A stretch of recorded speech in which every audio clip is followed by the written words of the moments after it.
Welcome back, everyone. 皆さん、お帰りなさい。今日は353日目です。It is day 353. Today is level up day. Level 34, we go. Nothing much else to report, right? This won't be a 0 for tomorrow. It's going to be all our new lessons.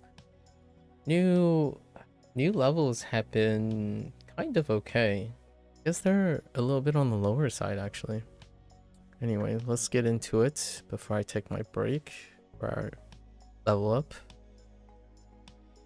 181 feels like 2 levels on top of the existing one.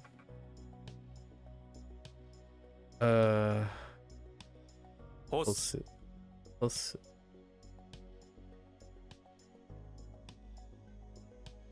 Okay.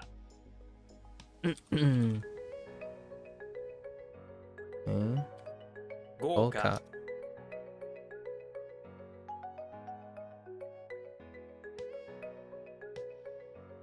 徳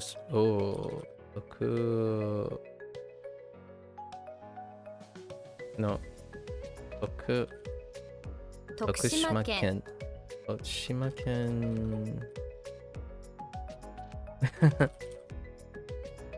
Okay. Alright.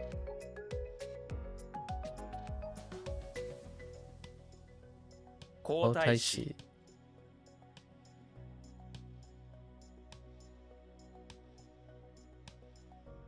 Okay.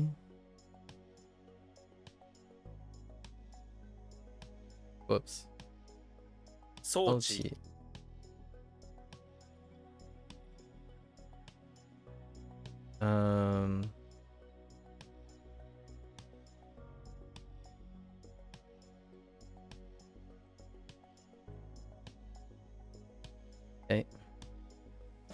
いくつ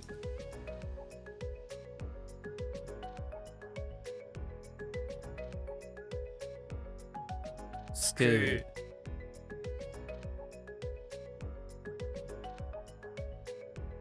かび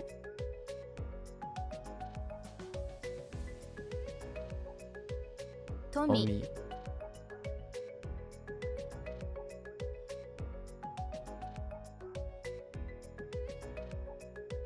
忠告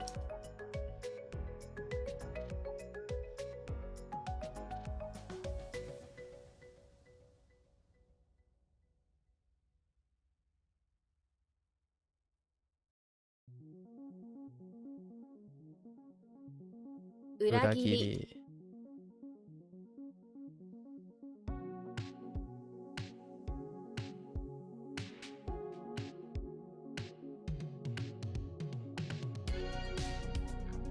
Oops. 返納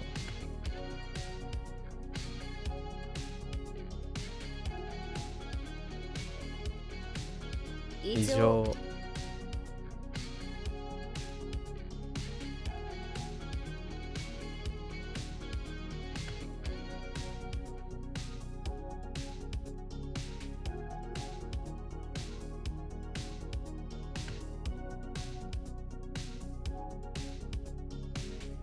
徳川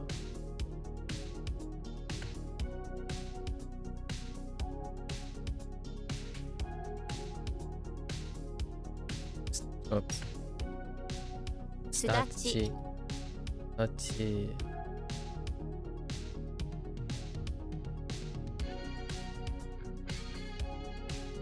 均等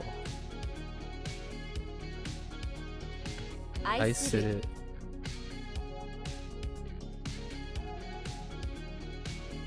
倉庫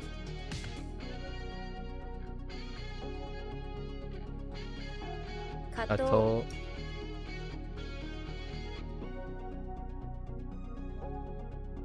恋愛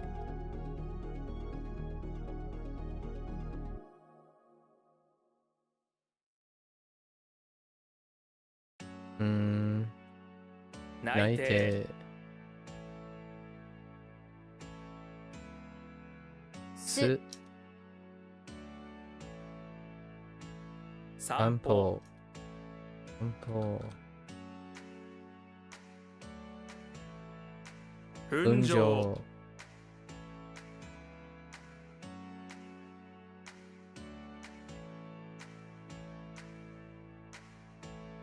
尊い。はい。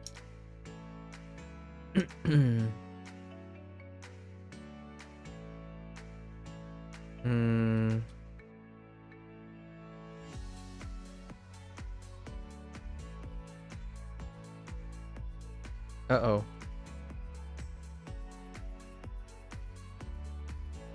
No.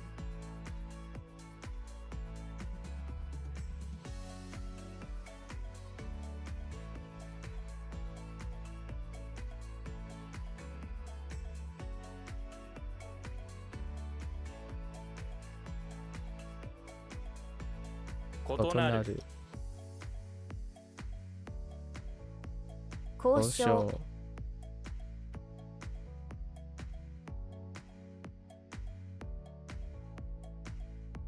皇族。皇族。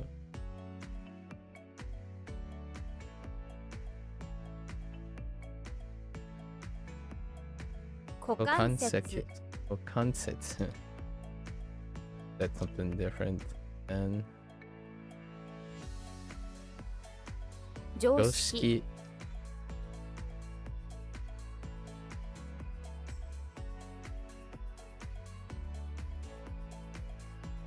半径。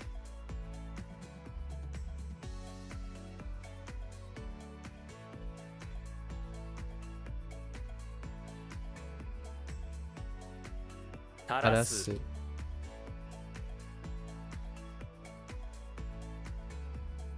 原因。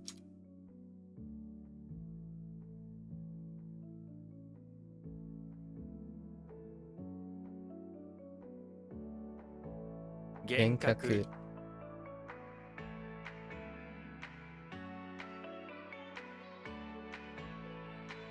お、no。粉。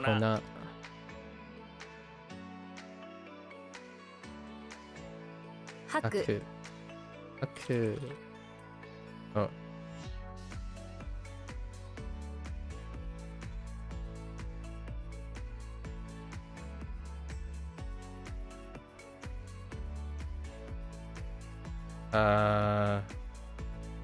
What? Guess to sweep is better. Sure.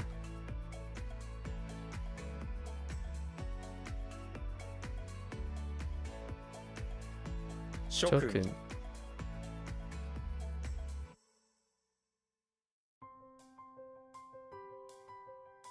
忠実。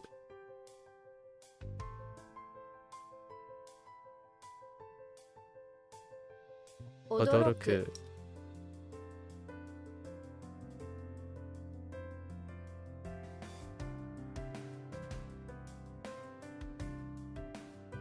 北アメリカ。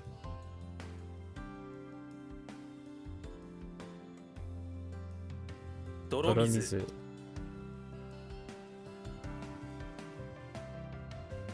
秘訣。Oops. Ah! Oh wait. It's relatively the same, honestly. Various. Let me author.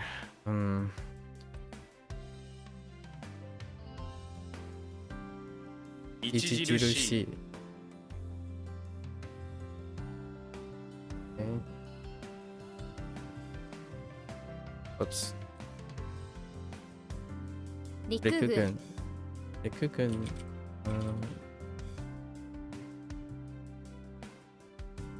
場外。場外。I thought it was Atama. 場外。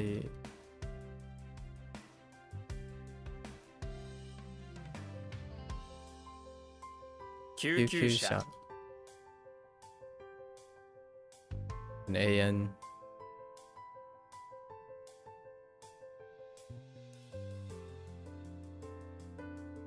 花花粉粉症症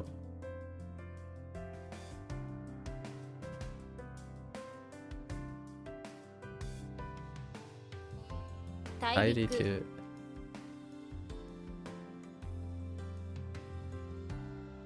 嘆く嘆く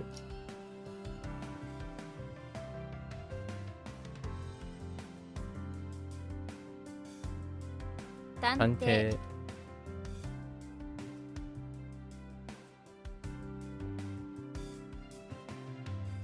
いくら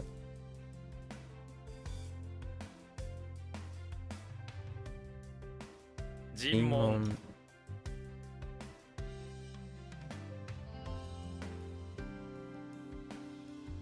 墓墓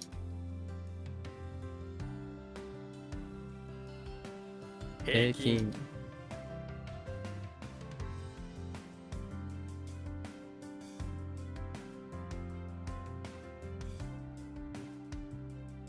菜菜食食菜食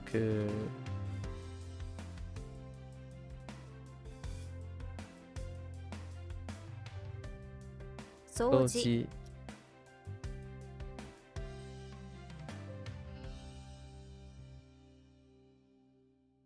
掃除幻幻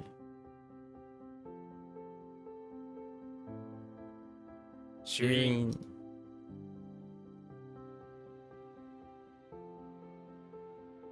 灰灰色色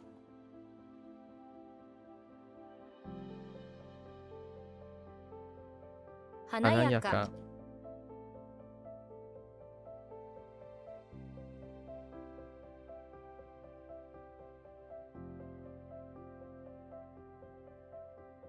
否定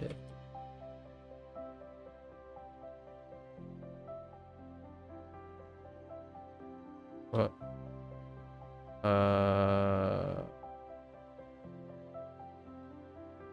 Oh, oops. 冬冬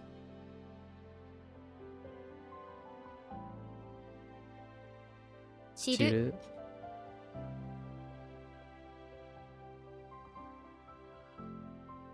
いやいや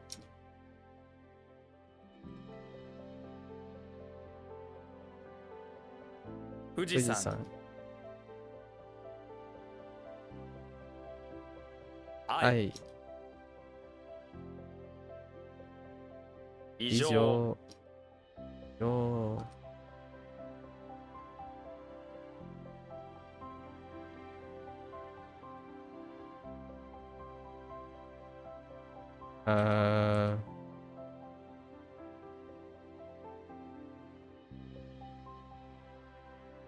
OK 愛愛人人棒棒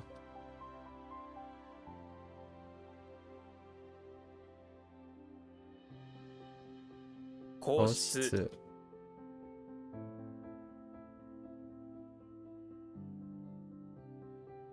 著作著作お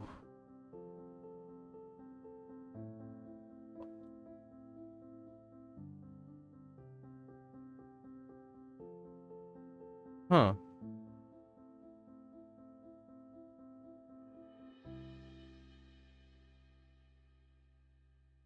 Oh. What?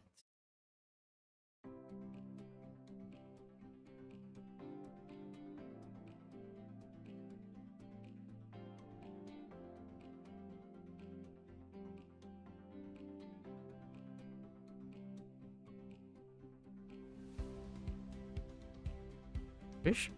I.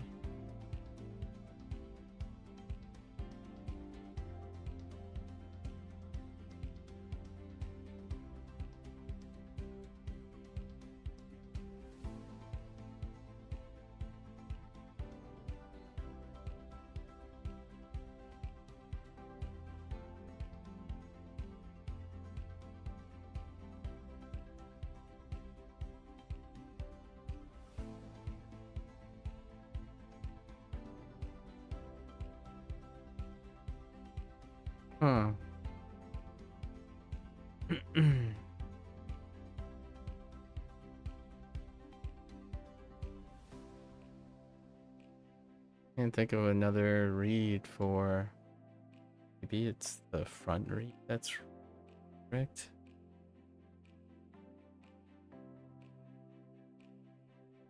No. What?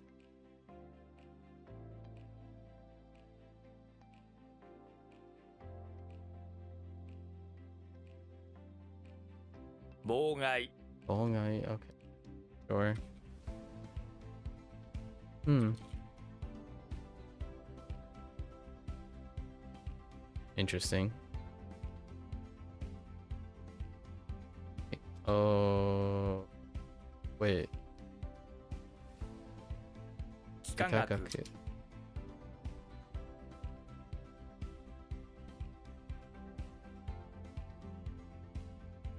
武装野野菜菜クモモノの巣ス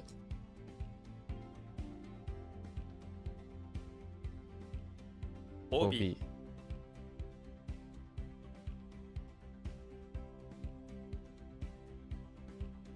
道徳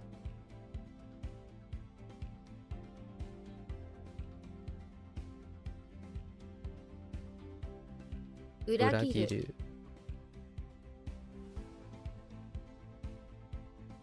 服服装装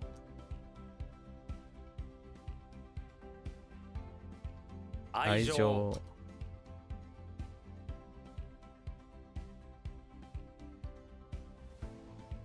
裏裏通り通り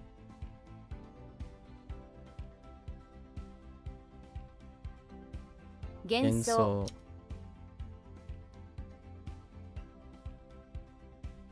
想孫孫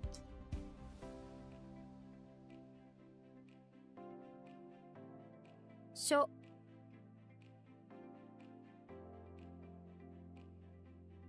砂糖砂糖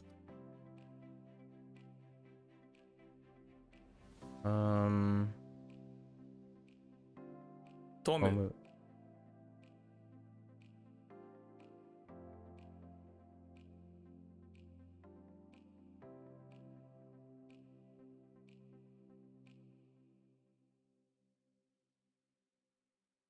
そう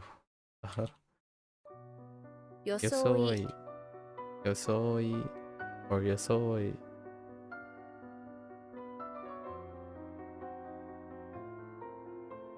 尊敬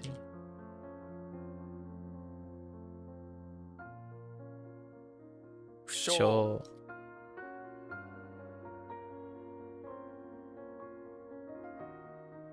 そこそこ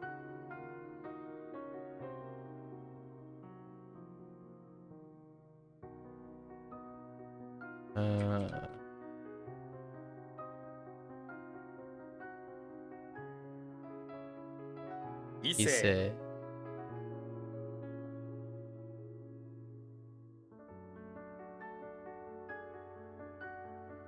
地帯対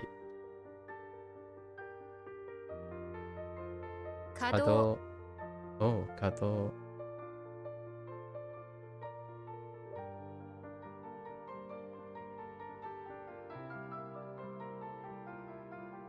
愛愛国国心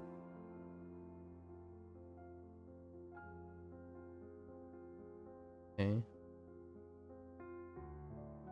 へりくつ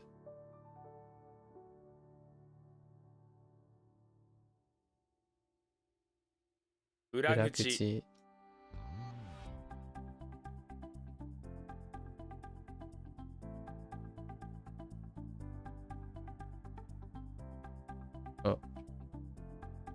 日常以上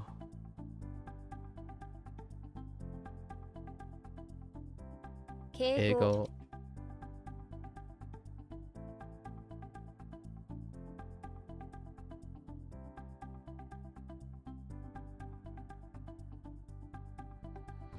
なんお常ね常常にに常に干干渉渉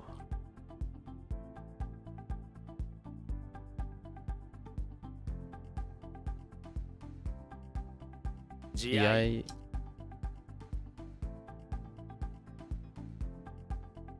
宣伝、伝、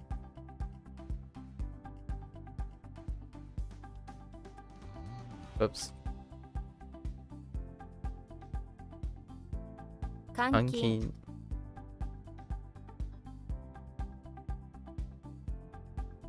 寒天、寒天、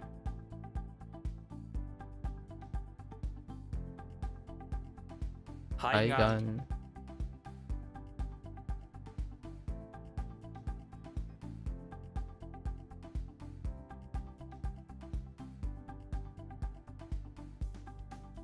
外外交官、交官、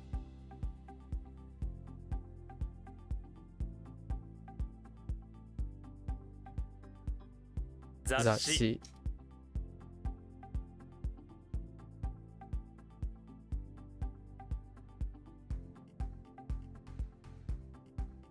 うーん、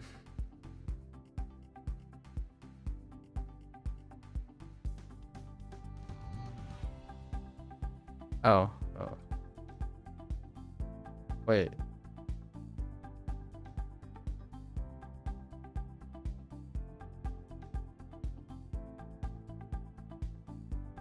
垂直、垂直、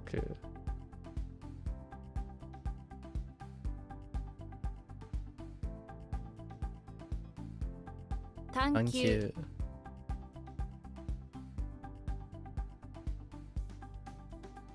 墓地、墓地、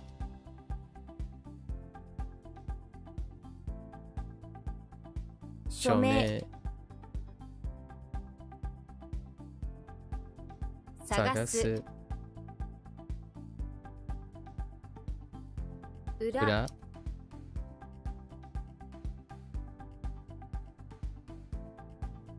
筋、筋、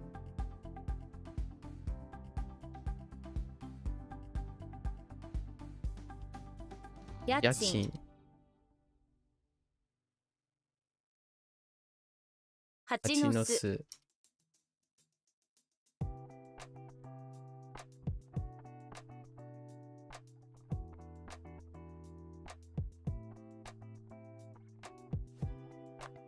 金星、金星、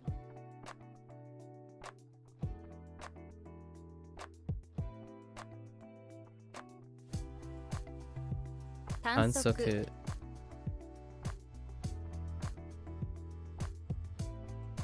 窓、窓、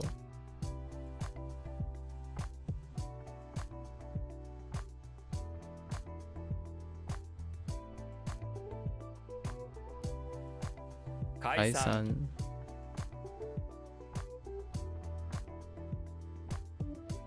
恋、恋、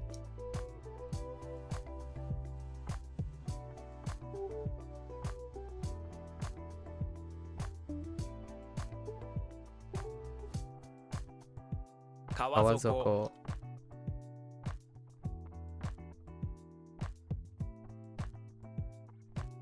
宣言、宣言、宣言、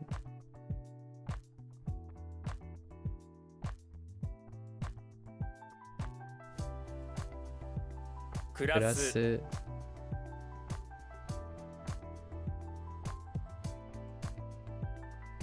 意義、意義、煮る、煮る、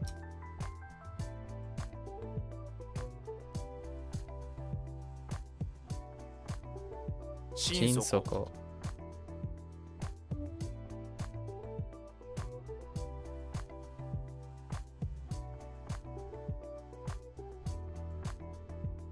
股間、股間、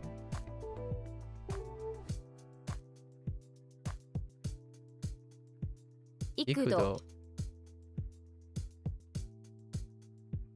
Wait, I saw multiple things there.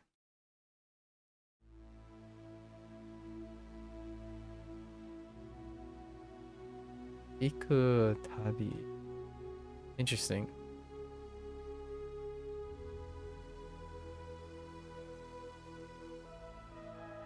知識、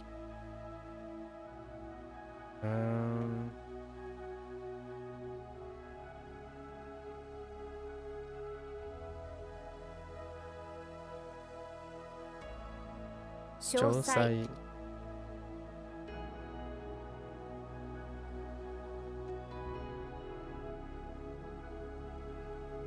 山山脈脈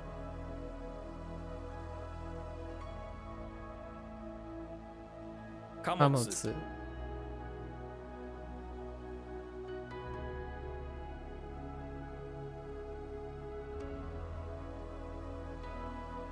失恋失恋失恋 or good enough 愛愛知県知県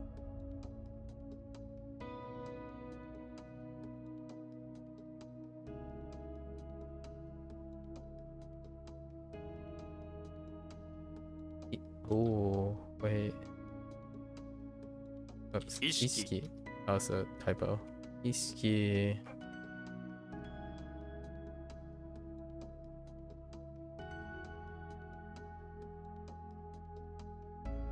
尋ねるる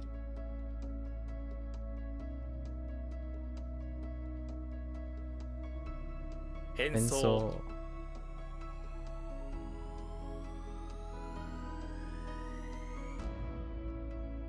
驚驚嘆嘆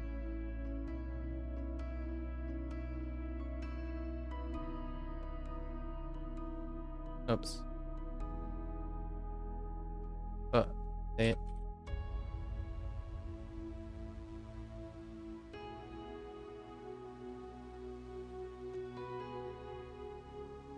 直径 Okay.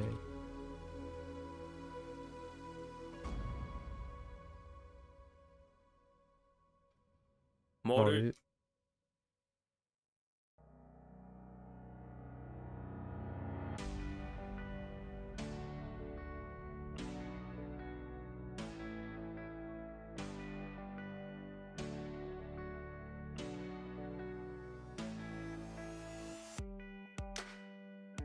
灰灰皿皿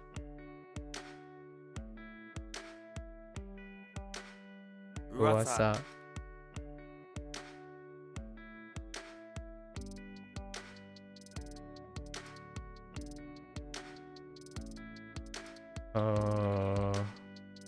感感覚覚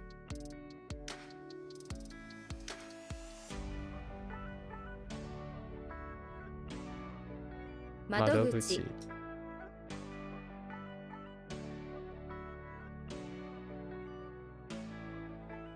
肺病肺病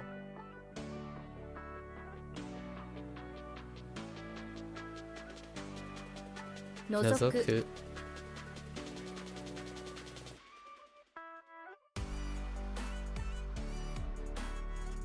子孫子孫子孫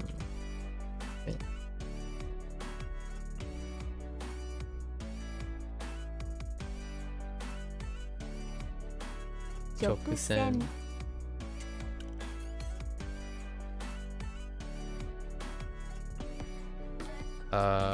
野暮こう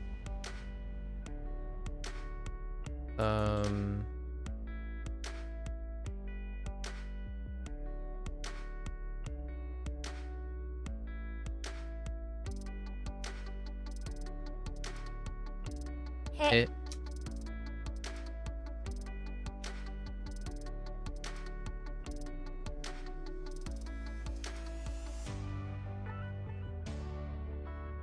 通貨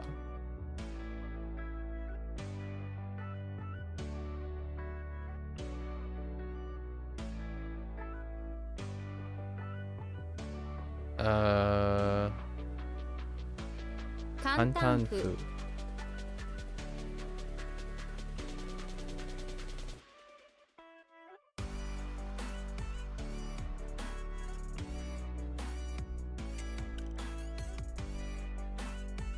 詳詳しいしい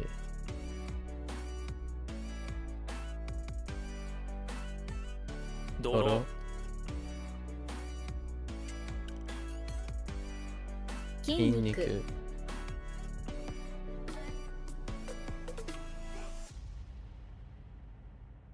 用用心棒心棒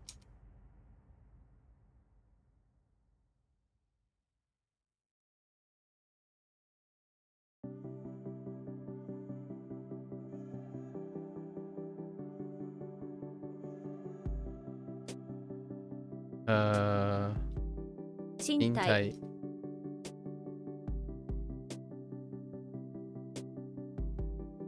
はい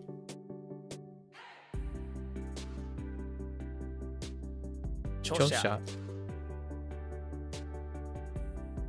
無糖 Muto.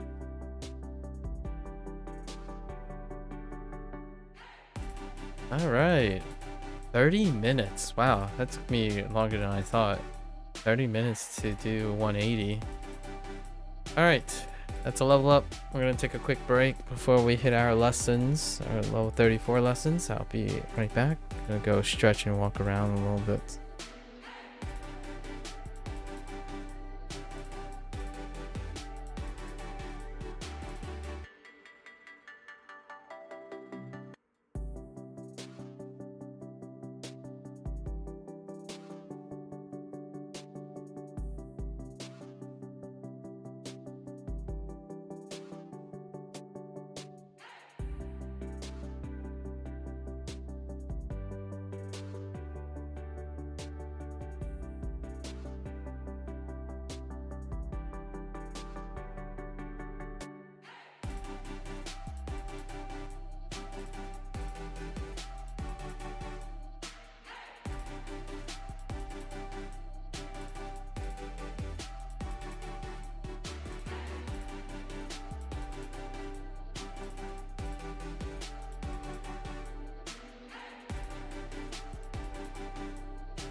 Alrighty.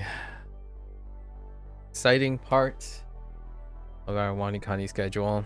Get to do our lessons. Alright, let's see what we're trouble we're gonna get into here. Simple. Makes sense. 大意 wait, not 大意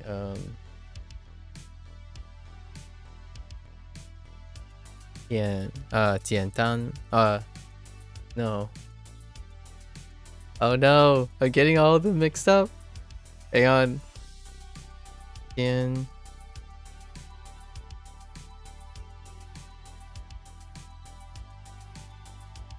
I'm thinking of 简单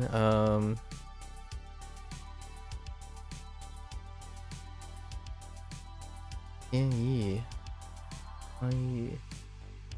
Oh no. it's alright, it'll come back to me.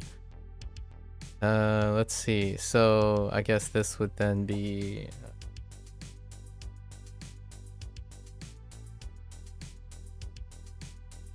yo. So like Kanyo. Oh, Kanyi. Oh, that's what I was thinking of. Yi. Okay. It's fine. It's fine. Kanyi. Okay. Oh, that's a bit of a mix up. Hold up. Gotta sort this out now. I'm thinking of Jiandan, but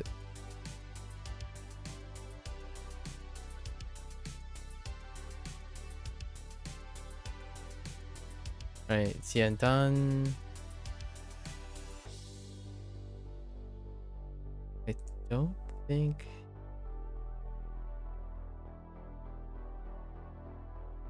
I'm not sure.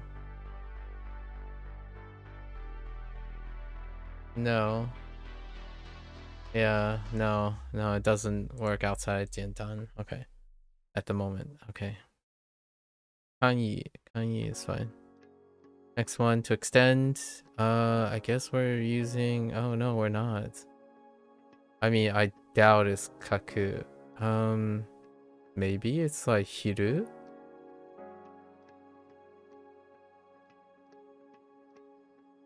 Oh, it does say this too. Does the kanji look familiar? Kind of like, yeah, hirui, perhaps. It's less common. This is less common in narrower counterpart. Okay, it used to describe enlarged. Oh no, wait, but that's not hiru, is it? 広がる I mean, hiro, not hiru. Sorry, hiro. Okay, it's still hiroi. Okay, 広がる hirogaru. Okay, I'm okay with that. It does look like it, so that's kind of nice. And to extend the ga, it's intransitive. Okay, it's fine. Internal organs makes sense. Can I get a? It's probably kan, right? Oh no, it's not. It could be a soul. But it would sound so nice if it was a kan. But let's just go with zol or soul, because it looks like it. Zol. Okay. We're starting to pick up on some of the phonetic radicals or pieces. Internal organs, that makes sense. Zhang lines up with zol or soul sometimes, and shou. Okay. Catapult. Oh no. Oh, you're slightly different too. Wait, I need an example. Is this the same? Yeah, it is. So it's a little bit different.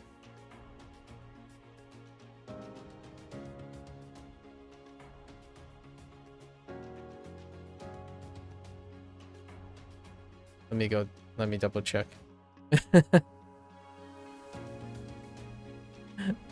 I need to double check this. It's comparing and contrasting. Yeah. Okay. I see. So they kind of just cut out. Interesting. Alright, catapult. We're gonna add soapbox, but I kind of like catapult. Maybe we can use catapult.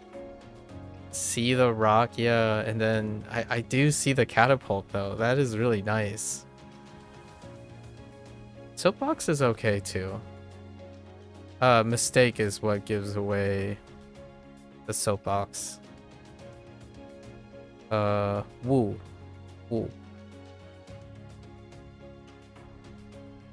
Interesting. Recreation. Yeah. Ye for amusement, recreation. And give.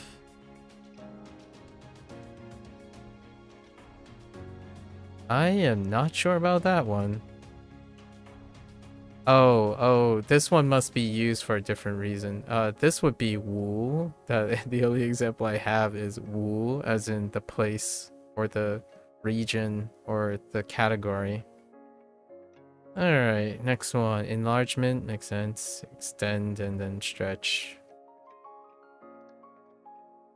Chol is what we have for this, so let's go with Kakchol. Okay. You should be able to read it. Yeah, sure. Yeah. We're good. 簡易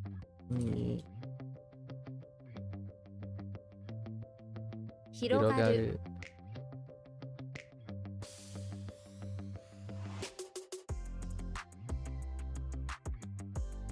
Yeah, organ should be like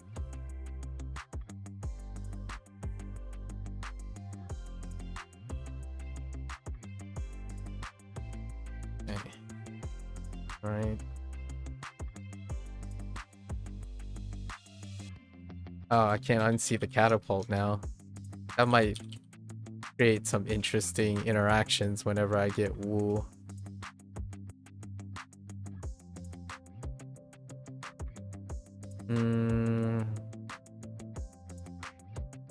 Kakucho.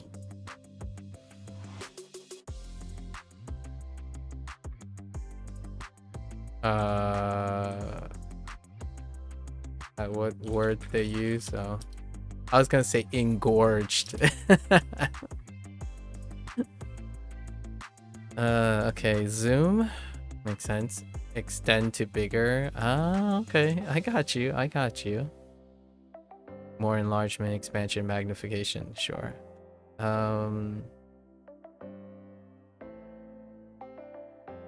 So we have a 50-50. Kakutai. 拡大 Kakudai. Okay, I lost the 50-50. It's fine. Kakudai.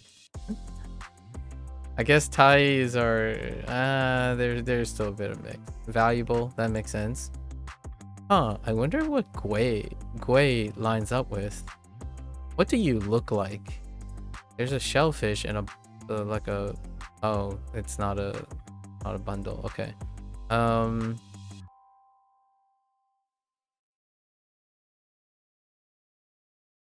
Goo? I mean, I don't know. Key. Interesting. I want to know. Let's go look at shellfish for a moment.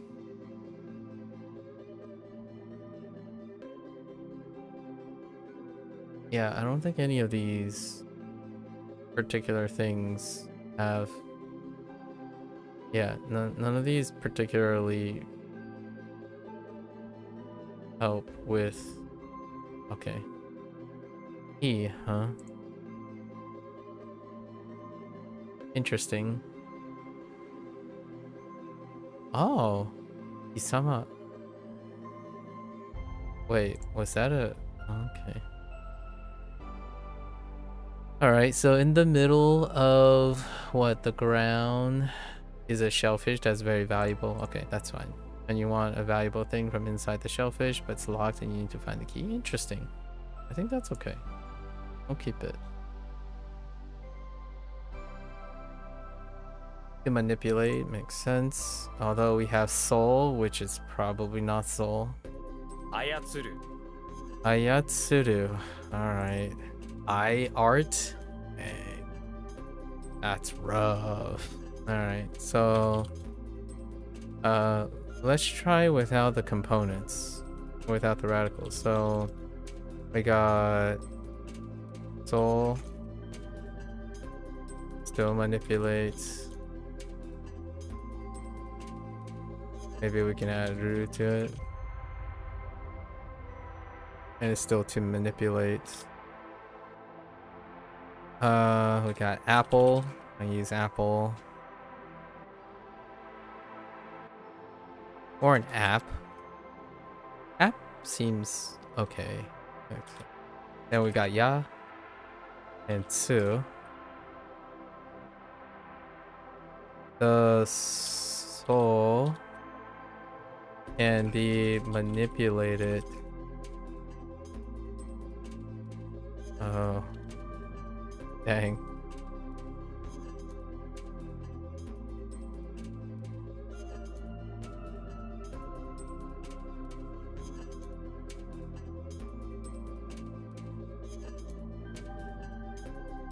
I need rude. Maybe I don't. I'll dump rude.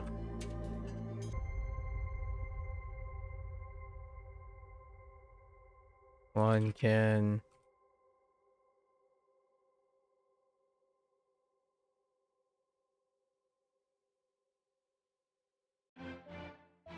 No, the soul in the ya can be manipulated.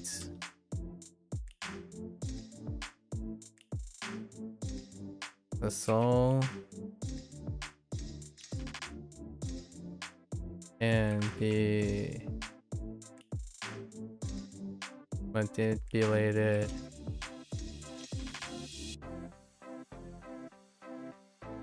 Oh my gosh, that's rough.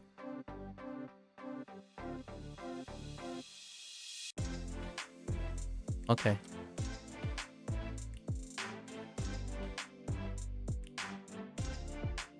By offering it apples in the ya too.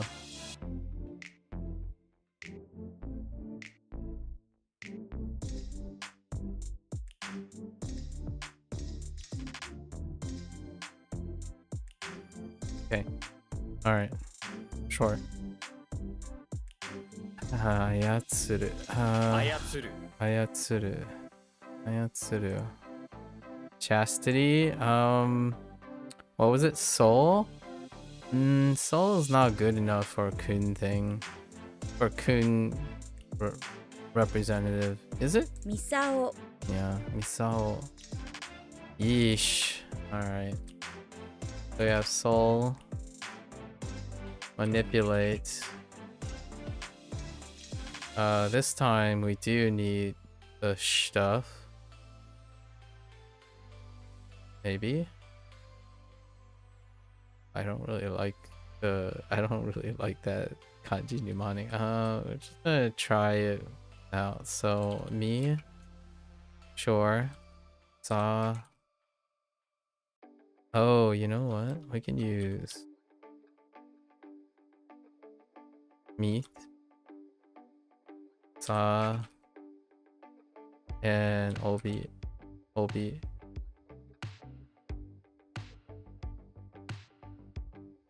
Chastity. Ugh, okay.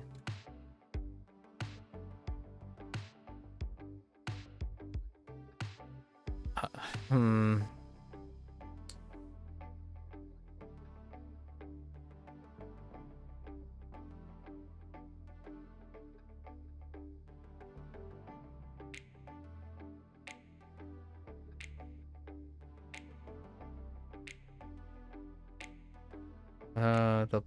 The soul manipulated to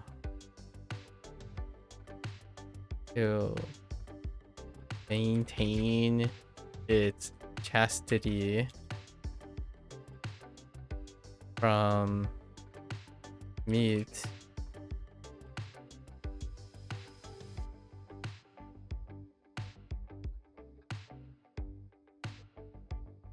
That it saw by binding the stomach with an obi.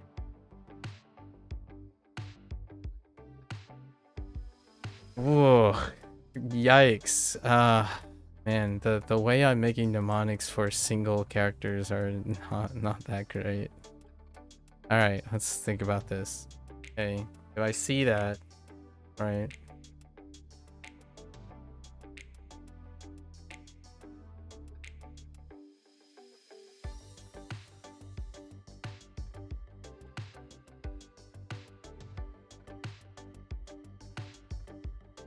That's rough. Okay, we'll have to come back to this. This is gonna be a recurring problem, probably. A rice bowl. A drop in the well. Okay. Can I get an E? It kind of looks like an E. Darn you! You went to Kunyomi. Oh, Don. Oh, this is Don. Oh, yeah. Interesting. Donburi as well. Okay. I think I'm okay with that. That's only provided if I remember it's rice bowl. Into a well, a drop of rice falls from rice bowl you're eating out. Okay. Just then, the don of your... Oh. How many dons do I have? Nah, we'll see this. Fine. I'll give it a go. Whoops.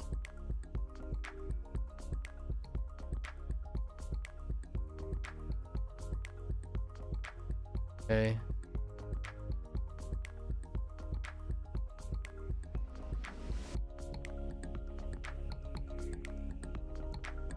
Oh man, no, that's not gonna work.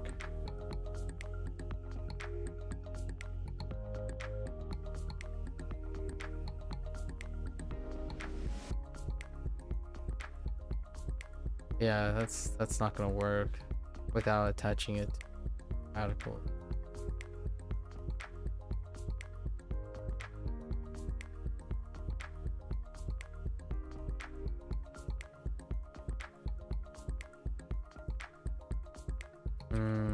I got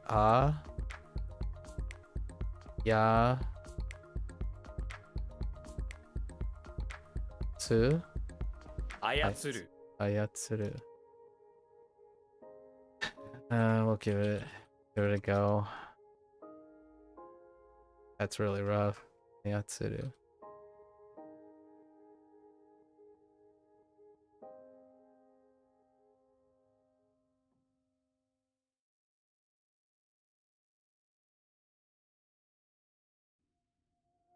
I was trying to think of another way for the ayatsuru. Okay. 拡大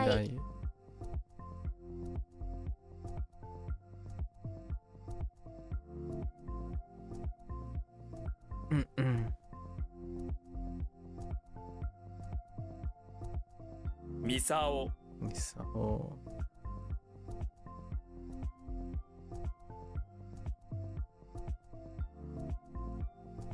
All right. Operation. Oh, interesting. Oh, okay. Intriguing. Swapped it up. All right. Instead of using like skill or technique or something like that. This can only refer to the operation of devices. Okay. Oh yeah, that makes sense actually. What is that? Tal door.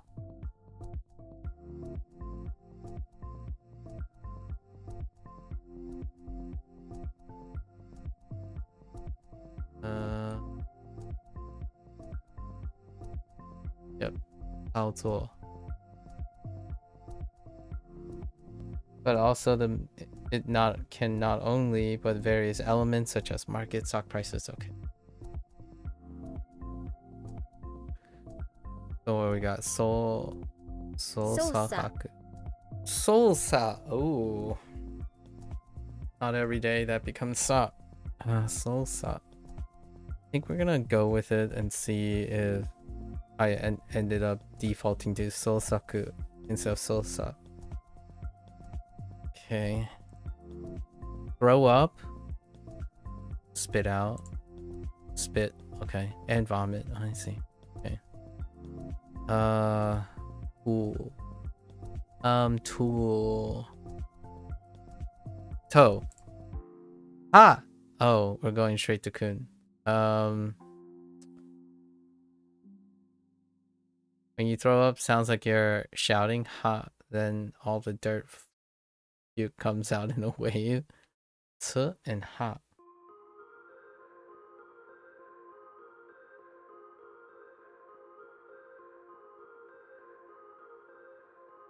I don't know if there's any ha. Yeah, these are nondescript.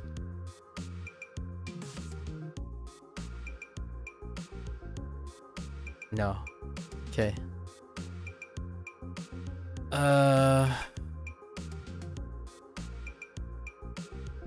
So if someone fills your mouth with dirt, you're going to throw up. That's pretty good. When you throw up, it sounds like you're shouting, huh? That's a little weaker, but what was the other? What was the ha? That? Oh, I was using hat or hot.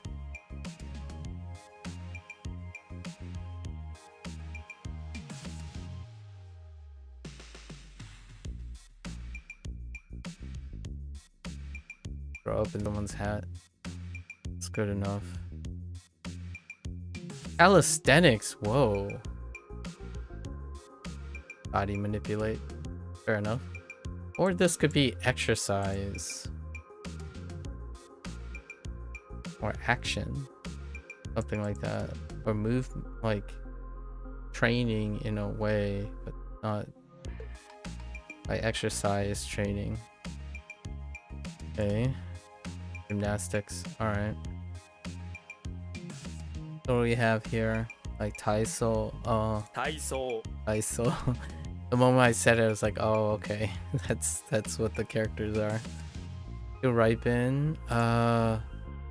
This isn't Juku. Ureru. That's not too bad. Why did they switch from U to U? Oh no. That's weird. Alright.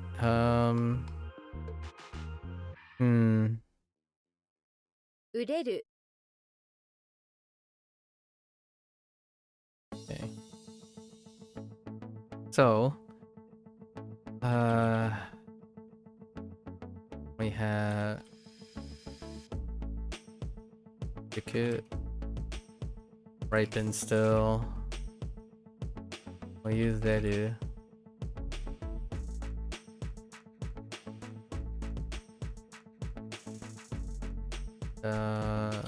Yeah, we'll use U.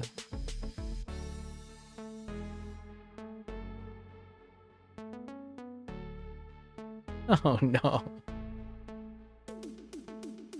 That's that's not great. That's not a great number of things you can use, huh?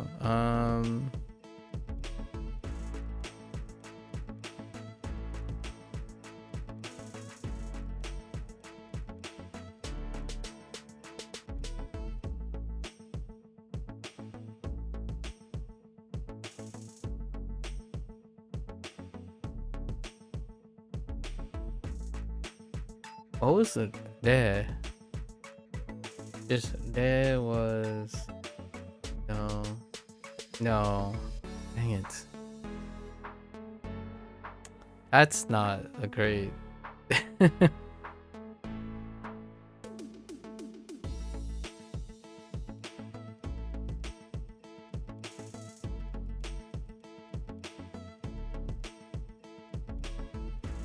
Oh my goodness. Alright, we gotta throw in a few more things here.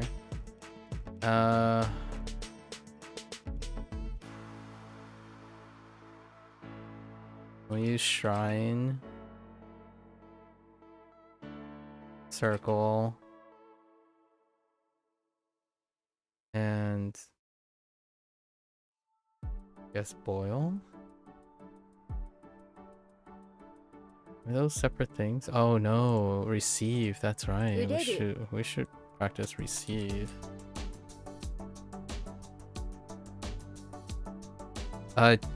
Juke is not great, honestly.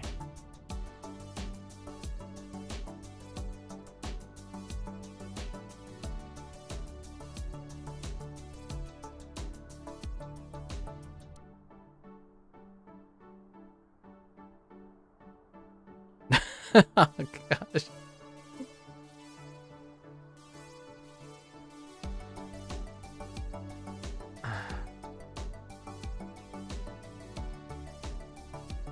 We're gonna come back to this. It's just gonna be you. Oh no. I don't know what to do about that. A dude. Interesting. As opposed to slave. A woman on the stool is actually a dude. What is this? New? It could be do. There's a chance this is do. It's do. Okay. New lines up with do. And this is the character combination for do. Which is from toil. Do from, or angry, sorry, not toil. Angry. It might actually also line up with toil now that I think about it. Where's toil? Yes, it does. This is a new. Alright. I mean, the dude thing is kind of weird. You only found out this dude wasn't a woman when a doll runs up and the dude stood up. He started rubbing the dog's face saying, who's a good... Oh, okay. Alright. I don't... Can we get an example? Oh, it does have slave as one of them. We're just gonna add slave just in case, because yes. Alright. Oops.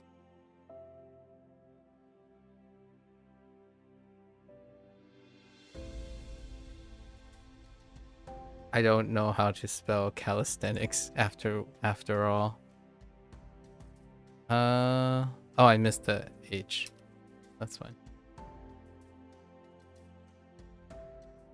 体操操作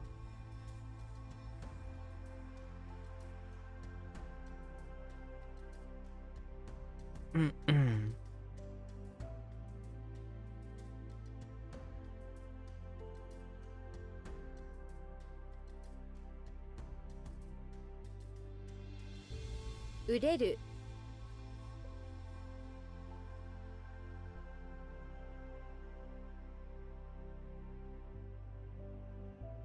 All right. Off to a questionable start. How many do we have? 68 plus what are 15? 83? That seems pretty typical. Compound word. Oh, ripen. Oh boy, howdy. Man, ripen. Oh, this is jukugo. Oh. Jukugo. 熟語 Google. Okay, it doesn't go back down. Okay, Google. Fair enough. I can finally rest in peace. Okay. Unripe. Okay, yeah, not yet ripe. Sure. Michuku. Juku. Alright, fair enough. Member, that's retroactive. Slave. Alright, so we're running into it right away. Oh, you know what? This kind of looks like Kwan. Why does this look like Kwan? Go look.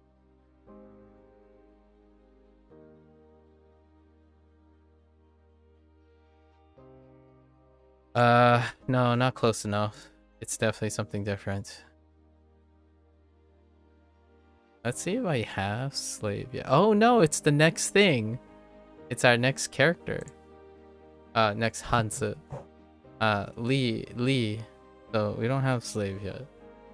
I imagine it's gonna line up with the same word here. Oh boy. Oh boy.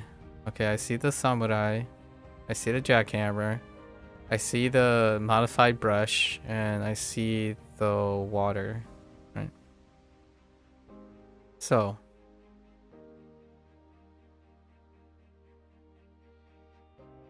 Samurai handling a jackhammer, cleaning brushes, and carrying water for someone. That's just stringing all of them together. He's been made into a slave. Okay. Re. Lining up with Lee. Interesting. Oh, that checks out. Where can I get a Re? Was it Brush? Brush is a carrier Re, I think. Oh no, it's not. I was thinking of oh no, it's not. What is it? What am I thinking of? Not jackhammer. It's not. Oh no. I don't know if they're gonna introduce it retroactively.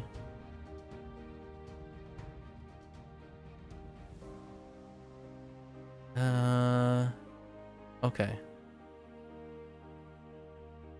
You don't like seeing slaves. As you walk by, you hand this slave a ray gun. Alright. I guess we're going with that. Alright. We're gonna try.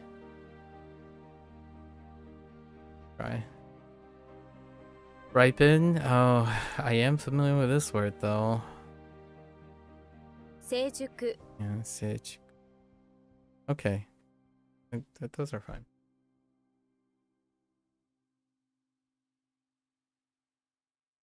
熟語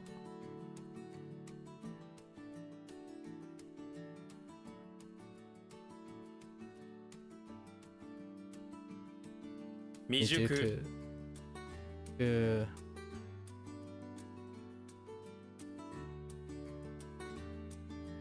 You know, I just realized the Jukugo. I didn't take into account what those characters would be telling me. That's fine. Or not yet, right? Fine. 成熟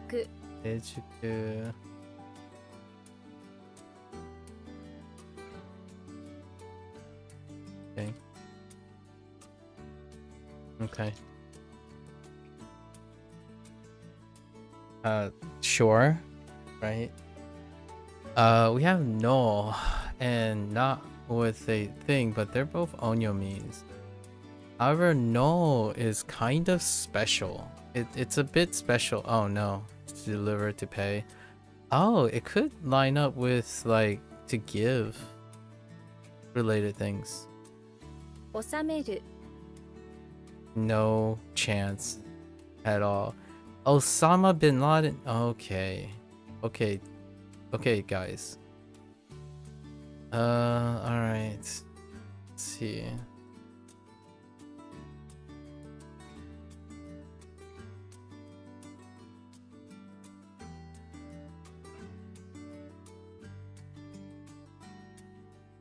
So we have no.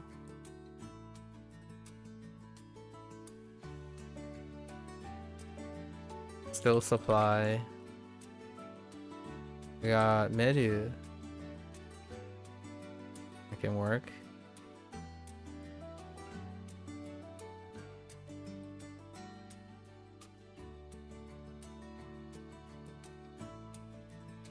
Obi.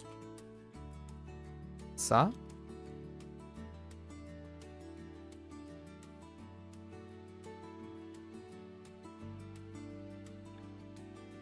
No.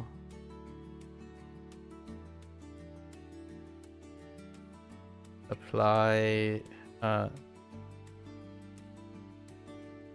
mail the supply mail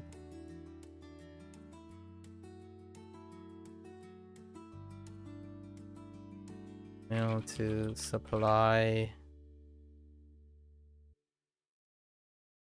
OP and sauce.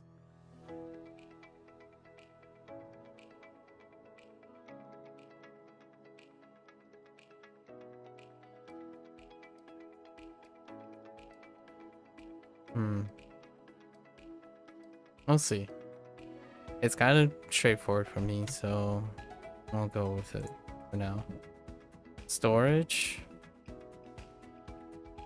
Interesting. Obtain supply. I guess that's good enough. Feels more like collecting, but okay. So what do we have? Like to no 収納 shoe no. Oh wait, yeah, that's right. Shoe. Yes, shoe no. It's a jukugo. Standard jukugo. I don't want to get this one on. Why am I thinking of toe?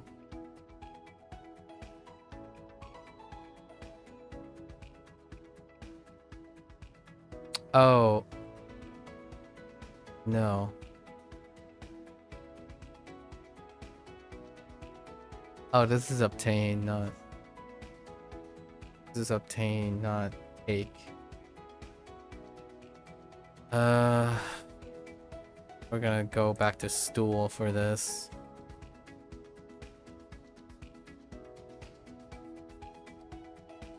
Oh yeah, okay.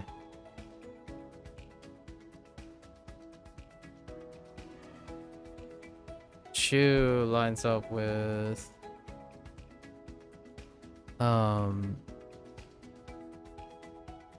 show.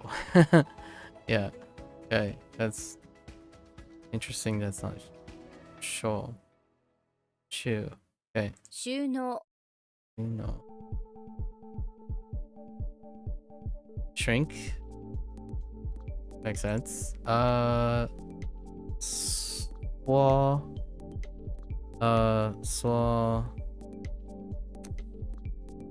Oh, but this could end up being like weird. Yeah, this part could be weird, like aku or chuku, chuku and stuff. Oh, it's okay. It's shiku. Shiku. It's fair enough. Yeah, shiku. Shiku off. Yeah, shiku, the lounge.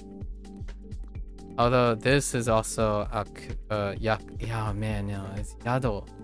Oku is 100. Or not oku. Something else. What am I thinking of? It's off 100, I think. Oh no, it's not. Yado is fine. What am I thinking of? Or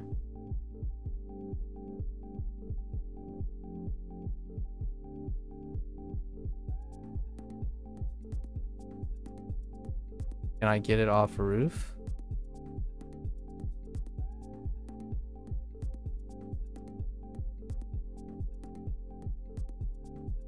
Yeah, shiku is fine because that's where juku comes from.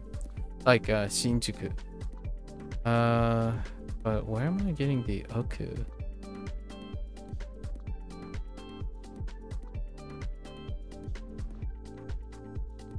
That's not it. That's not it.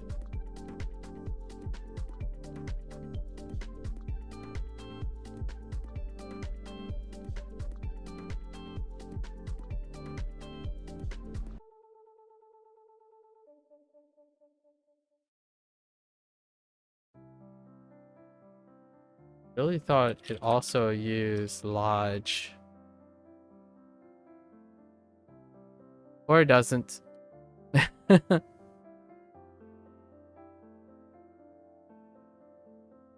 The 10,000?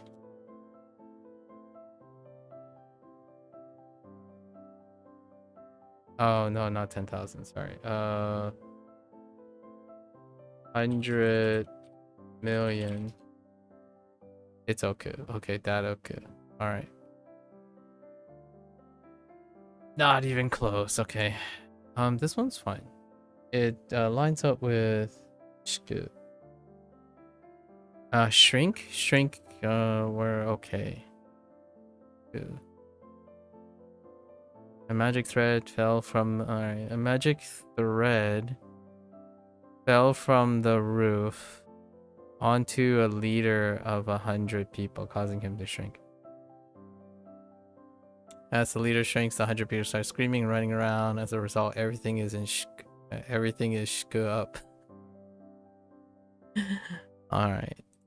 I'll keep claw. That's fine.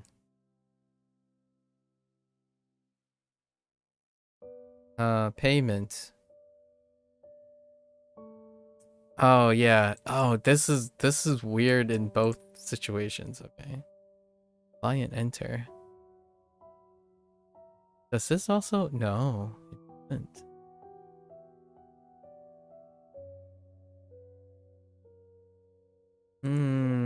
Hold up.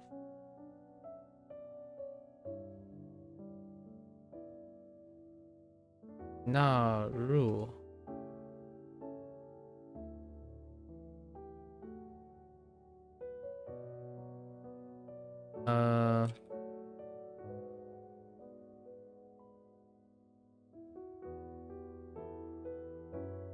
So receive. Man, it's like the reverse. Oh no, this is the reverse thing. Yeah, receive and supply.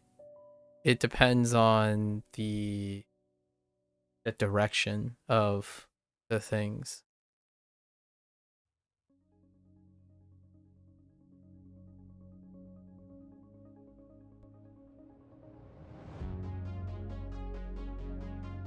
Yeah, it's in the opposite direction. Oh no. It's a loan and borrow and give and receive flip up. Okay, so this one is to give. Alright, and then it kind of helps with this, with new. So that's okay. Yeah, supply and receive is weird. Like this is supply, so it's going in a specific direction. And nah is in the other direction. It's the receiving direction. So not the supplier, but the supply of the reception. Or like receiving of the supply. No new.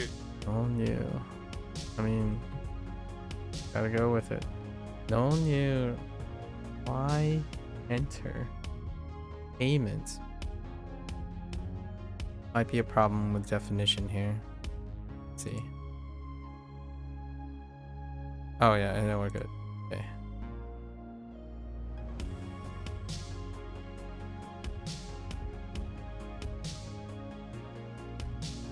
Shuno.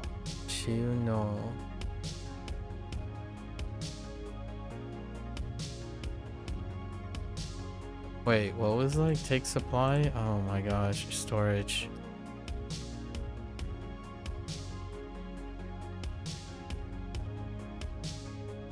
I'm thinking in the opposite direction right now. That's not good.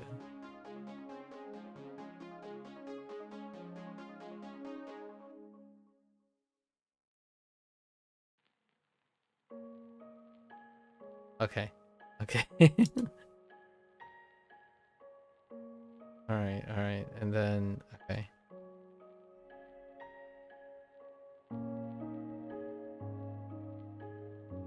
Osameru.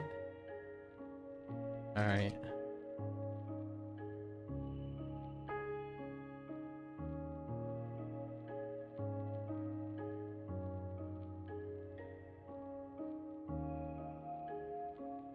No new.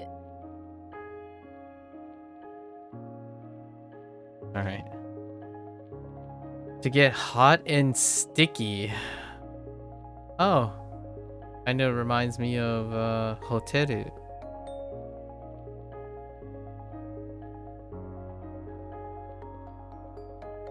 Anywhere with lots of steam is going to get hot and sticky. Oh, sure. With this, something gets hot and sticky due to trapped heat and moisture, like sweaty armpits under your shirt. Okay. Additionally, this can mean to be steamed, like happens to rice as it softens in a rice cooker. Okay.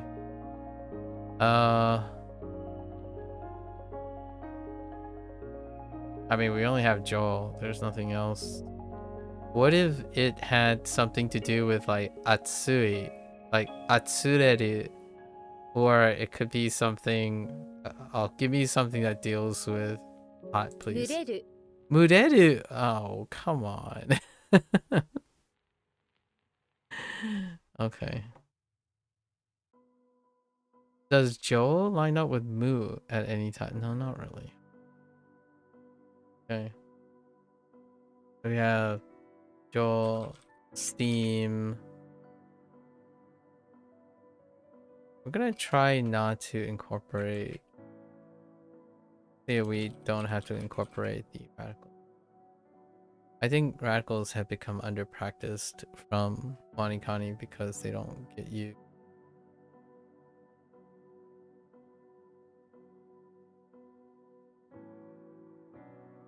Okay. Sure.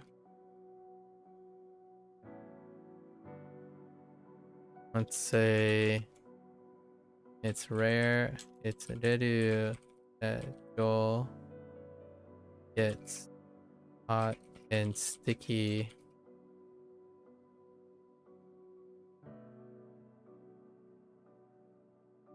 from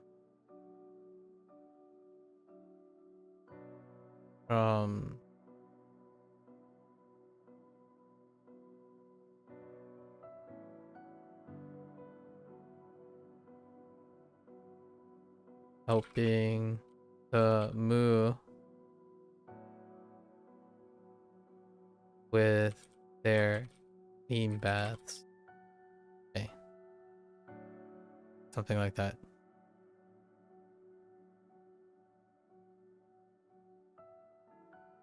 Steam. Alright. Now we're back to something we got. 蒸気 Oki is fine. You're there. Chun. How do we get Chun? Chu? Wait, do we have barracks already? We do have barracks. I don't know what sound it carries. June. It's definitely not thread. Oh, Jaku. Oh, Yaku. Yikes. Alright, well, that's a dead end. June for Chun. Chun. Chun. I can get behind that.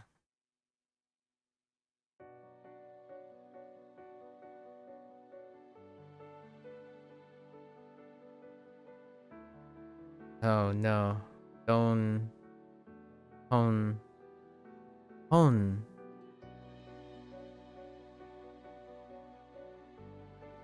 No, it's really not a connection to be made there. Okay. Only I can. There was a way to look at without having to type this every time. Okay.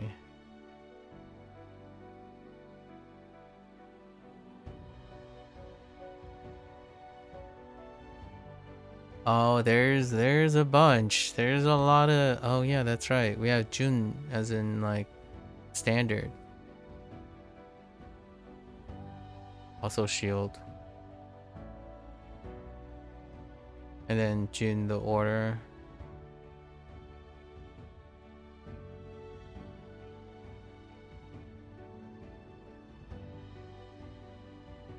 Okay. Alright, so what do we have? If it's made of thread, your barracks will be pure. If you build it out of clay, it will inevitably. Oh my goodness.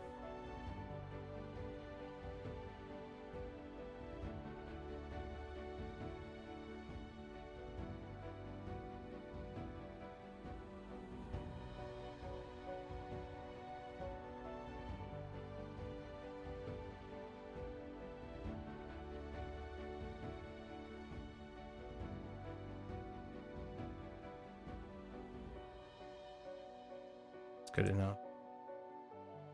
slice. Oh, really? Can I get an example? Oh. Interesting.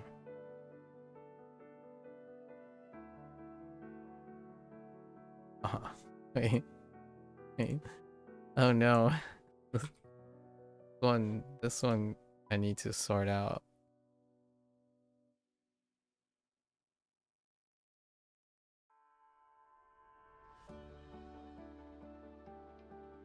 Oh no.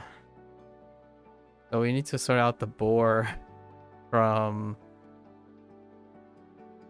this slice. Huh, I wonder what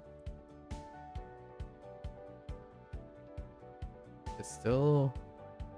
No, it's boar. It's still boar. It's E. I'm gonna add boar to this for the time being. This is still boar in Japanese. Interesting that they went with slice. I mean, all these check out though. Like the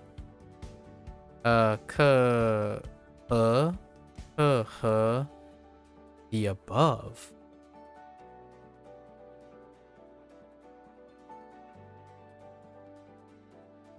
Guy. Yeah, it's probably guy.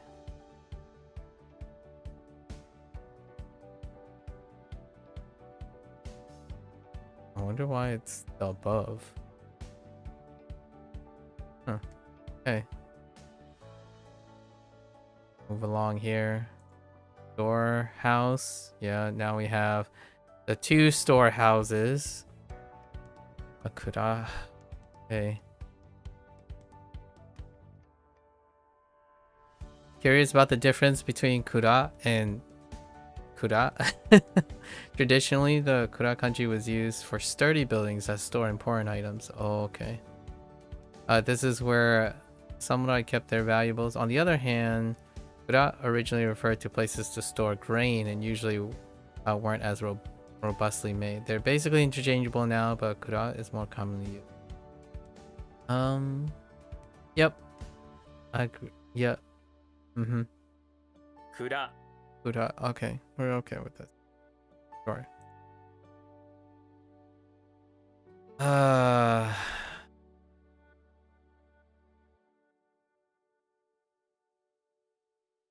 Okay. That's a bit rough.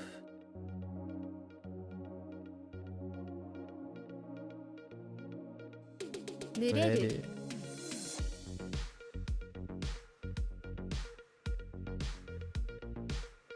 Joki. Okay. Kura.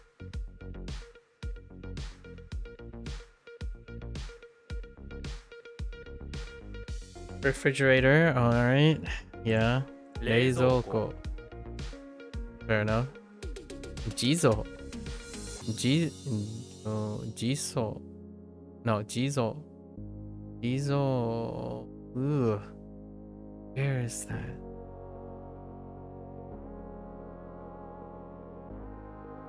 Oh no, it's not. It's a. Oh, what? Alright, hold up.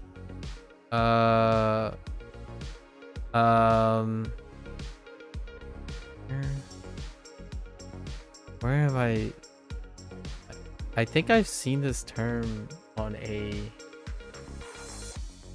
movie title before.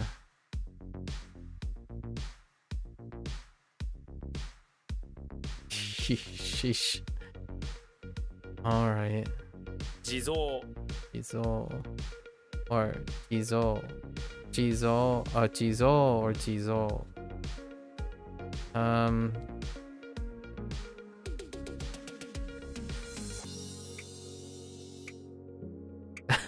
Jizo.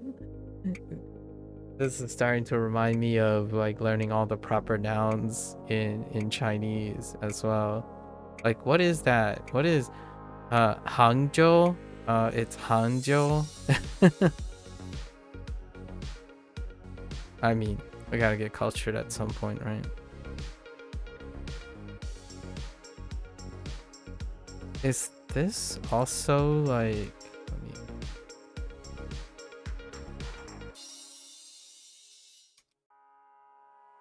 Yeah, okay, it's those things. Yeah.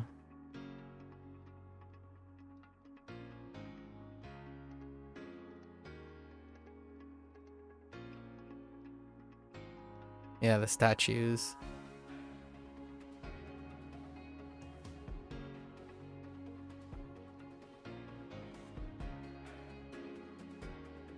All right.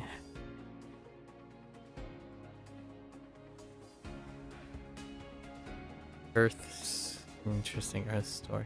There are earth stones, sort of, too.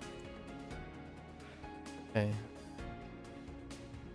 That one might be a little problematic. A boot?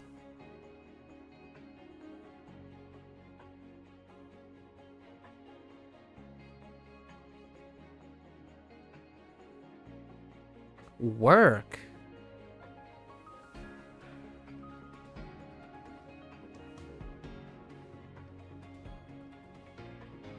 Okay.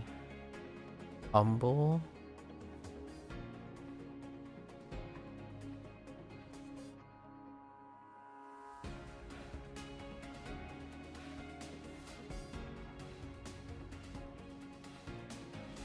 All the lessons are wild now.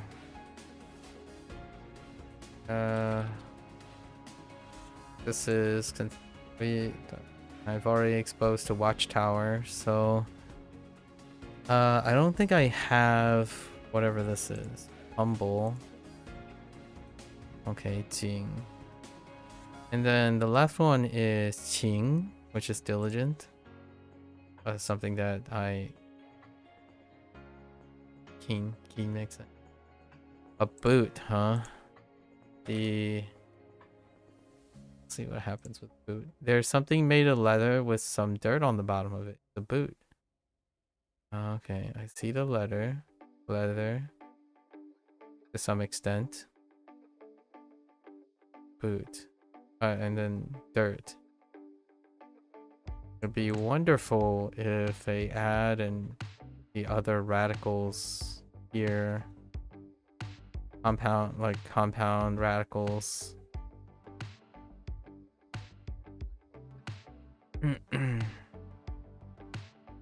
Alright. That is definitely vertical. Zhong. Zhong. How do we get Zhong? It could be a lot of things. Song is fine. What does this look like? Do I have the right hand thing? The right hand thing that carry, it does not. There, I do have a character for that already. No, I don't. Or I don't have a read yet, do I?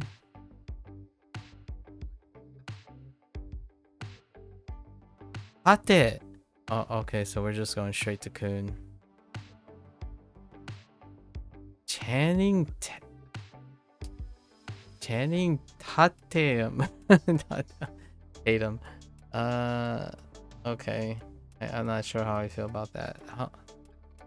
Kunyomi. Dang it. Starting with the Kunyomi.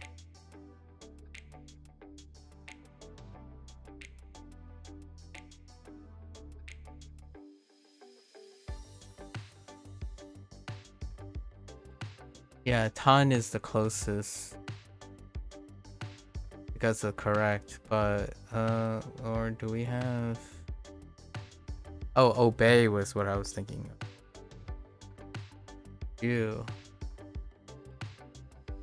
It's unclear if this carries Jew. It does carry Jew.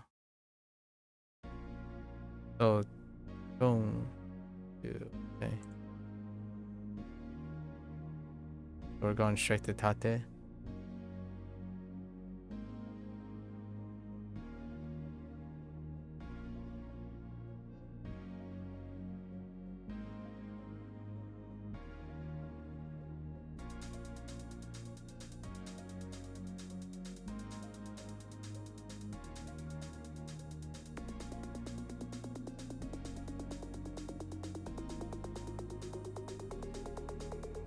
Mm.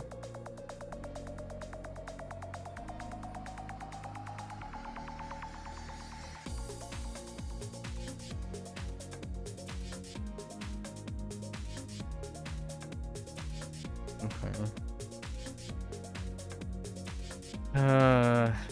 Okay. So what do you have?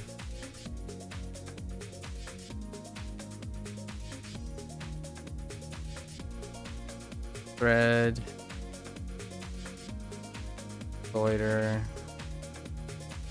horns, and correct.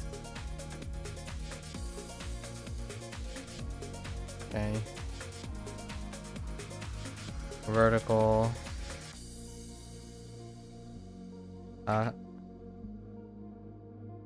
And te. The person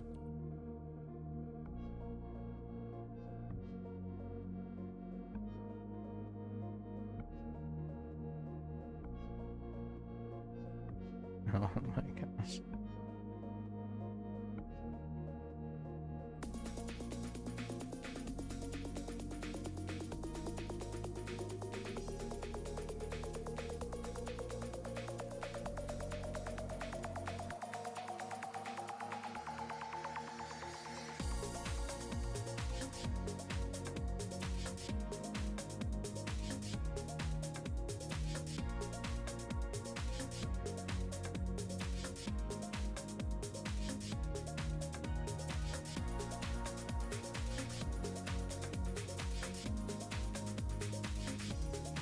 Okay, the horned person loitering around offered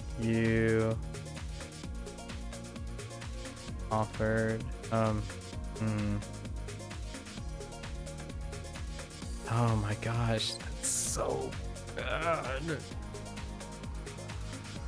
I mean, I honestly, like, I don't blame them for just throwing all the words together. What did they have? You see a thread that wants to loiter from some horns, and you would be correct to assume that it would hang vertical. The thread wants to loiter and hang from one of the horns when oh my gosh.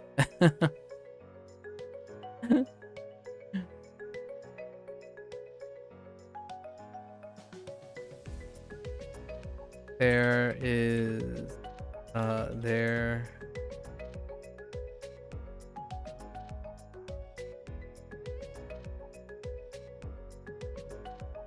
is an ad hung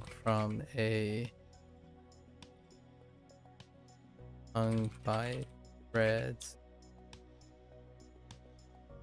hung vertically from with threads horns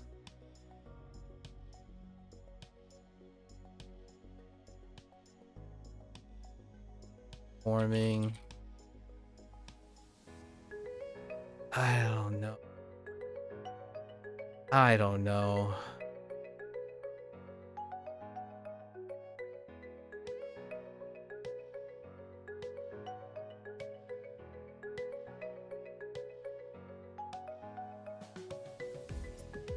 Yeah, I have no idea. That is so wildly outside of everything.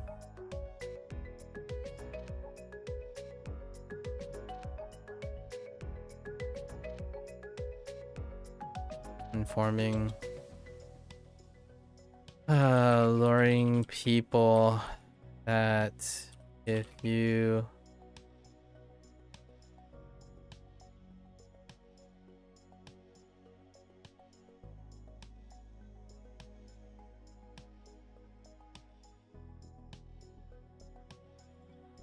correct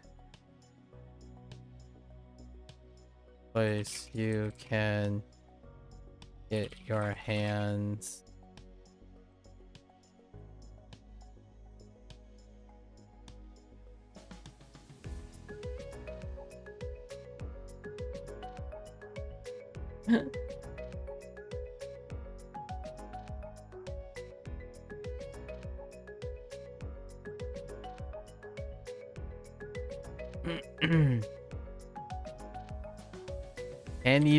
Can't even get it in the right order either.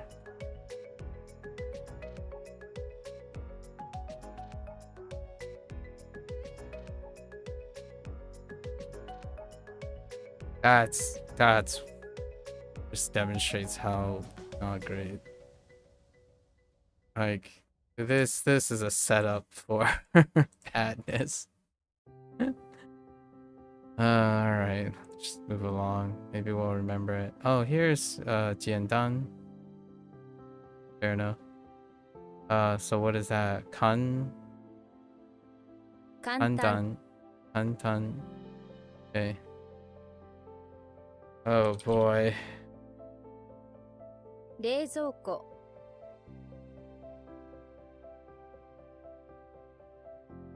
Oh boy. Boy howdy. That one sapped any energy. uh 地蔵 oh.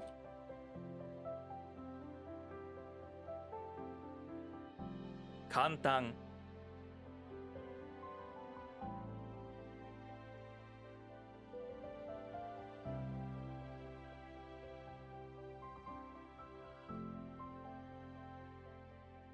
We'll end up rewriting it retroactively with the Onyomi probably.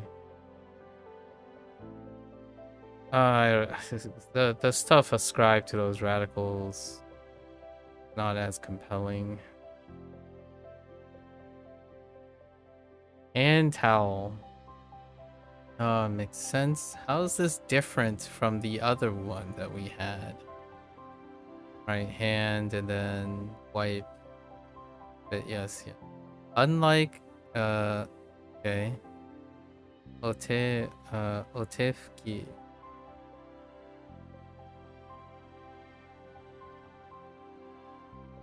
Right? Which you learned a few levels ago. This is always towels, never tissues. That's thin, flat. Okay. Oh, that's new. Sorry. Ote new.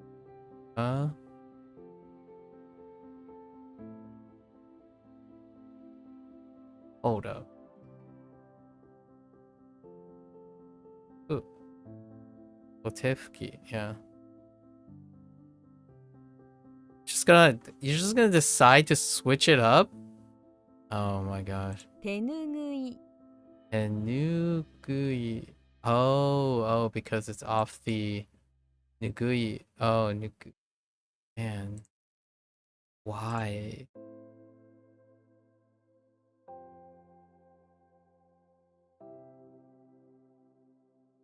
Off of Nugu.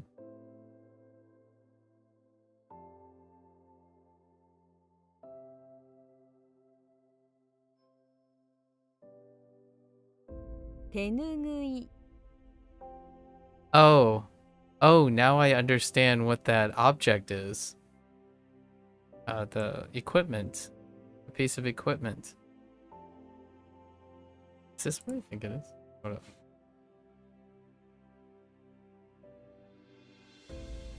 up. Yes. It is. Yes, those things.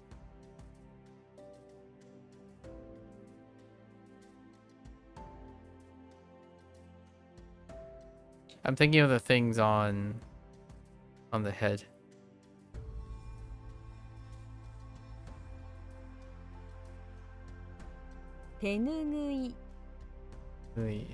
Okay. All right.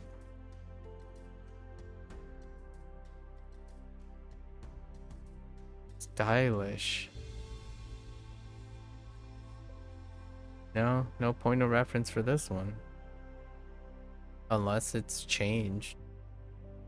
See anything. There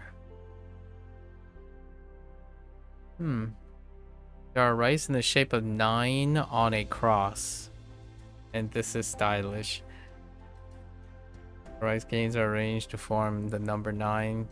Okay, let's keep going. See?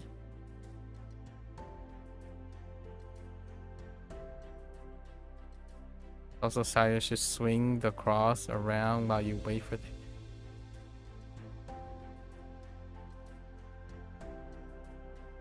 Huh.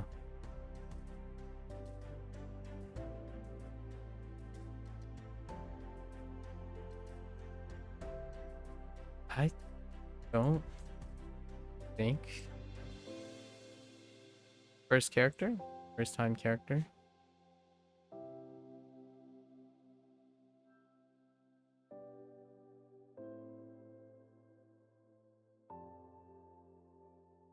Unique character? I think this might be a unique one.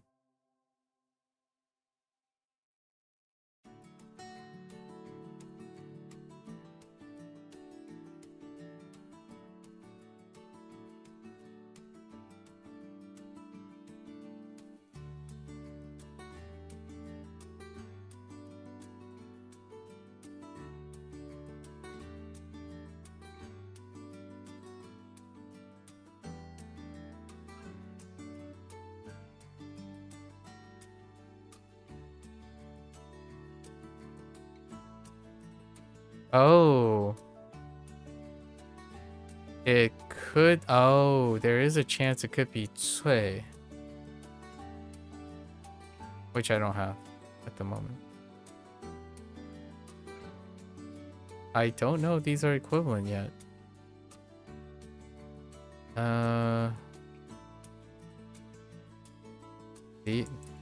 This.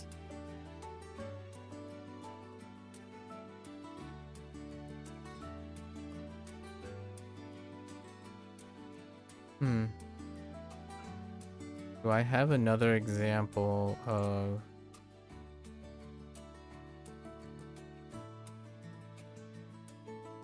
Oh, we have Dai, Sen. Oh, actually... That's actually not good enough.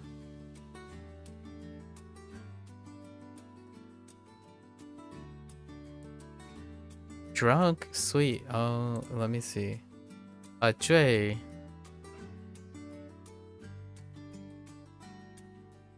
Where's Jui?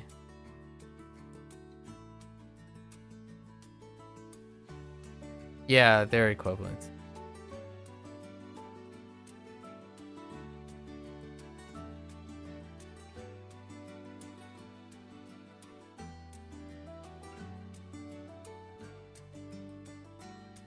Pretty sure Dre has the same substitute. Yeah, it does. Interesting. Interesting.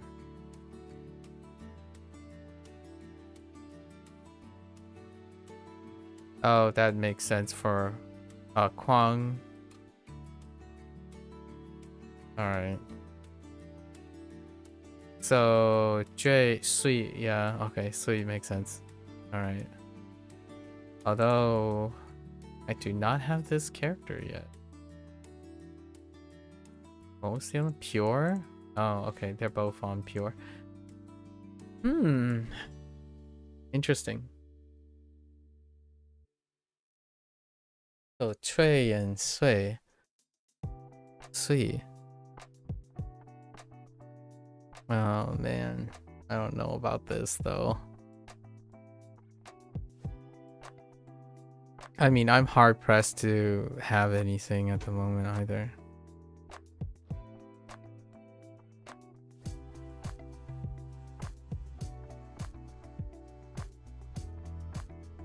Swing.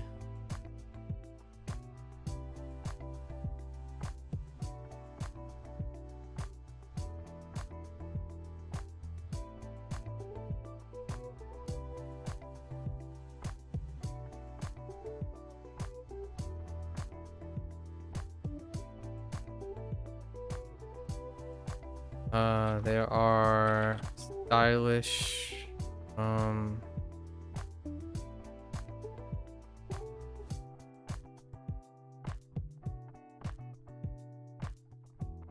crosses. There are stylish swings. At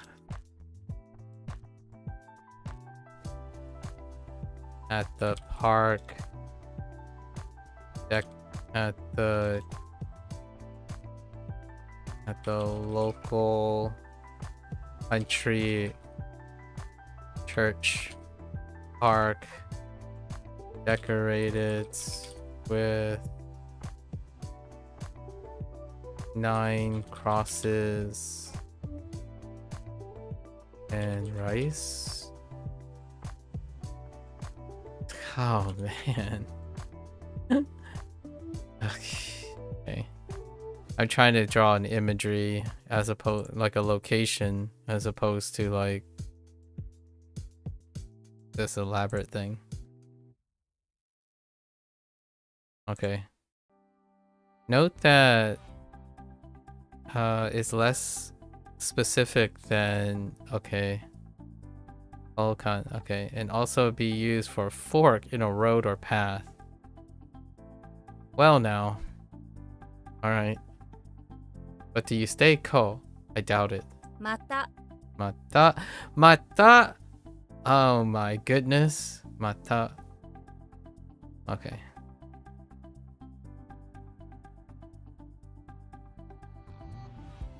Oh, this is gonna be an interesting story. So ko, crotch.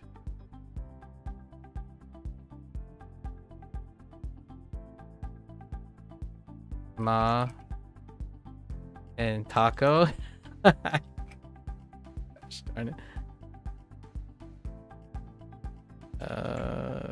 Okay.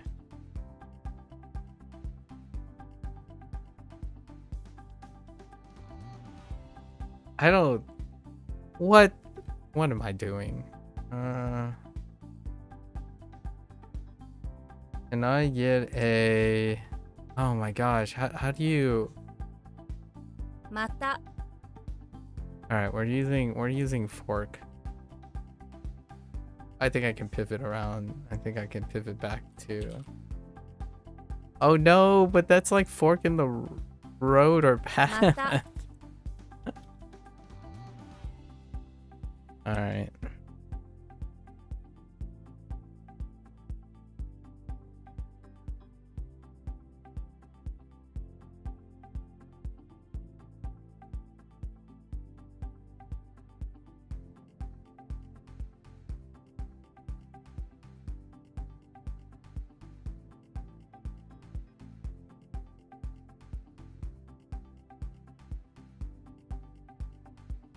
I really do be pushing.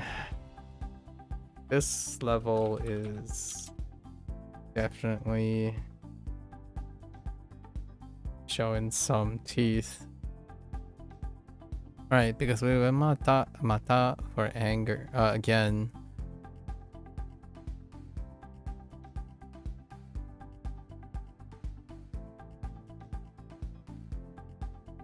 And those are coincidences.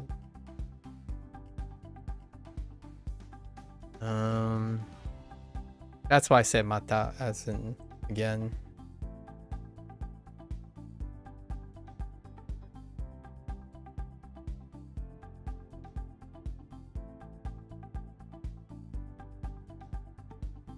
Osma to behave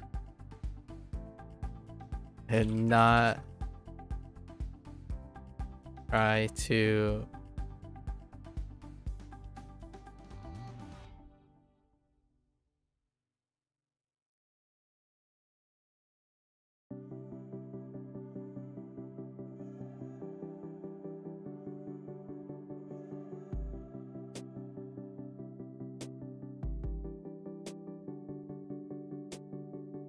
oh, they're skillless.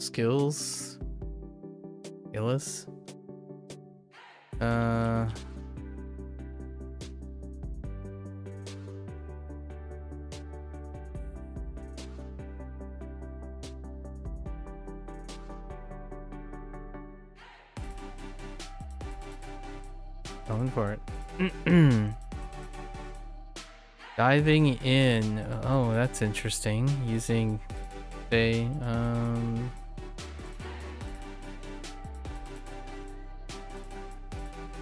makes sense. I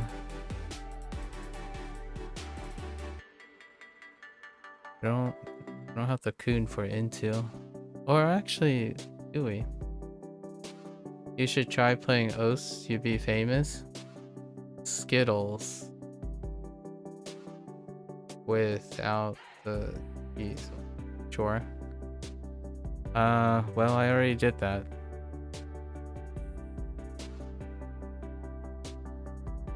You're doing, okay, so you're doing a Tobu, Tobi, and a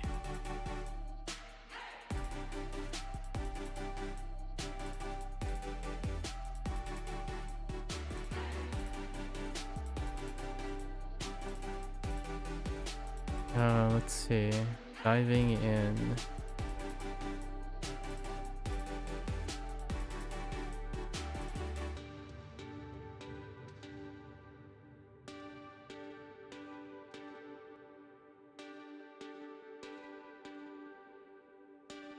Alternatively, this can also refer to doing something or joining or going somewhere without an appointment, announcement, or prior registration, which is where the dropping by meaning comes in. Okay. 飛び込み Ikomi. Oh, was Kunyomi?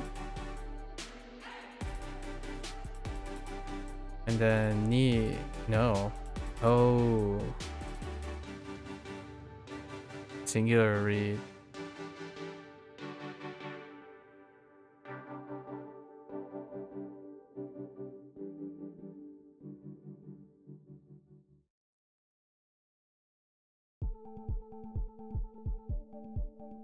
Okay.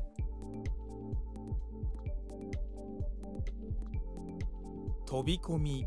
Ikomi is fine. Okay. Holy makes sense. Checks out. Sheng. Sheng, the ear and the mouth of a king are holy. Works pretty alright. Se, Sheng and Se, fair enough. His holy king has heard of you and your special saber that glows with pure blue light.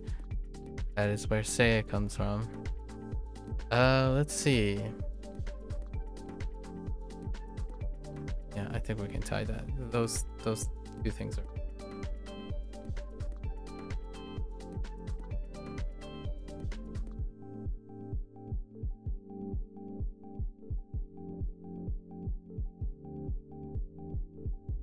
Mata.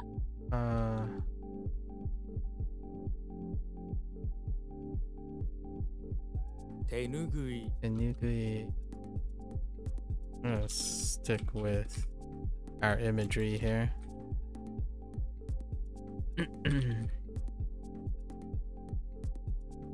Tobikomi. Tobikomi.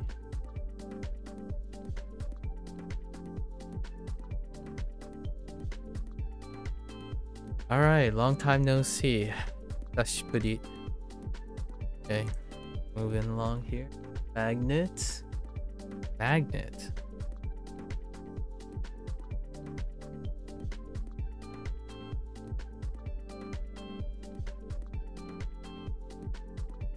That's definitely altered. I think I have something that lines up with the magnet.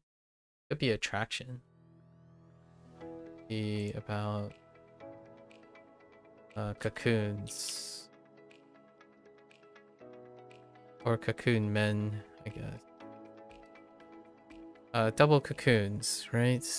I don't think I have a stone yet.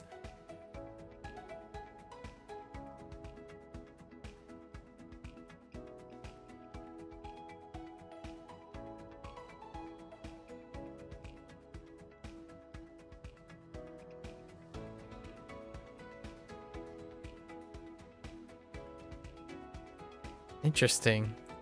I don't know where the magnet is.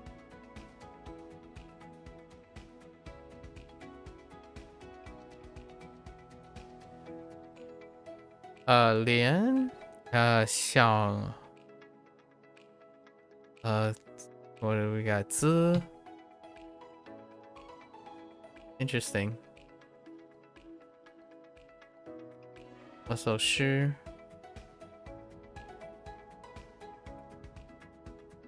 Nope. Actually, I have no idea what this character is supposed to be. Supposed to be simplified. Let's look at the examples.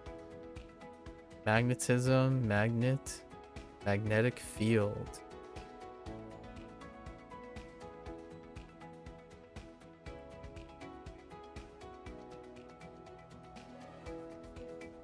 Oh, there is a magnet. Oh, I don't have the magnet yet. Interesting. Hanji first. All right. Seeing a stone and some horns, sure, on the ground, next to a piece of poop, and another poop, two poops. You try and pick each of them up with a magnet. Amazing. The magnet fails to pick up either piece of... Okay. G. Would you look like a G? How does G line up? 字.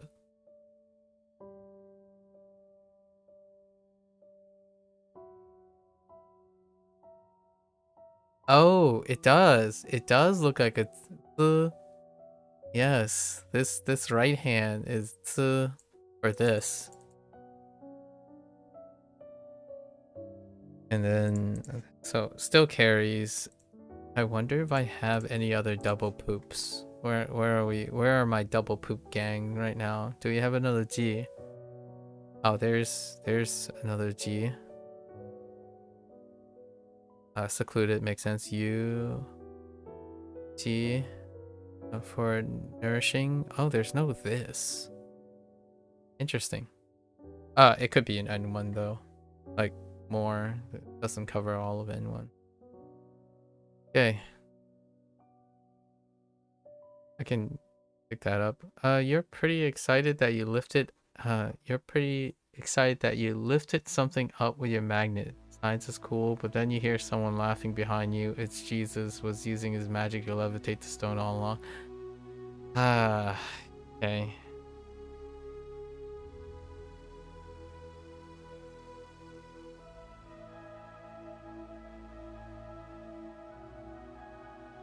Okay. Try something else.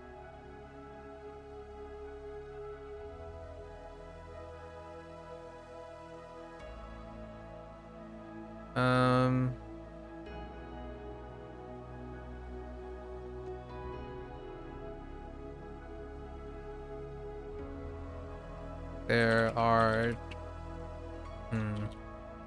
come across some poop on the ground.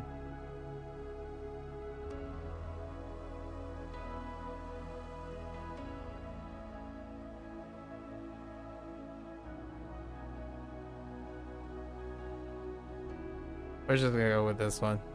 I think it's fine. It's ridiculous enough. We'll see. Floral. Okay, full.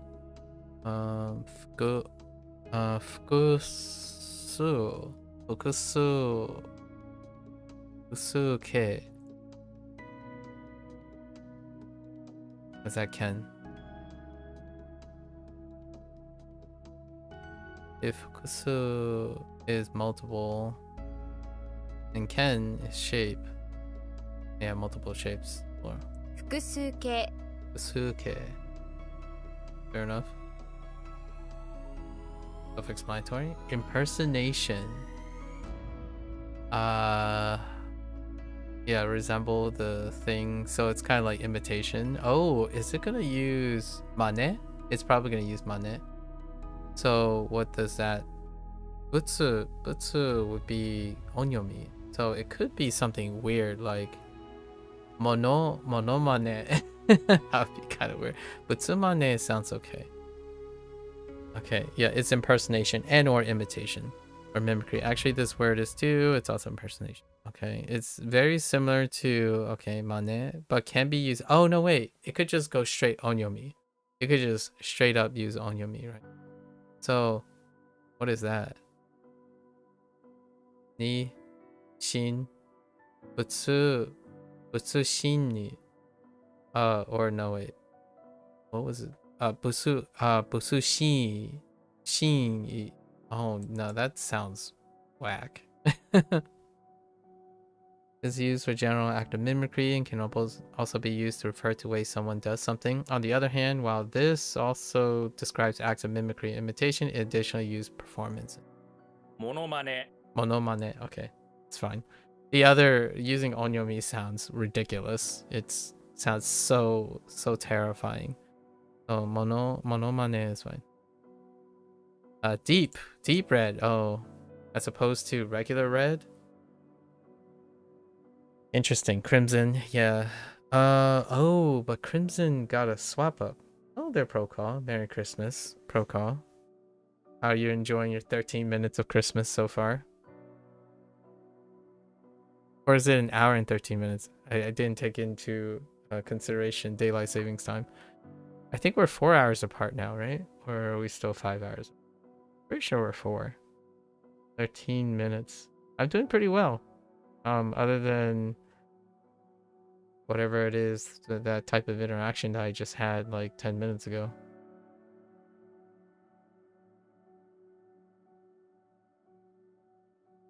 Huh, so Hoang ended up being deep red as opposed to Chu, which is crimson.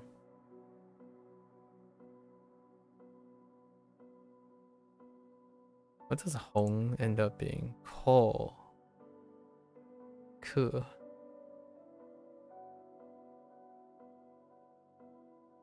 It's been good 13 minutes. Just came back from the pub with your mates. Oh, that's cute. You guys celebrated the turning of Christmas. Nice.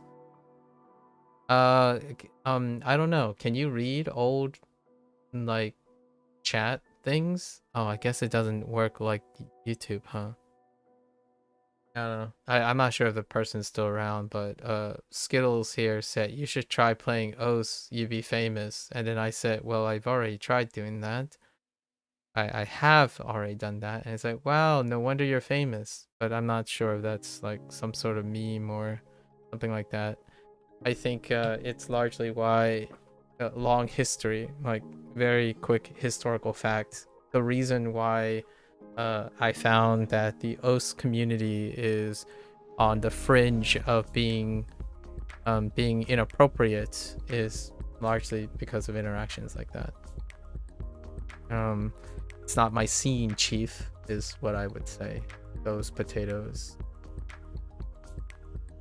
Also, you just read about more BS with Subnautica 2, yeah, with the Crafton legal stuff, and you really hope it doesn't stifle the development too much. I swear. Inappropriate in a vulgar way? Technically, vulgarity means a rustic way, so yes, inappropriate in a vulgar way. Like unrefined. Are you familiar with that? I've come to appreciate the word vulgar lately because of Chinese and Japanese vocabulary. Vulgarity means rustic and rude and unrefined as well. So not rude in the sense of being maliciously rude, but more like unrefined and inappropriate.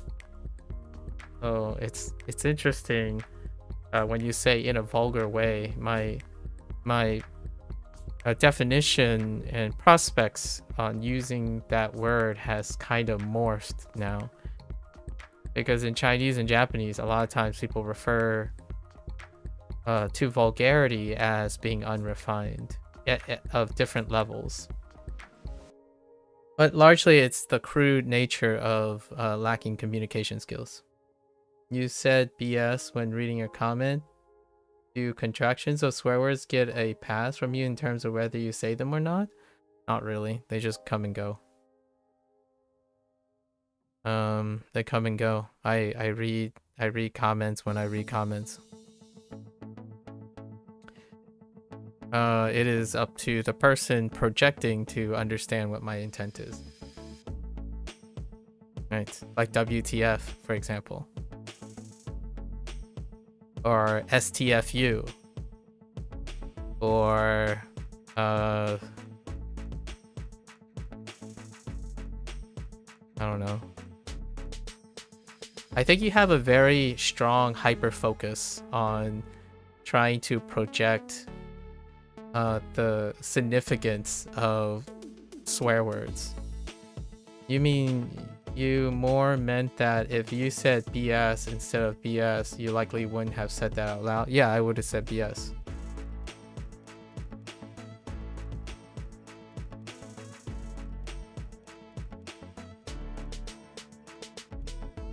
Which is what I just did.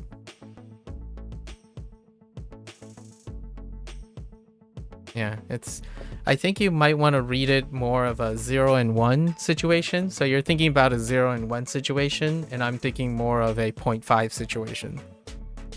So the combination of using BS while you're trying to infer that it stands for BS, it's a black and white situation. And the reason I chose my actions are because it's a compromise. So that's probably where we're going with this. Like you're saying contractions as BS is a 0, and I'm not gonna write this stuff on here, but then when you spell the word out, right, it's a 1. But saying BS is actually a compromise between 0 and 1 for me. So if you're curious about what you meant, I know what you meant, but I think there's a miscommunication on what I meant, like what I'm saying, because I would still say BS, and I already said that. Like I would say BS if you wrote BS in any form, largely because it's a compromise on the platform. Now, if you're gonna try to do a 0 and 1 again, which this is probably the next question you're gonna have on a 0 and 1. What if we were talking personally, as in on not a platform, like for example, in person? Then we have to understand that the conditions have changed because you're changing the conditions. And the conditions is that I don't have to read you anymore. Right? This has happened multiple times, so you're not the first one to ask this question. But then when you're talking about, oh, well, what do we type personally? Would you still type out the 1 or the 0? It would be neither, because I wouldn't be reading your messages out loud anymore. So that's kind of one of the condition stuff. In case you're gonna go in that direction, usually this would be the line of thought that happens quite a bit. And it deals with not just like BS, it deals with like WTF. There were a few fights at the pub tonight. Annoyingly, you missed the punches being thrown all 3 times. Wait. You guys just... Does that just happen? Do people get in trouble if they do that? Or is it just like a nice, friendly duking? Where are we at here? On a spectrum of 0 to, yeah, usually get told to leave. Oh, and then that's like good. Like guys will be guys. Like on a spectrum of guys will be guys. I know this sounds a little bit misogynistic, but I'm just gonna assume they're guys. Guys will be guys, you know, guys, whoops. Not guys with guys. Guys will be guys versus let's call the police. Where are we at here? Are we like over here? That's just your normal thing and it's kind of a friendly banter situation? Or are we like, you were saying to your friend that they didn't seem to have the Christmas cheer they should have? Yeah, over. Okay. Awesome. Well, that's cute. Did you... So you missed all 3. How could you... Wait. Hear me out. How did you miss them? As in, like, when you went, you know, like when you went, it was at a later point or something? Not friendly banter, but nothing serious enough for the police to be called. Oh, okay, okay. Interesting.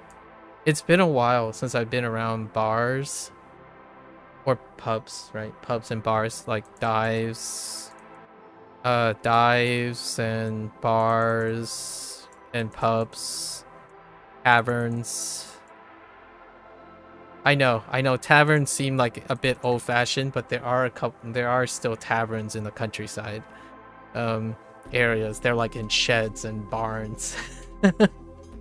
So I haven't been here before. I think the things that I've witnessed some fights before, but they're more like I'm guessing I'm trying to describe and relate to it. It's more like someone threw a punch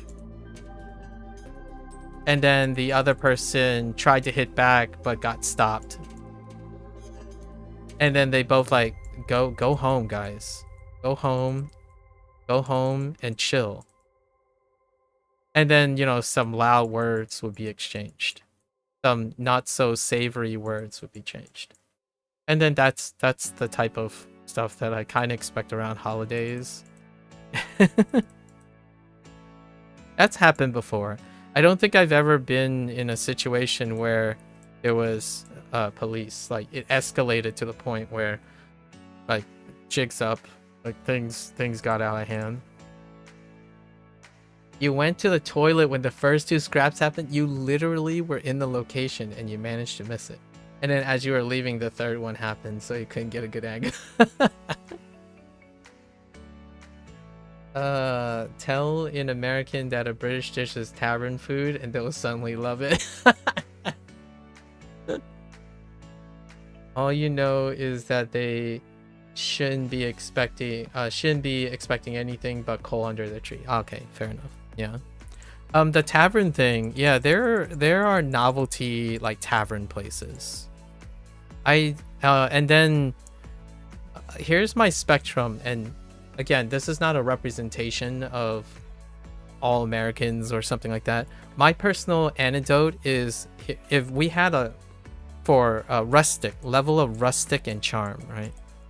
Or like rustic to refine is a way to identify these. Tavern is usually at the really rustic end.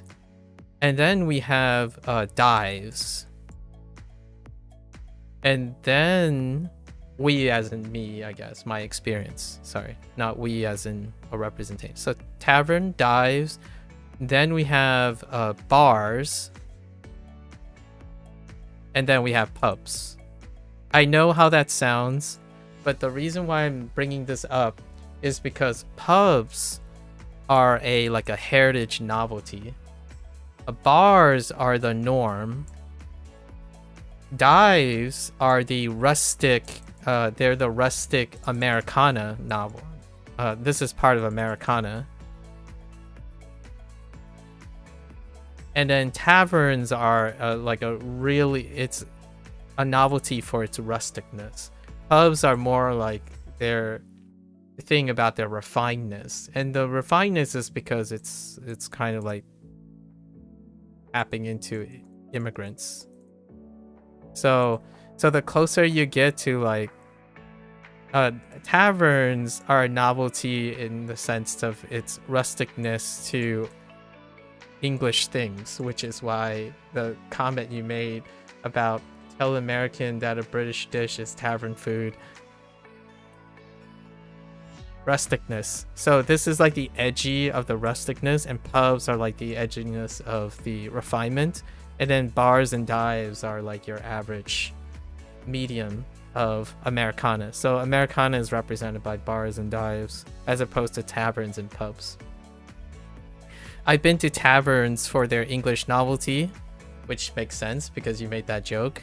It does check out quite a lot. And then pubs are often very refined, like not Italian.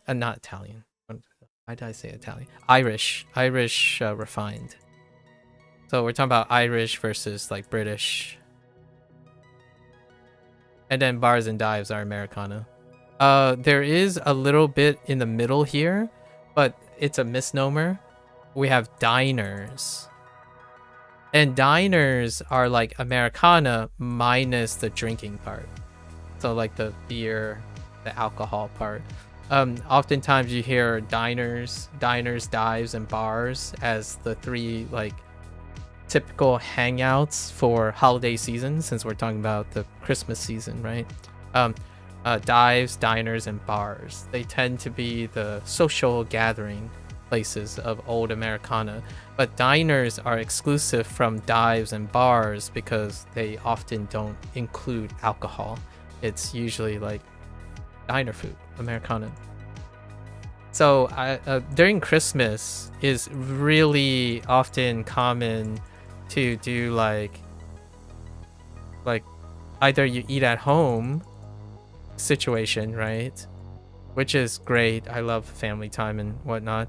But if you're like on a friends alone situation, like if you're at uni or something like that, then it would often be diners.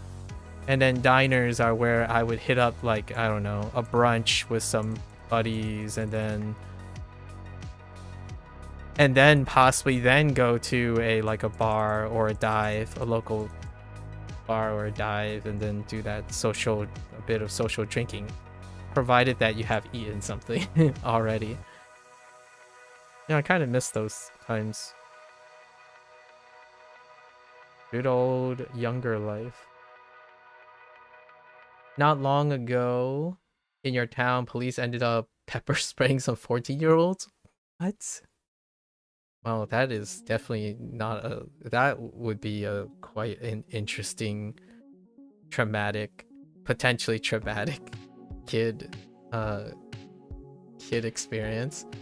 You recently went on holiday to York and went to the highest pub in UK, which was cool. Interesting. How do pubs like work? Like, what I mean is, what is considered like a ritzy pub? Did you notice any distinctions between like a ritzy pub and a like your dive pub? So when I'm saying pub, dive, and bar, so bars are at the right ends and then dives are at the rustic end. And then whenever I think about pubs in the UK, I think there's a range of the pubs. So when you say the highest pub, I'm thinking of like a classy bar versus a dive, which is like your local watering hole, right? Like your neighboring corner watering hole situation. One of your local pubs have been standing since 1860s and has on display a 400-year-old mummified cat.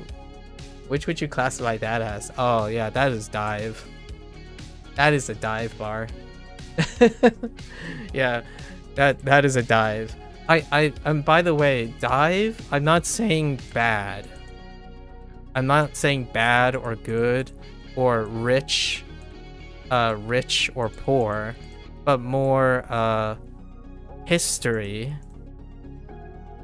and modern. History and modern situation. Bars tend to be a lot more like modern-y and well kept as well. I'm not saying a dive can't be a bar, but usually dives are like charming. So things that end up being charming. What's my example of a bar? I don't know how much it was now. I don't know how much it is now, but before, a $10 mixed drink. If I can imagine it now, it's probably like a $20 mixed drink. And then a dive would be like, what mixed drink? What mixed drink? We have beer situation. Obviously, I'm a little overgeneralizing for some fun contrast here.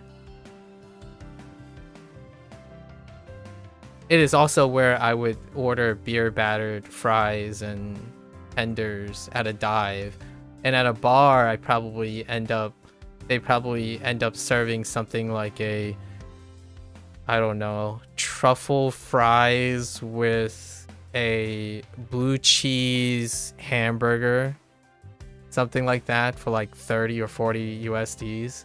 That's kind of my like range in my head, but it's been a very long time since. And usually bars are also, they also serve wines. And then there's a separate thing too in the middle.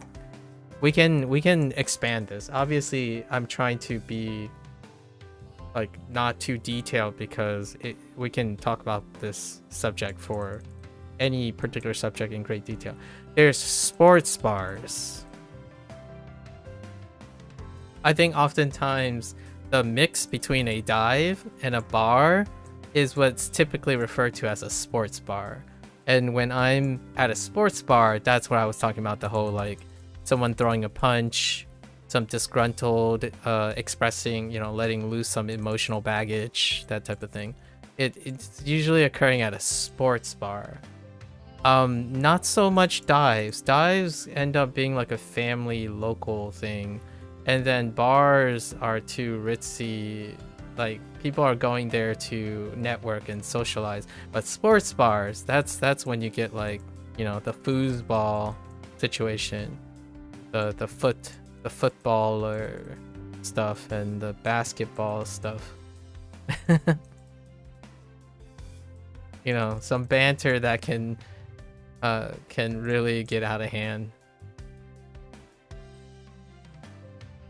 You recently found out that the lack of a letter in certain words in American English comes from when newspapers were charged by the letter to drop useless letters in certain words? Yes, for some of them, yes, indeed.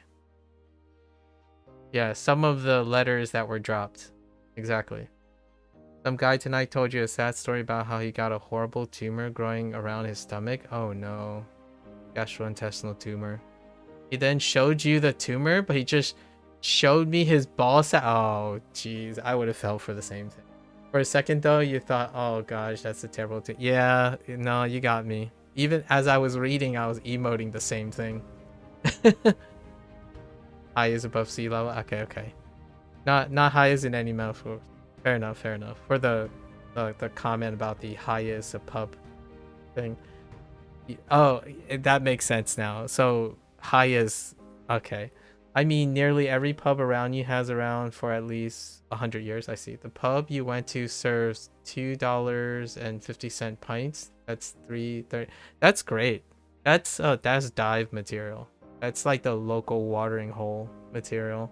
When you can get beer on app, on draft beer at that cost, maybe even a microbrew. And that's like 10 years ago, because it's been, I'm just gonna round up, it's like 10 years since I've gone social drinking. It's been so long since I've been social drinking, so it might not be that anymore.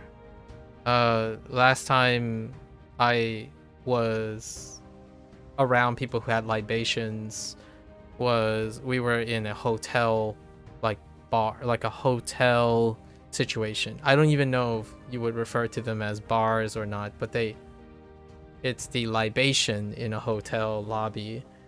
Technically it would qualify as a bar, right? And those libations are like, we're talking about, so, you know, $7 to $15, or like, oh, actually the beer, maybe not so much. It might be like $5 or $6 USD if I can recall. Here's the thing.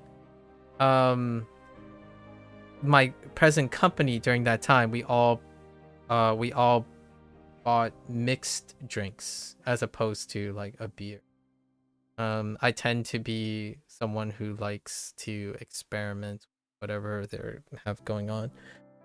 So if I go out to social drink, I typically would be interested in like a flight or something, or like boards, flights. I call them flights. I'm not sure if you guys call them flights. What do UK call them? Is it a board or flight? I typically, like, if I'm gonna go social drinking, I would flight, grab a flight of like whatever they have in their local microbrews or something, because I like the experience more so than the consumption of the alcohol. Is a flight a crate? And now you got me. Wait. I might be I might be inappropriately using this because I'm not. Crate. No. It's I don't think so. A flight is when you get one of these.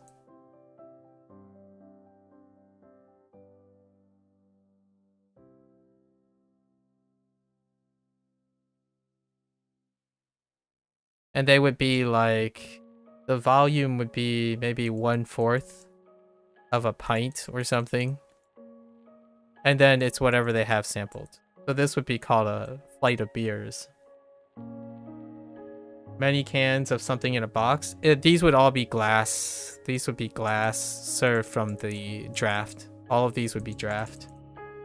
Draft and in a glass. It looks like a test tube. Like, it's a, you can imagine like a wooden, open face wooden thing. And it would be on like a board.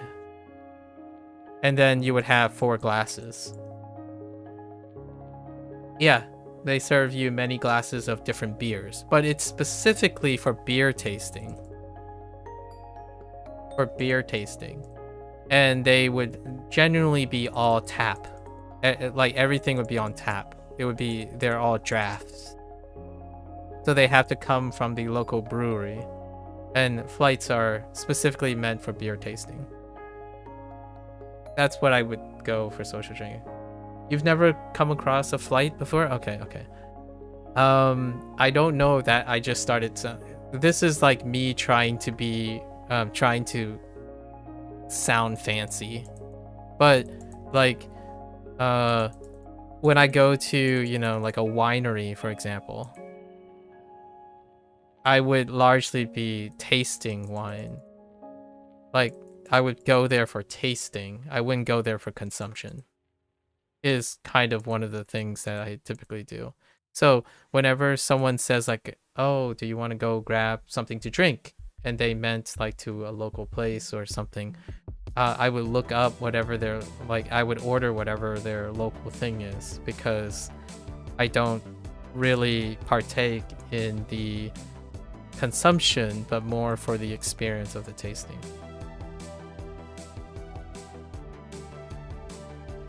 Those pubs are called, Weatherspoons, which are the most famous franchise of pubs in England, mostly famous for how ridiculously cheap the drinks are. Oh, I see. Not to get into any political talk, but just as a general curiosity, since Trump has become president, have you noticed any changes in the prices of grocery or gas? I don't know if you drive. I don't drive very often. So in terms of gas prices, they're relatively stable here. In terms of groceries, they're still relatively stable. In fact, they're much more stabilized than they were before. So we're not talking about like 2020s levels. They actually stabilize from 2020s levels.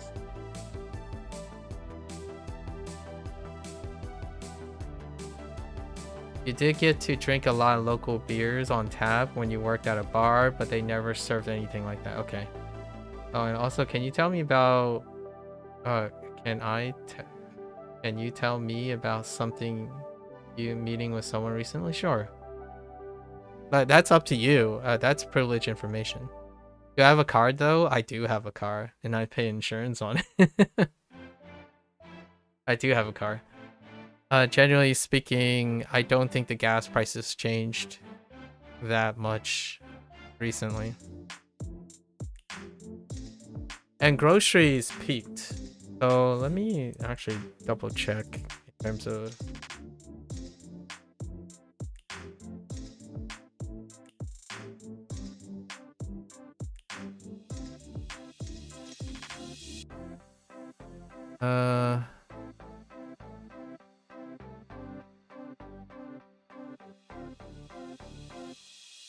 Okay, I mean, it's still going up, but it's stabilized.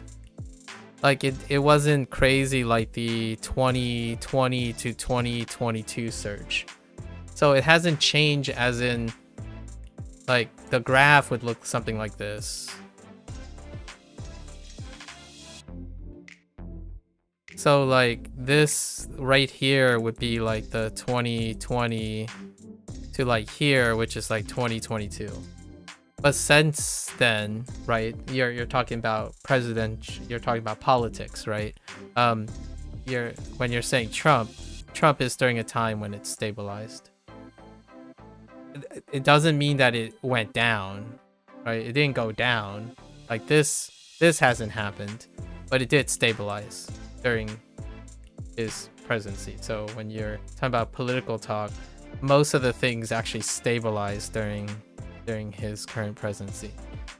Now, the thing about economy and this stuff is there are a lot of things that tend to be already set in motion a lot of times prior to something. So it's kind of still somewhat early days as to what the effects of, like, what direction is this going at some point, right? Or no direction. Who knows? This hasn't decreased though. The thing that happened before his presidency. So this happened already, like the post-COVID stuff, and it stayed that way, as far as I know. Gas prices might be similar, largely because of the whole inflation, like the trying to carve inflation back. Nowadays, at the end of fiscal year 2025, right? We're getting near the end of the 2025 fiscal year. Inflation is largely stabilized. So that means that it went back to the, like, average increasing, like the more noticeable increase, as opposed to like a sudden spike. However, I don't want to make this sound too like economy, finance related or business related, but there are a lot of things that are on a knife's edge right now, very tenuous when it comes to global economy. So that could dramatically change. And it may or may not necessarily be because leaders exist during that time, but more so that those leaders happen to be during a time in which these things happen, right? Yeah, the government shutdown is over. It ended in November, on November 12th. Hold up.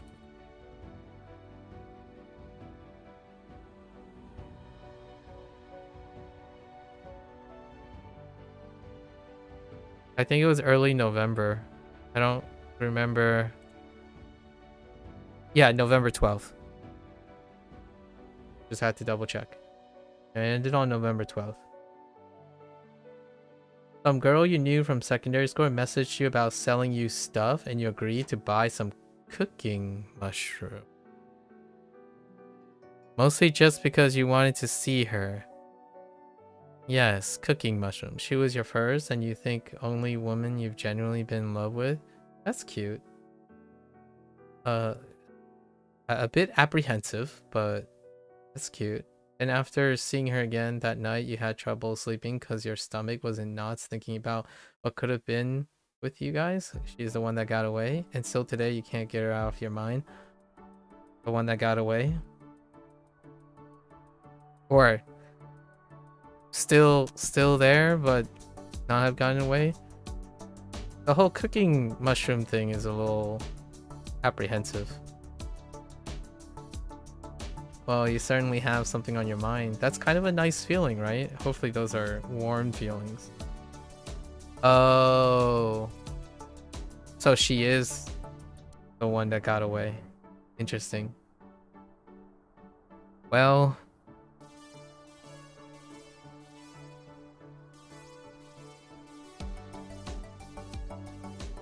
This is probably going to sound incredibly cliche, but the idiom here appropriately for someone would be there are a lot of fish in the sea. situation. I mean, yeah, because now you have the shrooms and don't know what to do with them because you don't really want to eat them, to be honest, yeah. Although I do have to admit, about the shrooms being tied with catharsis, with a relationship with another person, that can be a tough thing to juggle. So, I don't know what... Hopefully you find ways to do it. But no fish will ever be like her. But obviously that's such a cliche thing too. Yeah, but hear me out. You're saying no fish will be like her, right? And I'm saying no fish will be like her.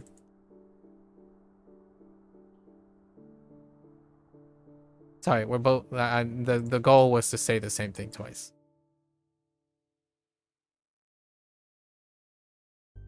So, the reason why I'm saying this is one of the classic 50-50 divides on the cliche. No fish will be like her. Past.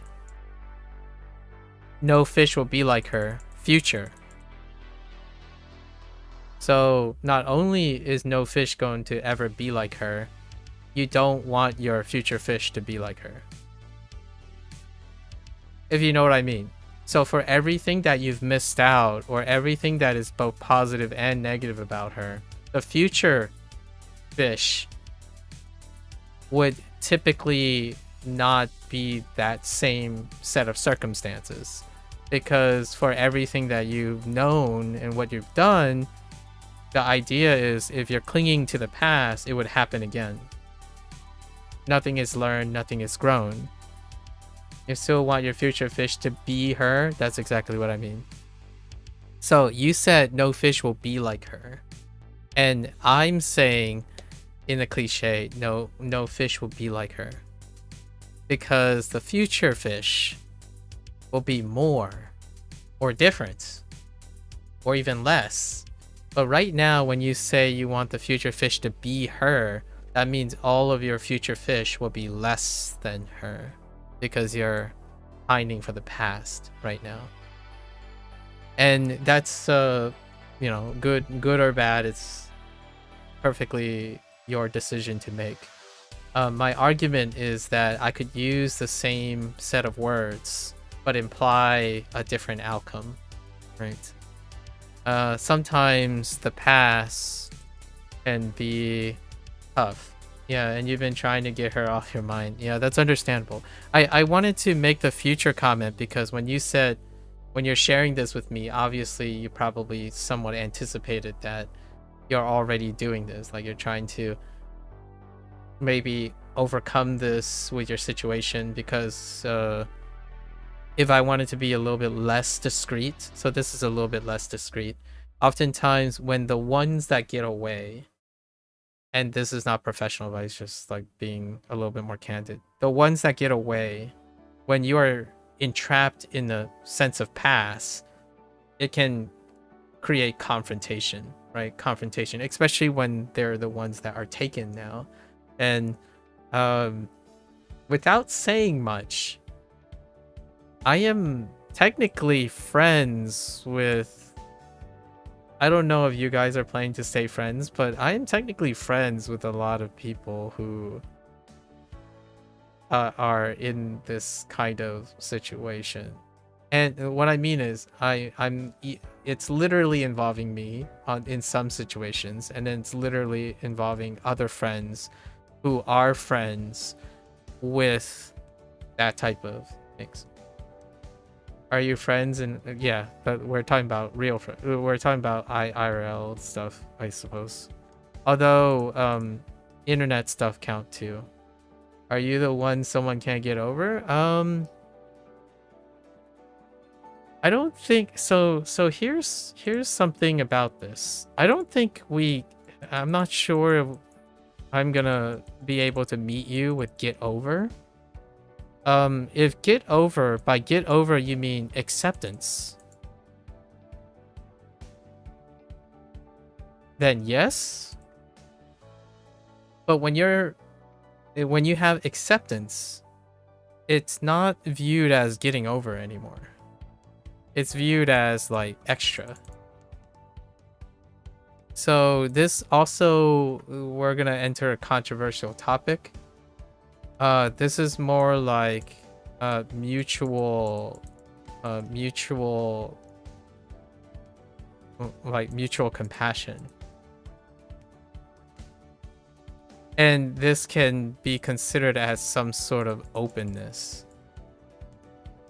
So that might not be what you're looking for in this, but I think when you mean get over, I'm guessing you mean some form of acceptance where you can still hang out, right?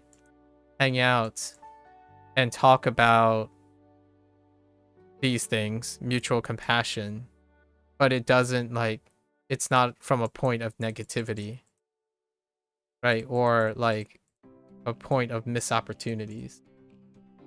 That's probably the closest thing that I would mean by to get over.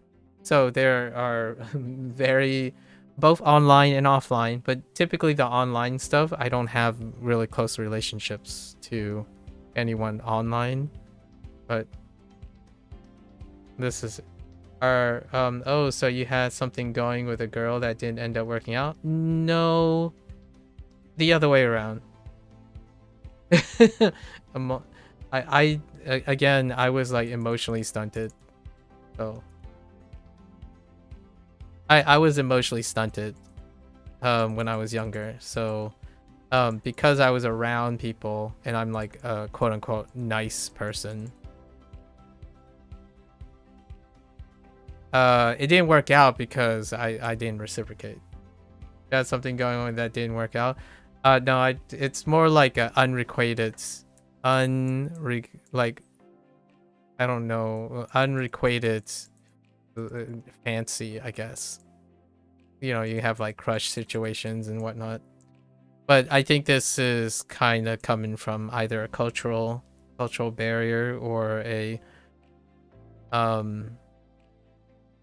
friend, like kind of like a friend situation. And many of the people we were still friends, all of that.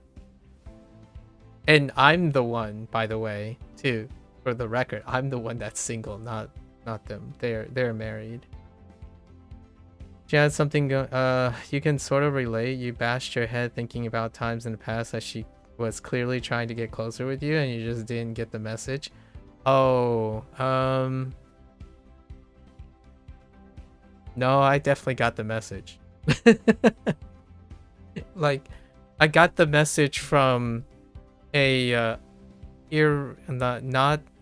not a very emotionally like in tuned manner. So it wasn't like discreet or anything. It was more like your typical high school to college interactions. Was it just a pure lack of interest for you at the time? I don't know. It's actually very difficult to know. It's more like a lack of emotional need, which is, you can technically call it a lack of interest, but it's more like that's what happens, right? It's one of those things, like if you watch, honestly, Procall, there are some wonderful, like, I know this, we're learning Japanese right now, so this is an appropriate place. It's very similar to a lot of Japanese films about like longing, but obligations and whatnot.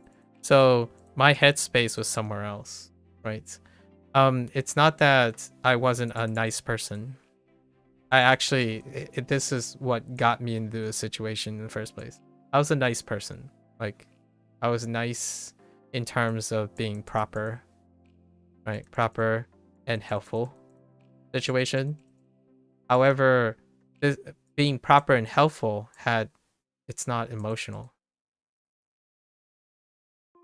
I know how this sounds, but it's a very classic situation when you have an East meets West situation. So my early childhood was more of the East meets West. We already talked about how like children are raised to prioritize certain things stereotypically in under Eastern cultures, and then they're prioritize Western children, generalizing, okay, careful, so are made to prioritize certain things.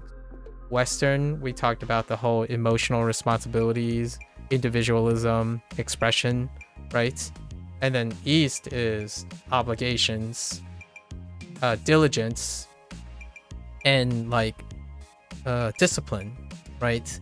So my pure lack of interest is not because I was incapable of being compassionate. It was more so that I spend most of my life focusing on something that wasn't available then. Do you ever wonder that's it's due from you not being used to that kind of situation? It is. That is one of the reasons. That is one of the main reasons.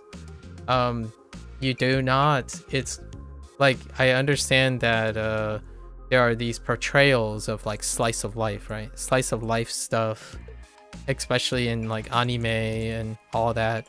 But in my personal, like in reality, the reason why, at least in my opinion, the attractiveness of things like that person who likes os or something like that is that they like a particular part of anime, which is a portrayal of the taboos of youth. So like anime, for example, and romance novels and stuff, they tend to portray things that people long for, but that isn't the reality that they have. So like we have like school romances and stuff. Those are very uncommon. Those are incredibly uncommon. In fact, I'll quote what my parents say. You can start looking for a wife, or you can start looking for interest once you get a degree and start making money. So, like, I really didn't think about those things until like I was 30 years old. And then, you know, we're going to go into that conversation that we had pro call that you're like, oh, it must be really, see, that's why Asian cultures are so cool, because when you become an adult, you can adult, right? Like when you graduate from high school, you're prepared. You have your finances, you know where to go, you're doing that. Yeah. In exchange for all the other things that you could have focused on. Right? That it's pros and cons, and we talked about this at length before, where like the priorities of something doesn't necessarily mean the person themselves wouldn't be capable of these feelings. It's largely nature and nurture put together, right? Yeah, we had a very long about whether in Eastern cultures the youth are more intelligent than Western youth. Yes, because of their preparedness for adult performances in their societal requirements and others. Right. You remember that you egotistically try to hang on you being correct about Eastern youth being more intelligent. Yeah, which Western and Eastern youth develop emotional intelligence and intellectual intelligence, like their focus on the different properties of intelligence are very societally dependent, and Eastern has a heavy emphasis on prioritizing objectivity versus emotional intelligence. So oftentimes their emotional intelligence, when they enter the workforce, have a cultural backing that allows them to continue doing that. So like in Japanese settings, for example, the work environment still is appropriate for people who develop IQ or focus on IQ things early, because the work environment then is an extension. Eventually you become a leader, then you can exercise some things, but typically their culture is very built for that. I grew up in the United States, so I would be seen as socially awkward when I was younger. And then when I become an adult, then I play catch up. So now I'm far more expressive, and you'll hear this a lot when you go on YouTube and you hear a successful, well-adjusted Asian slash Western born person that includes like Asian Australians, Asian British, Asian Americans, you'll hear a very similar pattern in representation, nearly like 90+% of the time. They would have gone through a stage in which they were excellent at all of their like objective skill sets, and then it is only later that, you know, in their 20s when they go out and they start having to interact with people, where they immediately start developing those skills, then the emotional intelligence side of things. So a lot of those people, the PhDs, the medical doctors and stuff, they would eventually develop potentially bedside manners and learn how to speak and be more charismatic, and they end up going into roles like that and become the reverse. That's very typical thing, right? Do you ever wonder, okay, yeah, and then you get FOMO about having close relationships with women sometimes. So when you said I skipped one of your things. There was a very important thing, something about the forefront. Hang on. Is it in the forefront of your mind now? Now that is an interesting question, and the answer is no, unfortunately or fortunately. And what I mean by that is, not in the same sense. Like, the life has made us different people, right? So it is on my mind, but it is presented differently. Much like your FOMO of having close relationships. Since I don't know what I'm missing, I didn't focus on the fear of missing something because I didn't pine for it. So nowadays, I see it as a privilege. So now I'm old, right? Like, I have a lot of life experiences. So what happens most of the time is I see my chance relationship with women and men, like, it doesn't really matter who, like, we're not gender specific here, like have to be gender specific here. Like, I would raise a child even without the comfort of a companionship or something like that. The idea is that human relationships now are a privilege. It's a luxury. I feel like I know I typically say that everyone deserves love, but I feel like I'm plenty loved in my life. So any more love means that I welcome it with open arms, but I don't miss it. I don't like fear that I would not experience something that I am entitled to. I do in outward like in an outwardly way believe that everyone deserves love. Like, humans must experience love at some point. And the way I experience love is probably, without sound super cliche, it's a consequence of my upbringing. We talked about this, Prokal, when you were describing Otakon, when I was like going to the anime convention, right? And you asked me if I I talk about striking up conversations with people, and you laughed about, it's like, yeah, that's kind of what I imagined you would do. And it'd be something about one night stands, right? We talked about one night stands, and the idea is that I would double down on all those single interactions, whether they go somewhere or not. That's how I see opportunity with people.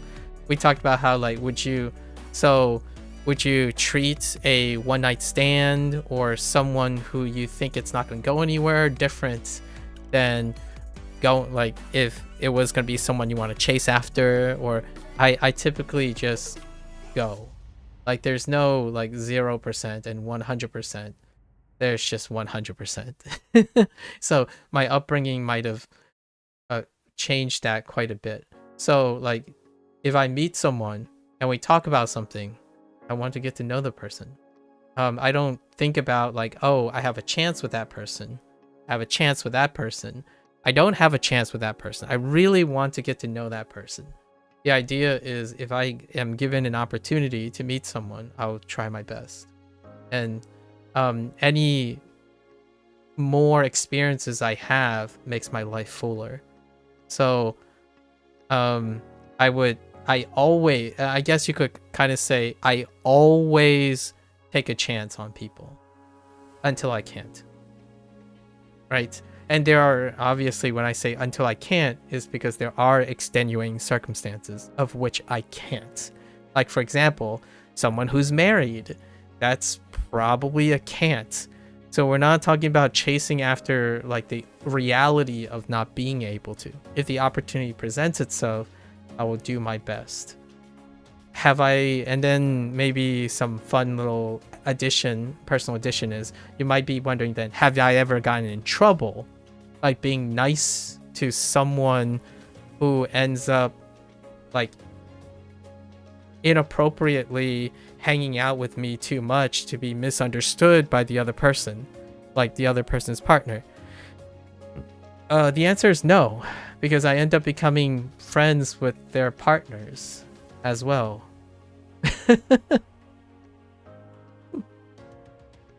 In fact, a lot of times it is more like how much both of them want my company, like enjoys my company, than how they don't want my company involved with either of them.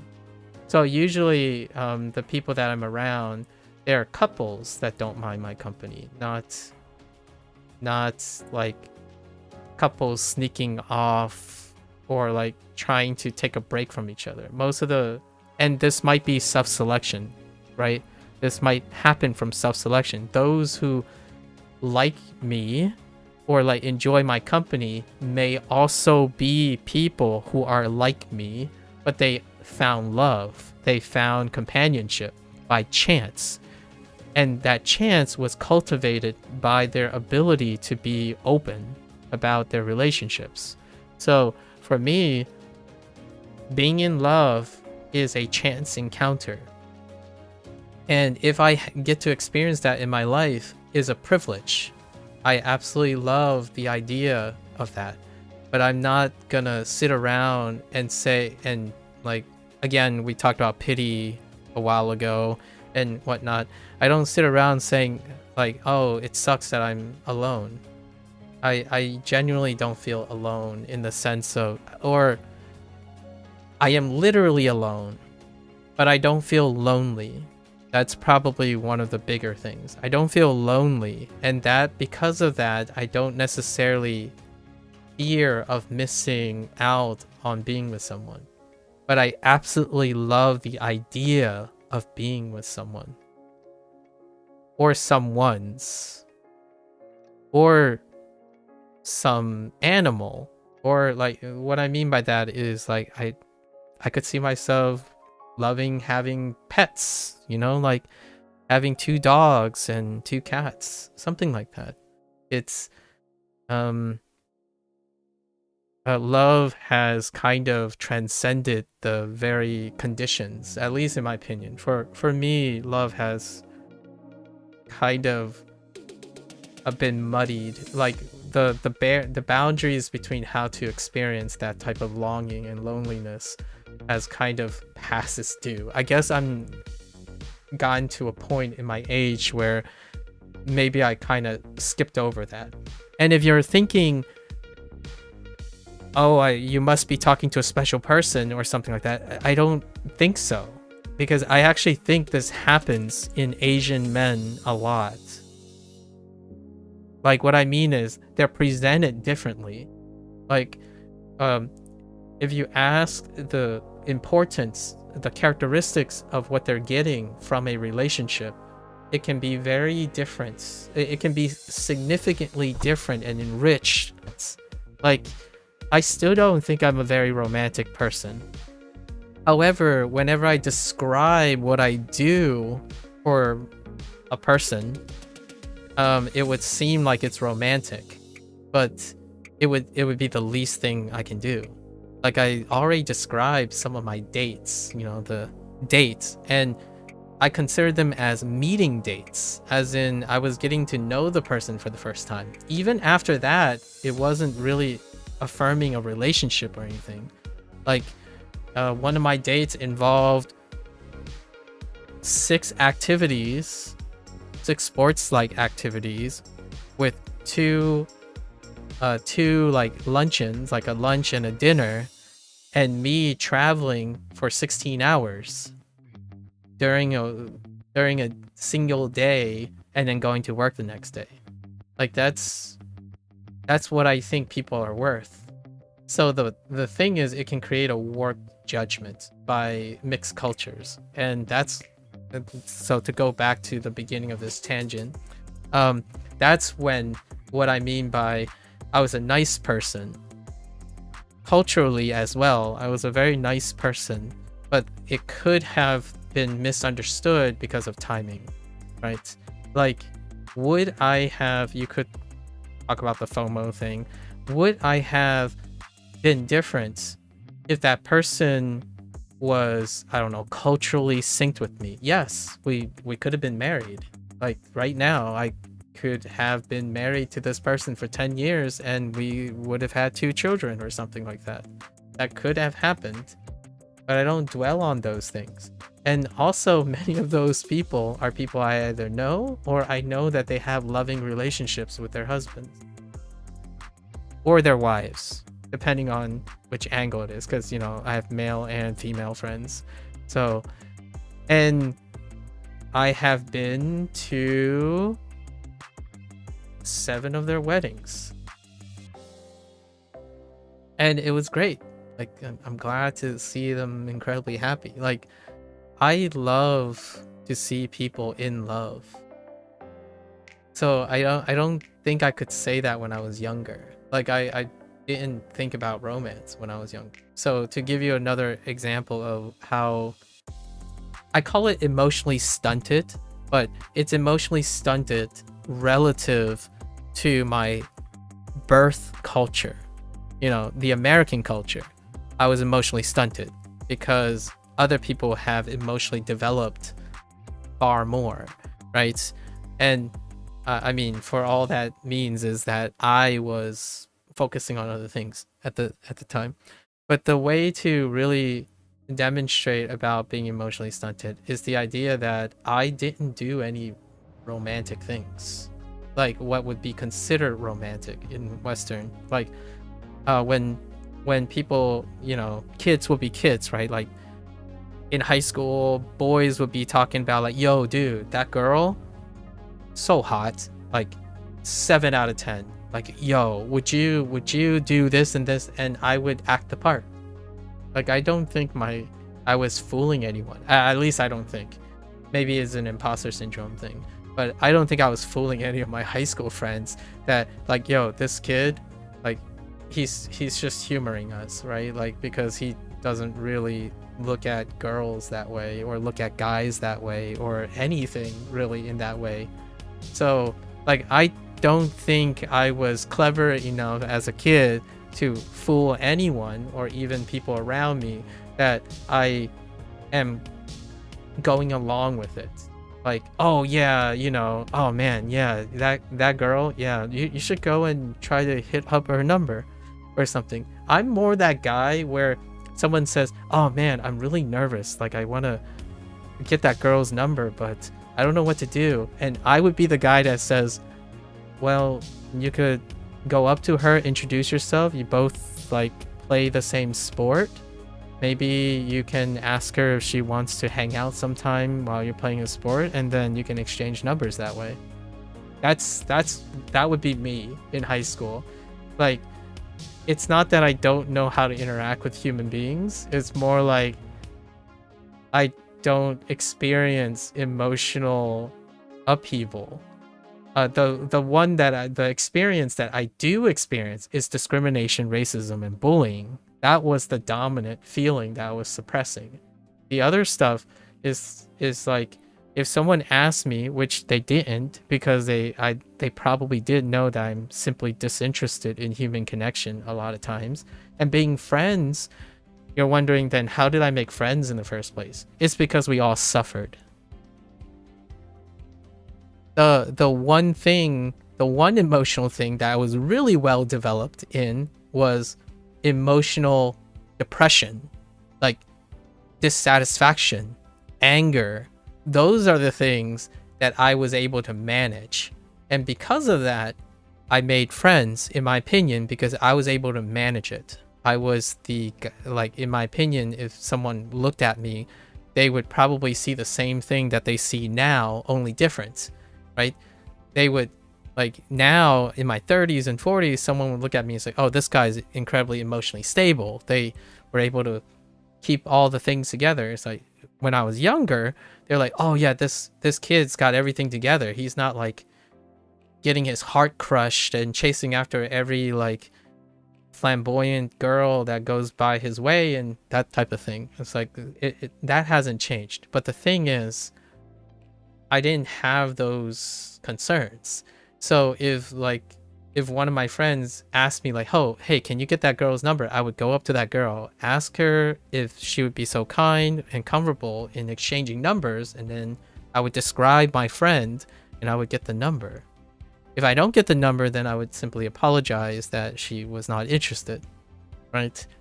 So things were a little bit weird. So like embarrassment was not a thing that much, like where someone falls down and they were embarrassed. I would go over there and help them do it. And it's like, but dude, you're drawing attention or something. The thing is, I wasn't very emotionally adept. So when someone says something like, oh, isn't it embarrassing if you're gonna go do this? It's like, I don't see why it's embarrassing. You just do it well or something like that. So it's kind of like almost like watching, looking through the lens of some of these kids nowadays online, where they are able to conceptualize a lot of things through example, like memory, but they are unable to process their own interests and their own concerns with the current task. So like cue the 19-year-old that talks to me and say like, I have no idea why I'm frustrated, but I'm really frustrated. And what is the solution when it comes to like an Eastern culture? You bury it. You bury it deep, and it just never resurfaces until maybe later. When you have the privilege to do so. When is it later? When you finish your degree, have a professional job, have a lot of accolades and legacy, and then you can do whatever you want with your emotional. You can release your emotional restraints a little by little and discover yourself then. And that's kind of what happens, actually, even in a Western culture. Until it overwhelms you and becomes too much to handle, that also happens. And you already know the story of this. Take Korea, Japan, and I don't know what China filters about this, but you already know that happens. We're all still humans, right? People are not born different, it built different in that way. So you know what happens when it overwhelms them and becomes too much to handle. Yeah, safety nets. Safety nets is probably a euphemism for that. Happy Merry Christmas Eve. Yes, Merry Christmas Eve, Girdle. I hope you're doing well in this holiday season. We're talking about love, romance, and stuff like that right now. Yeah, shout out to the poor MAPPA employees. Yes, that would be a good example. Do you ever think about the bliss you might feel to wake up with a loving partner next to you? I don't. I can't possibly comprehend something that I only vicariously understand.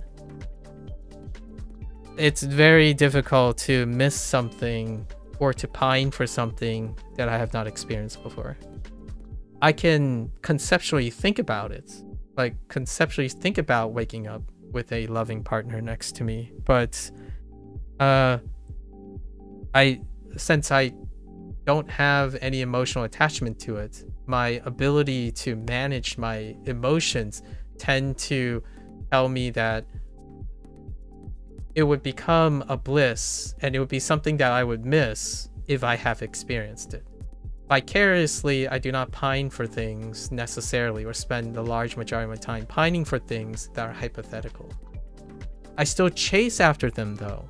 Like, I don't want to be, and I'm not the younger person who doesn't like curious about those things. Now I'm inherently curious about human relations. When I was younger, I was not curious about human relations. Now I am. So there's a willingness to explore that. There's no pining for something that hasn't happened to me. That's a different story, right? And I do have a lot of vicarious experiences. Actually, most of the people around me, I am probably, there are of all the people that I know, greater than 90% of the people that I know have found companionship. So I'm in the minor. So when it comes to understanding the concept of like both platonic and intimate love, I have plenty of examples of that around me. If people were to ask the people around me, they probably would say that I could benefit from companionship. Like, they would want me to find a companion, but at the same time, they would probably be very comfortable in saying, nah, he'll be fine if he doesn't. That's probably the situation. If I had to be brutally, like really direct and try to be outside of my brain and put myself in the shoes of my friends and whatnot, it's to the point where that's a good excuse for not staying in contact either. And you might be thinking, well, an excuse is an excuse. It's like, yeah, we don't really talk that much either. And despite that, if you give us 5 minutes or 10 minutes, like if I somehow something brings me together with one of my close friends, it would be like as time hasn't ever eclipsed. Like, we would be as close as we were ever back then, because largely it's not like I stopped thinking about my memories with my friends. I use their memories and my memories a lot over and over again. But I do keep these memories with me. I don't miss them in a sense that they remind me of something that I must continue to have. I have this, like, in my opinion, I have a complacent nature in the idea that I'm always grateful of what has come to pass. I don't try to recreate it or hold on to it in the sense of like the fear of losing it. I will always have these memories and these cherished moments. So whenever I interact with new people, that's how I interact with people. I seize the moment and try to create a memory. Now, it doesn't guarantee that the people I interact with will stay around and feel good about it, because oftentimes that's where there's a disconnect with those people, because those people can become codependent. They are looking to form a relationship based on dependency, and I am not looking for a relationship based on dependency. I'm looking for a relationship based on two people who are mutually independent, and they can appreciate that things are not forever, but they are also the best of times and the best of things when it's happening. That kind of thing. And that's probably not the greatest slogan for long-term relationships, which I accept as a reality of the culture that I grew up in, for sure. Oh, okay, so you swing both ways, opens up more opportunities, to be fair. Well, I don't really know how that's not something that I think about too much, like which way I swing. We go by humans, like how much I value humans. Like, I don't value people less and more because of like some arbitrary conditions. But then how do you differentiate for situations where a closer relationship could be formed? I really don't. And I already mentioned, I'm sorry, I'm catching up with your, obviously your comments. This could be already answered with my response, but one of the consequences is I don't. Or I don't very rarely.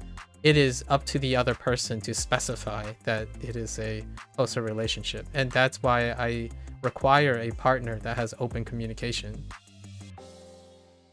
It's not the reason why you're asking how do you differentiate and whatnot. That's assuming that each of the partners, like both the partners, are on the same page at all times. And I would think that's a ridiculous notion that can be communicated solely by one side of a thought. So I like to rely on the idea that relationships is a two-body problem. So that provided there's open communication, there's a way to differentiate. I myself personally within my own head probably don't differentiate that much. Because in your opinion, you can't keep acting like that and expect something more to come of it.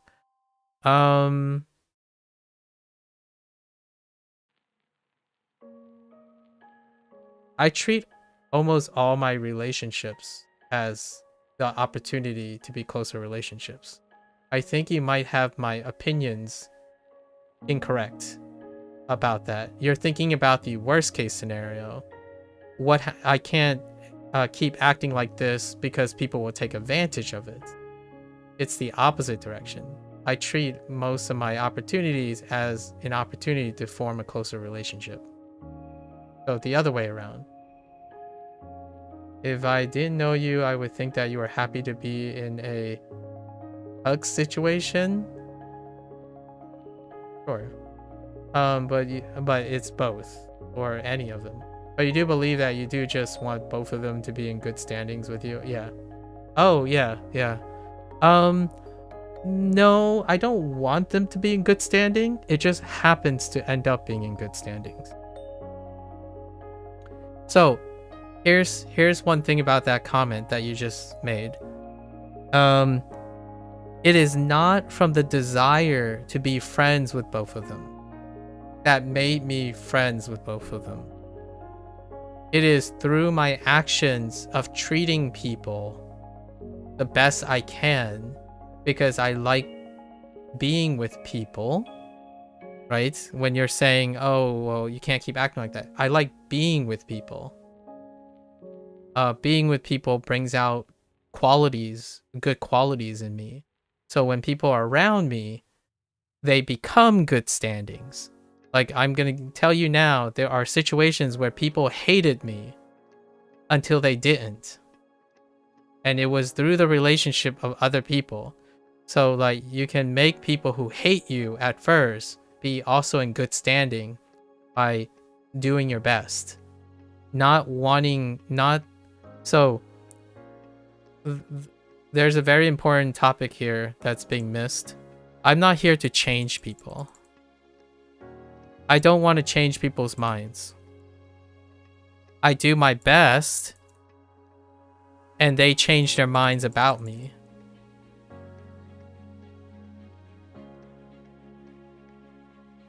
So, like, when you're talking about, oh, well, I can't keep acting this way, and you expect something to come of it, it's like, well, it can be seen that way when I'm always doing the best in me.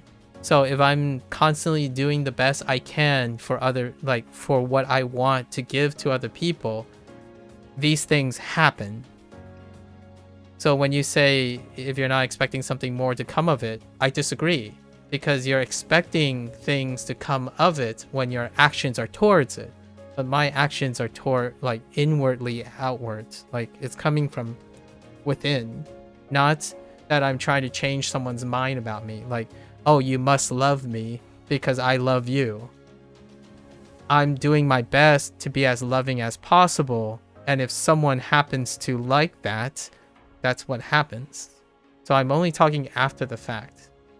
I didn't, for example, if I was with a friend and then that friend's partner really dislikes that I'm really good friends with that, what would happen is, oh, it seems like we have a misunderstanding. Let's go and share a day together then.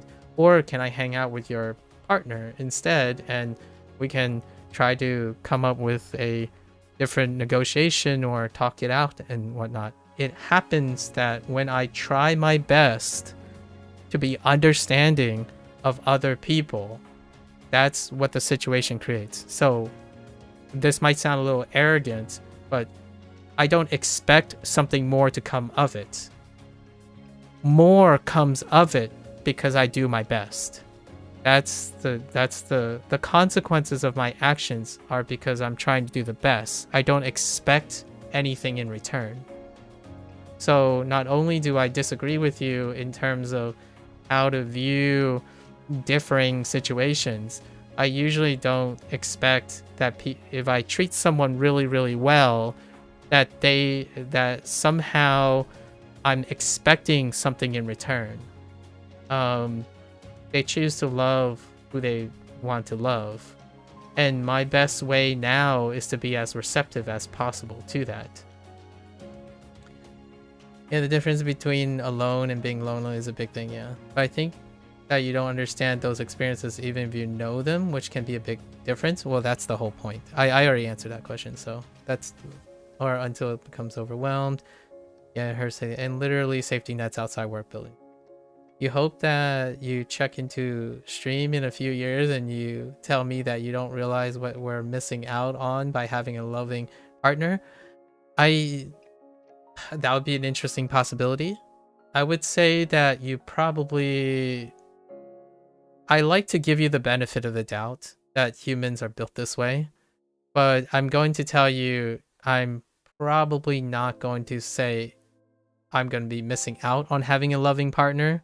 You're probably going to find me more of the times that I like having a loving partner.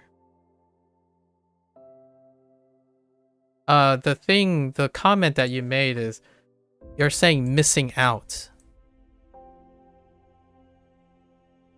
Missing out requires that it's in the past tense. If in a few years, right? If I had a partner, say like a partner came, and then the partner gone in that same year, I would cherish the years that I had with that partner.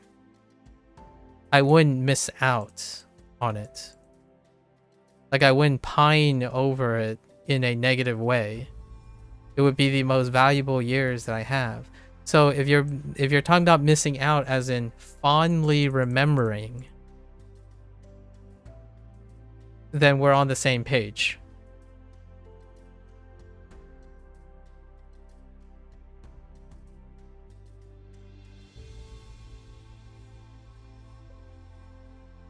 Okay. Alright. Don't worry, I'm going to delete that. It was so cringe. Oh, well, I can't listen to it yet, so it's fine. I can't listen to it yet. Oh, if you said anything, sorry. We can both always remind ourselves that Newton was celibate.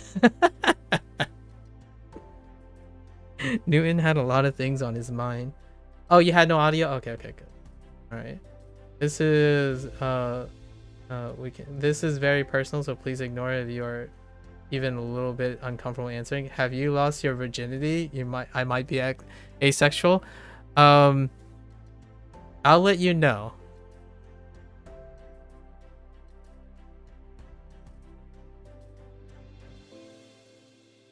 Since you asked.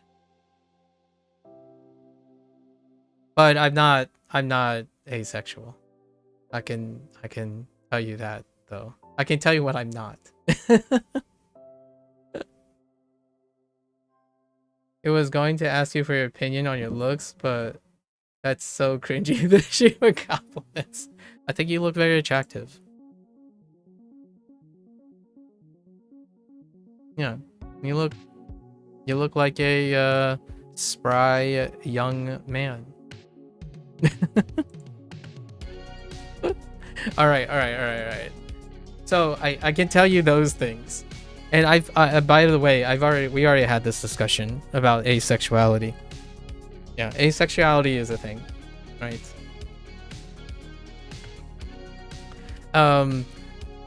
What have I said in this way? I have thought of it before.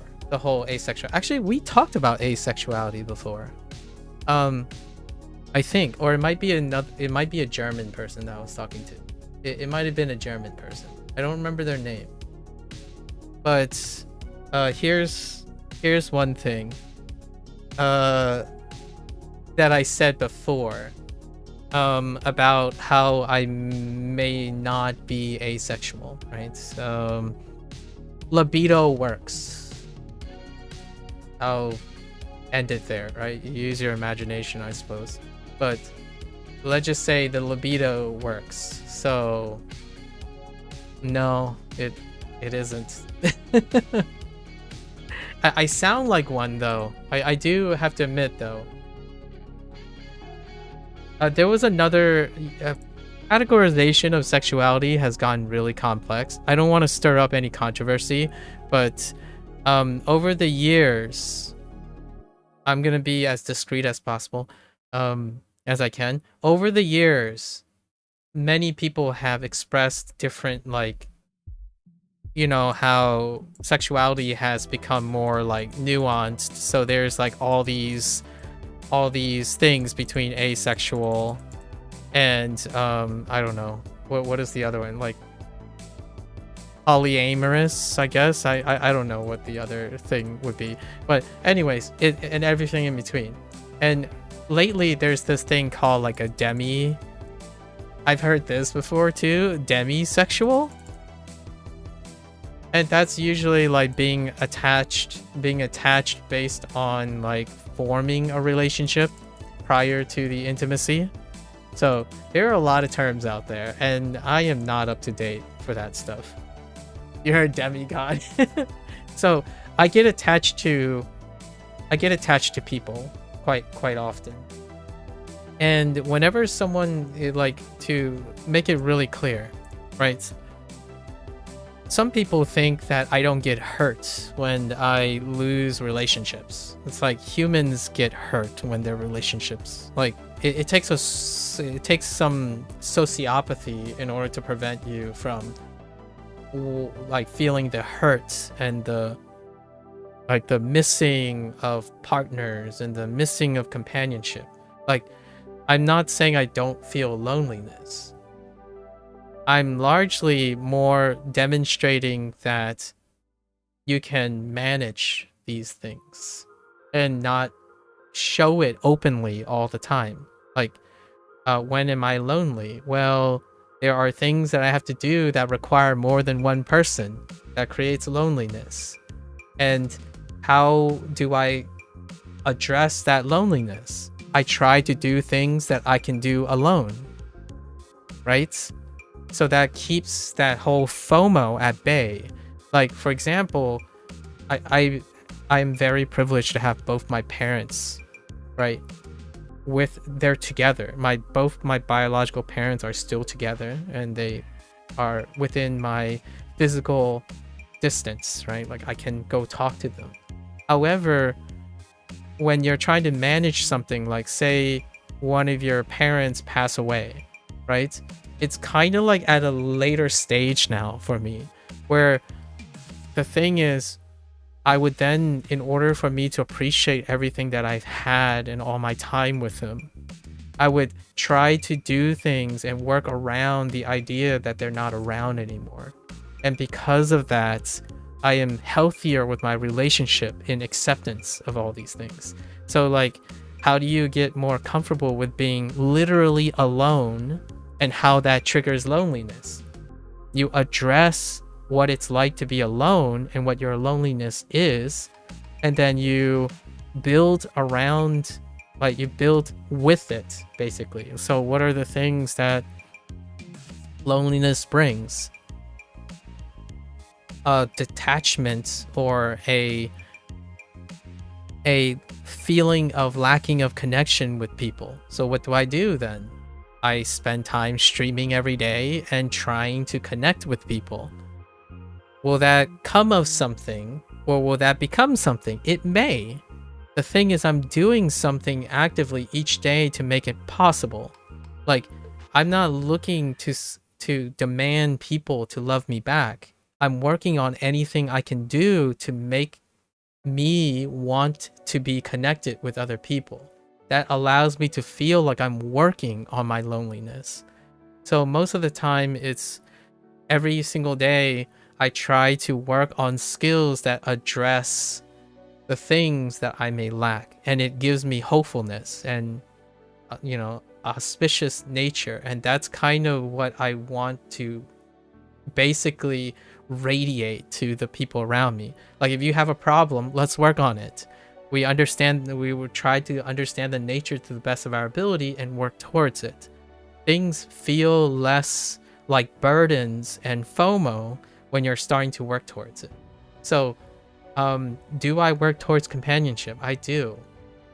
Being able to communicate more effectively, solving other people's problems, all of that is in like geared towards creating stronger, more consistent, and more frequent relationships.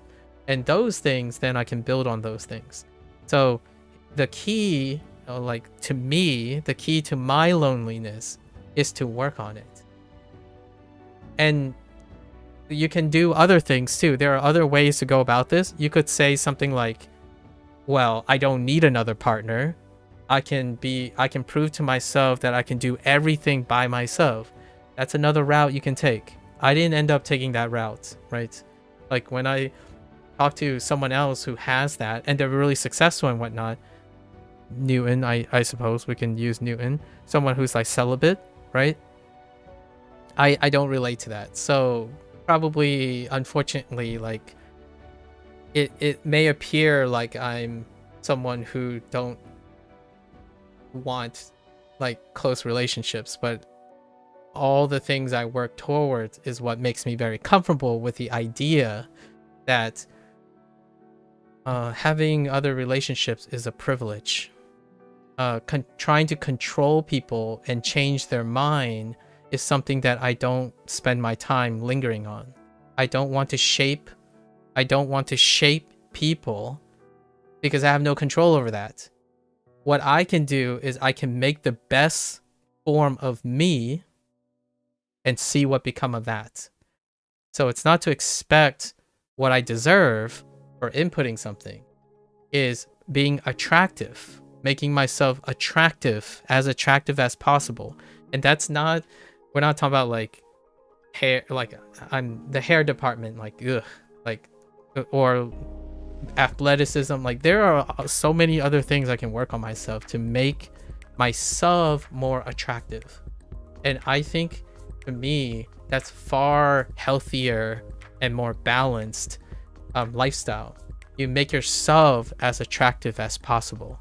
And we're not talking about vanity, just vanity. We're talking about being nice, being kind, always being available.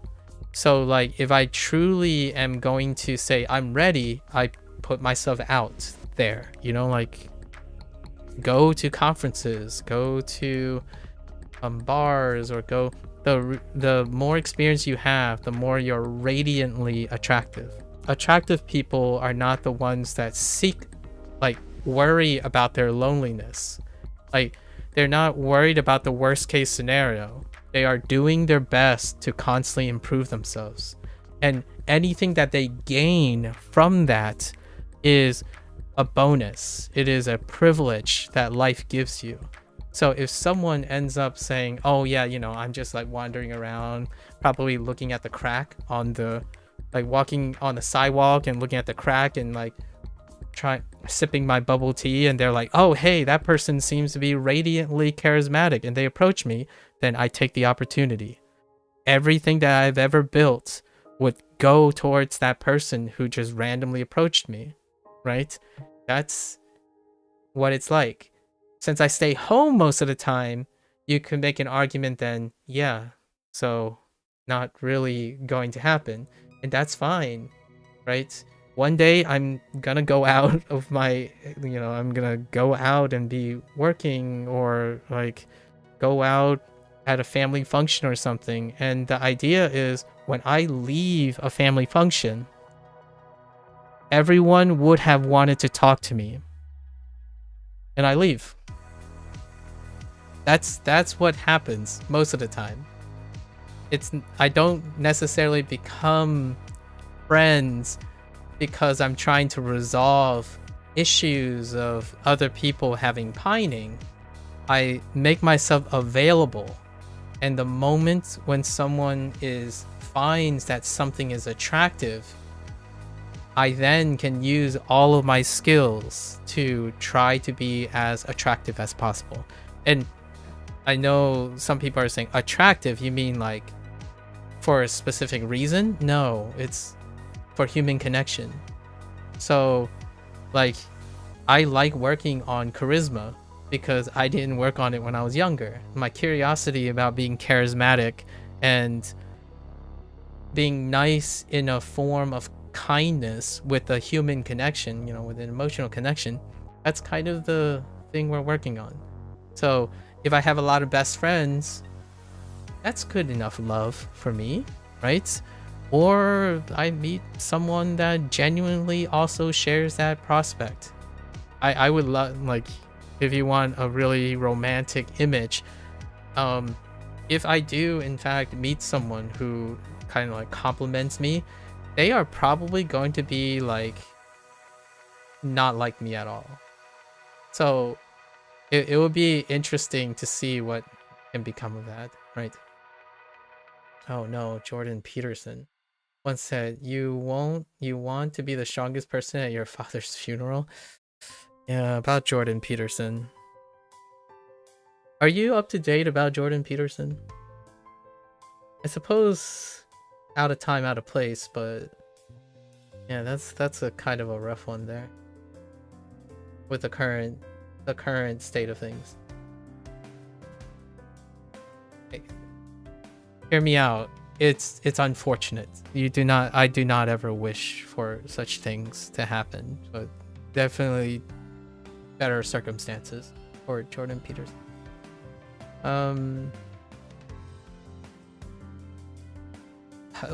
That doesn't discount what was quoted though. What was quoted is amazing. Also, thank you, SN, for your compliment about me. Even if you felt like you had to something I was fishing for it. Oh, okay. That's fine. Objectively attractive insofar as it can be objective. Yeah, fair enough. Yep. He bought his book 12 years ago, 12 Rules for Life. I see. There are quite a lot of other people that also hold up that banner with that things. It's like one of those things. Not everyone is cut out. Like, I want to be as respectful as I can, but there's a reason why a lot of times intellectual pursuits stay unattached to exploring the overwhelming circumstances of being emotionally tethered to like the rest of the human population, right? I mean, one could say it's kind of poetic that Newton was celibate, or like specialists, like the geniuses of humanity, all the puntated, they are very exclusive when it comes to interacting with the emotional burden that is what the internet represents. So it's quite unfortunate to see that not like it's unfortunate and kind of sobering at the same time, maybe hubris as well, to demonstrate that intellectual acuity may not necessarily promote the greatest clairvoyance, like in all omnipotent or omniscient clairvoyance, to addressing one's own human condition, right? And I think Jordan Peterson is one of those individuals. It is very humanizing, right? Oftentimes people forget that the individuals you are listening to and the things you say and exchange between people, humans still have specific breaking points when it comes to their human condition. So not everyone can expectedly be, I don't know, coherently expected to be very stable. I personally, I've already talked about this before. The environment that I chose is still within my comfort zone, right?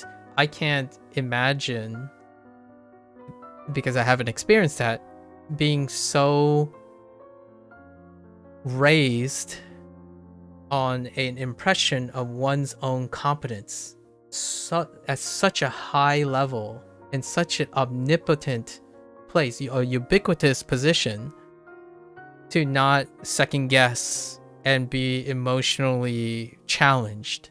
So like I personally do not envy that. Like I don't know if it will happen, but if it does, I'll still give it my best, right? And I think when it comes to Jordan Peterson, I'm beating around the bush here. I'm trying to be as discreet and respectful as I can. That's kind of what happened. Unprepared, right? Or maybe unprepared in the sense that I don't think the human condition allows anyone to be prepared for such things. They happen, and you do your best, right? It is a shame that he generally does have insightful information, but you think the overexposure to the internet really just broke him. Yes. I think that's the most considerate way, like a very considerate way of looking at it. And I would say, I talk about this a lot. If you want some fears and insecurities, I have the same insecurities about myself. Despite not, like, what is keeping myself from that happening is, I guess, my imposter syndrome and my hubris. Like, the fear of hubris is what's keeping me from putting myself into that position. I don't think, I rarely ever, you probably heard me say this many times, I'm not a leader. Like, I don't like transcending. I know I'm enlightened enough for the time being that if I am placed in that position temporarily, I might be able to hold up my game. Like, I'm able to hold it up, but I don't think I would be able to, I'm not equipped to do that permanently. I think there are fantastic human beings that may be quote unquote built different than I am, but I don't think intellectual pursuits or being objectively attractive or charismatic is like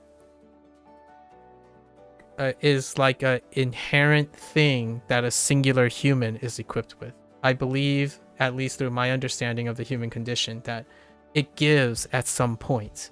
So creating a safety net or creating a support system without having to be like self-reliant, like completely independent, that's, I think, the overexposure typically, and when one is broken or is not, also it's also how one recovers from it. So hopefully maybe this won't be the last time we speak about it, and there would be like a path to redemption or something like that with like good support system and whatnot. I don't have much. Some people might say, well, you're just cowardly or something, but I don't have much confidence or that level of pride that would place me at a position so confident to be like, oh yeah, I can be overexposed to people's concerns and not have it break me. I think ultimately I would be broken pretty quickly. So in no way am I trying to compare myself to the best of this person. I'm more considering my comparisons of how easily or fragile humans can be unexpectedly. So I tend to err on the side of caution a lot of times. Yeah, I recently watched the documentary or like exposés or journalistic things on the existing body of individuals who have a long-standing influential position, and I've been evaluating myself personally, evaluating like what type of individuals that I could defer, right? Like if someone's saying, oh, I just don't understand you, I can, like, this discussion that we have about relationships, oh, I can't possibly understand what you mean by this. Like, okay, well, I do know a couple of other people who have a different, different ways of explaining, or maybe something aligned, and I would use that. So over time, I did come across names like Jordan Peterson. And that was brought up, by the way, like 6 or 7 times over the last 3 years, because individuals would think that I resonate, or I present ideas and maybe philosophies coincidentally. They're all coincidentally, like Jordan Peterson. And then there's others, like a drama brought up the learning coach Justin Sung, and then I got introduced to Justin Sung there and then the last like 2 months, and I realized, oh yeah, he did it all already. Like, I don't have to say anything. Like, if you want another person's professional explainer for many of the concepts that I talk about, this person already did it for the last like 7 years. I think I don't know who's older. There's a chance I might be slightly older than this person, maybe by 1 year or something, but they already did it. They did all this, and I was living under a rock. And then, of course, way back, like another 2 or 3 years back, someone introduced me to Vin. Vin is a speech coach, and yeah, same deal. So these individuals are really cool to follow, and it's very affirmative. Like, what I mean is, I get a lot of affirmation from hearing them talk and not rewording my words, but coincidentally having similar perspectives and different ways to explain these things. And over the years, despite having only meet 1 or 2 random people every so often, those individuals who actually stay ends up deferring to someone that I remind them of, right? There's one big difference that most people, I will never remind people of the people on the content creator, and it would put me in their position, and that is, I think I am important enough to sell something. I am not important enough to sell something. So that's probably one of the traits that I don't think by default. It's a paradox. In order to find someone who's incredibly influential, have lots of following, and is a professional, you would have to seek to be a professional who also understands how to exercise all those things. So I don't do that. And I want to make it clear, I am doing it by choice. I understand the concept of doing that. And it goes back to the idea that, oh, don't you want to be famous, or don't you want that stuff? I can't really want something that I don't have yet. Again, back to the whole like pining for a love of a partner. However, I understand the concepts and benefits of having that, and also the cons, the pros and cons of having that, right? That also goes with having a loving partner, the pros and cons. You might be thinking, oh, what are the cons of having a loving partner? Missing them when they're gone. That's a possibility, right? One of the dualities of the human condition is the things you love are also the scariest things that you have. Like, and that's kind of why every opportunity is a wonderful opportunity to try to wrangle the most potential out of them. So that's kind of how I approach things most of the time. Like, what you see, if you see someone who is constantly only talking to themselves on stream, you also see someone who is also not overbearingly concerned with being popular. Although those things, they go hand in hand. And the whole take and eat it stuff. Yeah, 6 or 7 people mentioned Jordan Peterson. When I started learning language, like I really honestly do not like it. It is very humbling how well informed people are with very specific influential individuals because of parasocial relationships. So 6, 7, yeah, I know 6, 7.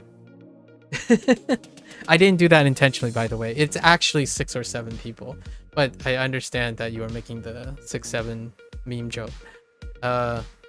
What'd you call it?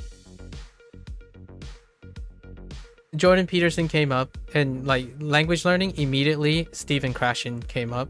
Steve Kaufman, like Stephen Kaufman, Matt vs. Japan. Like I drop names all the time, right? Or I drop names of the names that people introduce me to as well. And then I have very difficult time remembering the names that I'm seeing content from, which is like the problems and the observations that I see in others are also happening to me. So I don't want to make it sound like, oh, I don't do this at all. I actually do it quite often. Like, we're humans. Sometimes I do feel it takes someone like, I don't know, Jordan Peterson to like exclude themselves and make them feel like they're different from everyone else in order to be in a position like that, right? You are in elevated position, like Newton is Newton, Einstein is Einstein. I rarely ever feel like, oh yeah, I'm a gift to the world. I know that's not, I know that sounds a little narcissistic and arrogant, and that's not how other people feel. Like, not everyone feels that way, despite being in an influential thing. There's some elements of that. There's some extent of that, right? In order to have pride and confidence in your work to be able to sell, you need to have a lot of that. And it's actually one of my weakest traits. My weakest traits is the fear of accountability, the fear of finding out that no, I am as ordinary as I thought I was. And how do I manage that? The same loneliness equation. I spend most of my days worried about how I can be better than yesterday. That's how I manage my insecurities about not being good enough. I talk about this before. I'm not good enough to have my own lab at a top university in the United States, having like 3 or 4 graduate students and running 2 classes at a top university. I wasn't good enough. How do I cope with that? Or how do I FOMO, deal with that FOMO? I do the same thing and I work at it from a different angle. So, of course, okay, I'm not able to convince the US government to give me $500,000 every year for 5 years to fund a project that I personally feel like I want to explore as a scientific intellectual, but not necessarily through the purpose of applying the science to something applicable in the near future. If I can do that, awesome. I can't do that now, so what am I going to do? I'm going to work on other things that deal with trying to do that. Get better at my writing, right? Get better at my speech. That's what we do. You work at something so that those insecurities become less insecure, right? At least from my perspective. Others might be like, well, if you're never going to be good enough, you're never going to be good enough. Like, okay, that's fine. Like, I guess you can believe that. If you believe that I'm never good enough, then it doesn't matter what I do. I'm never going to be good enough, right? So you can stay with your paradox and I can stay with mine, if you call it a paradox. And I would be happy and you would be indifferent, right? Or you could pity me, which is what that one dude did on the Neverwinter video. You could pity me and thank you. Thank you for your pity, I suppose. I'm not going to reciprocate that pityness with thankfulness because I didn't ask for your pity, right? I'm grateful in a way that it wasn't like, it's so hard to, this part is a part that I'm still having trouble like wrapping my head around. I don't know if I'm like reflexively adverse to people's pity, because when someone sees that the first thing they can do for another person is to pity them, it makes me think that what is going on in their lives, that their action is to pity someone else. Because for me, I rarely, again, I try not to pity people. I try to be part of their lives and then do something with it, right? So much like the way I address loneliness and the FOMO and whatnot, it really did trigger me a little bit, that person's comment. And triggering in not an anger way, but more in a how off that person's impression could be about me. Like, self-pity is probably the last thing I want to do to like make my life better. Like, I don't know if there is a person out there who says something like, oh yeah, you know, I just practice a bunch of self-pity, that's why I'm very happy in life. Like, it's crazy. And that only makes me more and more curious about what that person does on a regular basis. Do they anger program their game so that they can play their game to address their own pity? Like, I mean, I'm not even motivated to make my own game. And I could be upset about a video game, but it still doesn't move me to be like, oh, I'm so sad that the world is so misunderstood and I don't want to believe that humans are all crazy, cynical, greedy people, but I do believe that, so that's why I'm pitying everyone and then going to my corner and self-pitying. You know. I think I would quote someone else in this case, but maybe something from like Dr. Mike or something. A particular Dr. Mike, not I'll let you guess which Dr. Mike. Something about the idea of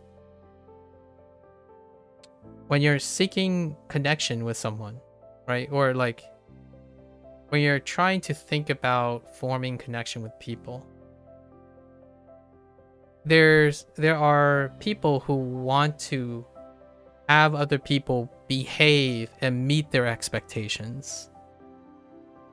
And then there are a very astonishingly rare occasions nowadays. They're rare. I'm not saying they don't exist, but it's less common these days, in which that people radiate what they do best, like what they work on, and make them more shining. Like, you shine more, so then more people notice you. Not the other way around, where you're trying to convince people to notice you. You simply shine so bright that they notice you even if they don't want to, or they want to notice you because you simply shine that brightly. And I am far more a person to the latter than the former. I don't want to convince people that I'm important. I want to show them that I might have something useful if I was part of their life, or something like that, or even vicariously. So that's kind of like, you might be saying, oh, you're just describing a passionate person. No. There are passionate people who require the attention of their passion. And then there are individuals who are unapologetically passionate, and they can do with or without the motivation of an outward force. So it's shocking to me that someone has come under the impression that I play video games because the video game has to please me. Like, that's coping. That is also self-pity. I don't play video games because the video game needs to please me. I play video games to see what's pleasing about it. That, you know, like, different takes. I want to get close to someone to see where it goes.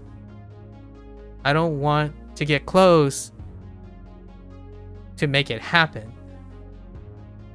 Like, that's a different story. Yes, you may want to control that type of thing, but I think the last thing you kind of want to control is someone else. Tangent, but what have you asked for Christmas? We didn't ask for anything. Oh, by the way, my family doesn't do, but we don't ask for things. Yeah, we didn't, not really. It's been a very long time. Have I ever asked anything for Christmas? Let me think. I don't think I've ever asked anything for Christmas. That's a good question. I don't remember the last time I asked for anything. Technically asking is involved. So let's I need to be a little bit more specific.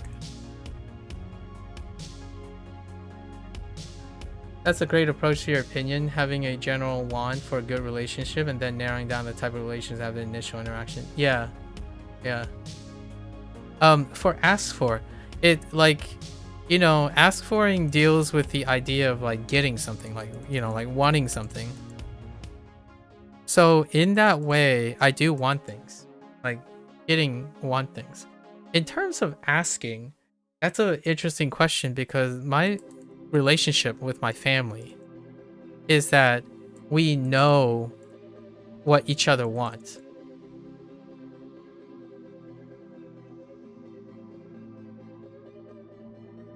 So in my family, it's like pulling teeth on what they want to ask for. Like, for example, my father could be like, man, it would be great if I had this thing. I'll just go get it now. And then my father would ask me like, I think your mother's like phone is like really out of date. Can you buy the like buy the new iPhone for her? Like, okay. Like that's it. Like, that's the form of asking. So not in the sense of gifting, but just getting. So I haven't really asked for it. Like, that's a interesting euphemism. So like my father, like yesterday, 3 weeks ago, he's like, okay, I need a second one of these gigantic solar power battery packs. Here it is. Here's the card. Order it. I'm like, okay. And I do that, and then it comes in the next day. So maybe not for Christmas, but we don't usually ask for anything for Christmas. The closest thing I can say for asking is on a blue moon, we have a dinner together. So sometimes my parents or one of us or an extended member would ask to have dinner together. And that's probably the biggest ask. And you might be saying, maybe that's cringy or something. Some people might think it's cringy, but that is the most important thing. That's the most precious thing. You ask for time. In my opinion, time is the most important thing. You asked your dad to pay for a dentist trip, and whatever worked, you may need done after they examine your wonky gnashers. Oh no. Your dad's the exact same, although he's bought Expedition 33 and asked me to pay for it as his present. Oh, that's I think that's closer. We're pretty much very similar on the page. Like, you get the thing. It doesn't necessarily have to be for Christmas. You have if you have loving people around you, they are more than willing when you have to ask, right? There's a difference. If you don't ask for help or desires too often in your life, when they ask, it's more like a do. So like, if my father says, I want a new car, we go buy a new car. Because he rarely ever asks for anything. My mother rarely asks for anything. I rarely ask for anything. So what do? We spend most of our time trying to figure out if we buy something for the other person because we think they want it. That's what we get. So you don't get things for asking. You get things because people just want to give you them. So like, most of the stuff that I've gotten for Christmas, I never asked for, but I love them. So like, the stuff that we're talking about, like these two red pandas, I already talked about these stories. These two red pandas was a Christmas gift. It's a Christmas mishap actually, but these two things, most of the stuff that I have, I like. They serve no functional purpose other than the idea that they were gifted without asking. And I typically do things without asking. And I understand that some people are like, oh, but what if you gift them something they didn't want? Then I didn't understand them. And it makes for a good story and a great way to figure out, what did I get wrong? Like it's an opportunity to talk to you, the person you're gifting. So I rarely ever ask for anything. If someone does something, I'm incredibly elated. Like, it's the most beautiful thing that you can ever receive from someone. When someone gives you something without ever asking you. Now, hear me out. If you were raised the other way around, being able to ask something may be very important. I'm trying to create like relativity here. My life, we don't ask for things. We achieve them. We get them. And so when someone gives something, and if I ever ask for something, it becomes very special. If your culture or your background and your life experience is the other way around, then you can counter argue with me. Your life is filled with times where you can't ask for anything because you don't, you don't want to feel insecure or weak or wanting or clingy. That's definitely all the other people who have different experiences than I do. But for myself personally, yeah, it's been a very long time since I asked for something. I barely even asked for help. Like, if you want something really serious about the topic, my family is horrible at even asking for help. Like, the first thing we probably ask for is help, not a gift. Like, not like ask for like I don't know, the next video game or more subscribers, ask for like desiring more views or having YouTube highlight, like these things, that's not important. So the one time we say for asking for it is probably help. What do I want help with? I don't. Because I didn't ask.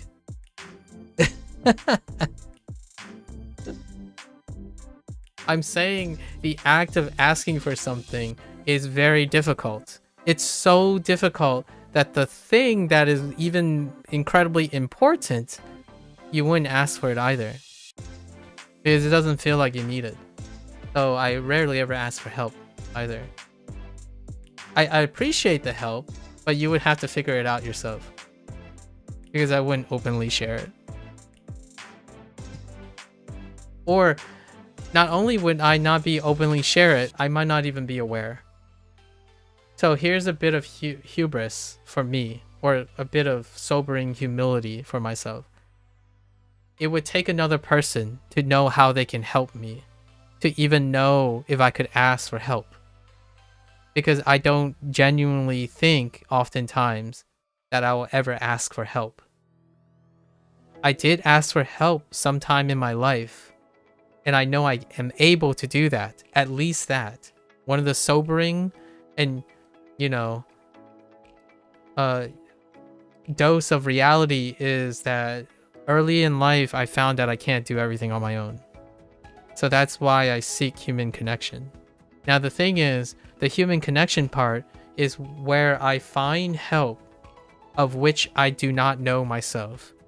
So I can't possibly know things that other people know if I don't connect with them.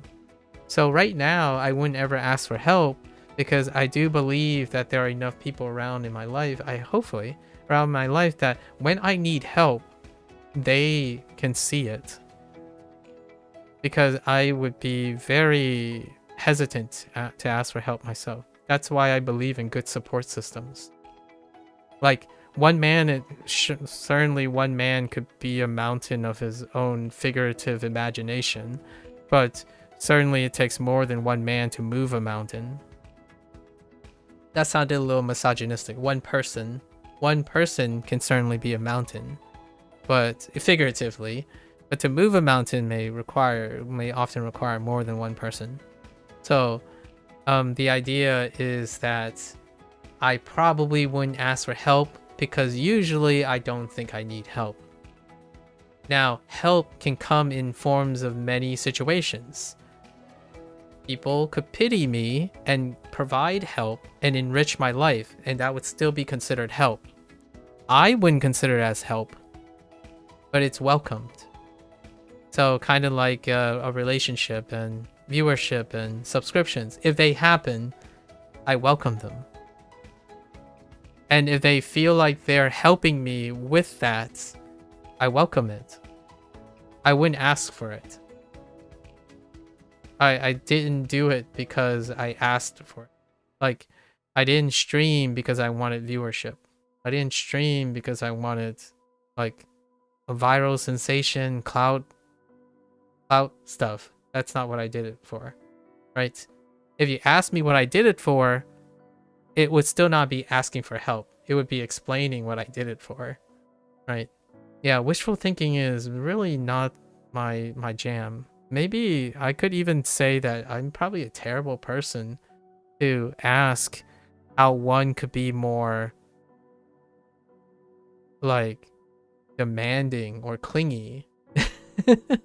I'm not a clingy person, or I don't cling on to things. And that's probably, it comes with cons.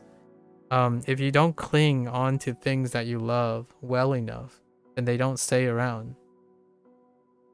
So if I want to turn the counter argument against me, right? Like someone play my own worst critic. Yeah, usually when you don't cling on to things that are worthwhile, the other person can't reciprocate. Right? So desperation, emotional, like, pursuit and whatnot can be reciprocated too. I just don't happen to rely on that.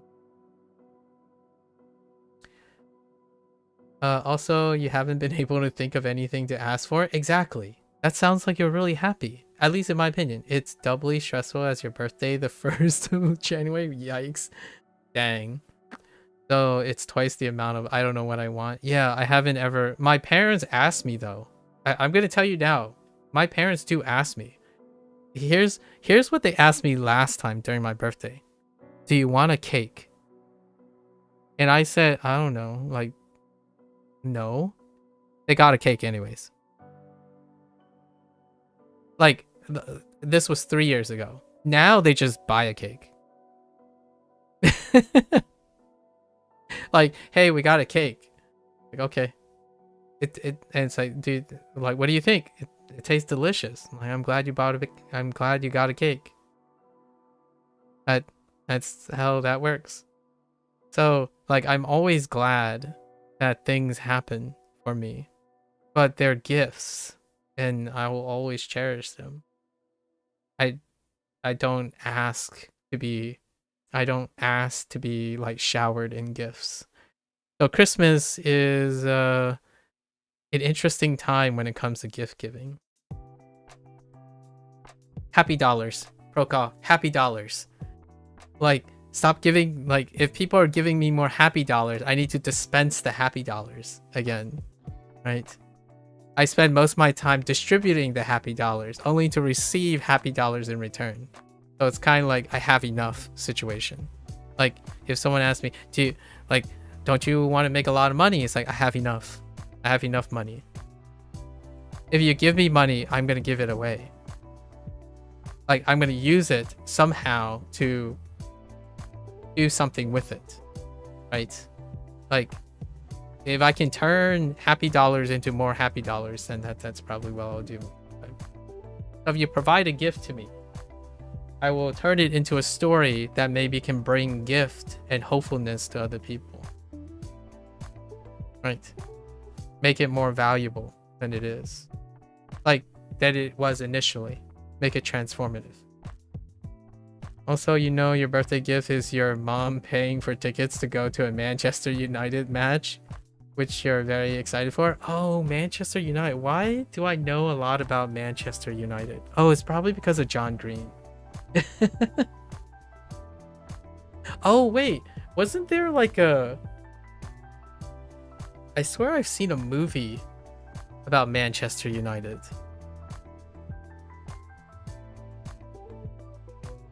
I'll have to get back to you on that.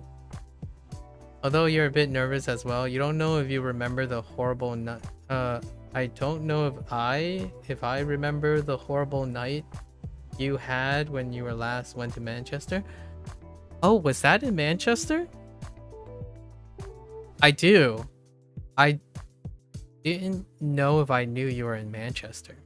Well, hopefully this time is different. I'm sure. All right. That's good. That's good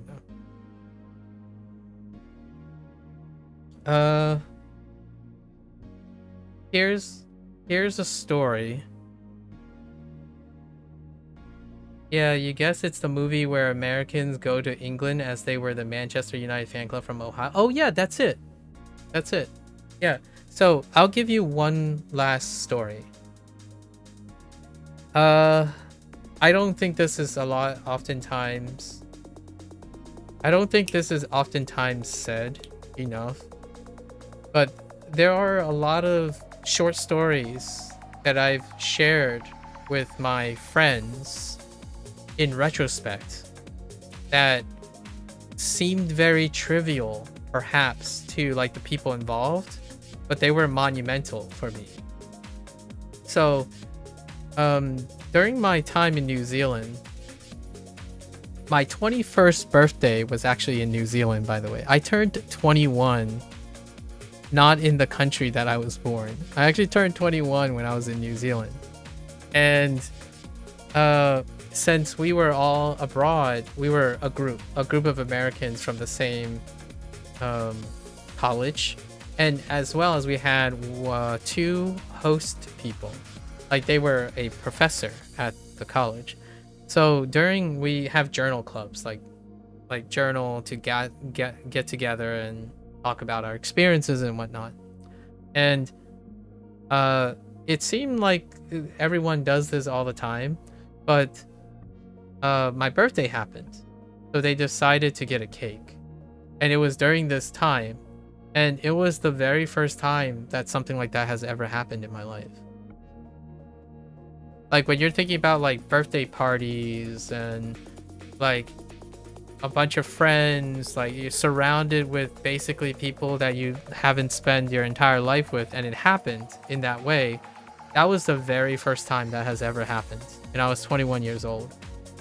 And like, I was still like emotionally suppressed then, but I was near the time when I was becoming a lot more emotional and expressive. Like I was like crying inside. I was legitimately crying inside. Obviously, I wasn't crying outwards. So, things like that happened in my life, and that's a gift. That's what I mean by gift. Like, in New Zealand, like, it was very hard to contact my parents. We had language barrier. We're still doing all that stuff. All the other members were like busy chatting up and talking about, but we have this like distinct separation. It's a cultural boundary. So having that happen, it was only going to be possible in a different culture. And I was surrounded by Americans, and Americans do these things. It was beautiful. It was so beautiful that that's kind of what I mean by life is filled with gifts. Like, asking for something. I didn't grow up. My parents gave me a lot of things. That's why I'm incredibly grateful. I rarely ever ask for anything. And, you know, you can turn this around on me. Some cynic could turn it around and say, you don't think you ever asked for anything because your parents were loving. You were lucky, right? You were lucky to have parents, and they always gave you. They always know what you needed. They always gave. Yes, exactly. That's exactly the point. So I grew up as an adult who rarely ever asked for help and asked for anything for that reason too. So on the one hand, someone could argue, well, you were just some really privileged, spoiled. You're just like some privileged, spoiled brat that got everything you want. That's why you can sit here and talk about how you never asked for anything and you never need anything. It's like, I needed a lot of things. Oh, trust me, I need a lot of emotional things, but I didn't ask for them. My parents were incredibly like hardworking. They give me so many things to try to offset that too, and that's why I'm grateful for it. So no, not everyone who has parents that try to make them successful and all that ends up turning into a cynical, spoiled person who can't appreciate adversity, right? And that's the contrast of my upbringing. We don't ask for things. We need to be well enough, good enough in our lives that we can help other people, and those people may in turn return the gift of being available mutually. So that's how I approach people in my adult life. I invest in people as much as knowing that they can invest in me.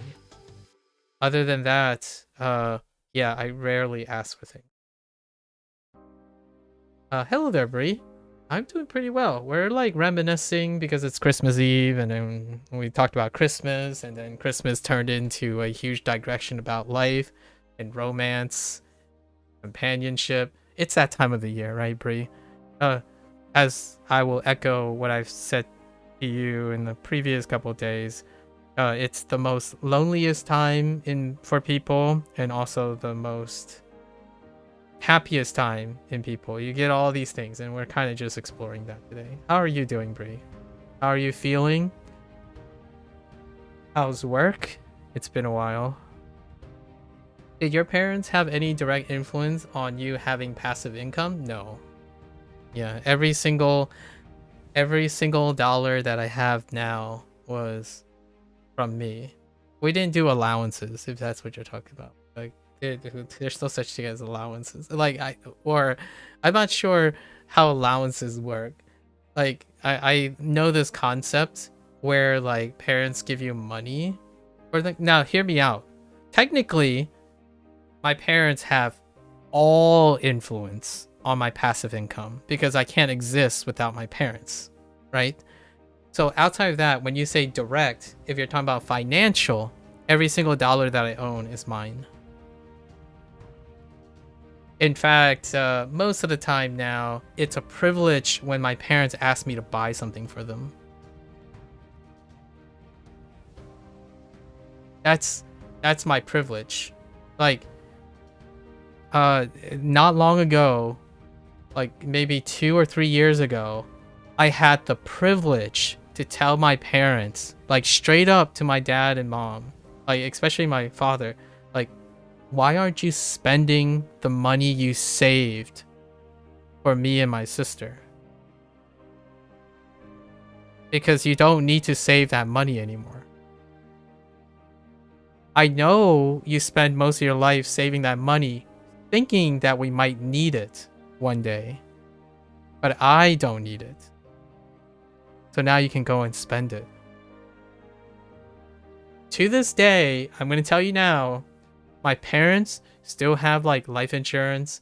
They still have annuities. They still have assets, properties, all that will be eventually inherited either by me or my sister. And I don't know what my sister's opinion is because I don't really talk to her about these things. I don't want any of that. Like, what I mean is, I don't ask or want any of that, but I will take it because it's a gift from my parents. And if my sister wants it, then she can have it too, right? Or my children's children, if I have children, you know, other children and so on, like whichever it is. But generally speaking, what is my parents' money stays my parents' money until death do them part. The things that I were given, I took out loans, go to school, I paid the loans as I'm going. After the second year, I was steady state with my loans and my payments, and that's it. And the rest was history. We went, took loans, went to school, got us a, you know, like, the reason why I could like catch up with my loans is I worked when I was 16 years old, and I basically just saved all of that. So then I had a half start in my college things, and then I had scholarships. So I had relatively like a few $1,000s in loans. So I could pay that off because I already had a few $1,000s when I was working. Now, hear me out. Technically, my parents definitely had a direct influence on my passive income because they fed me. I wasn't paying rent. I wasn't paying for the food. Like, all of that would have taken it out on my income when I started earning. So technically, it's very difficult to ever say that my parents haven't ever had a direct influence on my passive income. The passive income was made possible because I didn't pay money when I couldn't earn money. So I've earned all the money that I currently have and used when I started earning money. But at the same time, when I started earning money, I technically needed to pay 2 years of rent, right? Because I was still living at home. I worked before I became an adult.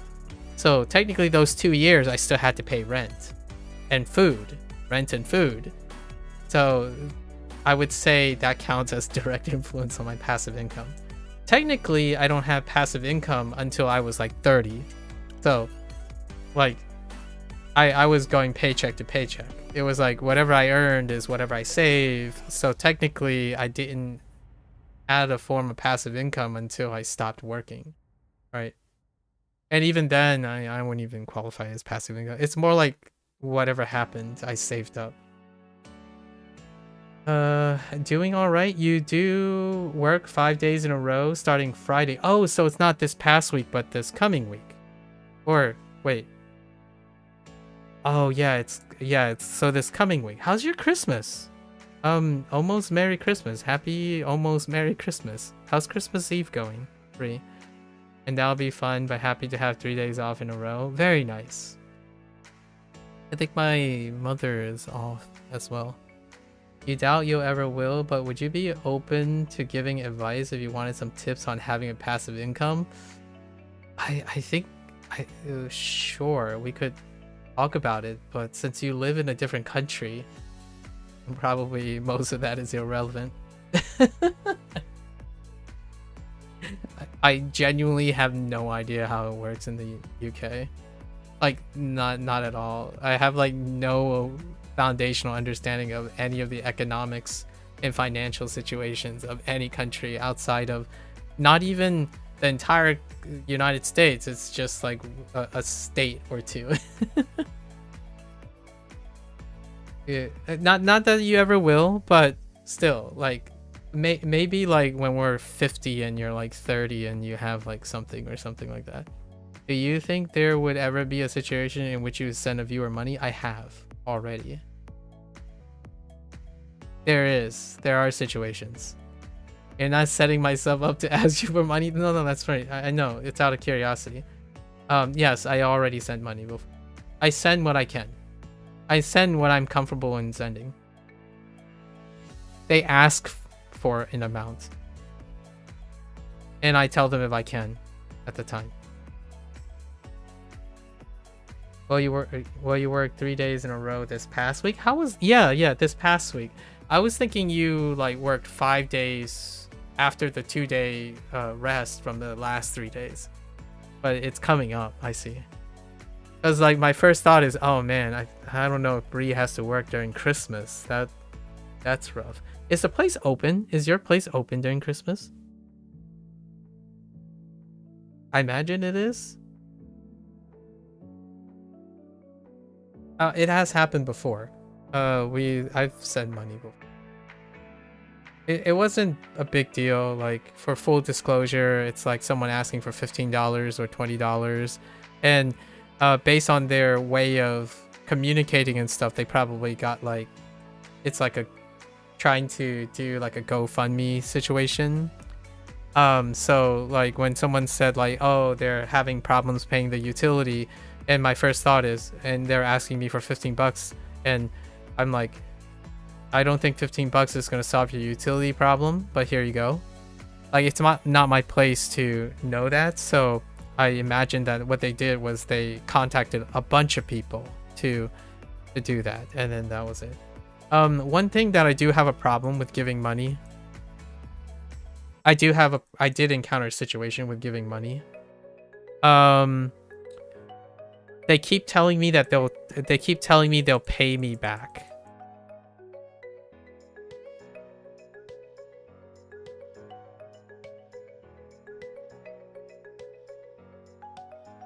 And I have a problem with this because I never told them that they need to pay me back. Like, I don't even care if they were swindling. I had a feeling you were going to talk about this, Proco. No, like, I don't care what they do with the money. It goes back to the same principle. I'm giving them money.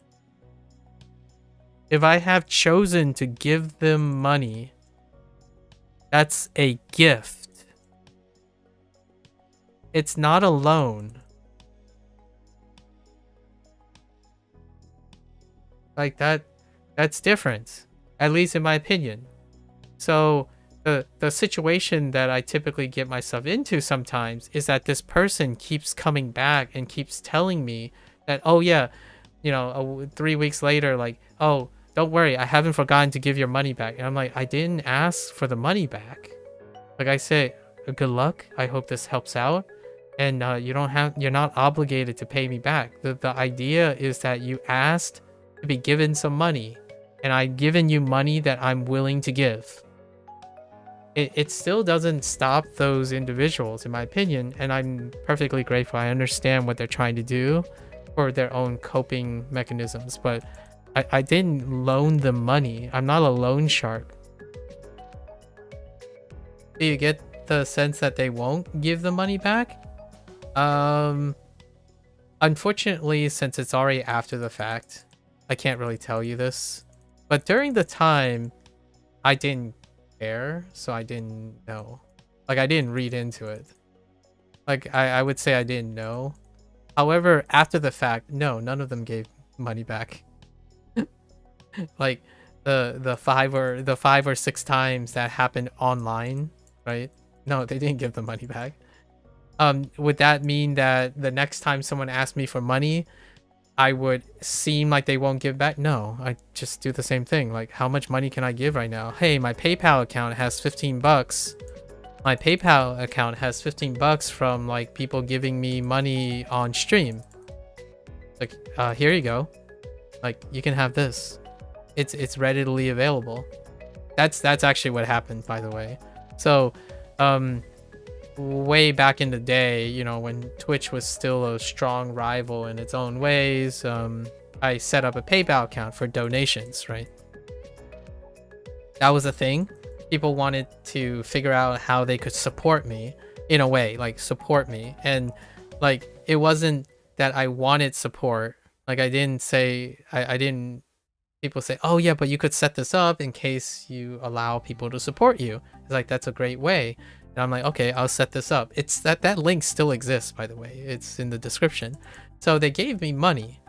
And this money, nearly all of the money was given away.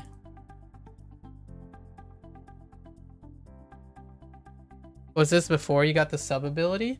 No, it was after we got the sub ability. The thing is, the difference between sub is a cut.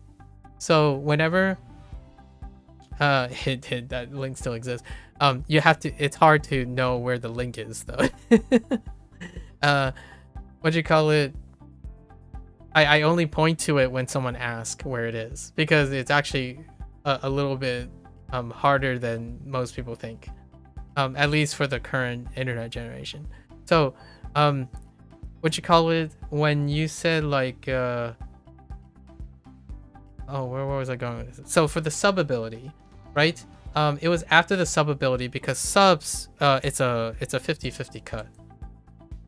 But if you donate is whatever, it's like 90, it's like, I don't know, 80-20 or something, because of like PayPal's cut, or 80-30 or 70-30 or something like that. So there was this controversy, you know, like, well, not really controversy, but just the nature of finances. When you're donating is different from subbing, but subbing can increase your clout on Twitch. So subbing has tangibles, right? Or intangibles, sorry. Subbing has intangibles. It makes your channel feel like it has more subs, but I'm not doing it for the subs. But then people want to support me in different ways. That's why I allowed different ways people can support me, right?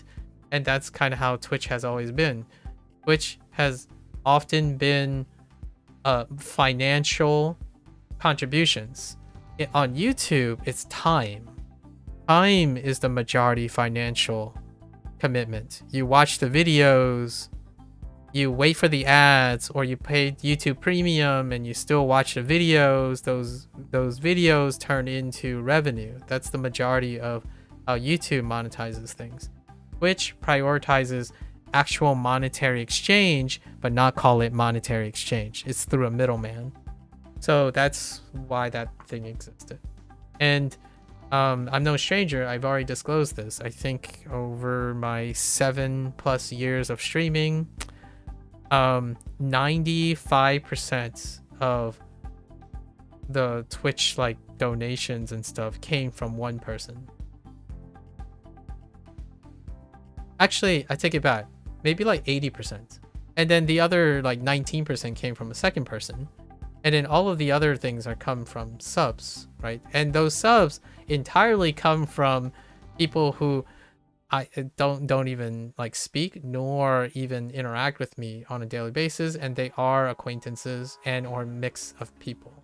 So like you would have never, like, it would be very rare do you know any of these. So nearly all of the people who have given me something have given it to me out of the generosity of like you, Procall, and like Drama recently.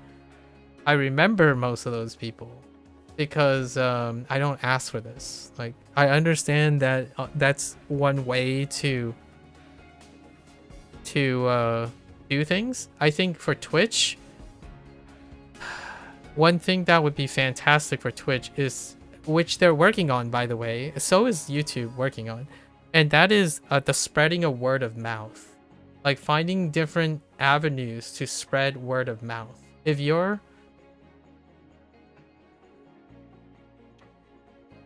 and it's dependent on me, basically. It depends on me. If I don't give you enough things of which you mention and you talk about those things, then there's no value in in like, to me, there's no value of myself that you should be worried about these things, like supporting and stuff.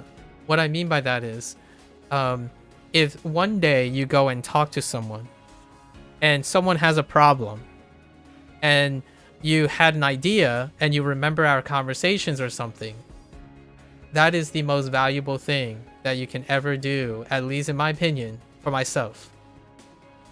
And it has to happen naturally, right?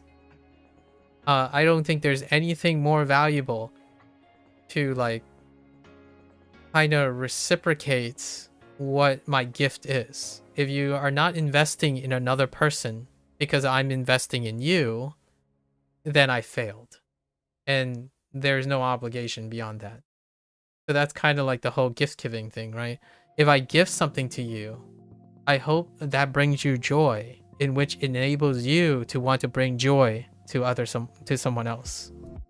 Other than that, there's no need for like having to be present all the time or always being happy because you want me to be happy, or always going around advertising things. That's kind of the thing that I would accept as a gift, but I would not encourage someone to have to do that. That's creating codependency.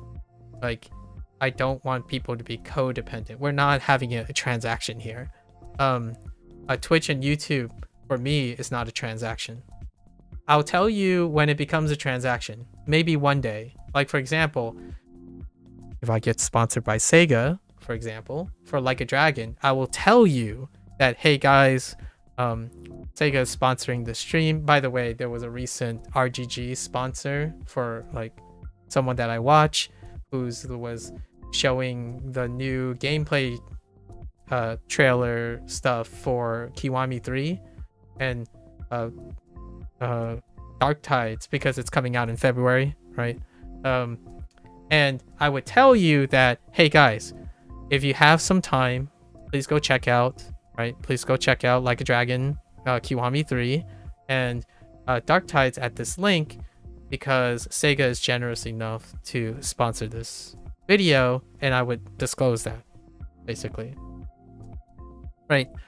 I don't have the privilege to do any of that because I haven't ever been sponsored, but I can tell you now, the people who gave me keys to like review their game and stuff, I haven't stopped doing that, right? Wagotabi, every time I stream, I still pick up every Wagotabi update every 6 months, right? That's how it works. There was a time when technically I was sponsored by I had a relationship with Cryptic, and I did something for Neverwinter Online, right? So I disclosed that too. That's kind of one of those gift situations. Also, 3 days until the final OPM season 3 episode. Oh no, is out. Despite the criticism, it's still you're still very excited for it. I'll have to watch it. I'm gonna try to once the season is over, Procall, I typically watch it all at once. I know that's not how other people do it, and that might not be the greatest way for like the commercialism of other things, but I will probably watch all of it. Currently, I'm watching a show called Kingdom, and it's about the Warring States. Basically, the Warring State is the couple years before the first empire of China. The Qing dynasty was established. So it's like chronicling in a fictional dramatized way of the years before the Qing dynasty came into being. And then you follow one of the characters who happens to be on the soldier side of the Qing, or the Qing kingdom at the time. And then it's the warring period.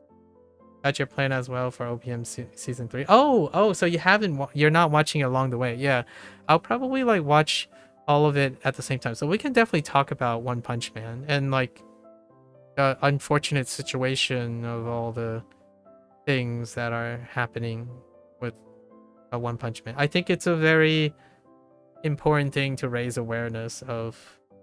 Like, I talk about like work environments and stuff when it comes to these types of situations.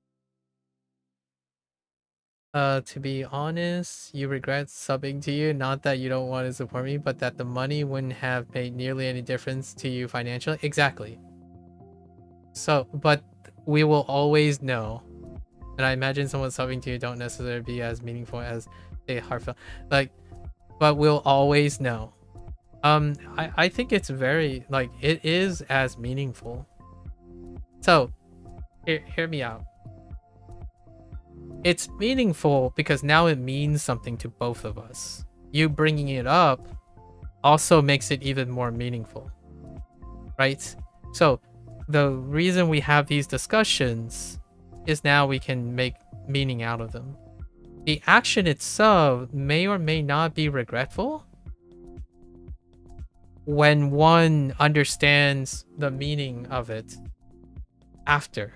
Like, trying to think of it like what happens in the past is not quite, the intent of trying to make meaning. Meaning comes with transformative things. So having all this discussion about finances and all that stuff, it is very meaningful to me that you went out of your way, despite your regretfulness of talking about the objective nature of the differences in finances.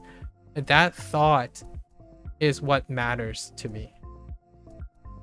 So the idea that you have spent your time and your emotional ambivalence on creating a gesture that may or may not necessarily be as meaningful as a heartfelt message, you've already done all those things.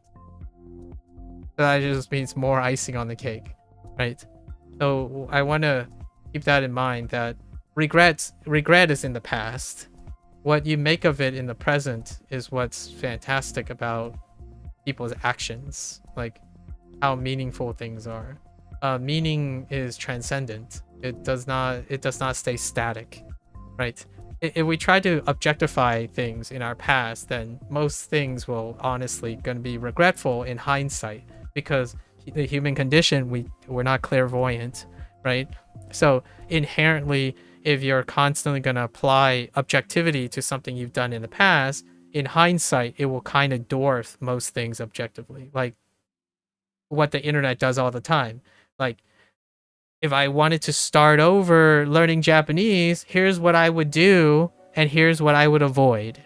Here are all my mistakes that I've made in the last 200 days, objectively speaking. Like, those are the videos that, in my opinion, kind of cloud the important understanding that meaningfulness, satisfaction, and regrets, like all those things, they're dynamic, they're transformative in one's life. So I hope you don't feel that regretful, understanding that objectively it might not have financially changed anything, but also your stepdad just stormed into your office and told you off for still being good. Yeah, you should really get some sleep, of course. And this was a very healthy Christmas Eve, right? For me, I have one more hour, but it's a wonderful start to Christmas Day. Like, I am very thankful. I know you subbed before. The action makes it meaningful. The thought that you had at the time of the action can be part of a bigger meaning, right? So I think that's one of the really wonderful things about the human mind and the human condition. If you're living a life of regret, they don't have to stay regrets, and you can build upon them. So when you're subbing next time, like if you ever think about subbing again, you could change it. You could say something like, oh, hey, by the way, sub to you again, but hey, you know what? I just wanted to tell you that I would sub to you again because I can, but now I'm not going to because I already did it before. More meaning. It creates even more weight. So it creates a story that is continuing, right? To be fair, you think when you sub, it was about 25% off, so at least you didn't spend the full That's objectively sound. And the good news about, and I'll give you more objective news, that 25% off, Amazon is Twitch is making up that difference. So like if you want to be even more objective about it, not only did you pay less during that time, the streamer who you sub gets the full amount because it's offset by Twitch. Sometimes that's not true because when you sub at a discount, the streamer would have a discount of the cut. That can happen on certain platforms. Like it's finances. If we're talking about objectivity and legalities and stuff, these things are quite important to someone who knows finances, right? Like, do you mean like if I pay less, I save less? If I pay more, I save more situation, right? That kind of thing. Very important concept when it comes to buying big ticket items versus small ticket items. So like small ticket items with high percentage off versus large ticket items with small percentages off, right? That kind of thing also comes into play. Also, you were kind of bummed you don't have much stuff like exclusive emotes. All my emotes are in Discord, so you can still have access to all of them there. But yeah, there's no emotes. I haven't even loaded. I kind of removed them because you can all see them. You actually covered that in your data analysis assignment. oh, the percentages. Yeah, percentages apply to a principal lump sum. So like you have that's a really great concept. Like one of the core foundation concepts I feel like in the United States is kind of very warped for the layman. The concept of having a large lump sum with a small principal interest versus a small lump sum with a high principal interest, right? And vice versa, and all the in-betweens and different steps and lengths like maturation time, per unit time situation. All those are very important to understand. So I figured I'd just throw in something to feed your finance decision-making stuff. Yeah, there's no exclusive emotes because they should all be available. In fact, if you use an extension called 7TV, you can trigger all those emotes, I'm pretty sure. Otherwise, I haven't loaded them all up. But if you want to see all the emotes that I've made like 4 years ago, they're all in Discord.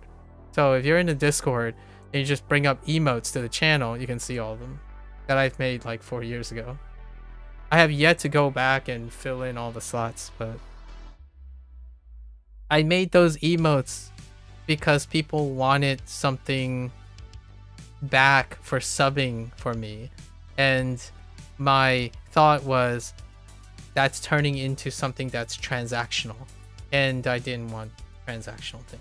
So I hope that they understand. So oftentimes, I'm not sure if you're familiar with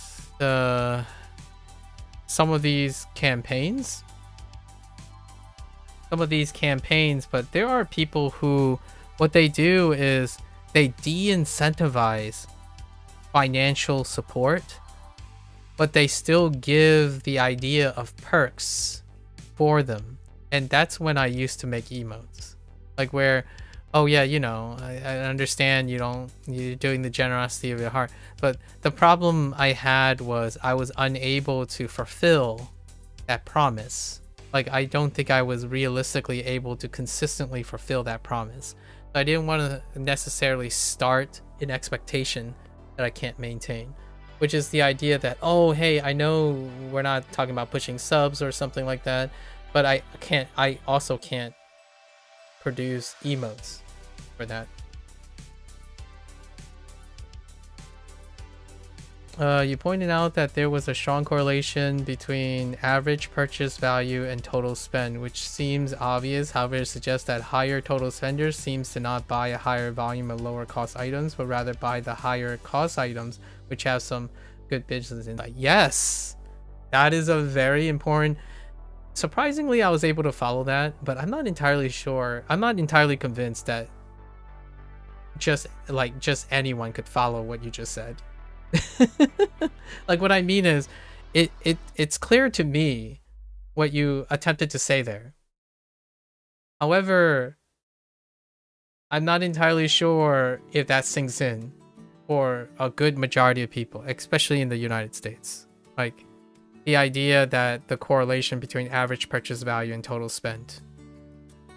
And I think that's one of like the pitfalls, and kind of why Costco is fantastic in their business practices and the spending part, right? Like, I don't know if you're gonna do an assignment on Costco versus like a different models, like different models of wholesale versus like individualized things, and then how quantity, volume, and how like prices are regulated based on wholesale versus like individual items, and how one can like make maybe applicable decisions based on what type of things you buy in high volume versus what type of thing you buy in low volume or individual. Yeah, Costco is interesting to you with the whole membership thing. Yeah, Costco really no, and they're not the only ones now, right? Actually, before Costco, there was Sam's Club, which was like the Walmart brand Costco, really. And now there are other. For me, for the United States, there are other local competitors like BJ's. I know. BJ's wholesale. I don't want to talk about it, but there are other types of membership related things. I'm talking about the abbreviation. It's a name, okay? When did Not Drama sub to you? Within the last 3 months, twice. 2 times. This is the second time. And then Drama like gave a gift sub to Xing Xing 2 weeks ago, I think. Does a Costco card cost money? It does. And if so, how much does it cost? The membership is $55 a year. There are 2 tiers, executive and basic. There's executive, there's gold star. Oh no, 130, sorry. Oh, there's drama, by the way. Yeah. So, there's gold star, which is entry, 65 a year. And then there's executive, which my father has, 130 a year. And then there's 2 business and the same price, but there's also business and executive business, but they're more or less similar. You have to qualify your business in a sense. So executive is the one where you it's I think now a Visa company handle MasterCard. I think MasterCard handles the card now. So the membership itself also entitles you to a membership card, like a legitimate credit card, and they give you like, for the executive thing, you get 2% back on like most things, I believe. And out of that, then you have access to Costco and whatnot. It's kind of a very hand wavy quick thing. Not sponsored, by the way. I don't think Costco has ever sponsored anything on the internet. That would be interesting if Costco ever sponsors anything. Oh wait, no, I don't even think the cooking channels that I watch has a sponsorship from Costco. Yeah, other grocery stores do though. There are other grocery stores that sponsor like cooking channels and whatnot. I watch a lot of cooking channels, sorry. Oh yeah, has that viewer who's making something given you the green light on allowing it to be public? Has that viewer who's making something... I don't know if you understand who I'm talking about, as I don't remember the specifics. There are 2 people, right? Oh,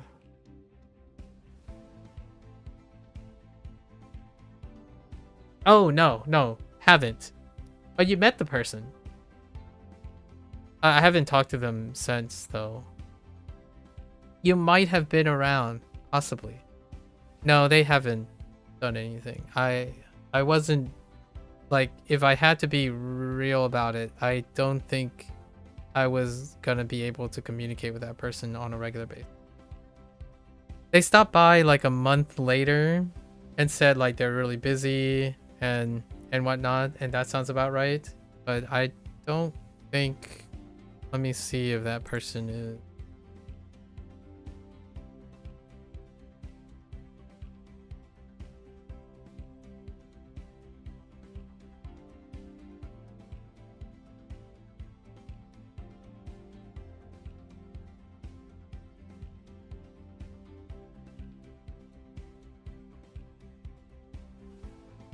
No, see, that person's not even in Discord anymore, so I don't, yeah, like, whatever it is. By the way, Merry Christmas, drama, if you observe Christmas.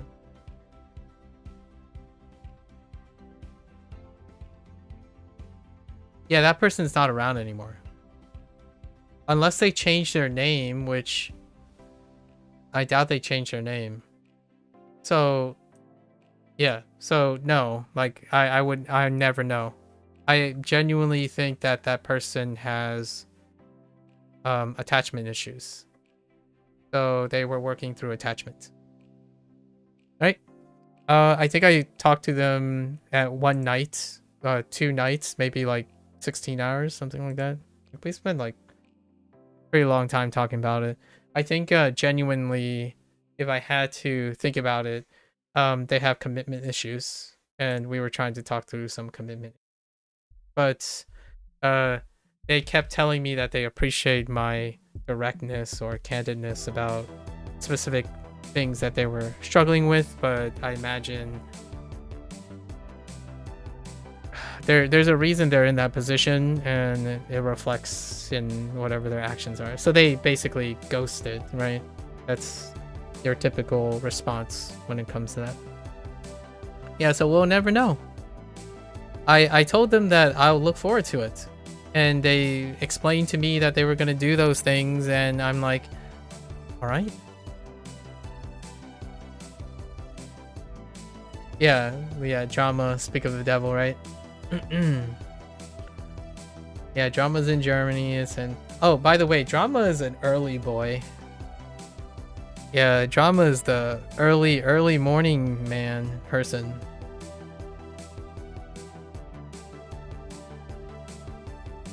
Are you talking about the one that wanted to compartmentalize at their job? It's kind of funny, but you just described everyone.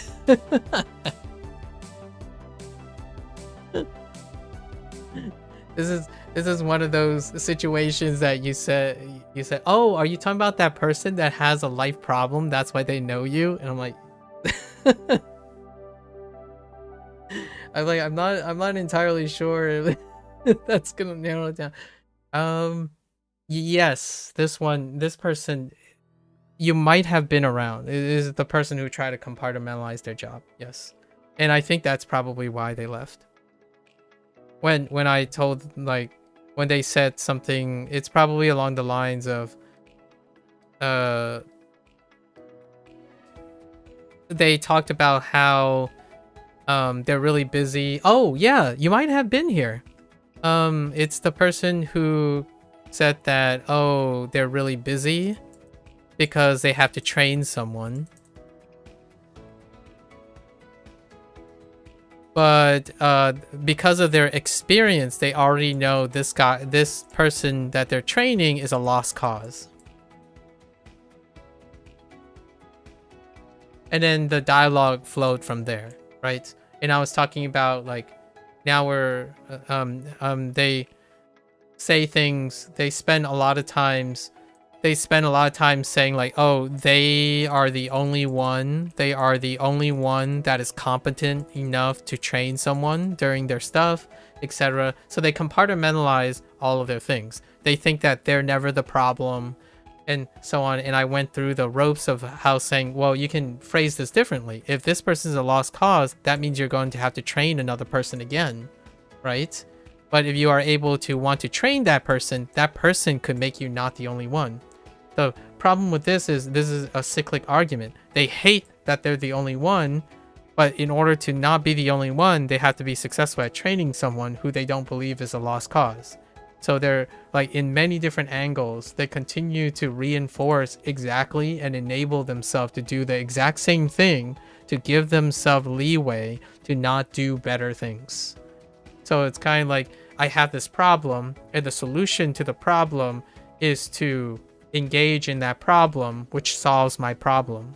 But instead, they compartmentalize it like, this is not my problem, it's their problem. And then their problem becomes my problem, but I'm going to keep it as their problem. And the short answer to that when I was being direct is that it's the same problem. They're related. You can't compartmentalize this stuff when they're literally related to each other. That's like pretending that you don't have to eat, but you still have to eat. So like, you don't have to make money to feed yourself, but you still have to feed yourself, so you have to make money. And the thing that the person was saying was, I was challenging the person, right? They said, they're the only ones qualified to do this. And I'm like, if that's true, then you could leverage that. So I was talking to them about leverage, right?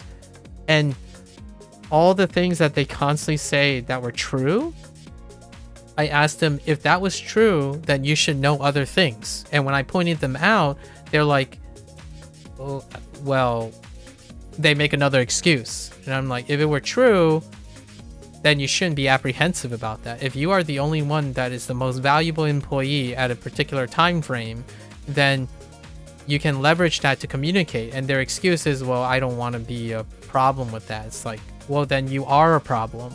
Like, you're persistently enabling yourself to be a problem because you keep convincing yourself that you're irreplaceable, and somehow you're exonerated from all the problems of your current work environment. You don't use any of the things you say you claim it's true.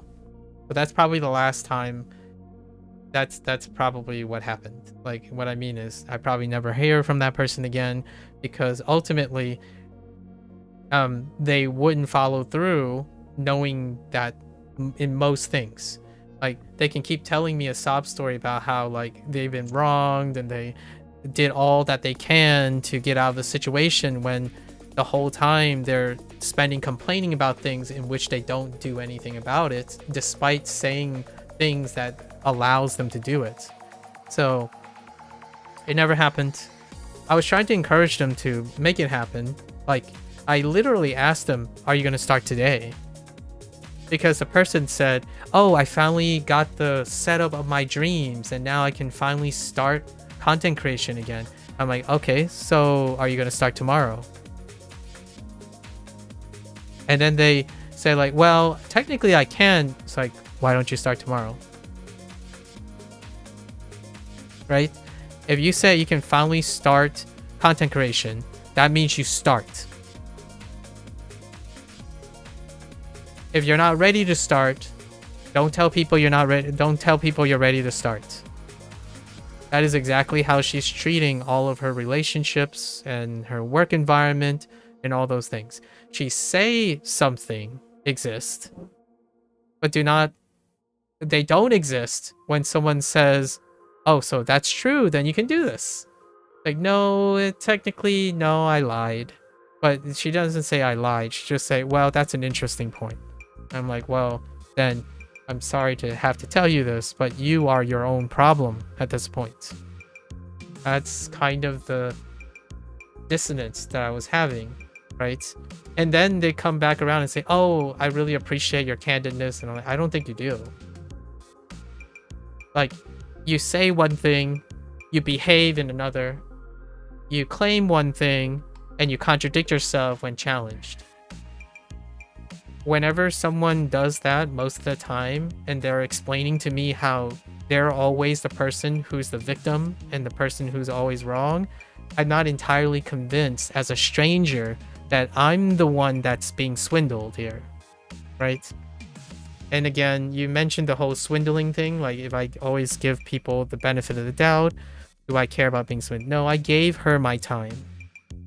I already told her in advance that this is my gift, so we can talk however long you want, and you can leave whenever you want. Right?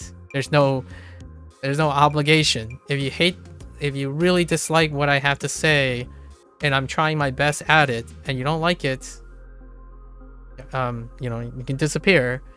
And that's what she did. So that's my life in a nutshell, really. Honestly, I do a lot of this in the background. In the US, you celebrate Christmas on the 25th, right? Yes, we do. When do you celebrate Christmas? When you ask that question, it makes me want to ask you, is that different?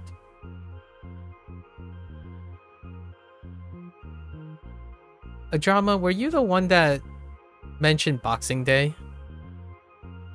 Someone mentioned Boxing Day before. For full disclosure, right? I shared basically all the things that she shared openly on stream. Other than that, good luck to her, I suppose. If she's still around, maybe I will be able to share with you some good news and things that she's doing with her life that people might be interested. But in the nature of that, it doesn't look like we'll ever find out. Yeah, I don't think we'll ever find out.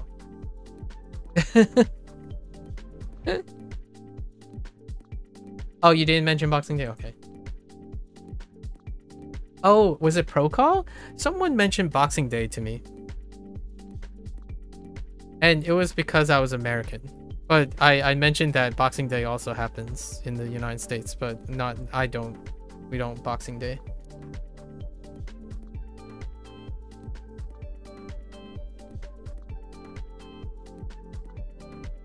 We, as in my family, doesn't Boxing Day. My family barely give gifts on Christmas. All right, well, let's get back to this thing. I still have quite a lot of time. We still got like 2 hours. By the way, tomorrow, Persona, a Phantom X update. It's happening on Christmas Day, by the way. So what am I gonna do on Christmas? Phantom X. and hear me out. It's actually kind of very new. On Christmas Day, as in like the patch is happening right now. The patch is maintenance. The game just went into maintenance the last hour. It is a simultaneous release. So the next patch is for all the servers, including the so this is new. It's new to the entire game. So that's kind of fun, right? So they're having asynchronous releases now as well. Basically, right now it's still kind of like 6 months to a year behind like the server things, but for this very specific one, they're releasing it simultaneously.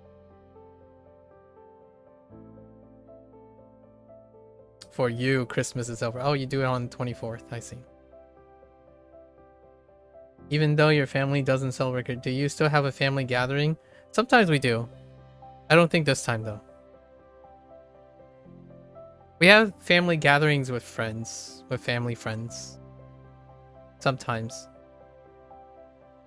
I don't think this year. My father didn't randomly say, "Hey, we're gonna go out in 2 hours. You want to come?" Usually I won't know until the day. So I won't know until tomorrow. I used to gather with friends and family most of the time. Now I spend it doing this. The gifts. A gift. Okay. Now we're gonna go and try to complete this. I think the other lessons came back up. Yeah, it's fine. Okay, so I still got 43.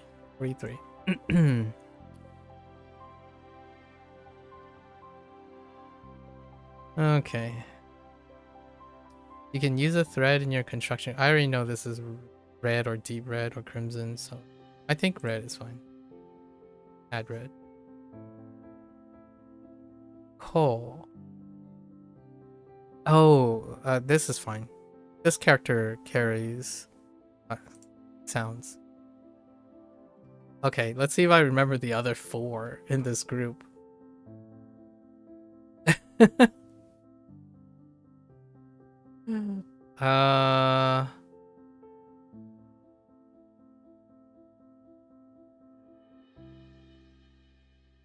Something about poop.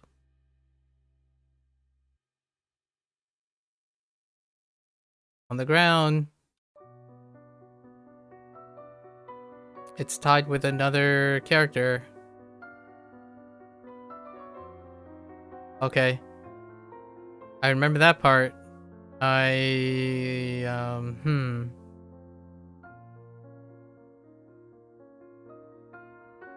So what do you do on the 24th drama? For Christmas? What happens in a not drama household?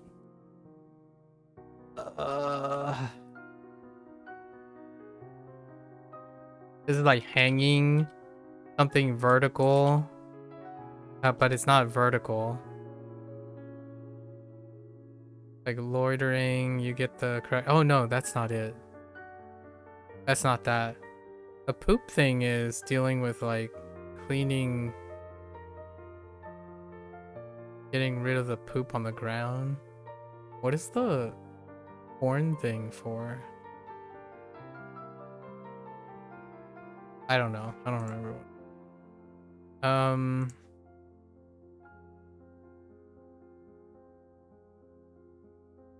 Where does the stone come in?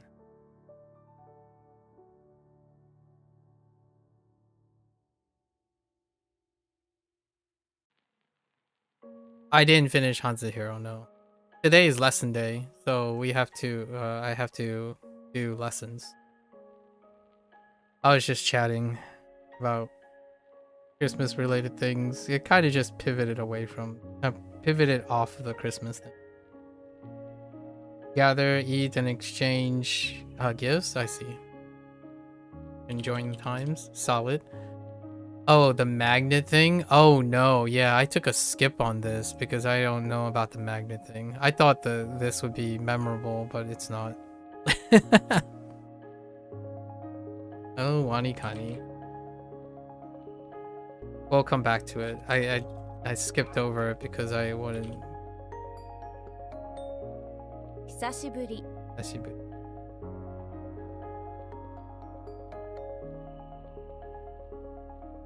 At least that's a freebie. Oop. That's a typo. 複数形 Kusuke.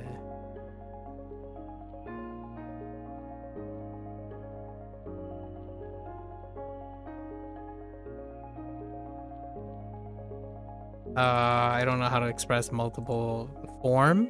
Oh yeah, form. Yeah, plural.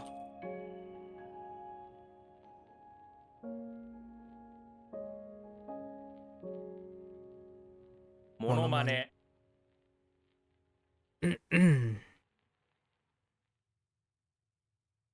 What's another way to say imitation?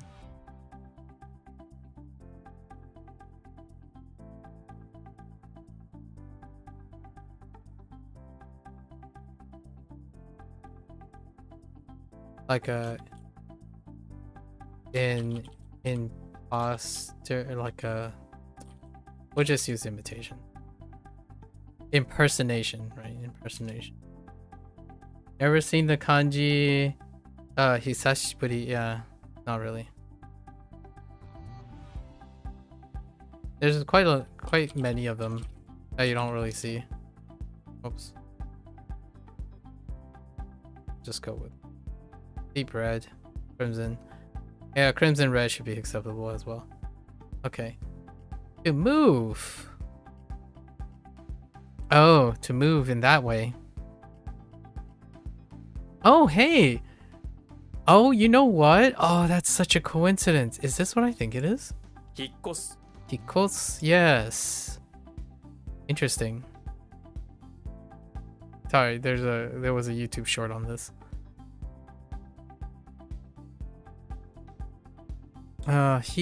Yep. Close, yep. Okay. Makes sense. Move homes. 引っ越す Close. Makes sense. Shoot. Oh, we finally got shoot. Not the other shoot that we had. This is a different shoot. Shoot.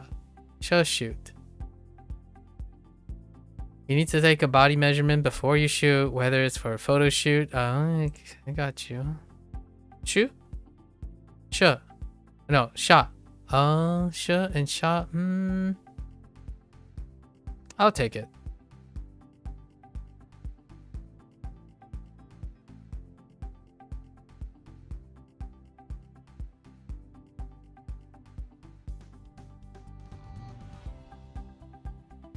I think I'm okay with shoot because of shot. And then am I okay with shot because of shot? Yes, I can. I think we're okay with this. To overtake. Oi? Oikos. Ne? 追い越す Oikos. Oh, okay. I was thinking like oikos or oikos. Like close to this, but it could have been like oikos. To overtake. Yep. Catch and or like follow or kind of catch or chase and then go beyond that. Is it Christmas for me yet? 27 minutes. 27 minutos.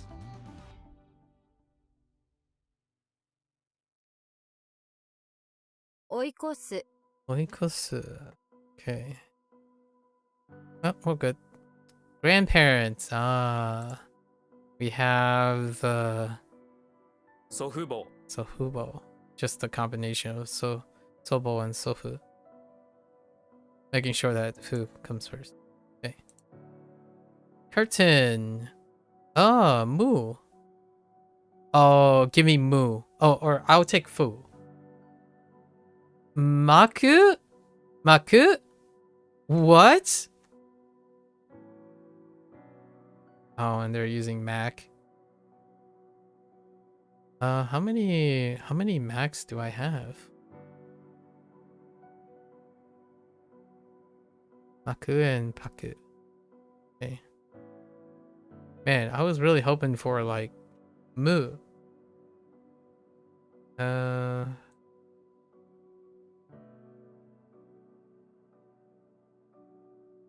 think I can remember, right? We'll come back to this. We're kind of trying to save time a little bit here. 引っ越す You can always come back.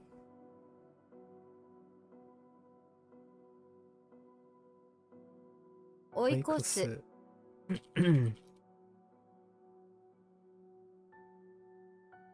祖父母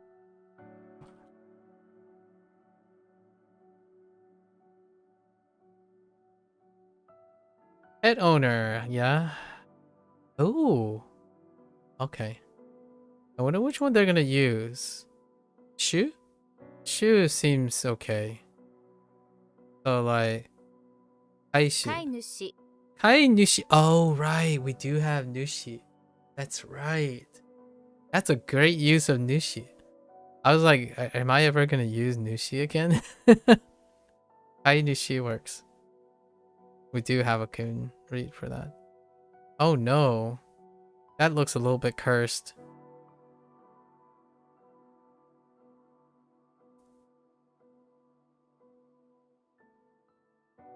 Hold on. I need to double check with another. I need to double check with another character here.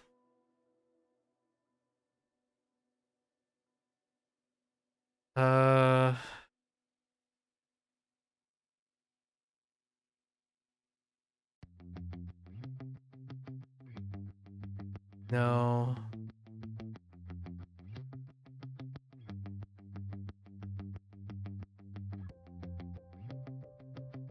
The double dry.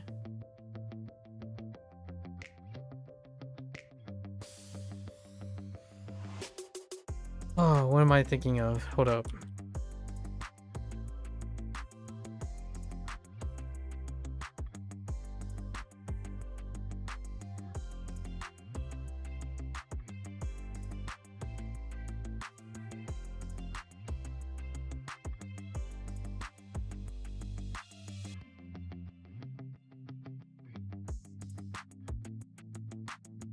I don't know what it is anymore. Oh no.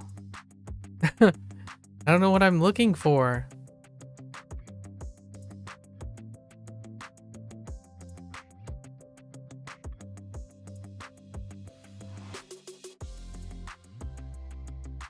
I do have a problematic Hanzi. And it's not here. Huh.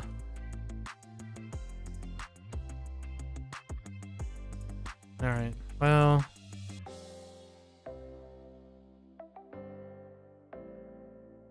finger and double drying. All right. This is what you do when you are in worship. Once you go into your place of worship and again before you leave, you have a really sweaty fingers and you can't worship anyone or anything if you have wet hands, so you dry them. Ugh. Yikes. That does look like a high though.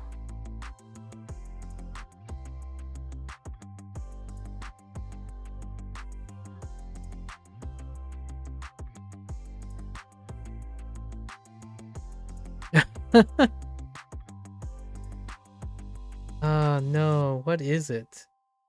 I think what I'm actually thinking of is probably this one.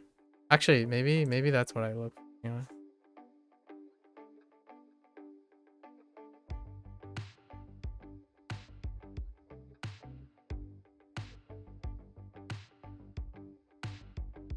This is what I do now for fun. We cross-reference fun little things.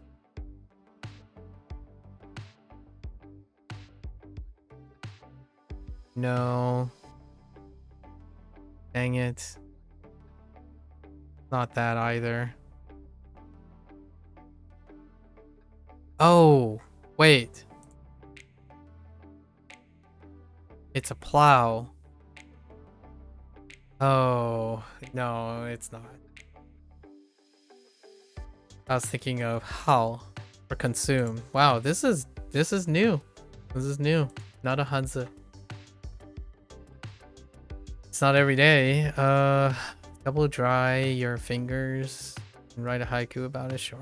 Let's go with it. We'll do it another time. Comes a problem. To hurt someone.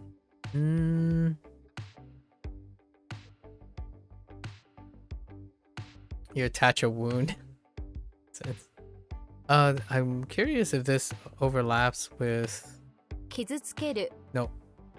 Oh, wait. Yes. It does. Yeah, kizu. Okay. So you just take the kizu, the kunyomi. Kizutsukeru. Oh, I'm okay with that. Disposal.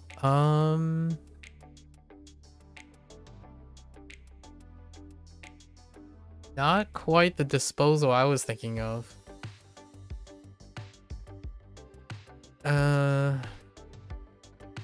But it's probably like sky nozote? 使い捨て Ste. Oh right, ste. Yes. Sky ste. Sky ste. So you use and throw away. Interesting. 使い捨て Sky ste. Okay, fair enough. Recommend. Whoa, hold up. What is this monstrosity? You like hacked off a bird and blended with a deer, but it's a helicopter and... Eee. recommend. That's no susu. That's no.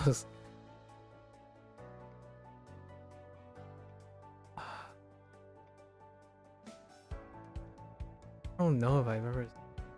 Is this the other version? Hold up. Yep, that is the other Susumeru. Okay. I'm like, is this also Susumeru? Let's see if it highlights that. Yeah. Yeah. I wonder there's a okay. Although Susumeru and Susumeru are similar, there are subtle differences between the two, right? Susumeru is often used to suggest that someone perform a specific action, right? Often as friendly advice or encouragement. It can be used when offering something such as a drink. On the other hand, Susumeru is used to recommend a person or thing as suitable for a particular situation. I see. Interesting. And they're both sen. Right? Hold up. Oh man, see, this is why I don't like how WaniKani. It's fine. We'll just come back.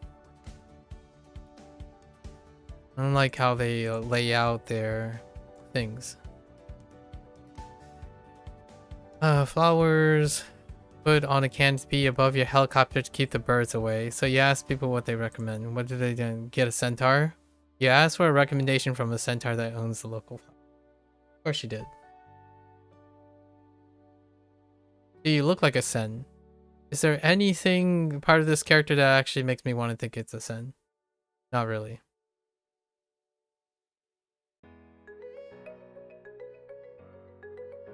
It's elaborate enough. I'll go with it.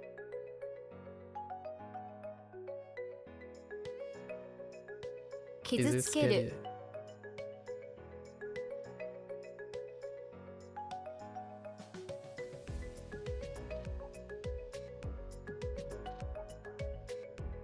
Kainushi. Kainushi.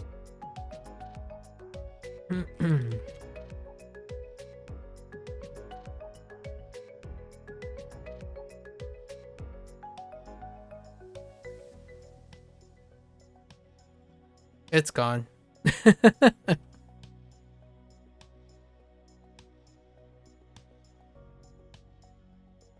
Who required that I need to be drawing up my fingers? I don't remember.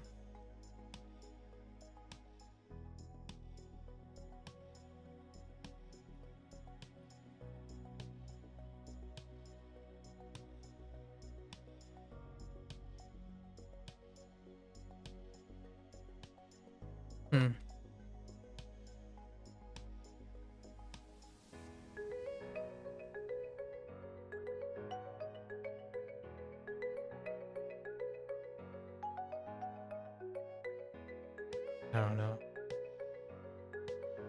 Oh, gosh. Dude.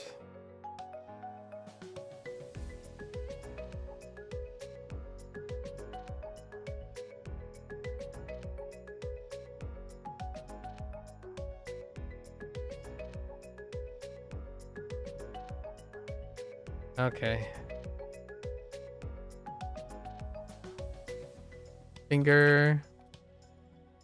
2x dry. Worship. I, right? I could. No reference from Hanzi. Okay.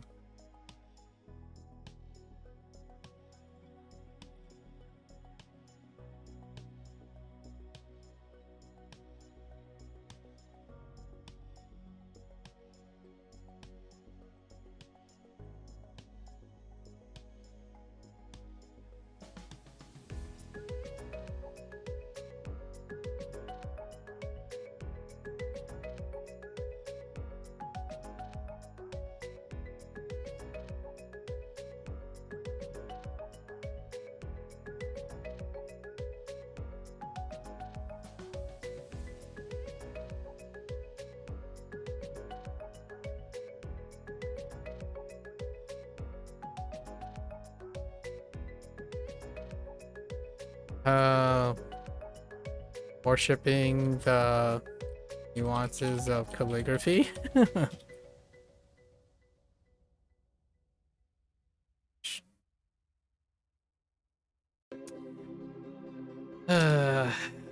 Man.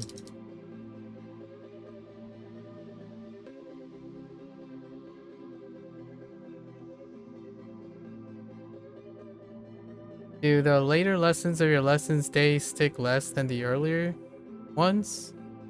No. They're about the same.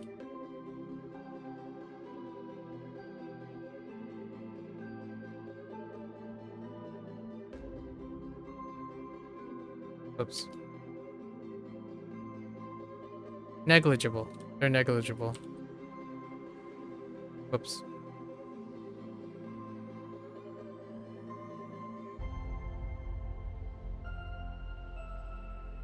Skyste. Nice to...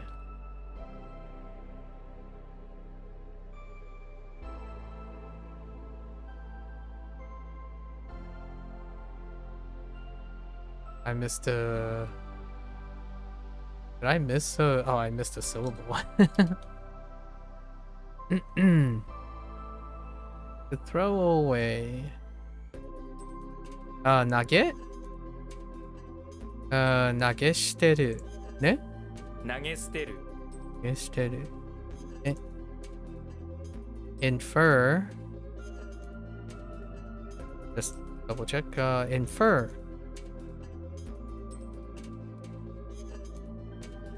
Interesting, as opposed to push. Tway can be like... it can be a lot of things, huh? Tway. I don't think I have a proper association for that yet. Sui, yeah, sui. Sui would be the closest. So, tway, tray, shui becomes sui. Another infer. Yeah, it's kind of funny because this is like the... It's a weird one. It's not... Yeah, it's more like pushing.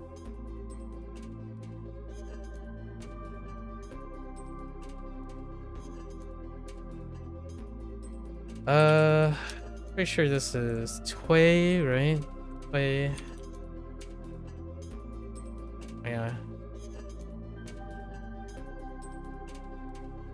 Which does link up with... Oh, there's to recommend. I don't have it yet, actually. Recommend's coming up. Jian, Tway Jian. Which is combining the last character, Sen, with this. So it would be like Sui Sen. Sui Sen to recommend Tway Jian. I wonder if all the other things are here. Okay. Estimate. Interesting. So it is kind of more like inference than it is pushing. I have so many more uses in Chinese at the moment than these.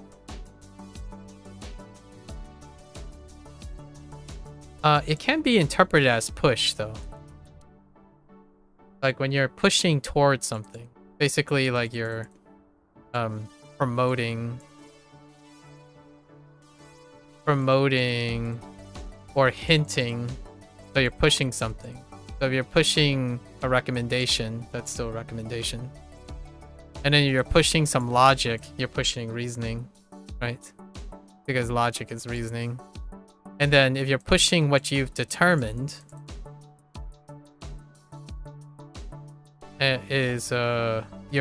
you're estimating basically what you already did. Oshimasu. Both is oshimasu.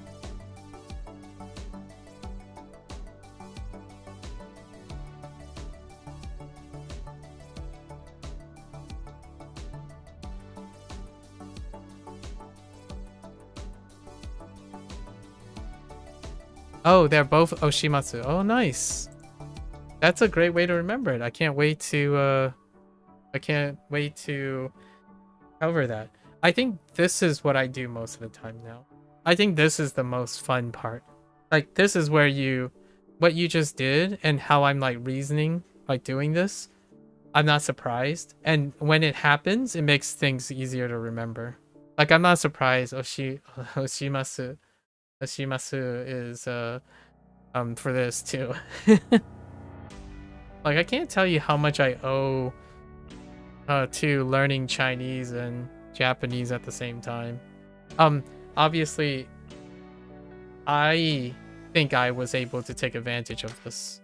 Not that it's for everyone, but for myself, this is how I don't forget things, or like try makes it harder for me to forget things, because at some point we'll have to come across the idea that this is also meaning push. And I know this as tway, which is push, but it also means recommend. So all this stuff is already there. Now we just got reinforcement. Okay.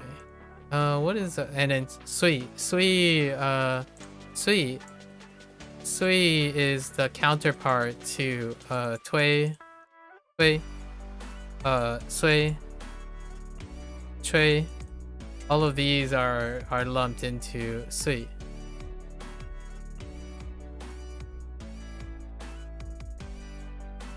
Pretty cool. Pretty cool.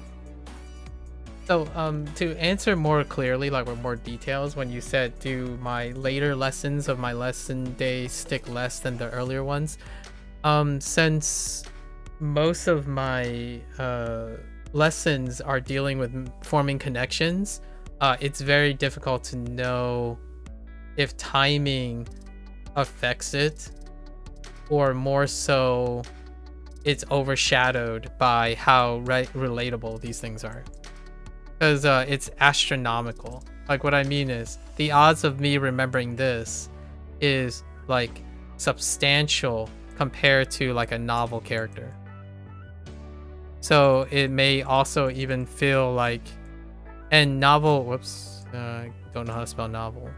That's not how you spell, that's whatever, you know what I mean. Novel character. And the odds of it being a novel character is like 20% and dropping, because Hanzi is like way ahead. It's so far ahead that sometimes it's rare that there wouldn't be a association. So the timing has become very negligible to my memory. Usually it's whatever I decide to look at. So now I find reasons to look at the radicals. When I do my lessons, I find reason to look at the radicals, look at the meaning, look at the reading, and even look at the examples. As opposed to the other way around, which is what most people do, in my opinion, which is this is new, this is new, this is new, this is new. And then what they do is, how much time do they have? Okay, I only have time to concern myself with reading. For me, I'm asking myself, do I know the radicals? And I infer the meaning. And I guess on the reading. And then do the examples help me figure out how any of these things happen? And then I look at it. So before I do anything with the lessons, I either already know it and extract some of the information and then look at the information. So I rarely ever like read it passively. I don't read these things passively most of the time anymore. And that's leveraging all the things you already know. So that's kind of like watching a YouTube video for the sake of being informed versus watching a YouTube video because you have a problem to solve. I usually watch YouTube videos to see what I can find that's useful in the video. I'm not watching a YouTube video because I want someone to guide me through all the principles of everything that I'm inept at doing. And that's kind of the vast majority of my approach to most things. Like I play a video game knowing that there are very few video games in the world now that would be novel. As in like, I have no idea what I'm doing. I have no experiences or no stories to connect this with. Like, it in my opinion, it should become rarer and rarer as you grow older. And then you have to find, in my opinion, you have to find ways to make it entertaining and make it novel and exciting again and all that stuff. So I use all my experiences. And I really like that you're really fast on the on the overlap. I'll remember this. I'll probably remember this pretty well. Hopefully. To put in, komeru, right? Ko only has one read. 込める Komeru. Into male to put in. Okay, that's fine. Yeah, we can use male here. Meru is what I use for male. So if you're gonna into male something, you're gonna put in something. It's good enough. Oh, hey, speaking of something that looks like osu, we have say or humbly. Say humbly. Komu. Oshi? No, that's not oshi. What am I doing? It's oh no. Actually, it's moshi. Moshi. Where are we giving mo from? Oh, because mo is a special exception too.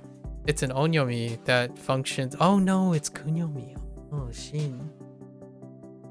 It has more mo's than shin, right? Yeah. You just guessed the reading. Nice. Mosu is where I was getting it. We have more mo's than shin, right?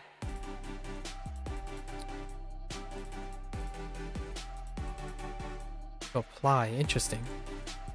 Definitely have more than one apply. This should be the fun part. Like when you get lessons and you're like trying to guess the reading and stuff, I think that's what makes it very engaging. So now, you know, like now we do this and then moshi komu and it's up to apply. So now we have to say like you're saying something humbly so that you can be accepted, right? You're accepting, so you're going into somewhere. This should be the combination of submitting an application, yeah, or to propose. Isn't just about applying though, it's about officially communicating desires whether you want to propose or 申し込む moshikomu.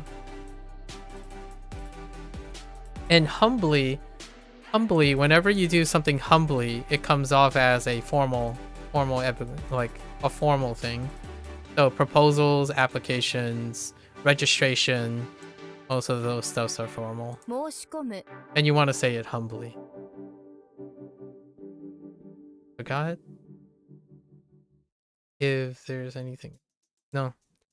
I would read context sentences, 申し込む but we're going to be doing something else instead of reading those context sentences. We'll get back around that. It's a 2026 thing. Brandish. Hui. I wonder if Hui ends up being Sui as well. No. This is Gun. It's probably Gun. Or Hun. Hun or Gun. Probably because of this character. Here. Ki! How dare you! Alright. I mean, you don't always get it, but Japanese natural language, sometimes it doesn't go your way. So we got ki. Alright. Matt vs Japan passed N1 recently, was ranting about how easy it was and that everyone not passing N1 is really bad at Japanese. Yikes. Did he really say that to the people?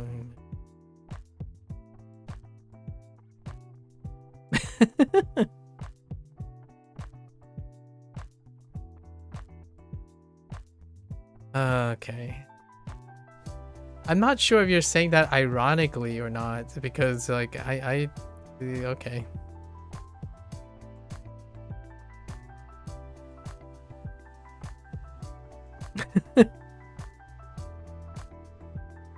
Like, no, he literally said that. Hey guys, drama. Hey, public speaking is very easy, and I can pass an oral exam on public speaking. And people who don't know how to public speak and publicly exam are really bad because I can pass it, even though I spend like 90% of my time doing it. Like I mean, like, I guess no offense, like, or with all due respect, when you spend most of your time doing something and then you use yourself as a basis, a metric to evaluate other people, that's like saying, oh yeah, being the fastest man in the world is easy, when you spend most of your time running or sprinting. Like, yeah, wow, that's so out of touch, and it's incredibly insensitive. That's very unfortunate. I talked about this effect before, where when you have a specialist, oftentimes at some point it might not seem harmful, like from the person's perspective, but they become less and less attached to the emotional distance. They have emotional distance from when they were learning, right? That's the difference between someone who's a teacher. Yeah, like the further distance you are, it tells you precisely how much time they spent teaching. Like, I laughed when you said that because the first thing I thought about is it's very hard for anyone who hasn't passed the N1 who isn't specialized in Japanese. Literally, there are more people than that around the world than what he just said. Like, literally. There is astronomically improbable statistics that anyone can ever muster that there are more people who think that N1 is difficult because they don't specialize in Japanese than even like Japan is a really small country. And I don't mean that in a bad or a good way. There are very few people.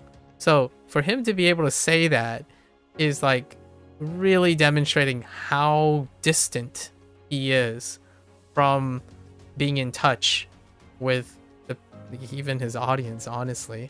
Like, very tiny audience. If you include the entire population of Japan, you would still not represent the vast majority of people in the world. Right? Really disappointing. Not bad or good.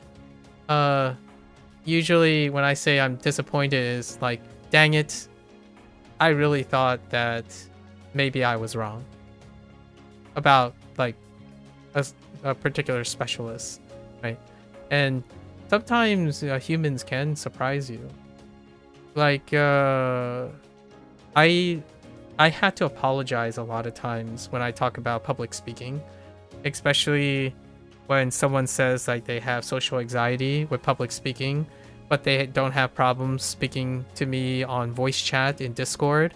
And I would say something, occasionally I would sound a little bit insensitive and say something like, well, you're speaking to me now, right? And then they would say something like, but it's different when we're on Discord than being in IRL. And then, you know, I start to break down some of the stuff that they could focus on that differentiates between the real life and the Discord thing.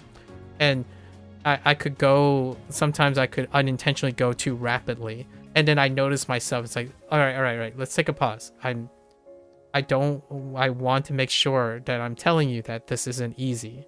You haven't done this before yet. And I'm really, when I'm saying this, I'm also reminding myself that if you stay in doing something for a very long time, it can seem like you're talking more rapidly and trivializing certain things when it clearly isn't, right? Like, I walk into a room and I see opportunity. The vast majority of people that I've talked to in my life recently, you know, in these 7 years, is they walk into the room and they find ample excuses to leave. And that's kind of like one of the things that what I mean by, if you have a skill and you can demonstrate that skill, that doesn't mean you have the necessary empathy or the compassion to understand how to help people and address people with developing that skill in the first place anymore, right? Like, and oftentimes I think the most startling indicator of how far someone is that like they're really skilled, like how skilled they are. You could see as a positive thing how skilled they are and how unreachable, quote unquote, emotionally unreachable they are, is by how often they do all or none statements, like suck it up, throw you to the shark, sink or swim methods. So the more extreme it becomes, in my opinion, it correlates very well to how specialized they have become. So if my method is like, hey, how do you get better? If someone comes up to me and say, how do you get better at communication? Oh, go to a public space and talk to strangers. That is, I mean, it's true, but that is like, yikes. Like you're telling them to do the problem that they have initially in order to get to where you are. That's like, you're out of touch. And sometimes I do that a lot. Like what I mean is, I don't do it in extreme case, but I do it like microly sometimes too, because over time I have forgotten that, like, how to ask questions. Oh man, I do get humbled a lot when someone, or I get a sobering slap in the face when someone says, oh, I have this problem, I don't know what to do. These people seem like they don't have problems, and my first response would be, have you tried asking them? And they're like, but, and then, you know, my startling contrast would be, well, you won't know until you ask them. Like, but I have these problems, and that's kind of that situation too, where sometimes I'm like, oh wait, we have to also step back and wonder if asking the question is the problem. So like, even when you say like N1 is easy, or you're really bad at Japanese, but you might not know the problems about passing N1 that are unrelated to the problems you think people have or don't have, because you didn't encounter them anymore, or you either didn't encounter it at all. Sometimes you might have never had that problem because you're not a teacher, nor a coach, nor someone who cares about other people who's learning. So you didn't collect a bunch of experiences from other people that make you a better advisor. Like, I will never encounter having a problem with public speech in a specific way. Like, for example, growing up in a family household that rarely ever project their voices, or growing up in a culture that completely embodies individualism, so they always talk back to their parents, or always talk back. Like, I can't do that. Like, there's no way I can't even go back and do that. And those things come from other people, and that's why I kind of like the telltale signs of empathy, or like the telltale signs of being involved in a teaching position. And we already talked about Dogen, so it's interesting that you watched something like that. It's still difficult for me to say he literally, like, to imagine he literally said that. It's, with the lack of a better word, it sounds incredibly unprofessional. And I can say, in my opinion, I can say this because he officially represents himself as a professional. I'm making an unprofessional and unofficial commentary on it because I'm not really selling these things.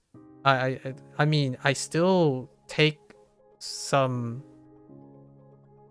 how I say, some prideful integrity in the things I say and try to be discreetly respectful, nevertheless, regardless if I'm a professional or not. However, my comments are not... He deleted the video? Oh.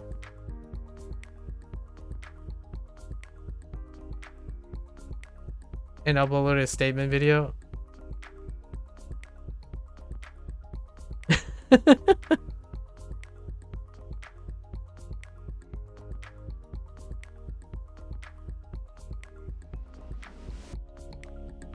Did you just set me up for that drama? Was this a recent video? Did you set me up for this, or you kind of just like dealt me a blow here? You just stole the thunder. You just rug pulled me here just now. That seems reasonable. If he literally said that, then I would say that's very unprofessional. It's like the optics on that would be so terrifying. I wonder if he has an editor or PR manager or something, because man, like a independent third person PR manager or public relations is honestly, that is incredibly unprofessional. You wanted to get the exact thing he said. Oh. Okay. I see. Oh, and then it got... Oh, I see.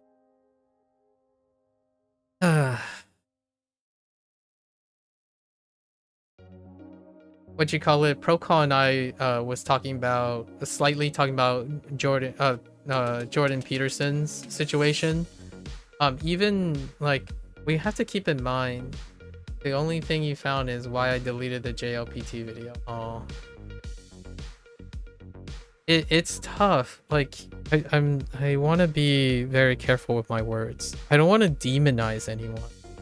I think sometimes when you become very specialized and you're very skilled, a part of the human condition is that you also become less and less aware, like of what you're saying. Like what I mean is sometimes these things unintentionally happen, but it's also part of being human, right? And we were talking about Jordan Peterson earlier with Protocol, and he is incredibly, in the manageable environment. He was very well educated, incredibly well spoken and stuff. Being out of touch doesn't make most people are not exceptional from that. Humans are not exceptional from being in touch with everything. So that creates internet strife, right? Or it creates misinterpretation and all that stuff. So keeping up that imagery or like that consistency with professionalism requires that you spend some time consistently with that. However, if you're like at the pinnacle of whatever skill you have, that's usually why people who specialize have PR managers and optics and editors and whatnot, because while they're spending their time doing all those good things, like scientists, for example, there might not be enough time to form a filter or like a professional way of making sure that we're, ambivalent statements are being made. And I get that some people love that, like individuals love like, oh, this person's just being candid, they're being straightforward, they're giving it as it is. That's understandable, right? If you were not doing it professionally, if you were not saying you're trying to be professional about it, like politics and whatnot, right? And even then, like, it's kind of really difficult to even see consistent politics being with that copious amount of proper mannerisms and whatnot. And those people do it for, a living, versus someone who just happens to be incredibly talented and also really excellent at what they do.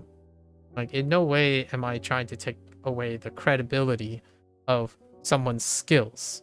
Someone's skills is actually acknowledging that they are very skillful, is at the same time also explaining why I think they may require someone else who spends time doing something else. Optics and PR. When you are a big person who specializes in stuff and you only work on that, then your skills are going to be great. They might even be unattainable. You don't like using the term talented? Yeah, I really don't either.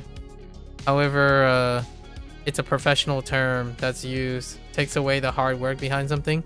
Well, I can kind of see that. But usually when I'm referring to talented, we're talking about the combination. Did I already talk about this? The hard work and smart work?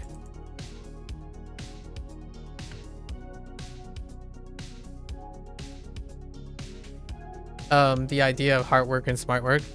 Hard work is a combination of talent and like will. Smart work is when these two things are together.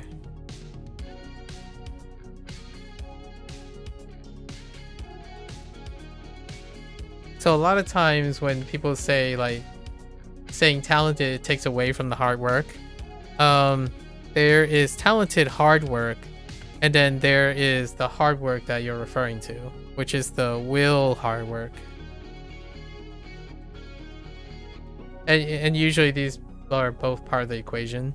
So in a way, if I'm trying to be fair about talent, saying not talent is doing the same thing as not hard work. So sometimes I use that.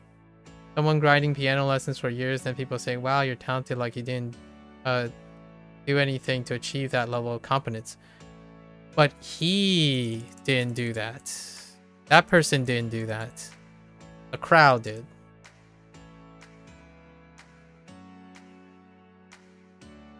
And saying that doesn't mean he wasn't talented. So this is both. You flip the script, but you're behaving, in my opinion, you're making an argument that is the same argument against the argument you're making. It's a cyclic argument. Like, he could be talented and hardworking. Because they're part of hard work. And then when they're combined and married, it's smart work. So like, I agree with you. Someone grinding piano lessons for years and people say, wow, you're talented, they didn't do anything to achieve that level of competence. But saying that talented is not being involved in that hard work is also doing the same thing. Now you're only looking at the hard work and not the talent. So it's both, right? Like I would say reasonably it's probably a mix of both. Hardworking to me is also a talent. Like, I'm a bit biased. Here's my bias. You can criticize me for my bias. Since I think there is a talent in hard work. Because that's what I do. Like, in my opinion, talent often... And here's where why I don't like talent.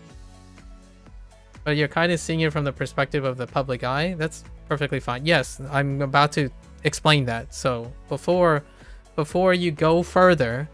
I was about to set up my answer to exactly what you just said, or you're going to say. Now, the reason why I think hard work is a talent is because most people think talent is something unattainable by them, which makes it superficial whether they worked hard for it. So like, oh man, you're really talented. I could be just as good as that if I had talent, right? Like, it's a shame that if I did all the hard work like this person, I wouldn't be as good as that because they're talented. Like, well, no, they're probably talented and hardworking. And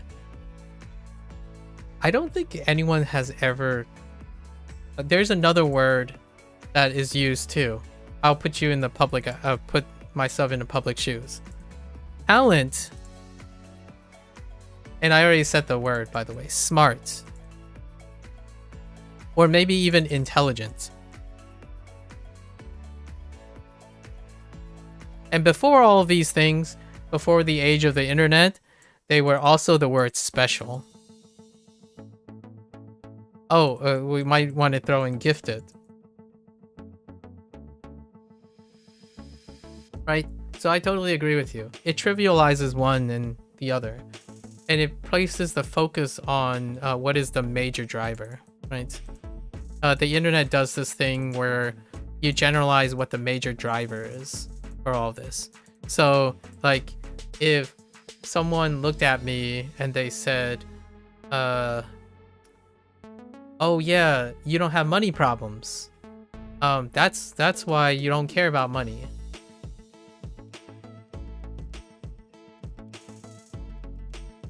That's like taking a fact that you know after the fact. Right? Post facto, right? Post facto. And then removing the process. You remove the process, and that's how you make generalizations. This is the internet hustle culture. There's often never a demonstration, a literal, visceral, visible, tangible demonstration of the process. So it's rarely ever like time. Things that are across time is unappreciated online. So when someone like, I got one for you, drama. I tell myself this so often.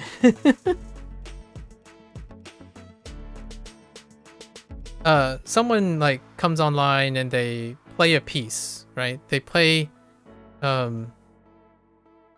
5-minute like piece. Let's just say like a piano piece. And the person is like, oh yeah, you know what?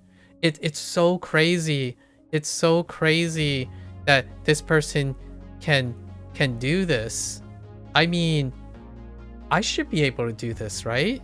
Too, right? Like, I should be able to do this. It's only 15 minutes. Like, I can do that in 15 minutes. And the joke is, this 15 minutes, what do you think that represents? Like, to the person you're watching, it might be 30 years of experience. Right? And that's where I'm trying to like assemble your discontent with the idea of talent and not understanding hard work, right? That is crazy. You know, like I like this part. The whole idea of the internet expert. This is an example of a lack of process-oriented appreciation. When you read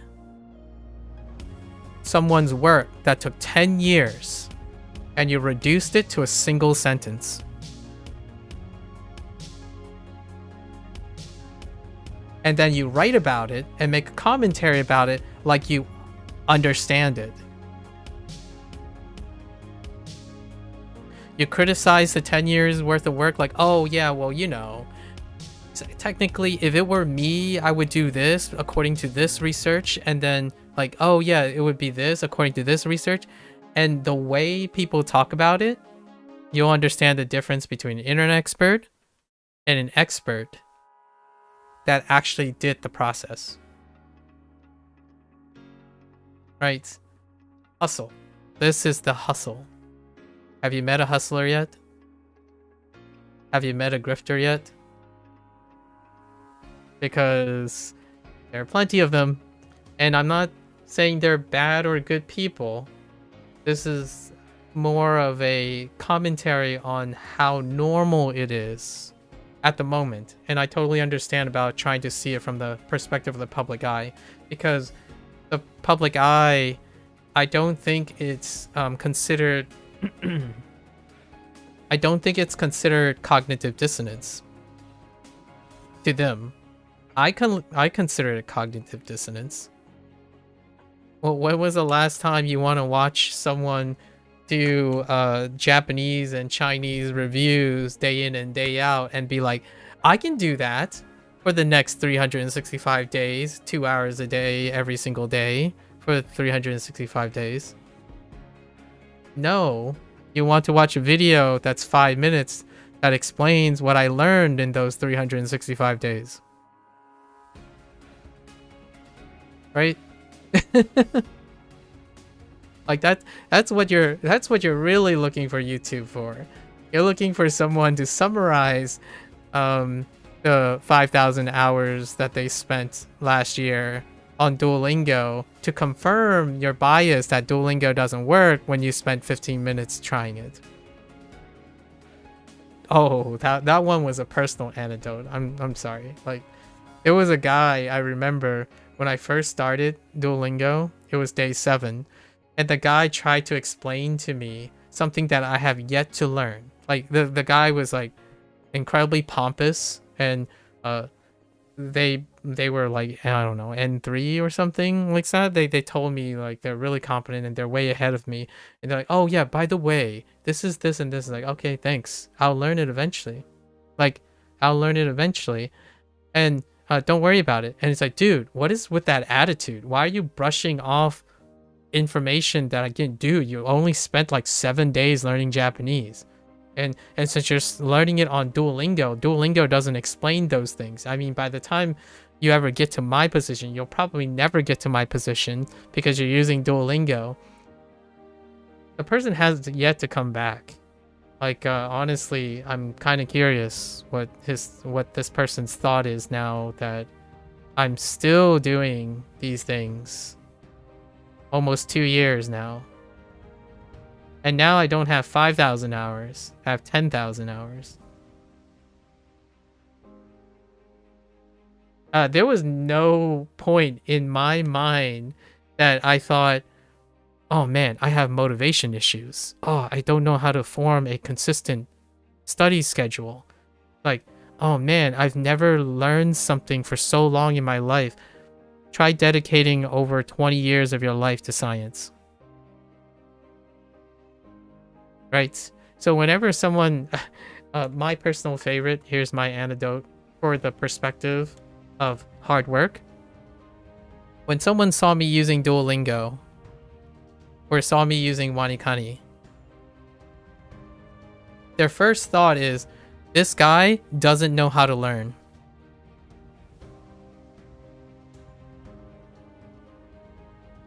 When I'm using Duolingo and I'm using WaniKani, what does that represent? Does it represent 1 year of learning Japanese? Or does it represent over 20 years of education? And I'm trying to be humble here because honestly, I don't think 20 years is enough. I'm going to spend the rest of my life in education because that's how deep I think it is. In fact, most people, when they think about 20 years, the higher the years go, the less, in my opinion, they think they know. Because the trench gets deeper. Like, your horizons expand as you gain more experience. So, no, I'm not going to be that expert who says, well, technically you're wrong. No, I'm going to probably agree with you. It's like, yeah, there's a lot of things I need to learn. So whenever someone criticizes me about Duolingo and WaniKani, I'm like, tell me about what you're doing. Tell me about BoonPro. Explain how BoonPro is working for you, please, in detail. So then I can learn more. Like, the idea is that I'm not here to argue whether you think I'm competent or not. I'm here to steal all of your experience. Not really steal, but milk your experience. And the unfortunate part about this is the vast majority of people, they are inexperienced already. Like, what I mean is, they would explain to me like, oh, BoonPro does this like flashcard thing that helps you space out. I'm like, do you have more? Like, I need more. Like, if you're gonna waste your time telling me that I'm stupid and like I don't know how to work, right? I'm not working and I'm not doing it right. You gotta explain to me why. Like, explain to me like you think you have the experience to explain it to me. Because otherwise, I mean, technically you're wasting both people's times if you want. The alternative is I talk to this person long enough that we can share experiences. And then we both win. Because then we learn something about each other. And that is never a waste of time. I don't think people are a waste of time when we have shared interest. Yeah, and that guy, actually, that wasn't the first story. Like, that guy started when I was around 1 week. Because they saw the number. By the way, it's a social experiment. I don't know if you noticed, guys. I hope you guys noticed by now. I place a number at the top left-hand corner of, like, right here. On every video, there's a reason I placed that number up there. Most of the stuff that I've done is a social experiment. Many social experiments that I spent, like, over 7 years elongating. So that number actually is a social experiment. Most of the numbers you see around the titles and stuff is a social experiment. When 1 week rolled around, like when we got to 3 months, that person came by again. And they decided to make a comment like, you see what I mean? You're still doing the same thing. And I'm like, oh, am I? Like, do you know what I'm doing? Can you explain how I'm doing the same thing? And that person's comment revolved around the idea like, well, you're still on Duolingo. Like, well, that's very astute of you. Do you still eat food? Do you still walk?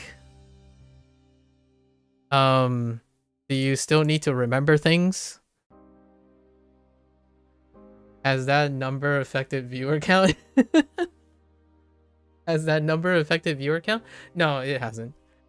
People don't want to see large. Oh, it does to some extent. So, viewer count does go up when the number goes up. So this corner, if the number is like between 1 and 30-ish, maybe 100,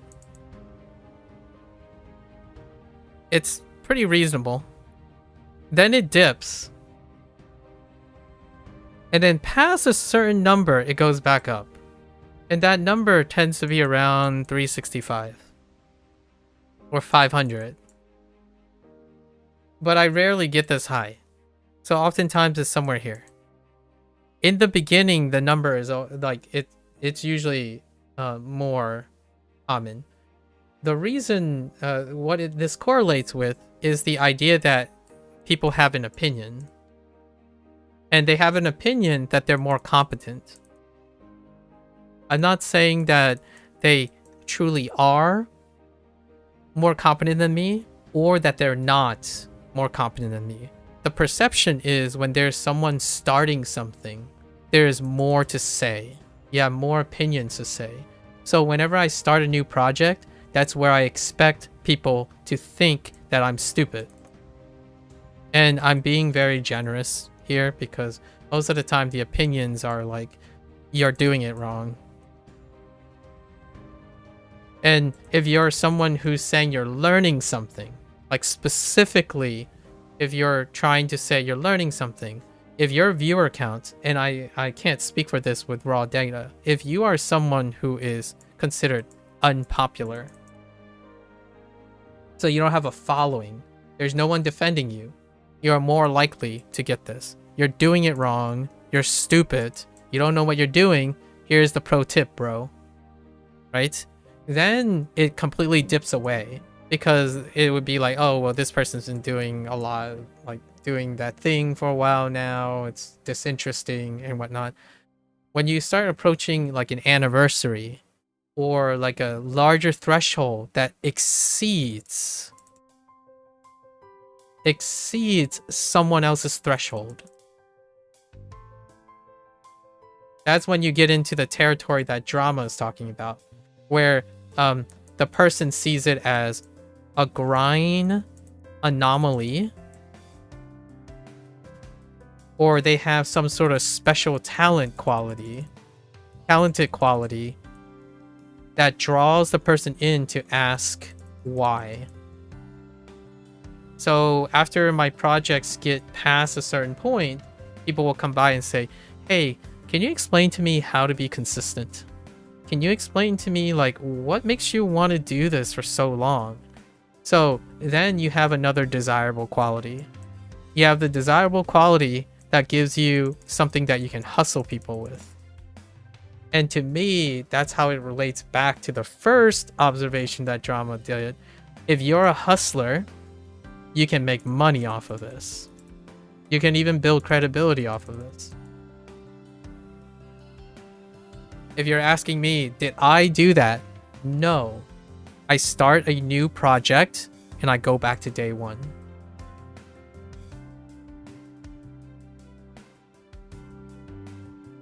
I start over.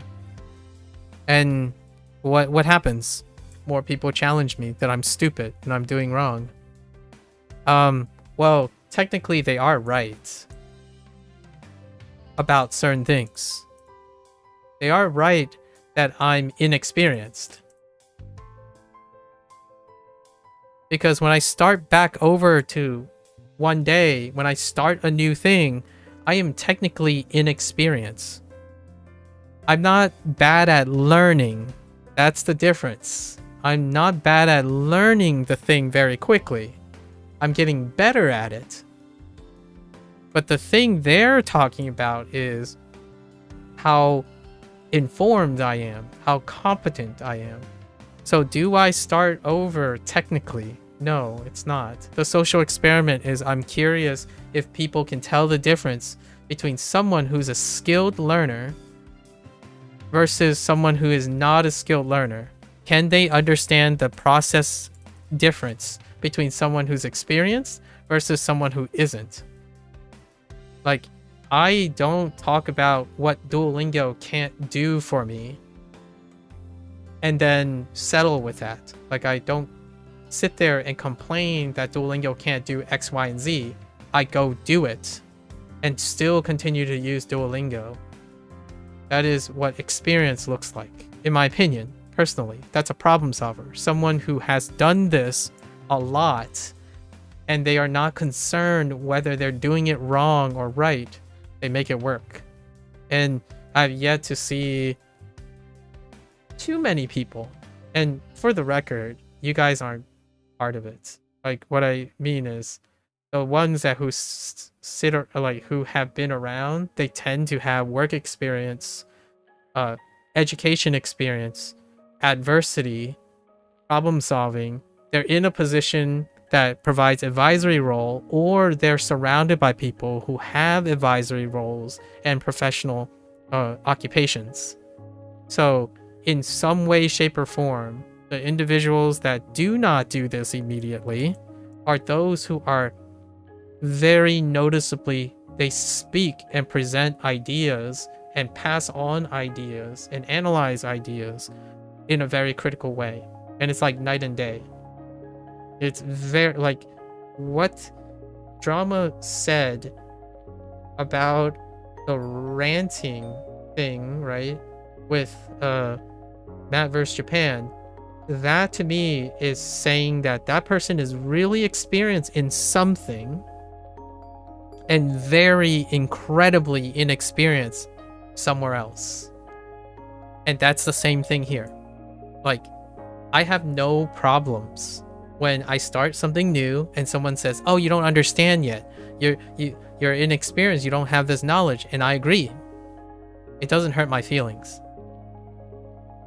Now, the question is, will they ever ask me why and what I'm going to do about it? That's the whole point. Like, so my whole point is, I'm curious. My challenge for myself, this is my personal challenge, is, am I going to be able to do that? Can I do that somehow? That wouldn't, like, make me miserable or, you know, upset or whatnot. I don't know yet. It's a TBA.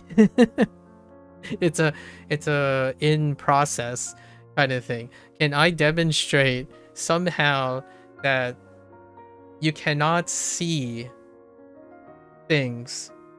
You can't see the process in a 5-minute video. You can't see how rewarding it is, while it is also very hard, because it's something that most people don't do anymore, right?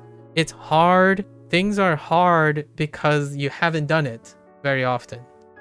Like, remember, I don't know if you remember this one pro call. Remember when we talked about target size and how like this, which one's harder to hit?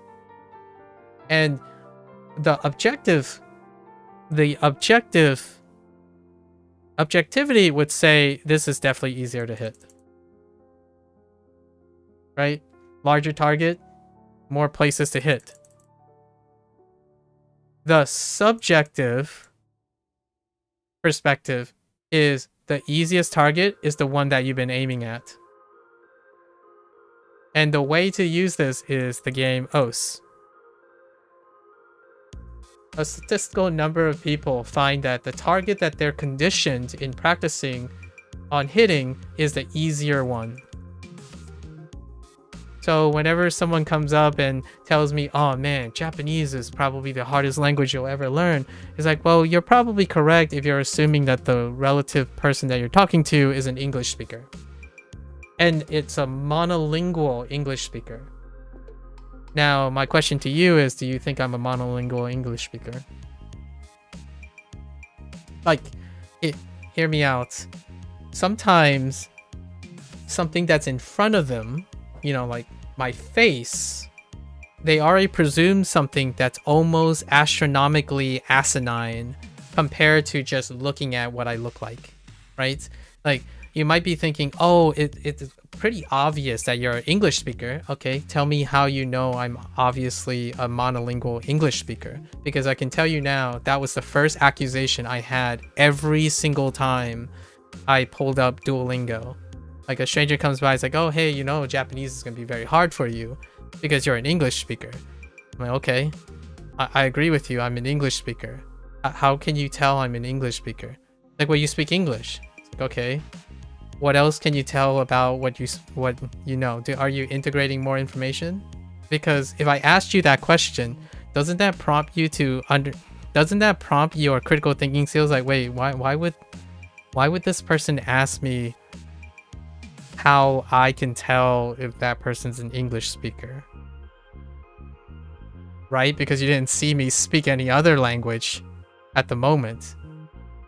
And then I can tell you now, when someone is experienced, the first thing they ask me is, what other language do you speak? Like even a little experience, the person would ask, oh, what other languages do you speak? Or are you interested in any other languages? And that, to me, is how you illustrate this problem. If you're a specialist, right? If you're a specialist, you can still do the hardest things. Despite someone who's not a specialist at this could seem like it's really hard. And this could seem like it's easy. And that specialist could think this is hard. Which is like the idea of teaching. When someone who never teaches, but they're really good at their skill, that doesn't make them a good teacher. Like, it might actually make them, arguably, it might even make them a worse teacher. So, subjectivity, man. Human subjectivity is both the boon of living as a human being and also very characteristically funny to me. Funny when you can recognize and realize that's kind of why humans are so quirky. How can someone be so intelligent about something and so, in a very funny way, endearing way, be so stupid at something else, right? The whole comment about you can't fix stupid. It takes a stupid person about a stupid topic to say you can't fix stupid. And that's what the irony here is. Like, it's really cyclic. Like, what you think is stupid might be difficult for someone.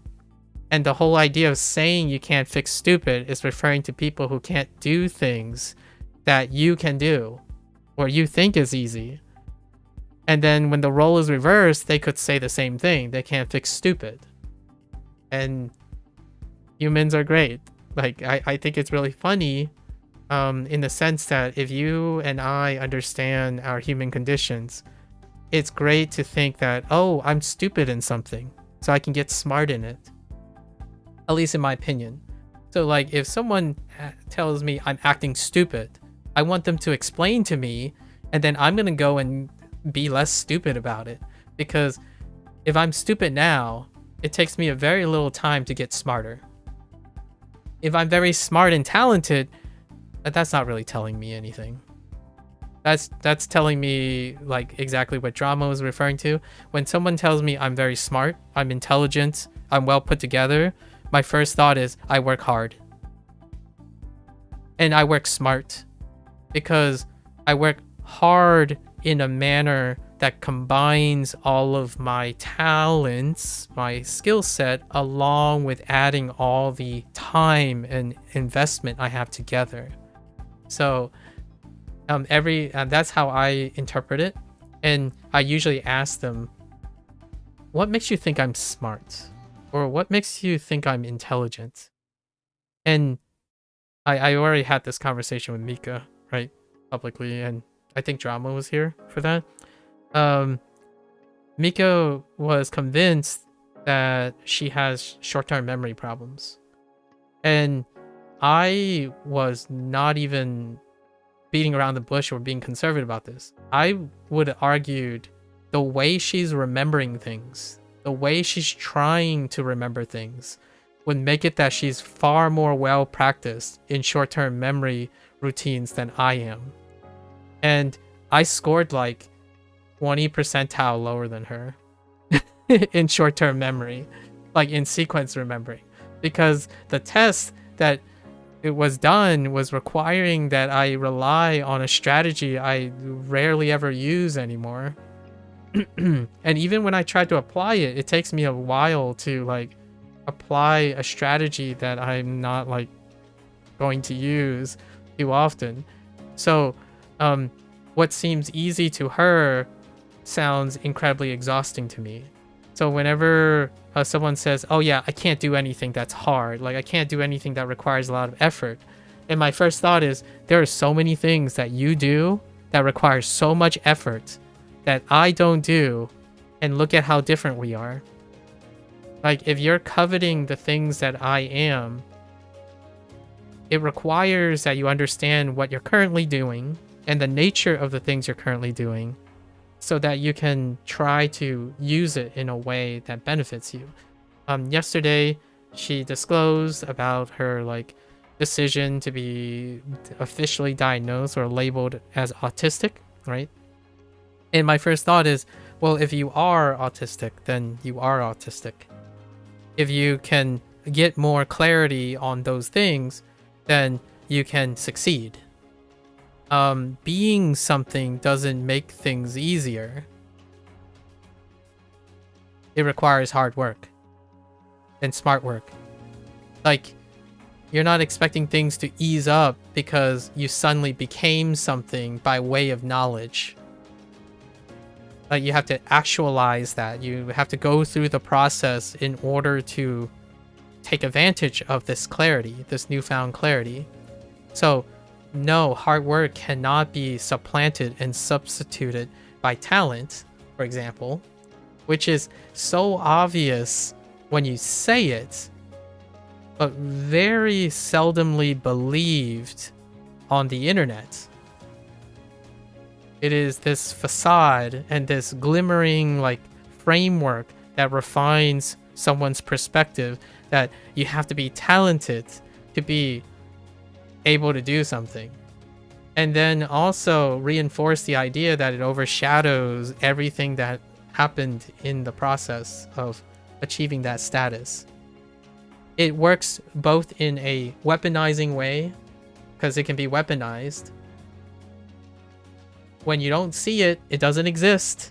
Like, I understand that humans as young as, what was it? As young as 3 years old can perceive object permanence.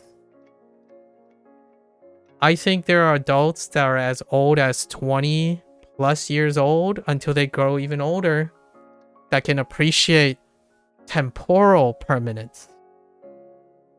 And temporal permanence is already hard enough for those who even work in statistics. Like, it is so difficult to imagine the rate of something, comparing the exponential and the multiplicative changes of the rate across time, let alone kind of, unfairly expecting that those who focus on what they see as facts versus what they can understand as facts. So when someone, looks at a professional and they spend like 4 minutes crushing the world record on a 100-meter sprint, their first thought is, wow, it only took 4 minutes to do that. Maybe if I just practice those same 4 minutes, I can be as good as this person in a short amount of time. I just have to study this person, and then I would just do it and I can get there faster, without the bounds of the process or anything. That's kind of like the Gen Z stereotype right now, right? The internet Gen Z stereotype. It's like, oh yeah, this person makes it look so easy. And those people are kind of responsible too, because they can hustle you. They can griff you. And I don't want to be too absolute about this. The vast majority of grifters are also products of hustling. So the grifters are not the ones that you see who are spending hundreds of hours trying to promote a product that might be too sluggish and not attractive enough. The grifters that you often see that are trying to do it very quick and doing general summaries and generosity, they are grifter versions of the cheapened, talented narrative, in my opinion. Right? And they make it work. They're incentivized to do so because they can make a good business out of it. So, in fact, I would applaud them for their business strategies than the skill that they're actually selling. They probably invested far more time in learning how to grift someone than selling the strategy that they're actually selling. And that has its own merits. I don't want to sell people short. Lack of a better word. I don't want to sell people short, but when you incentivize an action, you can still get great at that.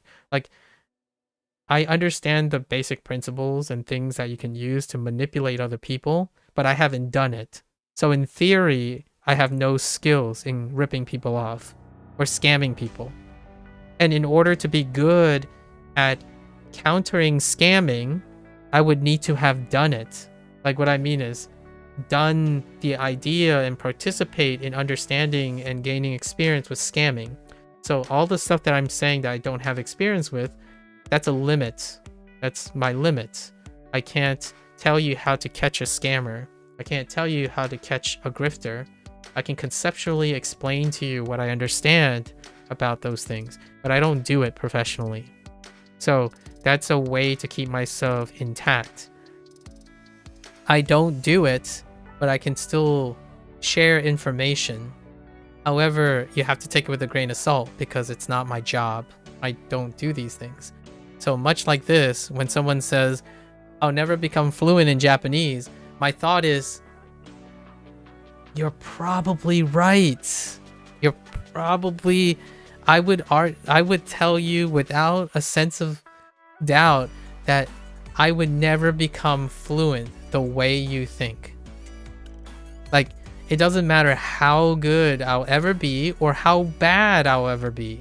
I'll never become fluent because I don't meet this person's aspect of results without appreciating the process. Right? If someone says I'm never gonna become fluent because I use Duolingo, then I will never be fluent because I've already used Duolingo. That's how inconspicuous and useless the process has become. At least in my opinion, for now. Maybe in the future it'll be different. I have no idea. But for now, Yeah, all the hard work in between, you know, that's snowflakes. That's like a smoke screen. I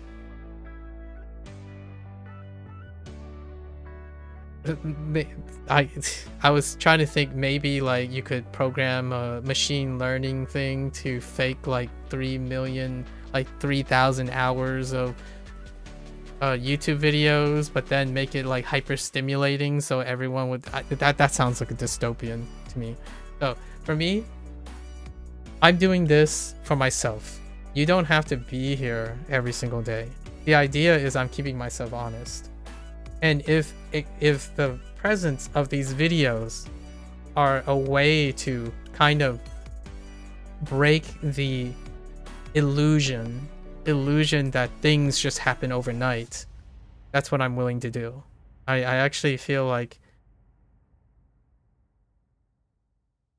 I have a hot take. This is my hot take. One day, I think within the next 10 years of my life, all of this is going to make sense. Why I'm choosing to do it this way. There's gonna be why do I choose to number my videos in a certain way? Why I am very stubborn. I could be completely wrong, by the way, and I'm willing to accept that, because if I'm wrong, it means there's something that will happen that I can't possibly predict, and that will be glorious as well. This is a win-win situation, but I'm putting all my bets on the idea that the way I'm doing things now will become increasingly relevant within the next 10 years. The stuff that I'm working on now, my conversation here, how I'm framing talent, process, and whatnot, will become relevant in the next 10 years. Like, if not sooner. The appreciation for the idea that a lot of the things that are causing suffering, in my opinion, self-inflicted suffering, not like people hating each other suffering, maybe a little of that, but internalized suffering, ineptness, inability to problem solve, inability to appreciate hard work, or finding, and I mean by appreciating hard work in the sense that it's incredibly difficult to show people what it feels like when you did something for a long time. Like, or you did something and you tried really hard for a long time, not just doing the same thing, but trying really hard for a long time and trying to convince them that it is possible for someone to be happier and happier as they keep trying harder and harder to scale up their abilities. Not just instantly click and say, I wish all my problems go away right now. If you click a magic button, right? If I gave you a magic button, hypothetically speaking, and it will erase all of your problems now, tomorrow you'll have all those problems again.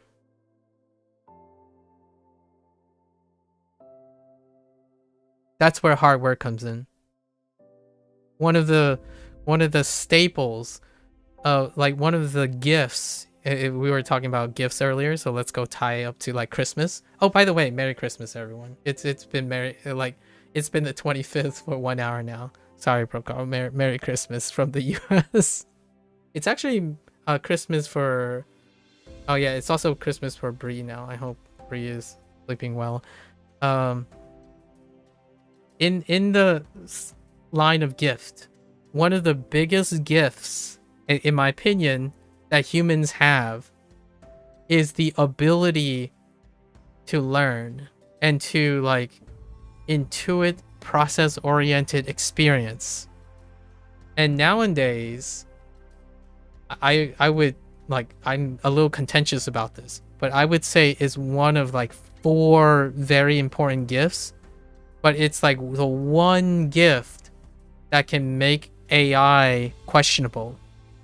And that's the gift of critical thinking and problem solving skills. It's creating judgment calls. All of this predicates on that experience. And judgment calls, intuition, like that's one of the biggest, almost still mystery boxes and inconceivable things that you have being born human. And yet I feel like the vast majority of younger people right now prefer to not use it because they find no reward in using it. And it's not like they're going out of their way to avoid it. It's going back to what Prokos said earlier, where it's difficult to appreciate, like I responded by, it's difficult to appreciate and miss something when you have not experienced it yourself.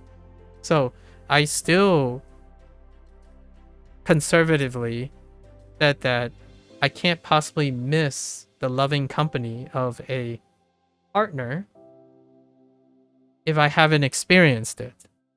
I can understand the concept of it and the depictions of those things.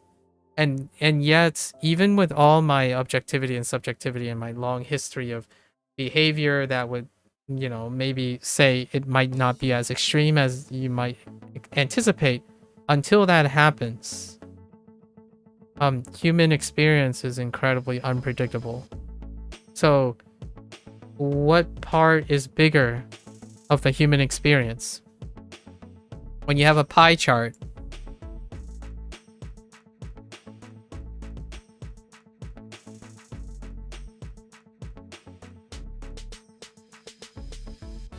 the destination that people really like, the results, the instant gratification that they want represents this.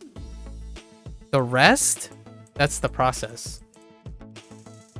So if you spent most of your life trying to chase after this small little pie, well, how could you possibly expect anyone to be able to appreciate the rest of the pie? Like, I enjoy 90% of the things that I'm doing. Don't get me wrong, I also enjoy this part, but this part is fleeting. I'll illustrate my point from yesterday. Someone came by, they're like, I've talked to them before and they have their own perspective, but they told me that, hey, almost a year, 351 days or something like that. I forgot what it was yesterday. So 352 days. That's almost a year. Congrats. And I'm like, yes, thank you. Yeah, 352 is a very long time. But it wasn't because, in my opinion, that flattery was the idea that it was 352 and it was almost a year. Rarely is that, in my opinion, that person was referring to, oh man, that's a lot of things you did. And they appreciate the amount of things I did in 352 days? The answer is probably no. Right? It's inconceivable. But I do have a strong counter argument for myself from the internet perspective. It is conceivable for someone like me to think that someone else from a Gen Z perspective can conceive what they did in 352 days. Because in Gen Z style, a lot of times people stick to the same thing.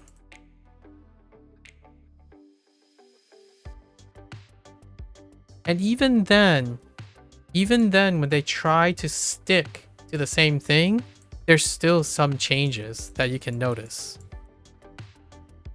But I can tell you now, when you are doing something for a very long time and you still lack critical thinking skills and problem solving skills, you will likely continue to do the same thing. As in, it will become a grind, it will become tedious, and you'll passively do it. And so, ironically here, that person that was complimenting me, that is the same thing to me as saying, boy, you're also talented. Or, oh, you're very dedicated. Like, I'm being a stickler now. But when someone says dedicated or keep up the grind, or I appreciate the grind and the motivation. All of these things have also lost their meaning. To me, personally. Like, I'm being a little snobby about this now. It's because all this stuff, it dwarfs hard work. It makes hard work seem trivial. Like, it generalizes it and summarizes it. Like, oh man, like, I wish I had the motivation to study with WaniKani for 352 days. If only I had the motivation or the grind mentality, or I'm very dedicated, or I have talent. No, it's way more complicated than that. And I'm not gonna beat around the bush. It's not rose-colored goggles and whatnot. It's very hard for whoever that just said that to me. If you think that you can come up and say, oh, it's just this, congratulations, that's all that shows up, like that's all you're curious about, then I would say, yes, it's probably going to be because I'm incredibly motivated, of which you are not, or I can grind harder than you for some whatever reason, or I'm somehow magically more specially dedicated than you are, or I'm somehow more talented than you are. And that's kind of what I want to dispel for people. The moment you say, I'm not very motivated, I'm going to, or the moment you say, I'm very motivated, and they want to study Japanese, my first question to them is, how do you motivate yourself to learn Japanese? Right? Because the first thing I want to know is, what do they know about their motivations, their grind mentality, their dedication, and their talents?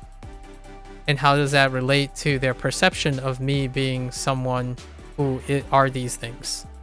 Because if they're gonna go and say that to me, I hope that they understand that they can do it too. Like, it's actually the opposite.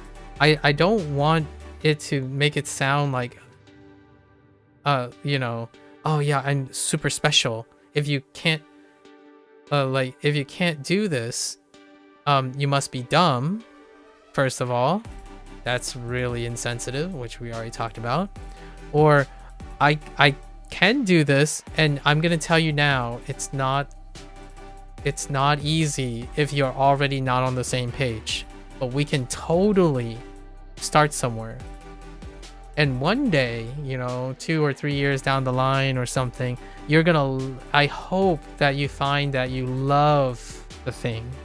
Like, you can even do things that you hate at first, as long as you choose it, right? Like, we're talking about choosing to do things and not obligation. If you choose to do something, you can also choose to do things you don't like at first, and they become the things that you love later, right? That hard work is something that is incredibly different from, arguably, there is talent. Like, I'm not saying these things don't exist. There is talent, and there's quote unquote dispositions, disabilities, and there are all those things too, right? Weighing those things is important. Not being able to contextualize them in the grand scheme of process, which is 99% of the rest. This is how small the world is. This is how, in my opinion, this is how small your view of your life is. Your view is in all the goals you have only. Like, you only view life as goals. Well, those goals are only reached in a very small percentage of your life. You could even make small goals. Go ahead. You can make small goals. Even small goals still barely compare in the long run to all the other times you're going to be doing something. So I think that is what's going to be the hot take in the future. And I'm building something for myself personally so that maybe I don't have to explain it in the future. Like, when someone tells me, like, oh yeah, you only Oh, which by the way, that's what happened to that Neverwinter person. Even despite having all the other material available, that person thought that I only play MMOs and I only play Neverwinter online, and that I know nothing about anything else and have no self-awareness or no coping mechanisms with the landscape of the MMORPG, Western MMORPG industry, because all they watch was one of my videos and it happens to be on Neverwinter Online. And this is a person who claims that they got on a boat, pedaled away, and learned what hard work is, and also learned how to exercise compassion and talk like they're older than me and more experienced than me, while saying asinine comments like, oh, I watched one of your videos, so therefore, that's the extent of your experience. Even when a person clicks on a video from a channel with 2,000 videos in it of someone doing something for over 300 days straight, it was not sufficient to make someone who claims they understand the hardships, the adversity, the process of learning and problem solving and coping and managing. Even then, it was not enough. Crazy. I know. And you might be thinking, maybe that was a fluke. 9 out of 10 people, that happens. It's one of those things, even close people, oh, hey, what kind of music you listen to? It's well, I listen to quite a lot of music, but what type of music do you want to specifically talk about? And they're well, I listen to a kind of music, and you probably never heard of any of these, right? And then they start linking music and well, it's in my Discord. And I also talked about this music. I also played the video game that you linked that music. It's on my channel. I actually recorded the entire thing. I even listened to the music during the game that you're linking. So regardless of whether you make the information available or the demonstration available, there's also a need to create infrastructure for it. And we'll see if it works. I don't know. I could fail really horribly in 10 years. I do think that I am setting up for my 40s though. Some very spicy teasers. 40? I'll probably write a book. I'll probably write a book when I'm 40. And there's a chance I might self-print a tabletop game. I will probably record a masterclass. And those are kind of a few bucket lists that's going to come out of this thing. So let's see if those things happen. What kind of book? It's going to be an anthology of short stories.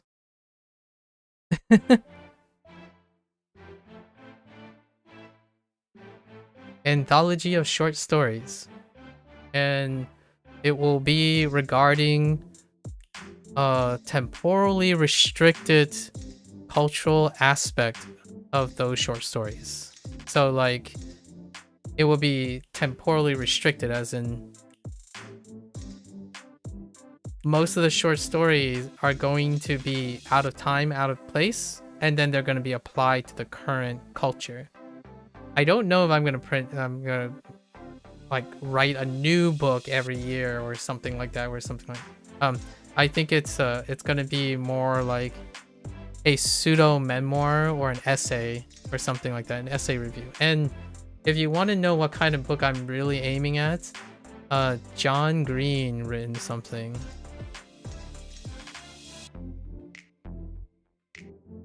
And credits go to him, in my opinion, because he's very inspirational. It's called The Anthropocene Reviewed. I can't spell Anthropocene. I think that's how you spell Anthropocene. Reviewed. It's going to be an essay on my collective anecdotes. And those anecdotes are then going to be researched in a way that I feel is very compelling and informing to contextualize it in the current landscape. And so my audience is going to be geared towards very specific people, while also reflecting my generational status. So I will be speaking from kind of like a millennial American, Asian American perspective on how to interpret these anecdotes from a Gen Z, like how I can make it relevant to the Gen Z target audience or something like that. And it's specifically the internet thing. So and it's what I've been doing for a while now. So I've been doing these essays, quote unquote. The Anthropocene Review is a collection of essays by John Green that was a collection of like ideas that came from their podcast, where he talked about multiple subject matters and then they collectively put together. So each chapter is a new topic, and I have already been working on these essays. Like today, there are already 2 essays that I've used. You triggered one of them, which is the idea of talent, being talented. The other one that I used was hard work versus smart work, or both. Shining, the whole idea of make things come to you. Make things come to you versus expecting, or like causing things to change for you. So these are 2 opposing concepts. Like one I live by now, and one I detract from. And it can be both, right? So do you like to change things around you to meet your expectations, or do you work on things to have things become more available to you, like things come to you? So are you drawing in attention, or are you like ripping, like you're taking attention, like you're trying to manipulate the attention? So one way is like, for example, you do something really well, passionately as a content creator, and then attention comes to you. The other way is you antagonize something, and then you gaslight and try to encourage other people to believe you. That's trying to shape your audience versus having your you influence your audience, like in a different way. Like influence is 2 different ways. I haven't found an elegant way of expressing this yet, so that's why it requires like essay working and whatnot. Process, right?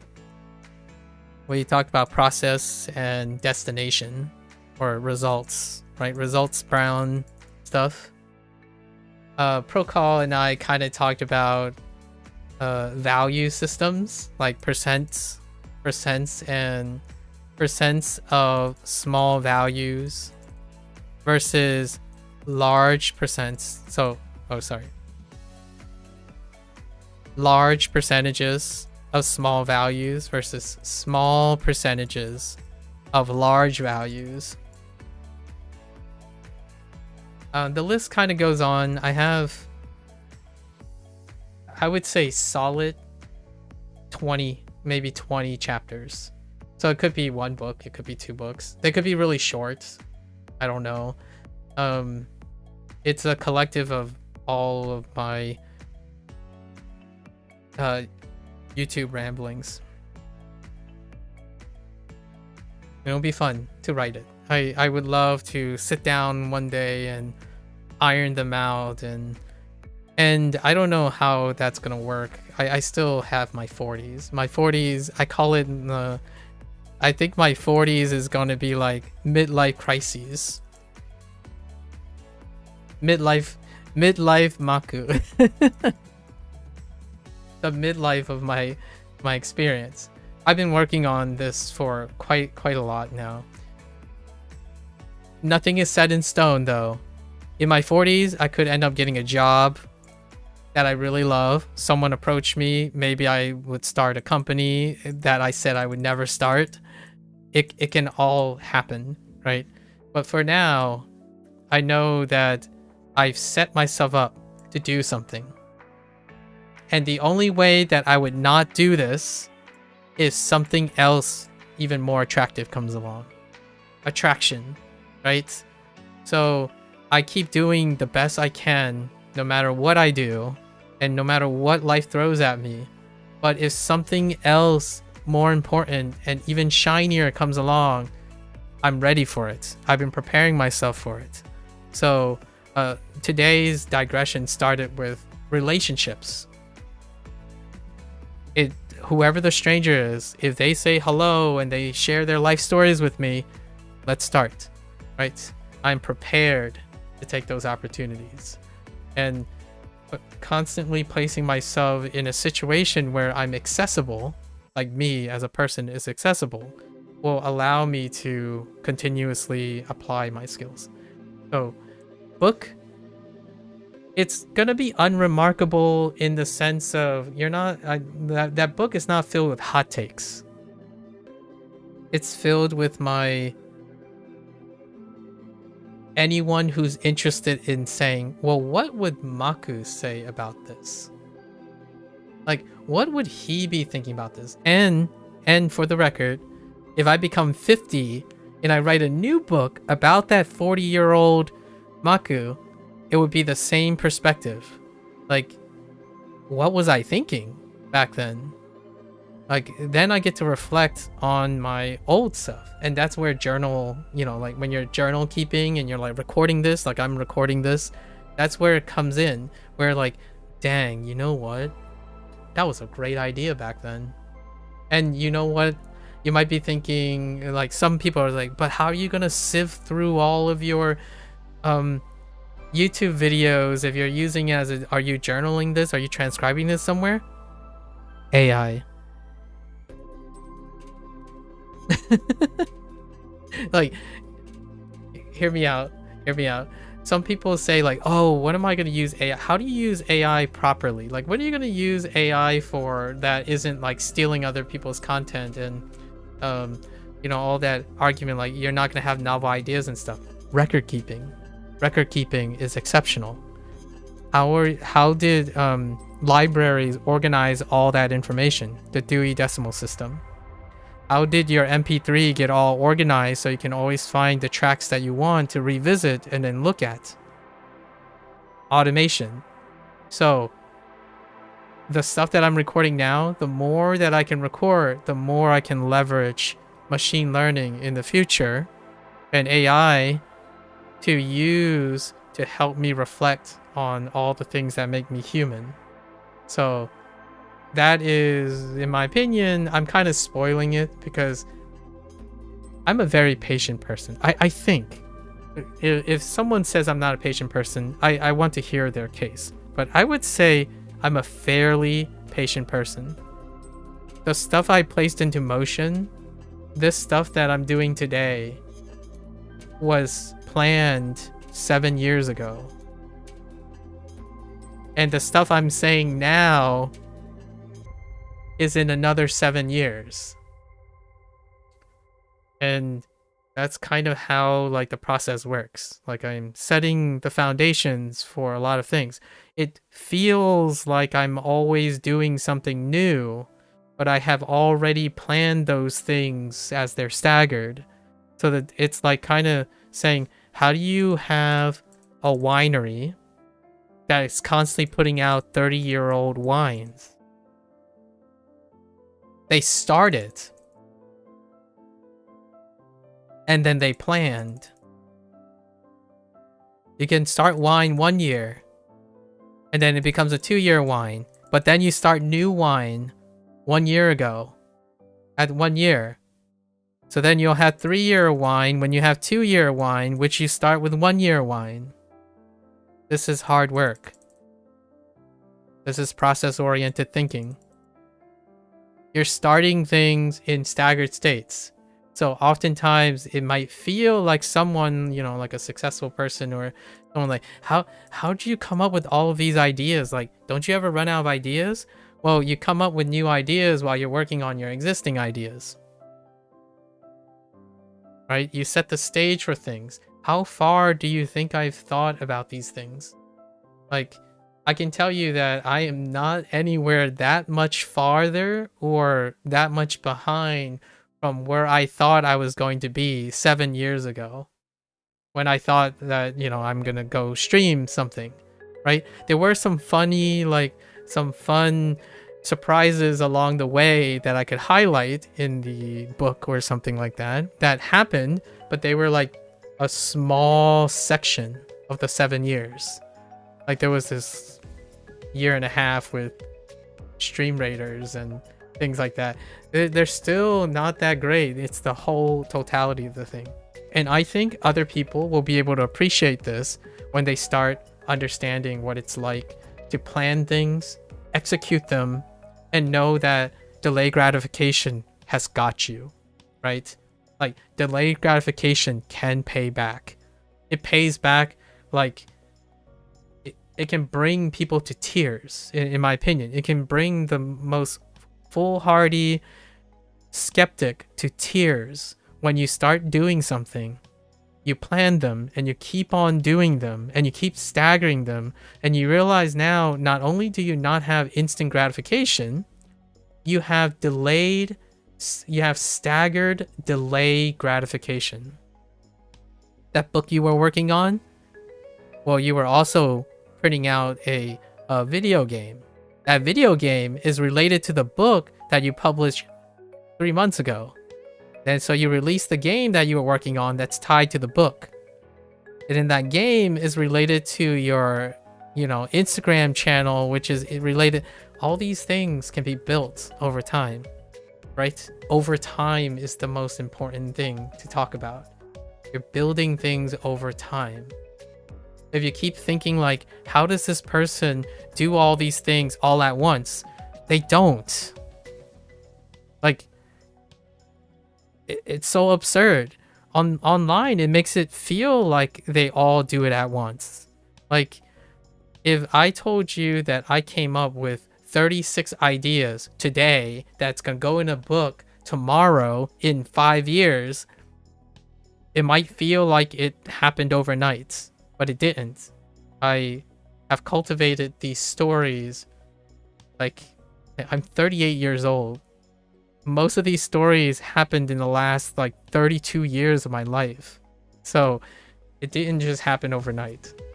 And that's kind of a very important topic that I will probably carry for the rest of my life. Like people don't, I do really earnestly feel it's very difficult for younger people to understand because they haven't lived that long, right? So we have to keep that in mind. I was only young once. So when I was younger, I also thought of the same way. So time dilates as one gets older. However, it is also the responsibility of older people to not exaggerate that. Because if you exaggerate that, then what is it going to feel like, in my opinion?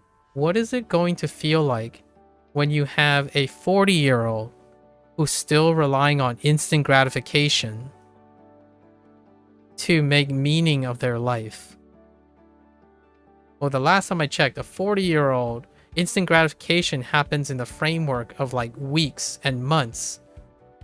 Are they ever going to be able to appreciate what they have done over 40 years of their life if the closest thing that gives them gratification is less than a year? I think that is one of the things that are so out of touch right now, currently, with the human condition. As you grow older, it gets harder and harder to appreciate the things that only happen in a short period of time, because most of the stuff that you're doing now requires that you would have done it for a very long time. Studying, college education, working on a passion project, even appreciating that a video game takes 7 years to make, and you take a dump on it as though you haven't ever done anything for 7 years. Like, I know people are entitled to their opinions, and they are in a way they can be angry about those things. What I don't see is also the concession and the understanding that demonstrates to me they understand that the stuff that they're consuming takes a very long time to make, and it is not so trivial to take a dump on them like so easily. It's more like a painful dump, in my opinion. Like, if you've been waiting for a game for 10 years, like Okami, the first thing I would check myself at is my passion and my hype, and think I shouldn't take a dump on Okami 2 if it was like, it doesn't meet my 10-year lofty experience with all the instant gratification that I have up to that point. Right? Anyways, that's another topic, by the way. The one big topic that's pretty a hot potato is instant gratification. Instant versus delayed. And then legacy. Legacy and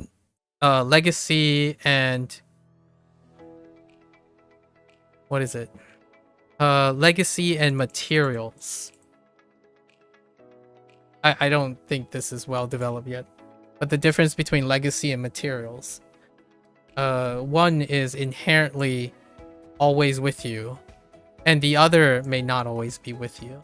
The permanence of materials can give you some things, but the permanence of legacy can give you another thing. And it is with both of these that create a nearly ironclad way of feeling like you're doing something. You are both creating things with materials, and you are building legacy at the same time. If you don't have one or the other, then usually it shows up in your behavior. Whenever you're never building legacy, whenever you're like relying on materials, for example, like you have to build something in order to feel like you've done something. Anytime when you're not actively doing that and you're feeling upset, it can be because of the absence of legacy, the perspective of legacy. And then when you have legacy and then you suddenly are always talking about how you're lacking materials or things to like reflect upon, it's a lack of materials, like actualization. Like, for example, you know you did a lot of things, but you didn't write it down. The actual material that you're writing it down and it's kept and archived, that is the material you have generated. So it's usually one or the other a lot of times. Some people who feel like their life is useless, they're not doing anything with their life, probably lack of materialized things that represent the thing that they have. And then there are people who say, oh, they have a lot of things that remind them of what they do, but they don't understand the meaning of it. Like, they don't feel satisfied or understand meaning. That's legacy. As in, there isn't anything connecting what all the things you're acquiring. Like, you made a game. What does that represent to you? It's your legacy. That kind of thing. So, two different things. Anyways. All right. Now I'm really... unfortunately, this is going to get longer because most of the lessons that I went through are also going to end up on the review stack. Okay, let's just try to see how much we remember here. All I can remember is push. What was their thing? It's not recommend. Is it? Oh no. How do you insist on something?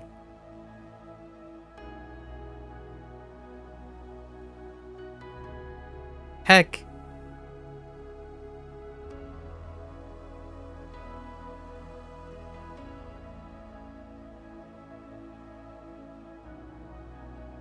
I didn't even look at the mnemonic.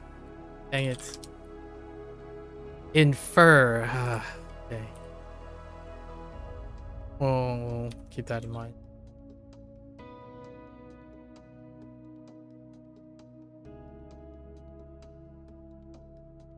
Nage, what? 投げ捨てる。投げ捨てる。込める。込める。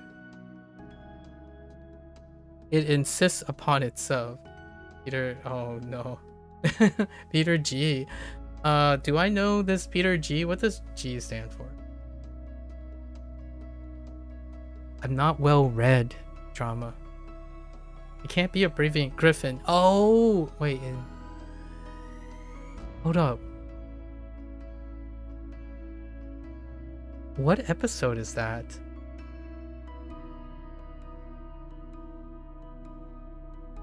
When would Peter Griffin say it insists upon itself? It's not like it's not one of the episodes where Peter Griffin is suddenly like smart, is it? Oh, because of the oh, right, because of the Godfather movie. No, I remember now. That's a good one. I mean, what I mean is that's a good way to remember it insists upon itself.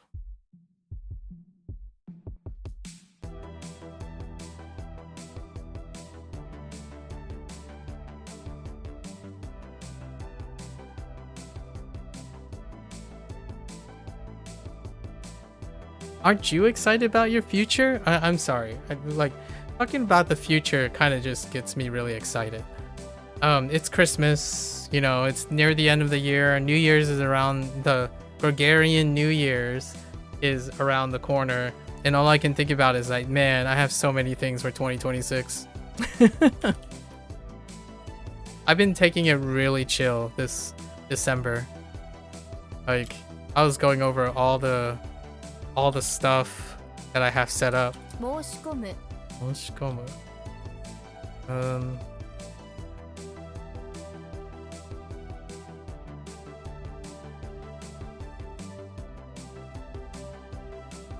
Okay. Boom Pro. I'm excited for Boom Pro. I'm really excited. I can't wait to see what it's like. We're probably gonna do sentence diagramming.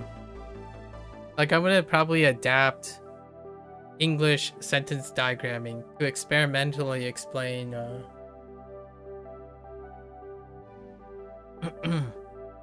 to visualize Japanese grammar. That's a fun experiment that I want to mess around with. What is this? Kakikomo. Oh, to like fill in. Oh yeah, to fill in, to write in. Okay. Focuses more on the physical action of writing than kaku on its own. This is because it stresses that you're putting it into some space, yeah. To fill in, or to fill out, sure. You're excited for future in 2 years? Oh yeah, the Japanese thing. Listen, drama, just go take the N1, pass it, and say, yeah, it was easy. Oh yeah, and you get to go in 2 weeks? Drama, you gotta take some pictures, alright? I set this to Gecko when he went on his like vacation cruise or something. You gotta make a scavenger hunt for yourself. Like, I know you have a camera phone, right? So it would be kind of fun to have like take a picture and be like, yo, check this out. You remember when we talked about this? Here it is. But I haven't like really processed what those things could be and like where you're going. It would be far easier. I mean, it would be a little bit more related to like a Dragon. If you played a Like a Dragon game and you are going to visit like Fukuoka, Nagoya. I think you mentioned Osaka, but I don't know if you're going Kansai most of the time. And then there's also like Hiroshima, Yokohama. At those places, for me, like scavenger hunts are just like off Like a Dragon, basically. Like, here's the real world thing. Nailed it. I think when I visit Japan, which will be within the next 2 years, actually, probably within the next 2 or 3 years, with and where my secret like mission is to also like capture all the marks. So in like the next 2 years, I'm gonna be planning like where I'm gonna record keep for like the Easter egg stuff. By the way, it's literally a game mechanic in Like a Dragon. Like now, like you have to go around taking pictures of landmarks. Like in their recent game, Infinite Wealth, it takes place in Hawaii, largely like Honolulu, and you have to go around taking pictures. And my only thought is, I know this is a game mechanic, and it's not as exciting when you only think of it as a game mechanic, but boy howdy, when you think of it as a possible life experience, that's when it gets good. I recently watched Lilo and Stitch, the live action film, and because of Like a Dragon, I geographically knew where they were.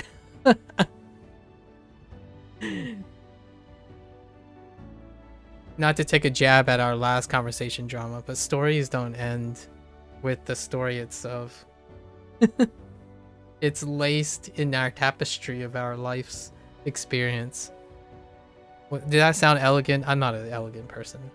Maybe one day I'll have like a eloquent way with words. Okay. 書き込む Kakikomu is fine. That's self-explanatory. Run alongside. Oh! Oh, this is a bad Hanzi for me. What is this? Yen? Yen? Yeah, heckin' yen.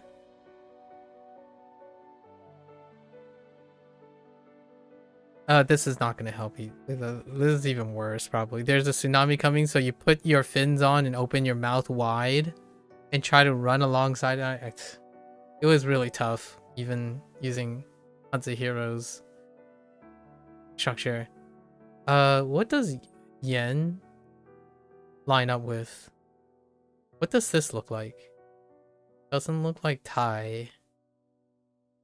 Yi? It could be Yi. Eh! Oh, N. Oh, N is actually... No, that's right. That's what yen lines up with. N. What is another example of N? Institution.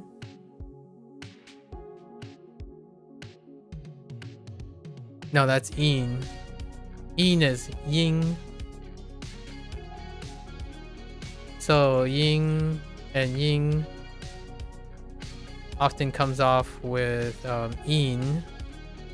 End is yen. Is there a Shen? There's another example of an N. I don't remember what it is right now. Let's go look. I think it's tied with... Oh no, I don't think it's tied with any of these things. Possibly fins. Lead. Oh, that's Qian. Qian. So most of these yens end up being ends. What is this? Yen. This is yen. So it's N. What else we got? I think this is so much fun. I don't know if people like this. Why does it matter? Because we're looking for cool patterns.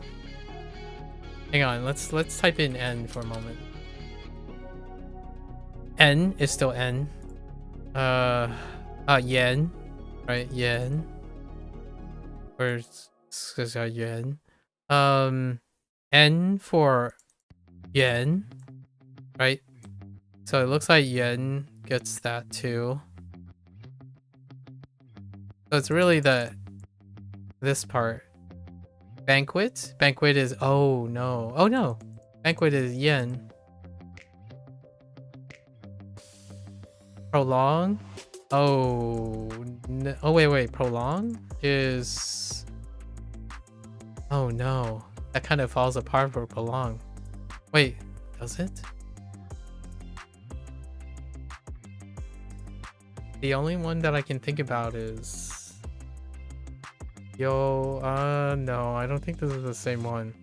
I'm not sure if I have one for that yet. Aid?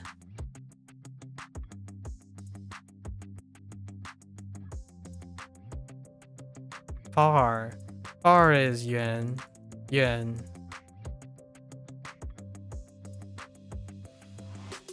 This is yen. Dan. Oh, no, wait. Not Dan. This is yen. Yen.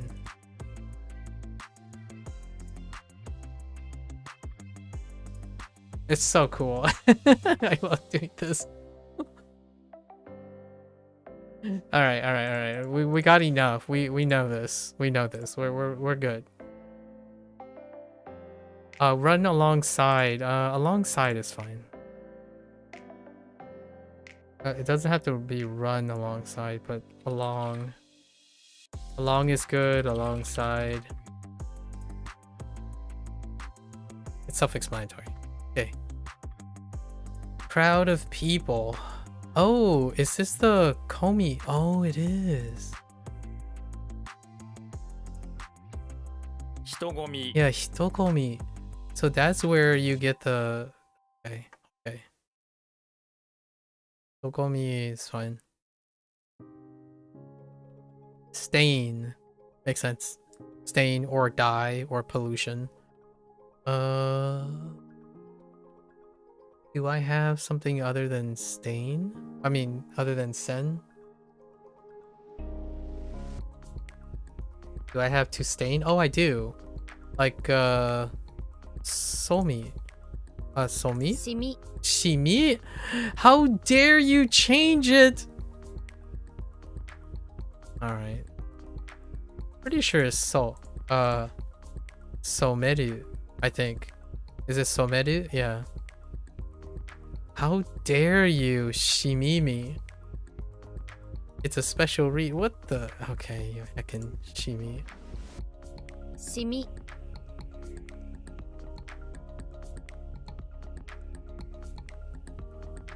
We need to write something for this.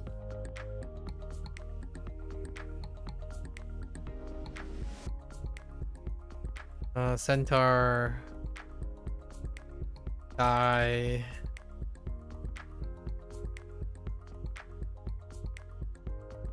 Meat. Stain.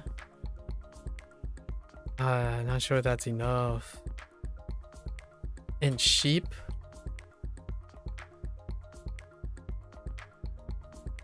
I really have to go to the bathroom. I'm sorry. That might be a little too much information. The centaurs. Let's see.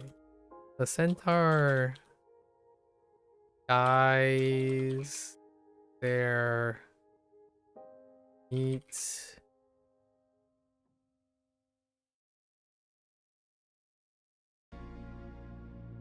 Dyes and stains their shimi. Alright. Okay. Origin. Oh, that looks like origin. This is probably Gen. Gen is Gen. This is a read holder. Oh, you know what? This is kind of yen too, but though, huh? Yeah, it's Gen. Origin. Is this like a formal one, or what are we doing here? Oh, I don't know yet. Genji. Oh, that Genji. Gen makes sense. In origin. Minamoto. Interesting. Does this have anything to do with Minamoto, like the name origin? Okay.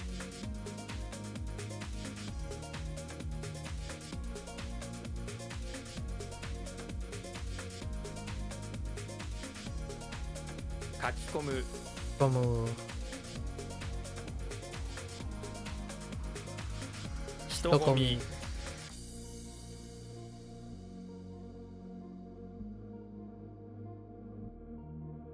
Simi. Shimi.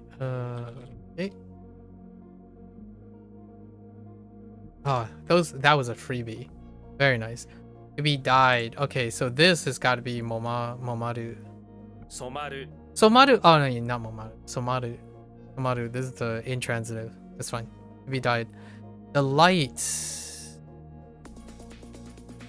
Wait.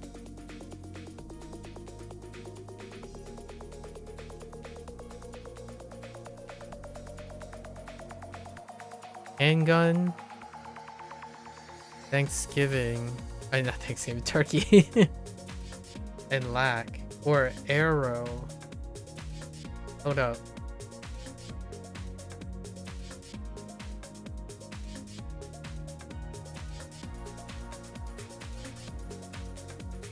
The light. It's not the same as comfort. This is kan. It does look like a kan, but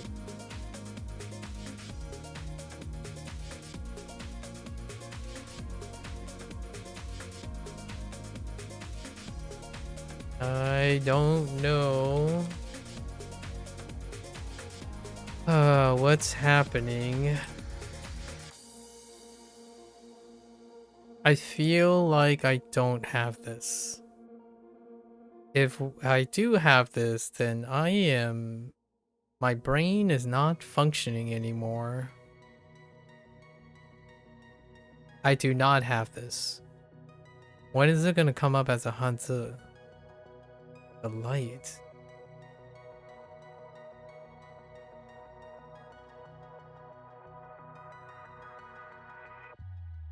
I don't see it anywhere.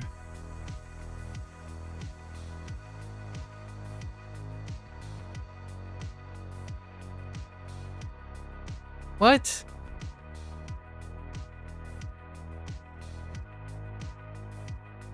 This is Japanified? I don't really know. Alright, well this is a delight.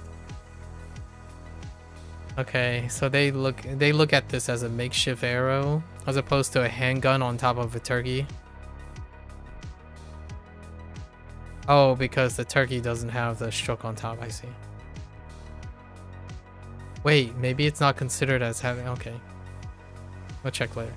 So arrow is what this turkey lacks. For turkey, this is a delight. Doesn't help. Khan. Delight is what Genghis Khan felt when he saw his turkey friend Sans in arrow.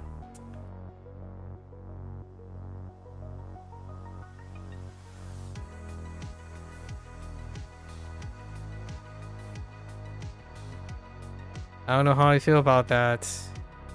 It looks like Khan. The light is kind of weird. To make dirty.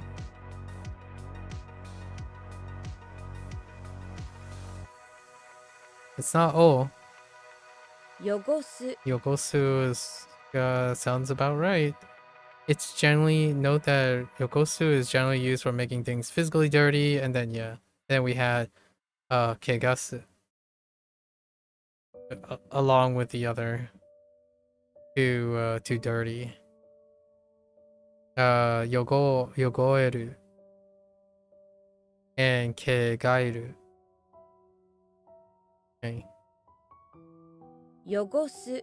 Alright, that's fine. Excuse. Iyaku? No. Oh, excuse. This is using reason. So reason is wake. Iwake. Okay. Sure. Consent. Oh, Chung? What does Chung line up with? What is this even considering? Child. Okay, I see the two-stroke. Tofu? Oh no. Oh no, that's water. Oh, I can kind of see it. Consent? I feel like we're gonna also place petition. Oh no. Not consent. Oh no, that's not it.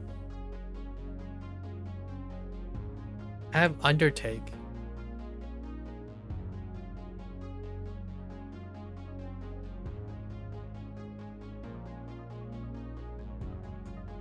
Yeah, this is undertake. Chung. Interesting. It's not the same. Consent, huh?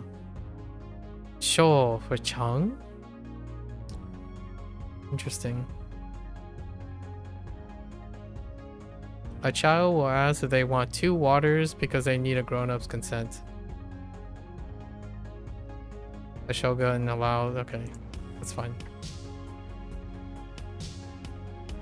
Interesting. This is used completely. Oh, it's very different. Okay.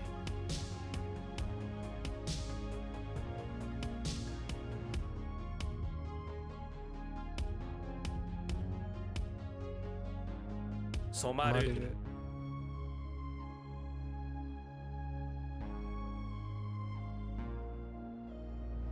Yogosu. Let's see. Whoops.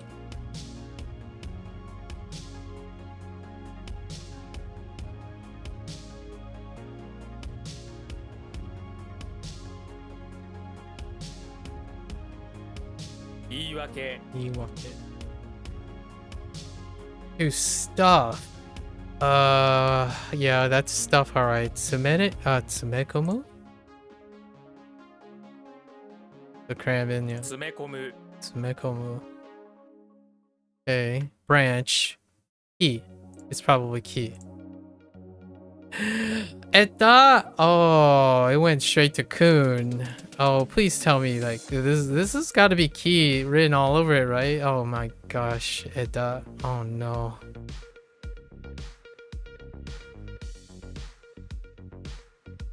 Okay. So what do we have? Tree. Branch. Still branch.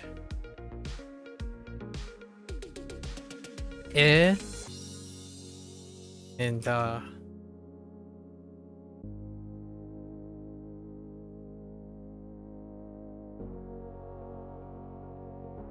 the air of the trees and branches were painted by dot. That sucks.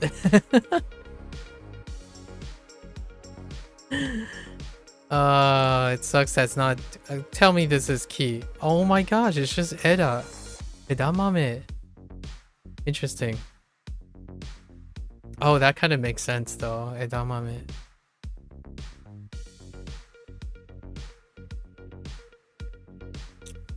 Blood. Yep, blood type. Makes sense. Kit. 血液か Gata. What is this gata? We just randomly decide. All right, we're just gonna throw in some rendaku to kunyomi. Nice. All right, it's fine. No interest. Oh yeah, just no interest. There exists no interest. There does not exist interest. 興味がない 興味がない. Yeah, it's fine. Beans? Give me do or do. Oh, okay, I'll take do. I'll take do. It's kind of a toss-up.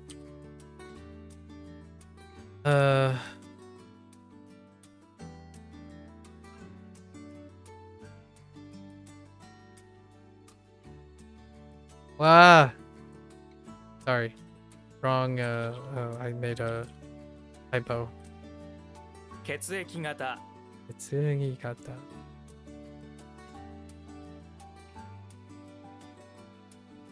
Tsumekomu Or just to stuff, I guess. What?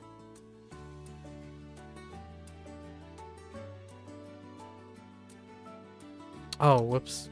I've been typing Q, not Kyo. 興味がない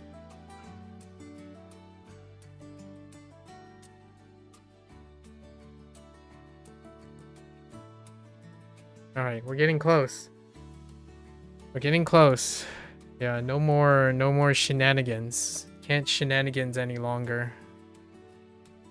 To agree. San, okay. Suru verb. So sansei suru. Okay, that's fine. Rot. Oh, give me fu. Yep, rot. We're good to go. Fu is fu. Surrender. Descend. Descend, participate. Interesting. Interesting.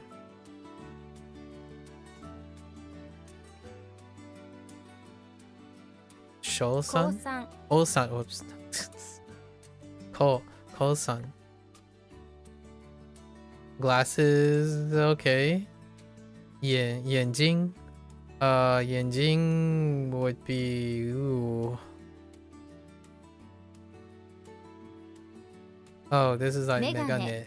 Megane. Just for the kanji, just for the kanji. But megane is written in kana most of the time. Or katakana, really. This word can also be read as kankyo. Interesting. Or gankyo. But usually only on official documents. Okay. The reading for this is the same, yes. Exception. The reading for is an exception, totally different. It shares a reading with gold. You're right. Oh yeah. Fine. Then are we going with, oh no, we're not going with kunyomi. So when you're this thin, your soul is visible. You're so sick that, okay, you're so sick that you've come to look like a humble stool. Thin ear. Alright.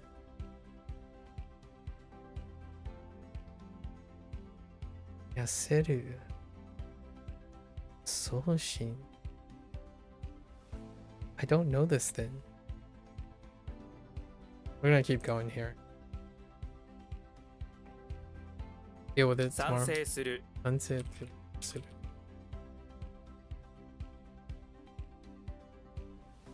What did they want for this? Like, oh no, I typed Ryan twice. Rot? Ryan, this one. I know they're trying to go for like the part of speech, but rot is fine.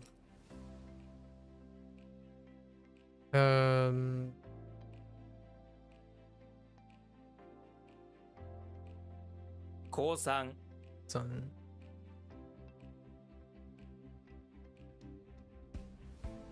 That does look like a soul. Soul for search. Soul. That's the blender. This thing here.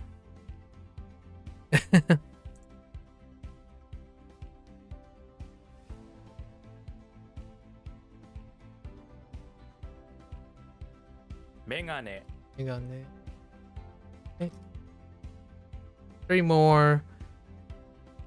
Okay, meeting. Interesting with welcome. I don't know what this is going to be. I can only think of ge. 迎え Mukae. Muka?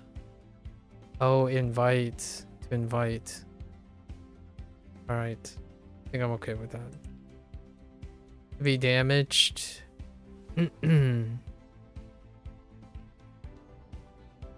Probably use like Izu. 痛む Itamu. Oh, it overlaps with pain. Okay, Itamu. Okay. All right. I got you. I got you. Hereafter. Oh, okay. Makes sense.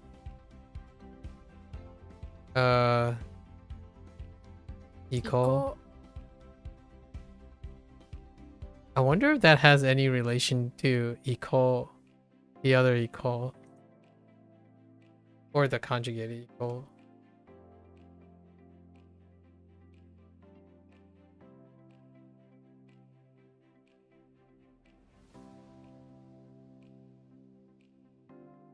Mukae. 痛む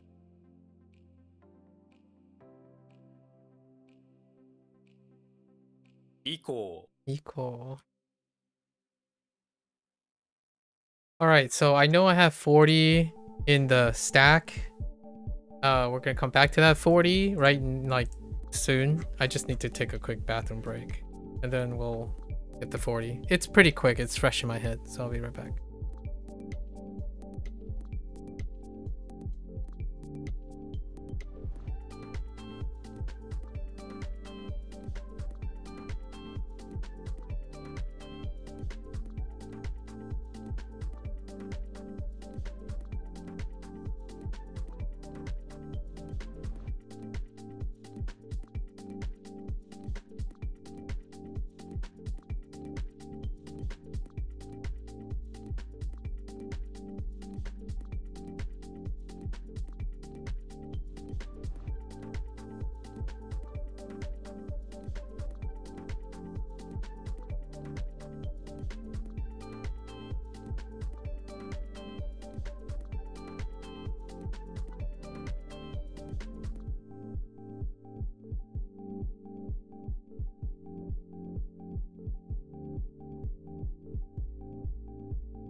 Oh, yikes, splatter. Alright. I guess we're gonna just do these 40 right off the bat. Let's see how well I can remember this. This is gonna be a little tough.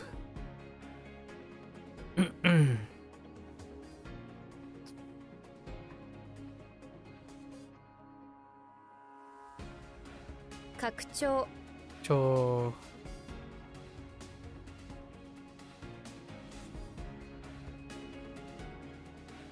Takudai.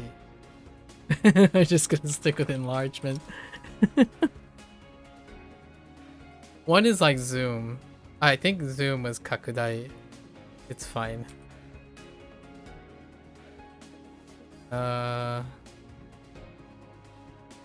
Nonu. No new.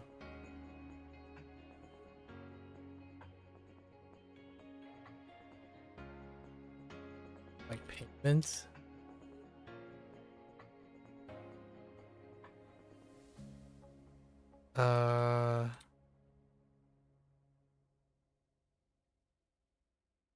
No sweat. Sweat for what? 蒸れる Mureru. To get hot and sticky.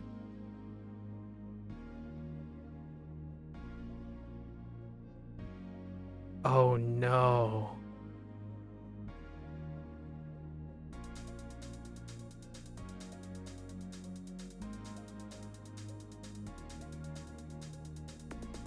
Manipulate. Soul is manipulated with what? Something about... Something about like eating... No. Is it 2 apples?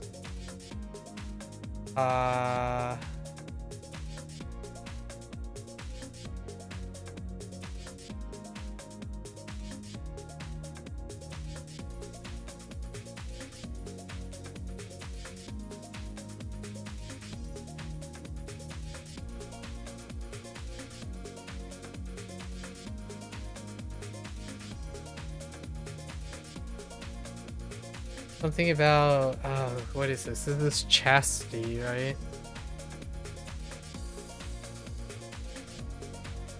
Like me something will be.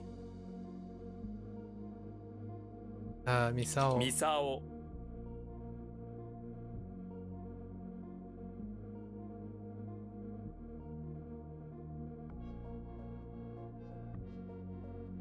Heck.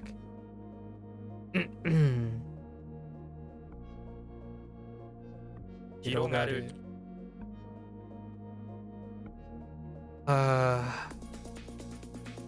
Oh no. Ah! King. Holy. Heck. Oh, I really thought it was Shoho. Oh, no way. Holy.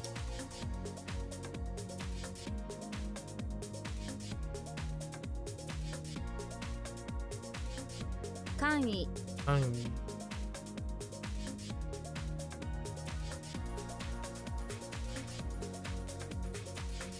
Tobikomi.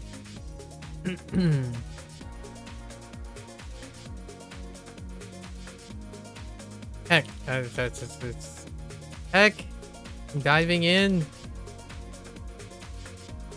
体操 I saw.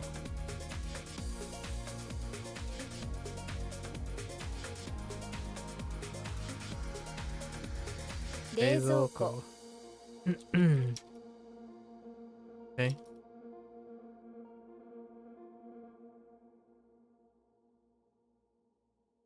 Heck.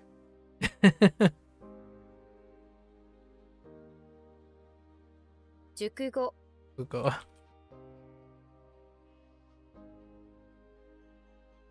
Ureru.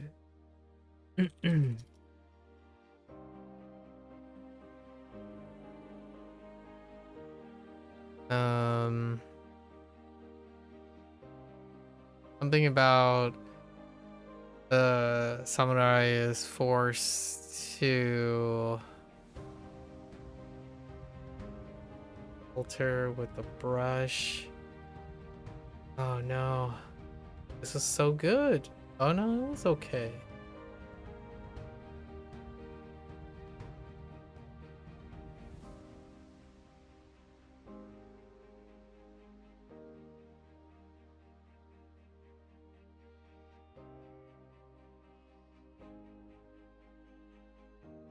What's the samurai doing? Like he had to carry all the stuff, right? That's the problem. You have to carry all the stuff.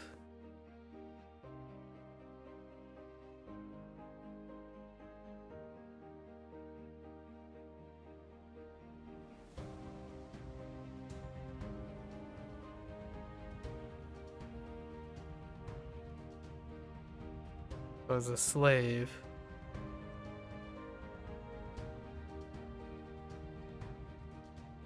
Oh, and you were liberating him? Right? Today?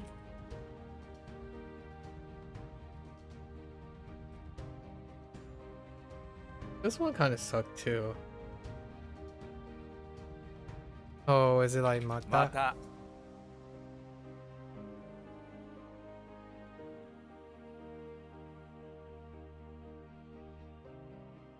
Wait, was this still storehouse? Heck? Oh, no, I was just kidding.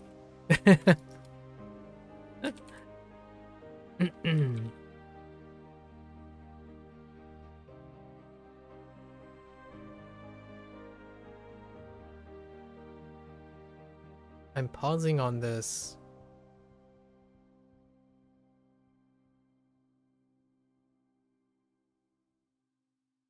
Far more than I would like to.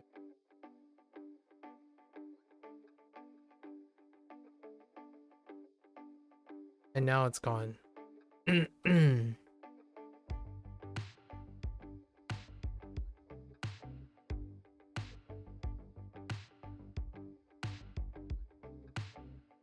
Like the blank.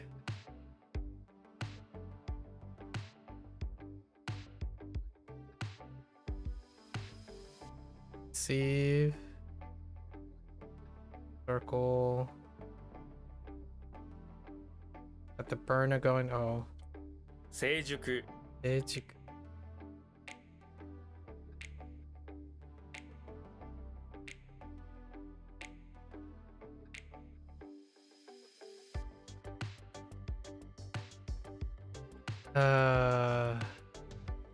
Cool. Spit out. If you like get stuff in your mouth, right? You would also. Huh?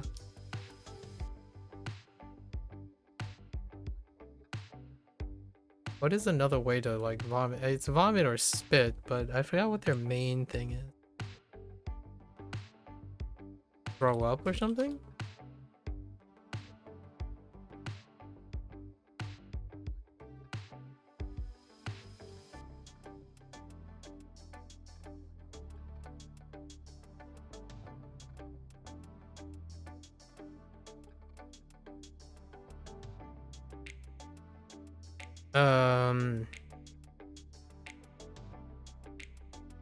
Oh, this is not good.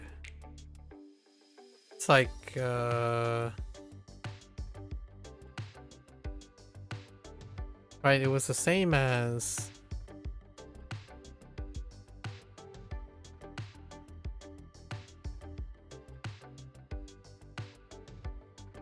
That doesn't help. Oh, that definitely doesn't.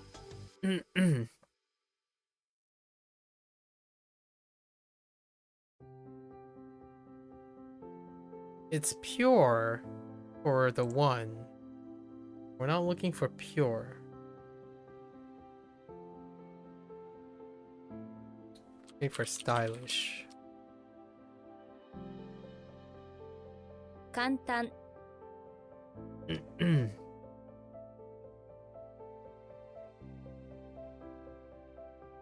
Shiku.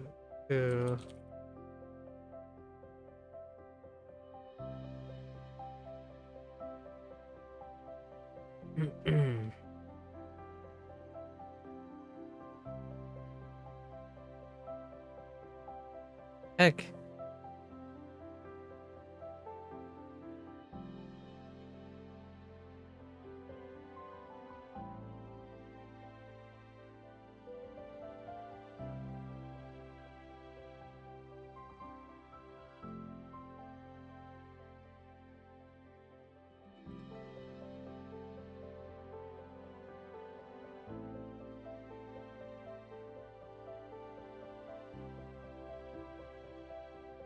Oh, I think I'm gonna need to differentiate between this and...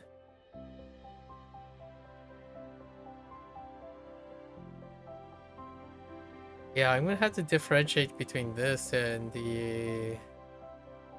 Oh no, no, wait, that's chastity though. So... But this is the one that I was thinking of.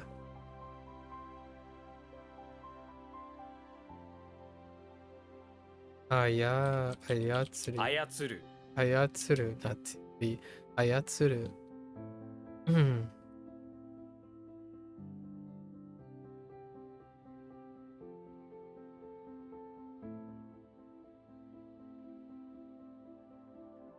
未熟 To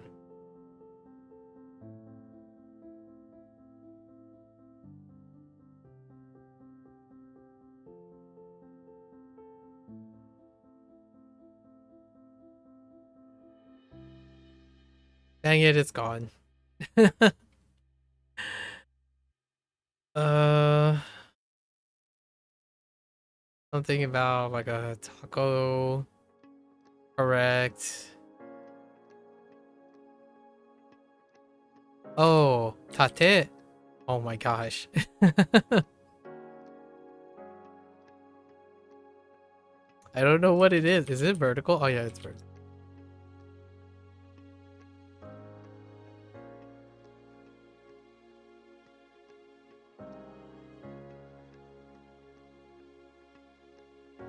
Sosa.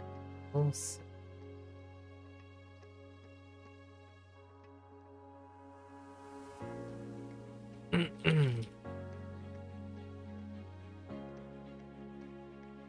Tenui. Tenui.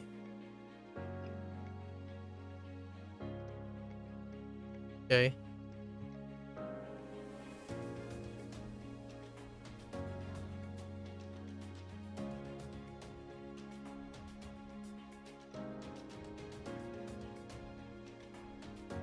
Supply the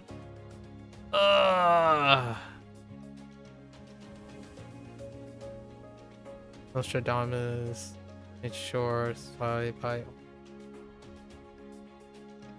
marrying what? Something like sa. There's something before sa.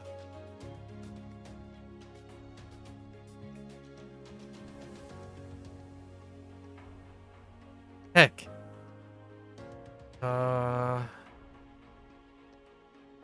It's definitely something with sa in it.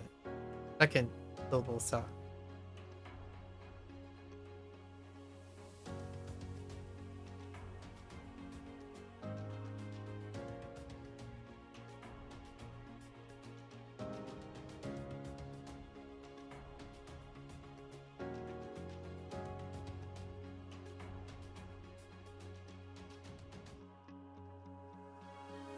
Obi?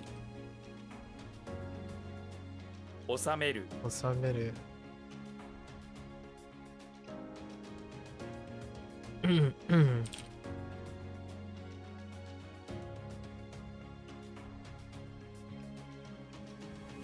It's not slave.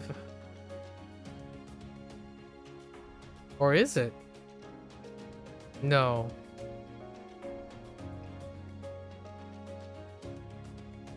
But it's still...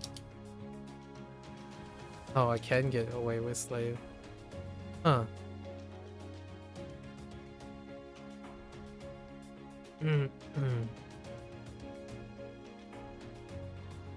蒸気 Okay.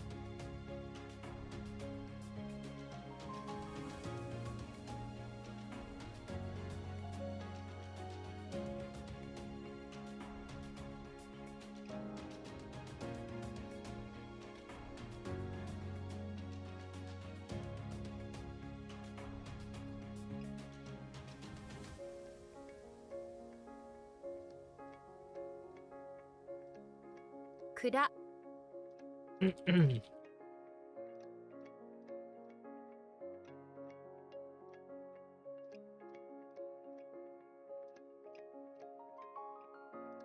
Ah! 地蔵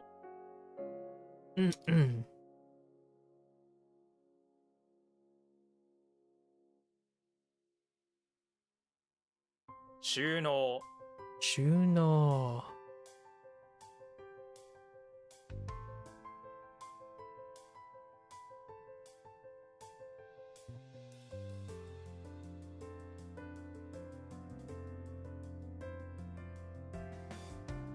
Heck. Accepted supply. Wait. taken by is like, oh my.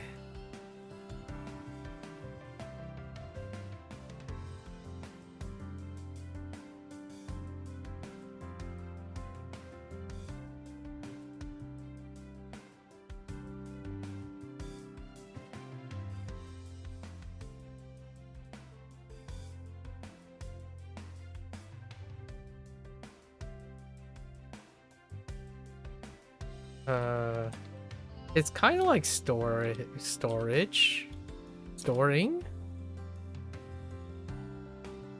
All right, and then we'll go over. Oh, the other stuff is gonna be split too. Oh, this is gonna be a weird unit. Things are gonna be split. Maybe I will flip the schedule. Oh no, but Persona. Oh, Phantom X is tomorrow. Oh, I don't want to start that late. I guess we're just gonna skip the 40. Dang. We went way too ham. Alright. Oh, actually some of the 40. Oh no, the 40. Oh, we don't have to skip the 40. The 40 is from today. This is the doubling, so we gotta do the other half. Okay. It's fine. We're good. We have less to do tomorrow, so it's gonna be like really quick. Alright, let's go over our radicals first. And then not think about them again. Catapult. I don't think anything was sticking out right. Member. Claw. Slice. And boot. Yeah, we're good. Alright, let's go over our undo. Alright, let's do our defs. Definitions. So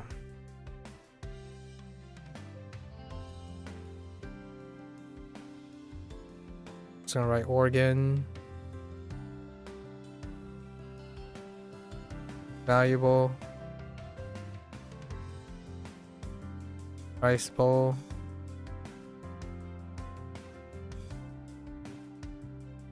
Spit is fine. Or vomit.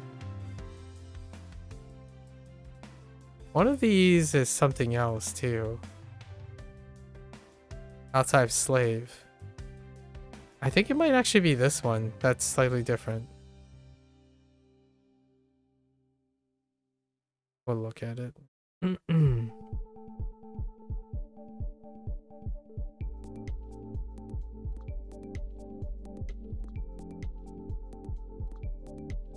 Don't remember what you... Oh. Yeah, one of these slaves are different. Shrink. Your...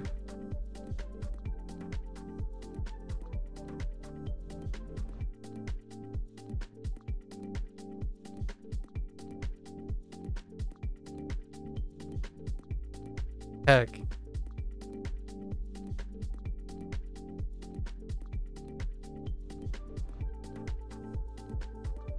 Wait.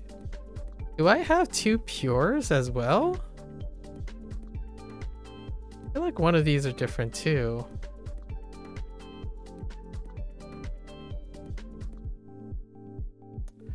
Interesting.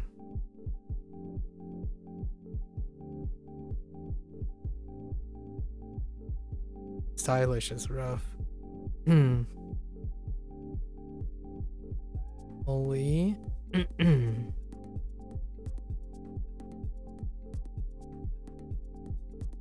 Oh no.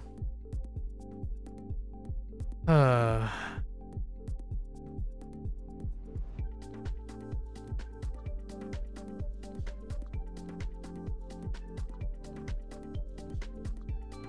poop.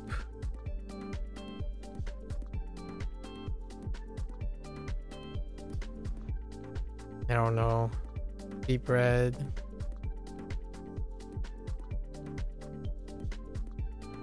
Shoot. Curtain.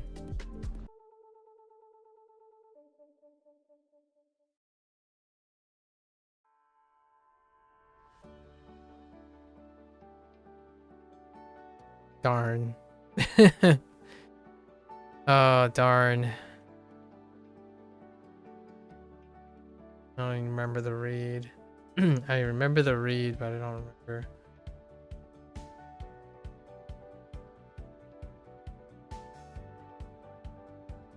Oh, I almost had it. Oh, no. Oh, I remember this one, though. This one's Magnet. I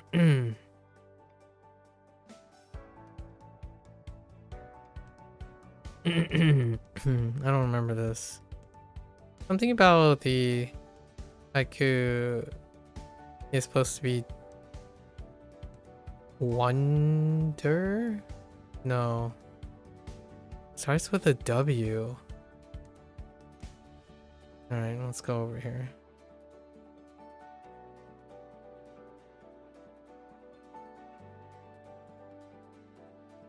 You overlap with something else. Recommend.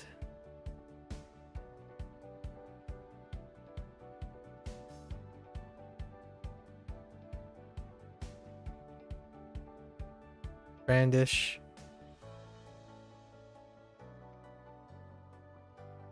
Oh, no, wait. Heck, that's not Brandish. What are you? Oh. How do you, like... Making a push.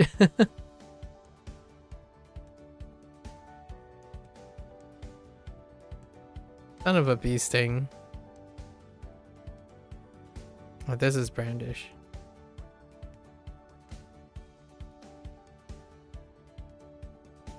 There's a long side.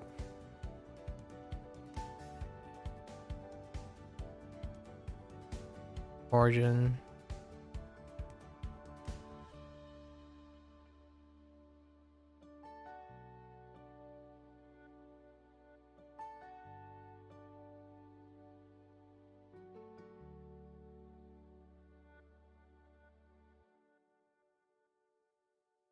All I can think about is like joyful or delight.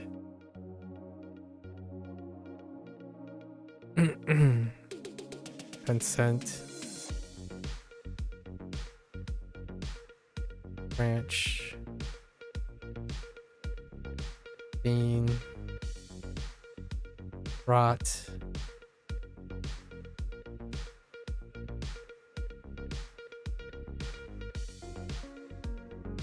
Then the double dry.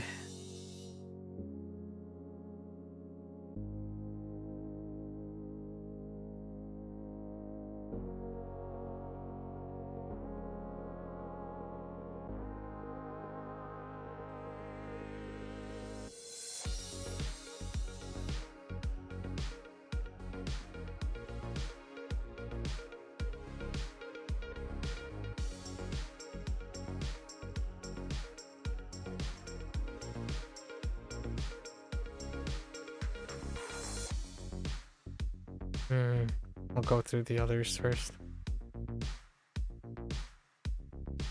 All right.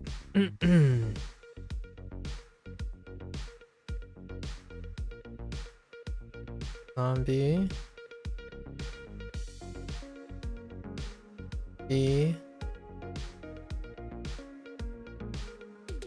Done.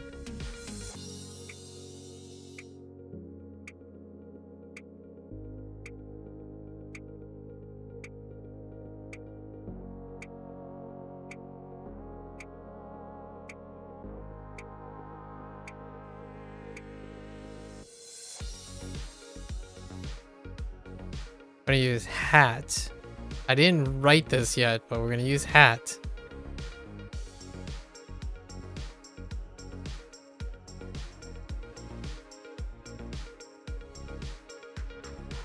Doggo.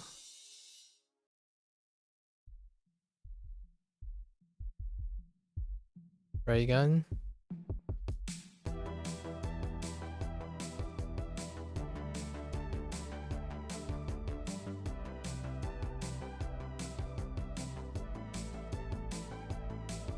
Shook.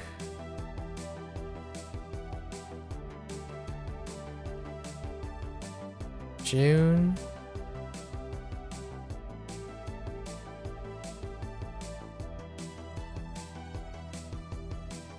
Taco and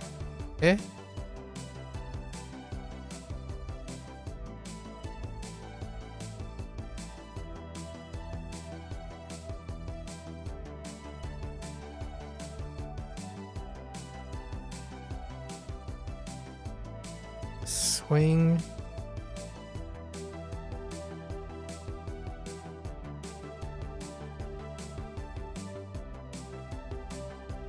Saber.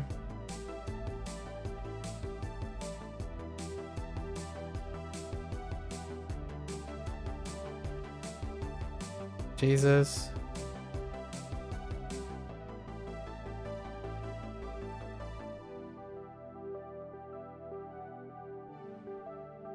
Oh.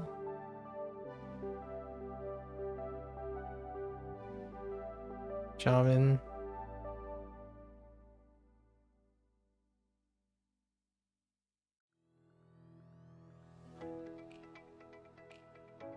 Mac. Mac. Do I get it? Do I have any? Oh, it's haiku? Still don't know what it is though. I remember reads more superiorly a lot of times now. It's the way.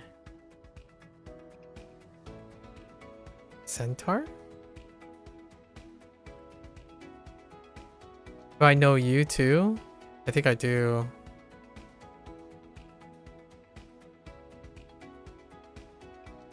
Why do I think it's key? I feel like you're key. Does that help? No. Oh, no, wait. Oh, no, this is key. I don't know what that is. Uh-oh.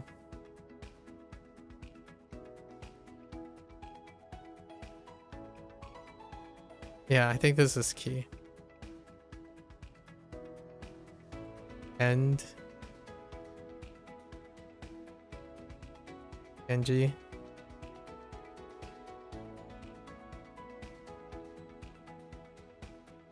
Han.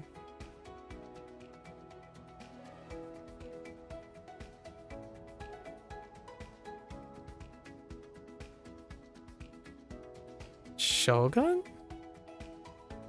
Yeah, Shogun.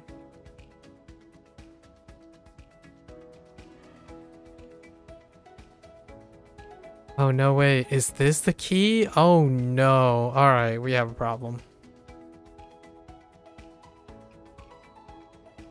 We have too many keys, I think. Tokyo.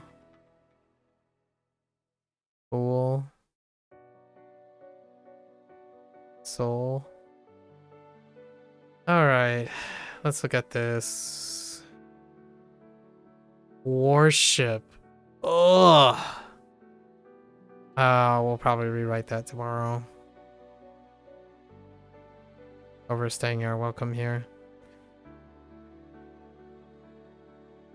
Oh, that is. Oh no, it is sweet. Oh no. Infer. Let's see. I might have to write something for infer. Swing.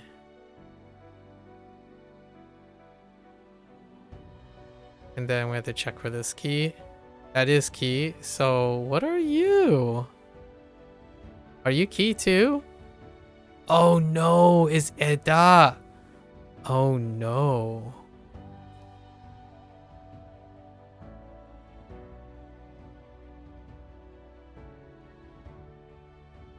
Dad.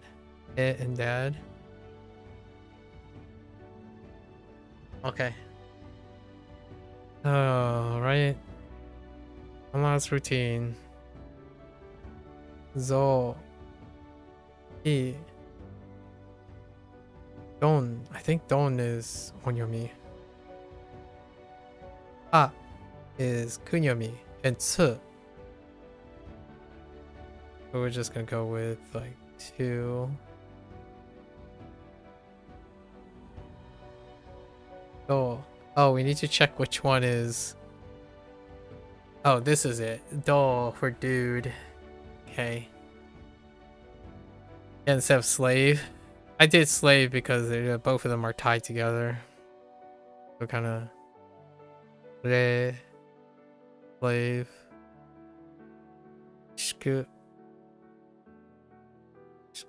Shrink. June pure, and now we have 2 pures. Oh no. It's still wait.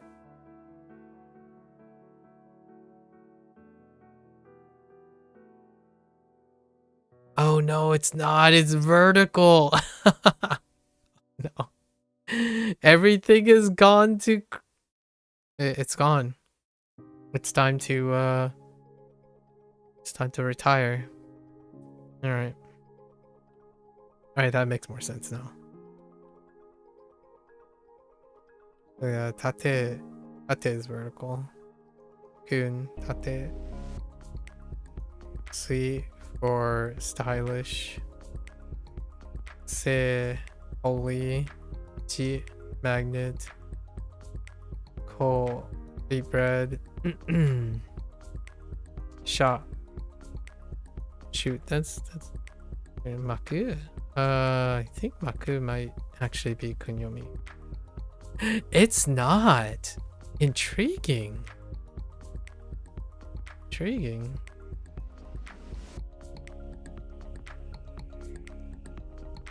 I worship. Then recommend.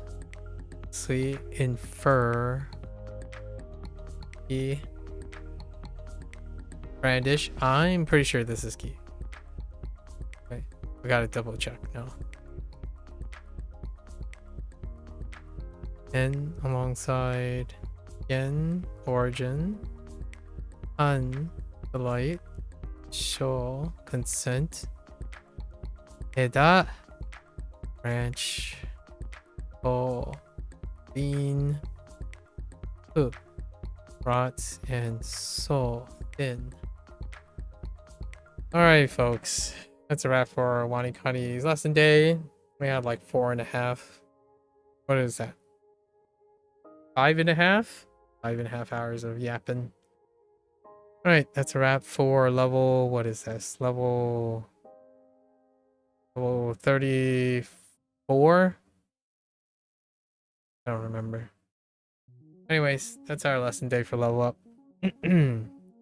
If you're gonna watch this later, arigatou gozaimasu. As always, feel free to follow along, pick up WaniKani for yourself, give it a try. Let me know what you think. You're always free to come on by, yap a little, talk about things, you know, share some life stories.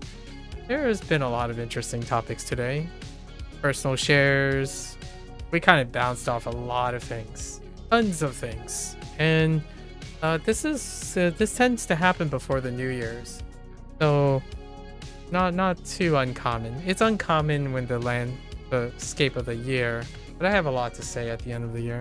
I tend to do a lot of self-reflection and planning, or you know, validating and making sure that all things are still moving ahead as usual. So it would be interesting to hear other people's quote-unquote New Year's resolution or self-reflections. You're more than welcome. Merry Christmas, right, to the United, like to the NA, to the Western Hemisphere, I suppose, the NASA region, right, the Western Hemisphere. And then I hope everyone had a great Christmas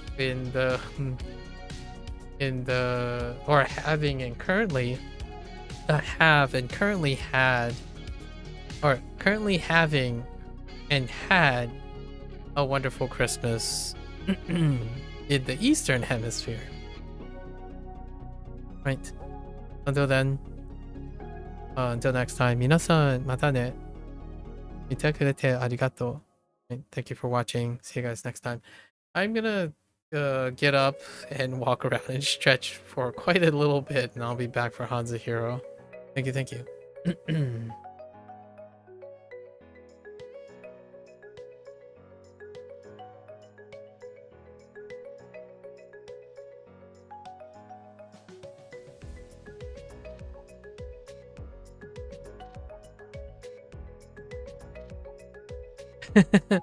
Alright, take care. That emote though.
All right, folks.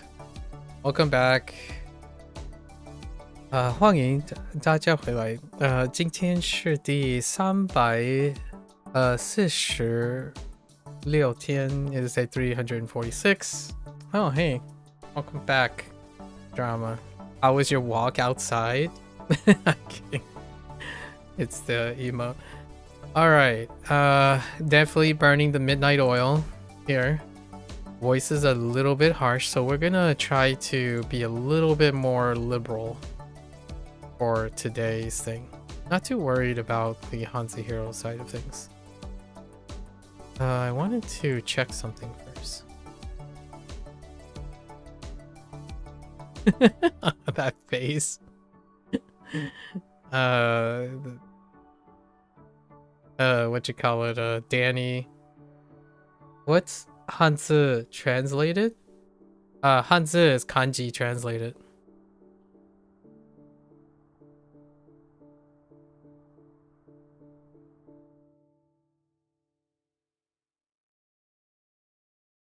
I know that's probably not what yours is. Hanzi and kanji are the same. That's a good question. Pretty sure.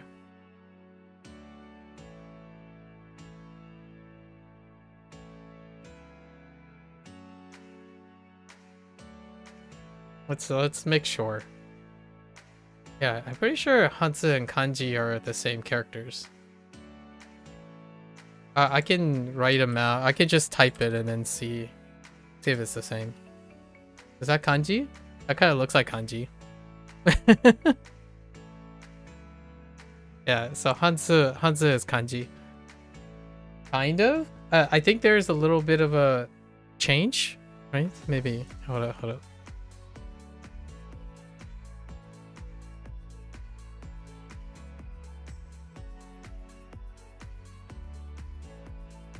Yeah, they're the same. It's fine. No, it's the same. Okay. I thought there might have been a slight change. There might occasionally there's like 1 or 2 strokes that are slightly angled differently, so I'm often not exactly confident about it. Oh yeah. Oh, Hanzi. So Hanzi Yingxiong. Hanzi Yingxiong is also written the same way too, as in both Japanese and Chinese. Yingxiong is UN. Yeah, UN. Maybe you seen a different font. Yeah, it's probably a different font. That's probably how that works. Alright, we have 4 things to go over quickly before 4 o'clock rolls around. If 4 o'clock rolls around, then what you call it? These things reset, so we have to start our lesson. We have to start our review in an hour, or else they're gonna reset. I know. First world problems. So we had Wei yesterday. I dropped Wei, which is tail.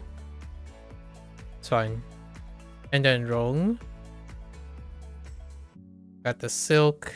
Right, the silk. The cross stitch is where I lost it. This cross stitch. Okay. Rong, which is down. The feather down. And Xiang. Xiang, I lost it at the sheep, actually. Yeah. Oh no, it's a suit, actually. Or not the knot suit. Auspicious. And then Ba is rough. Oh, we got Lisa Simpson to the rescue, I guess. Trumpet. What's my time zone? EST. So it resets at 4 a.m. my time. 4 a.m. EST. Alright, so do this.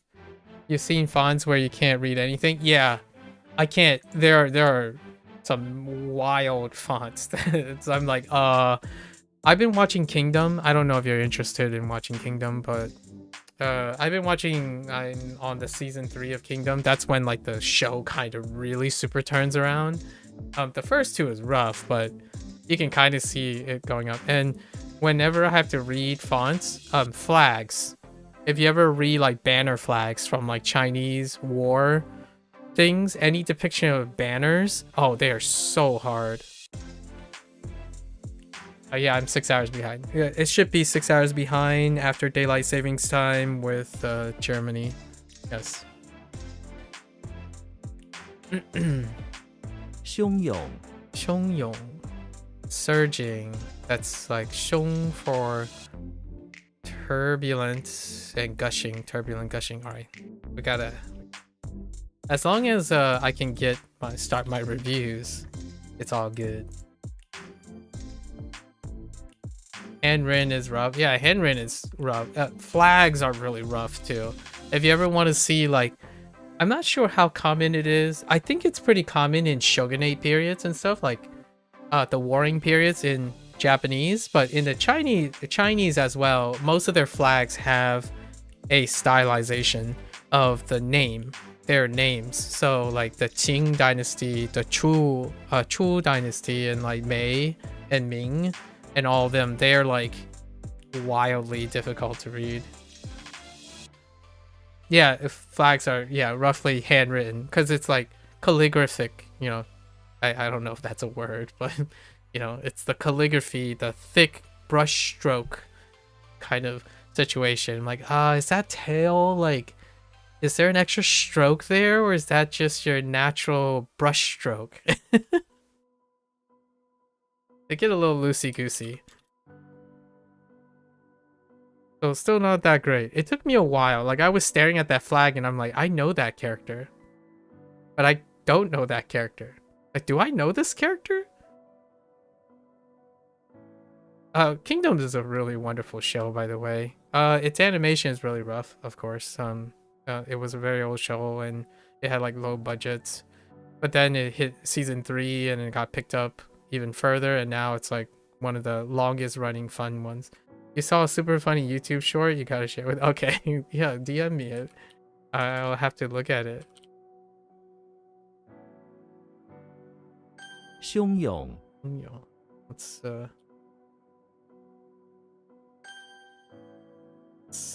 get our lessons first.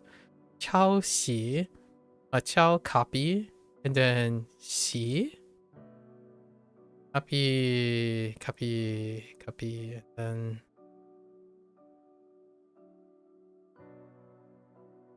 drag it, raid, copy and raid. Interesting.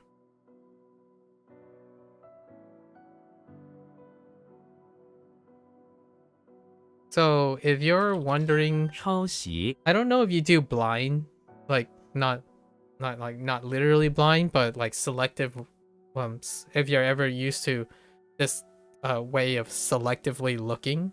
So I do selective looking, and one thing is, like, when you see this, a lot of times people would say, oh, I need to get rid of the subtitles so that I can focus on something, right?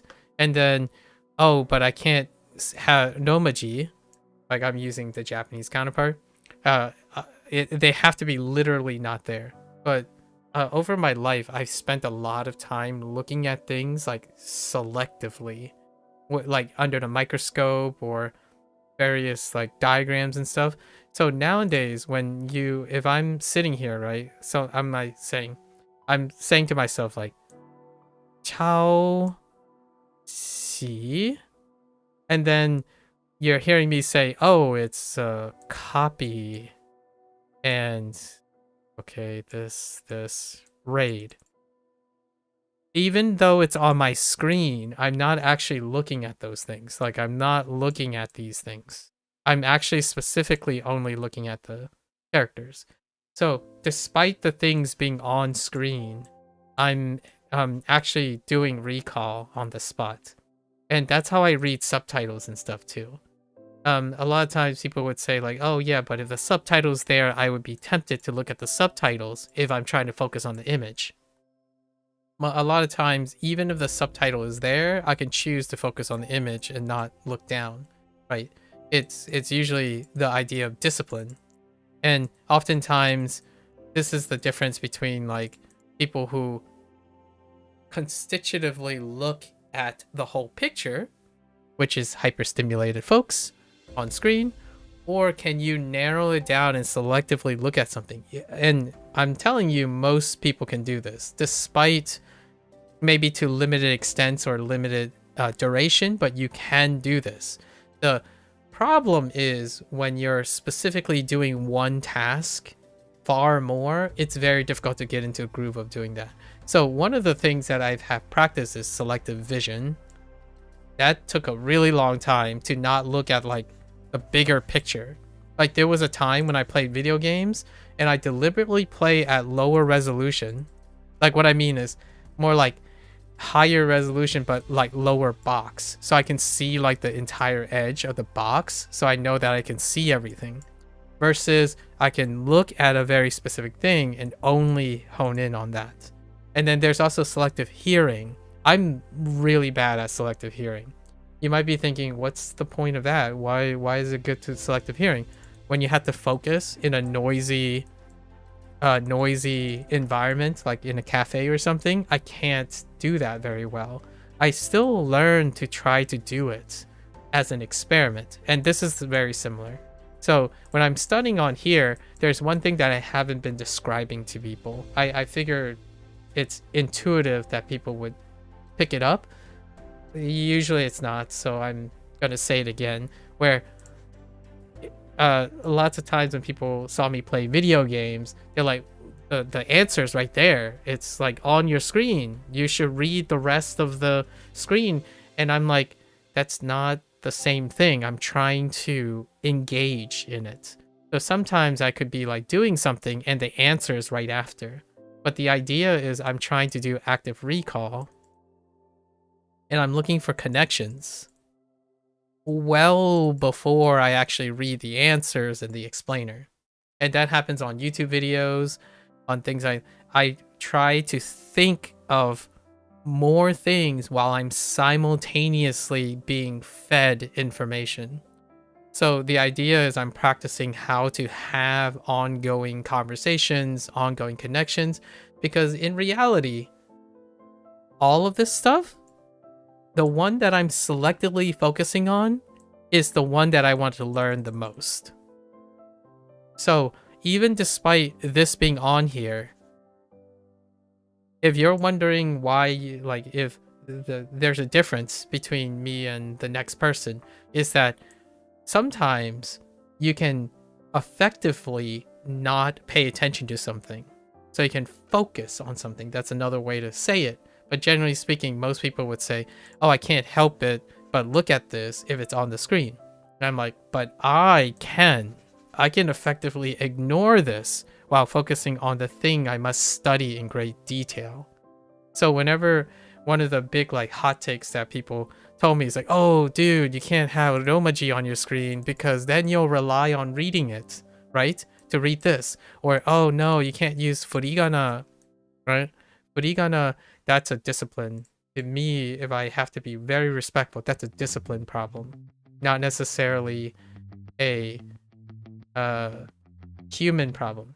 Some people might argue, well, I have attention deficit disorder, or I have ADHD, or some sort of spectral thing that I can't help it. Okay, then I'll give you a pass. I will say you should block this out if it's a problem, because you're working too hard. There's too much sensory things. The reason why I'm saying this is because how do I not get overwhelmed? I get overwhelmed a lot. I get sensory overload. Video games, sometimes certain video games have such a wild color palette or so many things going on, it's incredibly overwhelming. So the reason why I am sharing this is how I manage sensory overload. So even if I go into a party, I still need to speak to a lot of people, right? But what if the party's 50 people, flashing lights everywhere, it's at a nightclub? I would get overwhelmed. So over time, I have worked on my selective hearing and trying to find a focal point so then I don't panic and lose myself in everything. It still happens from time to time. I get lost in a football game or baseball game. I get it's so hard to pay attention to any one thing. So this does happen. When you're on your screen, like when you're in your comfort of your place and you're looking at a screen, you can do a lot of things. Actually, one of the things that I have done before is you can drag a physical object on your screen, literally, and have it just move to different places and see if you're able to like see the difference between the two. So that's kind of one of those things that, and you might be thinking, well, of course I can't do it. It's like, yes, you can, because you were able to read Nomaji and not pay attention to this, right? The reverse is still true. So the very reason that someone says, oh, I can't not look at all the screen, that's a lie. Because the example that you said is, oh yeah, I can't leave Nomaji on the screen or else I won't learn any of the kanji. It's like, yes, because you don't look at this, you actually look at that. So that is still selective vision. So the very nature of the person saying they can't focus on one thing while seeing two things available on the screen is also counter-arguing why they can't learn one thing over the other thing. Because you're literally selectively reading Nomaji. You're literally reading Nomaji or pinging over the character. So that isn't a selective vision problem. It's an attention problem. And that, in my opinion, is why if you try to do this, you can do it if you want. I'm not saying you have to. Like it's quote unquote a waste of time for other people. If you think you have ADHD or like some sort of attention thing that really distracting, that's what I practice. Like I don't think I have ADHD, for the record, and whatnot. Maybe I'm slightly high functioning in certain ways, but this is how I managed my life. So this is like a extra skill that I use where I practice every day, and it's very exhausting to like try to ignore this, but it helps me in my lifestyle choices. When I go to a baseball game, I can try to focus on just, yeah, it's super difficult. And the nice thing about it is though, it comes with benefits. Like if you have problems like being distracted by a lot of things, easing into this is like a no-brainer in my opinion. It's like a fun test, like not to make your eyes wander to something else. It's really hard, but it does have applications, and that's one of the ways. My selective hearing used to be really terrible. Like someone tapping a pencil, I shared this in my high school situation. One of the reasons why I do poorly, like I'm not making an excuse, one of the reasons, like I don't feel bad about it because that's what I came to realize, is that when there's a ticking sound, like someone sneezing or tapping their pencil next to me or around me in the exam, I do worse. Like when I was younger, I literally just do worse when there are more sounds around me. And it didn't keep me from getting A's and stuff. So it wasn't enough to like affect my upper limit performance. So like I still got all the points. That doesn't mean that I didn't perform worse. I felt worse. I got the same grade, but the process of doing the exam was a lot harder. So like English, one of my English classes was so much harder than one of my math classes because my English class was a much noisier environment. Like when everyone needs to be quiet for an exam, the smallest changes in sound like throws me for a loop. Like I still remember in graduate school, like I could not complete the exam because I needed to work on other things. Like it's not just sound, like I was at my limit. So like that's what I mean by this. So you can train yourself to some extent, but it is really hard. I do agree. And think about it this way. Look at how big this text is. Now think about your computer screen. When you're watching a scene, right? The scene is like this big. And the subtitles are this big. And even then, if you add romaji to the top, or furigana, you are still able to focus specifically on the furigana as opposed to the subtitles, as opposed to this big gigantic screen. So to me, that is demonstrating that you can still do all these things. The question is, how do you get yourself to want to look at this over this or over this? And that to me is what I'm working on when it comes to language learning.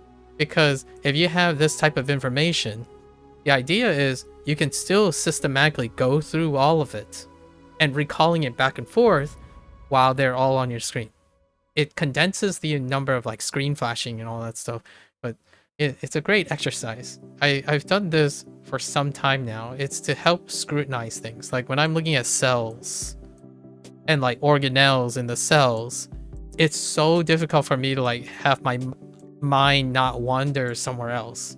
And you're not allowed, like it's not easy to separate cells and look at cells. So over my scientific career, I suppose, if you call it that, there were many times where I needed to understand how I can get myself to focus. There are other ways to do that. Now, you can take a picture of the cells, and then you can digitally just focus on one cell at a time. I've done that over my lifetime before. You can digitally take an image, and then you can look at one cell at a time by literally blocking out and cutting out the rest. That is a way to help you focus, right? Let me see. Hold up.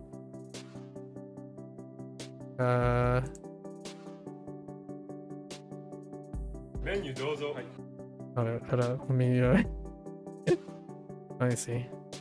ありがとうございます。日本語のメニュー大丈夫です。かしこまりました。はい、日本語のメニューです。ありがとうございます。日本語上手ですね。本当。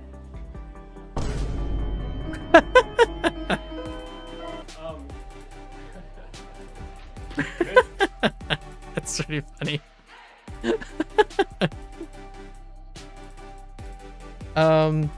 I had that moment.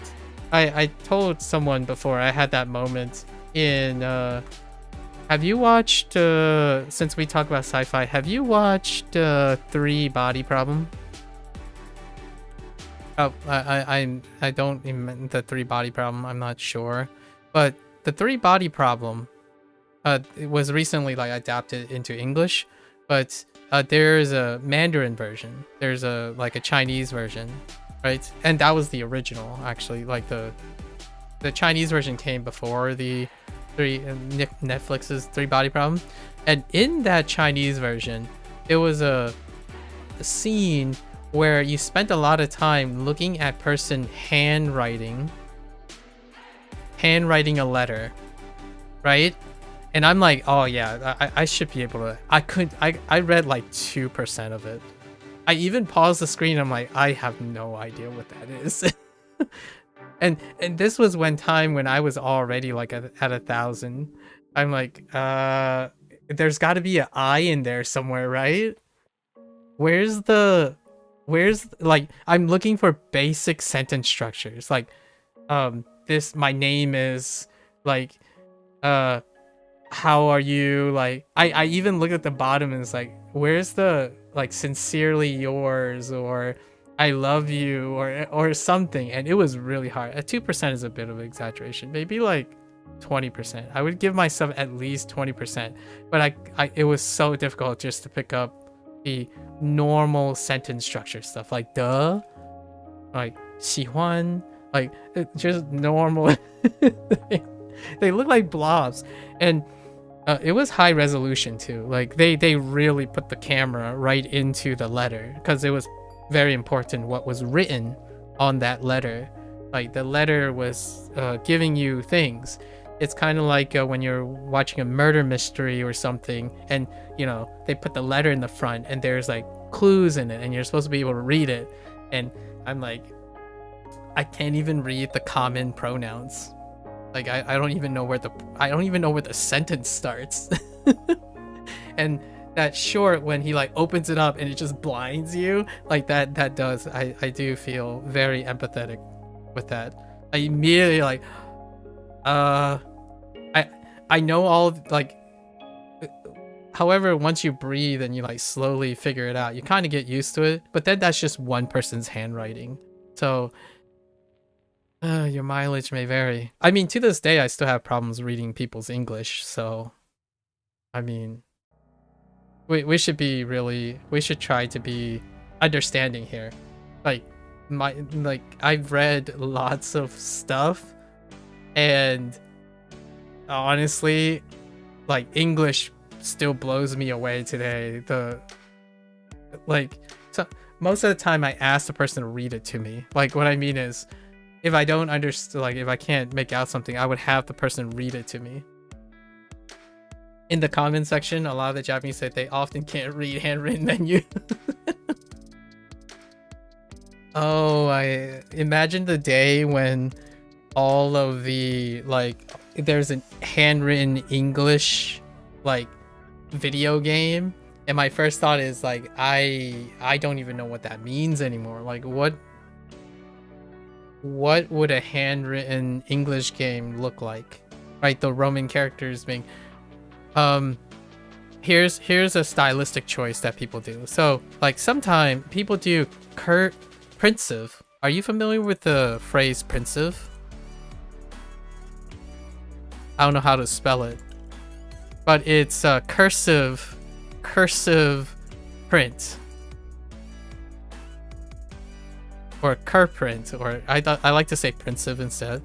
So they do this thing where, like, okay, so here's the P, and then here's the L, and then we have the right, we have the A, and then the G is gonna be like something like this, and then I is just gonna be got another A, and then the R would be this, another whoop, and then Z would be this, and then we got the E. I'm like, okay, all right, that definitely looks sort of like plagiarize. Now you might be thinking like, oh yeah, I know it because I'm looking at here. But when you have this in isolation, you're like, a lag gorize?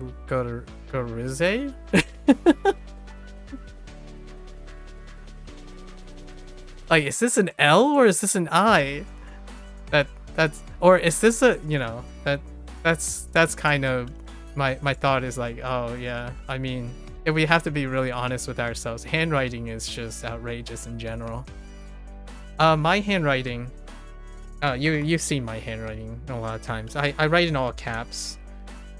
I print in all caps. So most of the time it's okay, except for Z's. Z's are not okay. You can't really tell a lot between my Z's and my 2's. And sometimes I would put like a line through it just for the Z, right? And then N's, if I mess up my W's, it could end up looking like my N's. So it could be like this. Where is it? Like, if my W's are like too close, then it would look like an N. So I've noticed these artifacts in my writing, especially my pen writing. But if I'm on a piece of paper, it would be a little bit more like deliberate. But this stuff is, I pretty much know the downside of many of my writings over time. The cursive gets wild because of things like, you know, you got your M, your N, your W, right? Your W. We got our Q versus our G and our P, right? So it can get a little messy too. And most of the time, this is a bad stereotype, but when the education goes higher, a lot of times the handwriting gets worse. And I'm no exception, because this is how I write. This is how I write capital letters and lowercase letters. So it's not that it's not legible. Like, yes, you could say, oh, this looks clean. Like, you can tell the difference. It's the idea that you're not used to seeing it. So, like, often even simple things like this can be alien and very difficult to read, because also handwriting varies from... handwriting can end up being preferential, especially from native speakers. Like, when you're a native speaker of a language, there's a lot of liberties that are involved. In fact, most of the time I slow down and like write it. Depending on who I'm writing to, I actually change up my writing. So I do write in lowercase and capital, and like use different types of penmanship in case, and it would take me a lot longer, obviously. But the idea is you want to make sure it's clear versus having to write it again.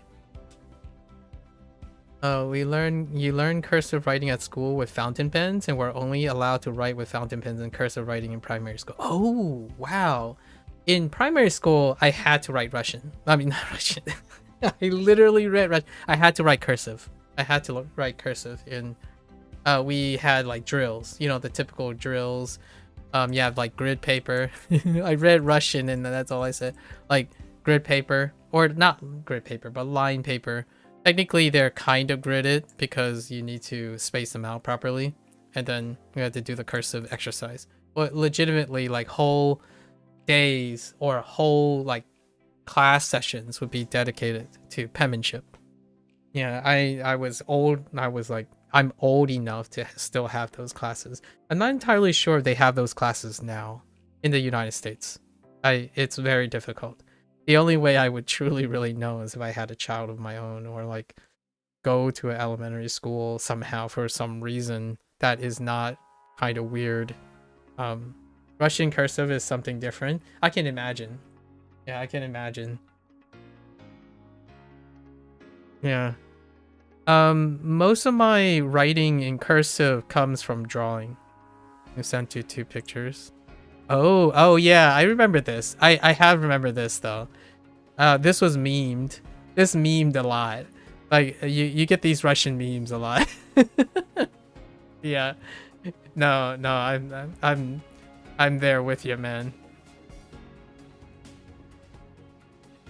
You don't think they teach script anymore? Oh, okay. Okay. Yeah, I haven't been in an elementary school in a while, so I don't know if you're forced. You're graded on penmanship at an early age, and even as early as like middle school and high school, penmanship goes out the window. So what I mean is, like, the moment I left to like a more affluent place, writing and penmanship, like handwriting stuff, has already evolved to the point of like processing. And immediately what I did was I word processed everything. Like, what I mean is, they said you can write it, but I always ask the professor, like the teacher, if I can word process it. So I always go to the library and print out my prompts and my essay. That I was the guy that would do that. And if not, I changed my entire penmanship to reflect my standard English writing is to reflect the current standard in internet. So my penmanship of all caps, and like the way I write the lower cases are aligned with the most common font size, like the font that people read, as opposed to adapting like a hand preference prompt. And I really, this is important to me. I really did do this consciously in order to have my legibility improve. So sometime when I was 13 years old, I legitimately revamped all of my writing system, my handwriting system, so that it would match the current standards. because during like when 13 and older, that's when the computer age the personal computer age started being standard. So that's why now when you see me write, I write nearly in all print and capital letters as well, because they're all straight edge. Most of them are straight edges. There are very few curved edges. And the way I preserve my ability to like do curve lines and stuff is through drawing. I still draw things. So I do diagramming and drawing that like preserves my ability, my dexterity in writing. Like how do I adapt to this type of writing? It's usually because I still draw things with my hand and whatnot. Yeah, it's so interesting. Life has life certainly threw those curveballs. All right. Let's keep going here. 翠绿 翠绿, emerald green makes sense. Okay. 翠绿. 翠绿 Yeah. So to reiterate, when I say 翠绿, I literally looked at the middle two characters. I'm like, okay, 翠绿. Okay, so 翠 came to me very quickly. That's my new character. And Li is something I already recognize. It's one of the first characters you learn in Chinese for whatever reason because of Li cha, right? Green tea. So Chui Li, and when I say Chui Li, I said to myself, this means emerald green. So emerald green. And then I looked down and then I hit the next arrow. I hit the confirmation arrow. So and I rarely even look up here. This doesn't show up. Like in my mind's eye, I see it in my head, but I don't see it on the screen. So I've been doing this for a while now. I move in stages. So the first time I looked up here for like the first, I don't know, 100 days. We'll just roughly break it up. Like the first 100 days, there were different priorities. My priority was pinging, and then my priorities keep changing. So over time, I go through and practice each element as I'm going. So I'm trying to recall each element in the context of the one element I'm thinking of. And that's a way to make things not tedious. So one day I'm like, I'm not reading characters today. So I'm going to do this and ask myself what the character is. So if I say emerald green and I picture the characters, which I can picture green, but I can barely picture emerald green.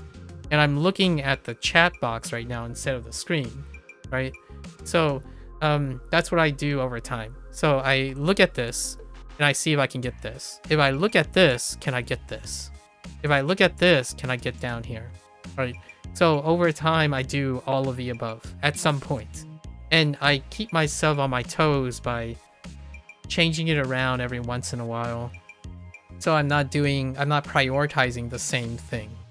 The one thing I am most definitely prioritizing is read before meaning. So read before meaning at all times, because I need to hear it. So when I say something, I'm also hearing it. And then I have like a muscle memory from combining certain sounds. Sometimes when I say a certain sound like 翠绿, it can elicit two different things, like urge and record.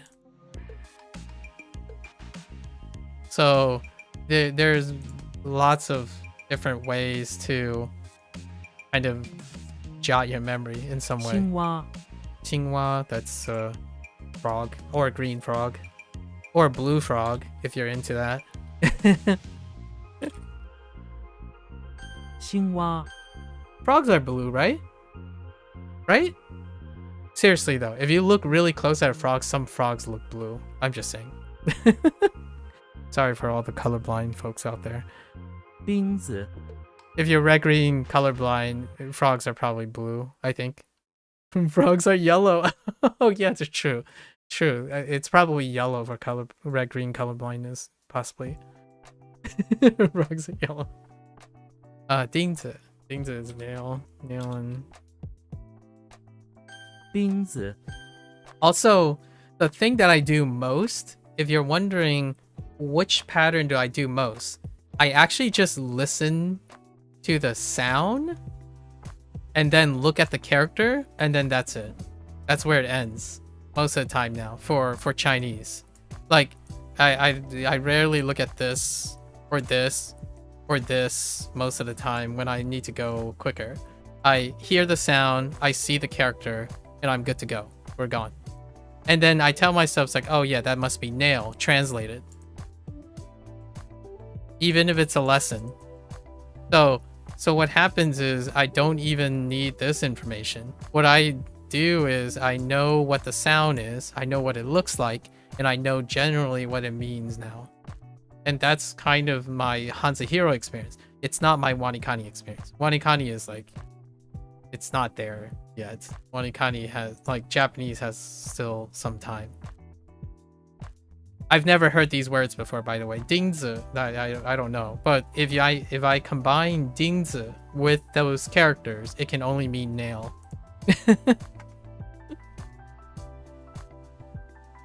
Which is a really wonderful feeling, by the way, and I hope people get there at some point. 汹涌 xiong. Yeah, it's basically this. This is what we're practicing, right? If a flashcard only gives you a character and the sound when it plays, then that's all the information you should need. So I'm trained to do that now. I'm trained to do exactly what this is supposed to do. And you have to test yourself to know that if the tool you're using, are you actually doing the thing, right? This is when Romaji, like a pinyin up here, comes into play. Like, are you actually doing the thing that it's supposed to do? A lot of times that's not the case, in my opinion. Like, sometimes I ask them, like, why did you forget this if all the information is there, right? And you can add it back. You don't have to make it hard on yourself, like, to the extent that you would quit. But anyways, that's kind of a quicker way to talk about things. And then now we go. And now I don't remember anything. It's like turbulence, probably surging. And yes, I translate back and forth. I constantly translate back and forth. I actually don't relax on not translating. I know some people say, oh, that's a waste of time, it's a waste of effort. That's perfectly fine. That's definitely your prerogative. But for myself, I do it so rapidly now that it's not even, like, I don't think it's, like, really effortful to begin with. It goes back and forth whenever I choose. Yesterday I had, like, dreams of, like, 私は American 人, right? And I'm like, what the heck? But that's kind of how that works, right? You just go and do whatever comes to your mind, and that's a wonderful feeling, in my opinion.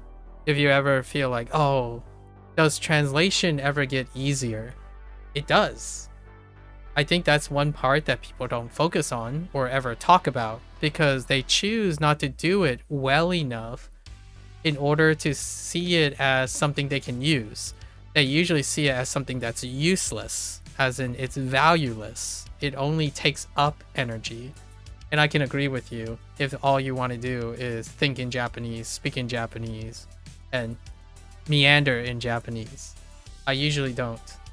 Right. The richness of that is you had a dream that you were in Japan and you needed to ask something, and it was super frustrating that you couldn't form some sentences. I get that a lot too, actually. I definitely feel you there. Not specifically in Japan, but more in a situation when someone asked me to explain something and I couldn't explain it. And it was in a different language. Like, someone was asking me to explain something and I could only explain part of it. So then I get into the idea of using multiple languages, but it would have been nice if I could choose which ones to use. Yeah, for sure. Similar, but obviously not the same.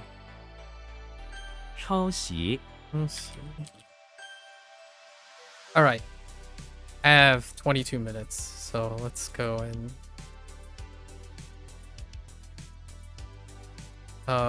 get this first. Oh, my hand is shifted. 翠绿，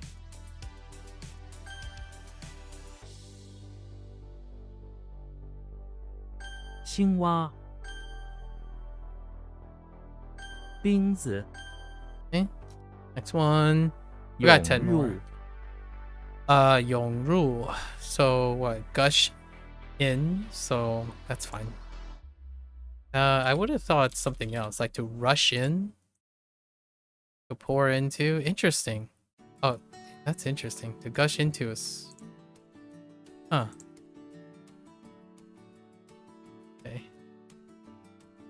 涌入， We'll stick with gush into. 淘气， Qi, pottery, and then utensil. So, qi is a holder for different activity or different things that require like equipment. 淘气， So it's still pottery, 肉 utensil. 桂， Gui. For whatever reason, cinnamon is a meat. Oops, I typed niku. 肉桂. Oops. Oh no, I keep typing the wrong. 肉桂，背道而驰，背道而驰. So 背道而驰. Oh, I missed something.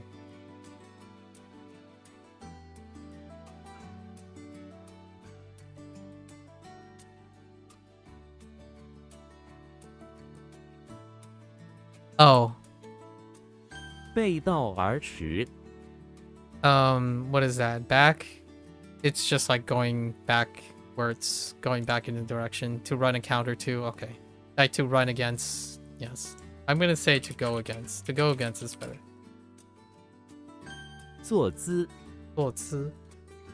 Just sit posture. So sitting posture, right? 坐姿. 坐姿， I hope that one day this will feel.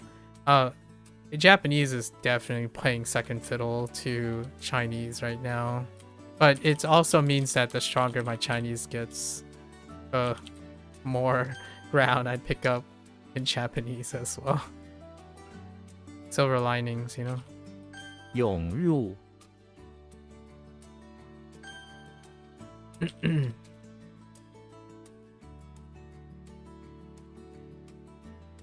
背道而驰，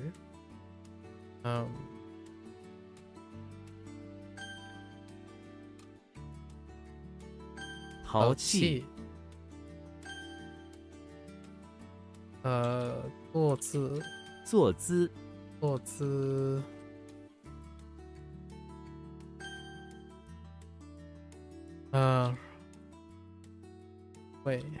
肉桂，巴黎， Oh wait, I think I have 10 more. Okay, I got 19 minutes. Bali, Rust, and Lee. Black? Bali. Wow, Paris is black crust. I don't. It kind of sound. It's supposed to be transliteration, but I don't know about Bali. 巴黎 I，guess I can kind of hear it. 图钉， Wait. Let's go back and make sure. Is this supposed to be a transliteration? Bali. Interesting. 图钉， Uding. That's a picture nail, so those are thumbtacks. 图钉， I don't usually use thumbtacks. I call them push pins. Does push pins work? Oh, there it is. Push pins. Yeah. I think of push pins. So you push them in. 空袭， Hongxi. That's air raid. 空袭， And then now we have our Zhao. characters, right? Zhao. Whoa. Oh no, I don't think I'm gonna get through this in time.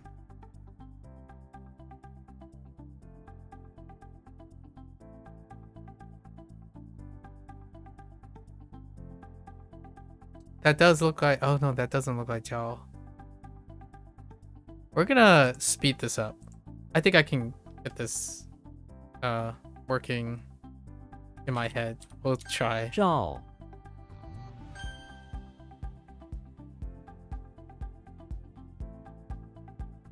I usually spend quite a lot of time making sure I'm cross-referencing things. The cover. Oh. Do you look like a Jiao?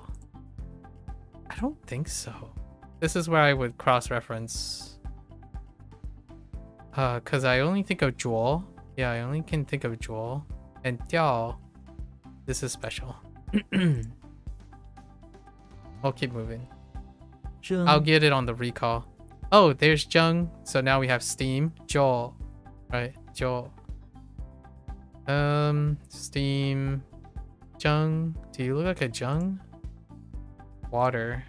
Do you have a middle water split? Zheng. I do have kind of a Zheng. Alright. I'll take it for now. 蒸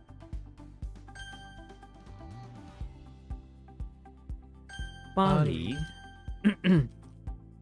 Vocabulary is really fast in 蒸 Chinese, oftentimes. I don't know if that's like a false sense of security that I'm developing, but we'll find out in the future. Oh no. 空袭 图钉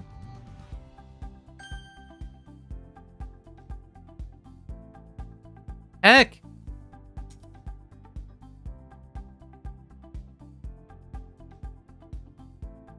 Oh no. I thought it was Zhuo. Oh, Zhao. Okay, barn. This is tough without putting in time. Like, I don't see how people can do this. Like, I literally watch people do their review sessions from time to time. I don't see how they could possibly encode so quickly. Like, what I mean is, like, I'm not surprised that they forget the next day or they forget the next second. Because it takes me a while. I tend to do the... If you encode it well, you don't have to go back and practice it. And now this is exactly what happens when I rush through things. There's the sunflower and the... Okay.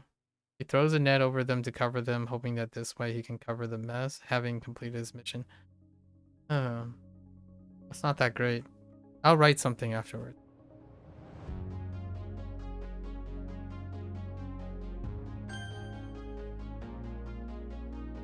Zhao I'm very terrible at speed things. Bian Bian. That looks like Bian. So we're good with Bian. At least in terms of the read. That is a Bian. So, Bian for dispute. Here it is. Or Ban, sorry. No. Bian. This Bian. For dispute. And the other one is Ban, but not Ban. So, Bian and what is that? A saber? They just have a dispute about to differentiate of how he just washed off the sink into two piles. Vintage saber to differentiate. Okay.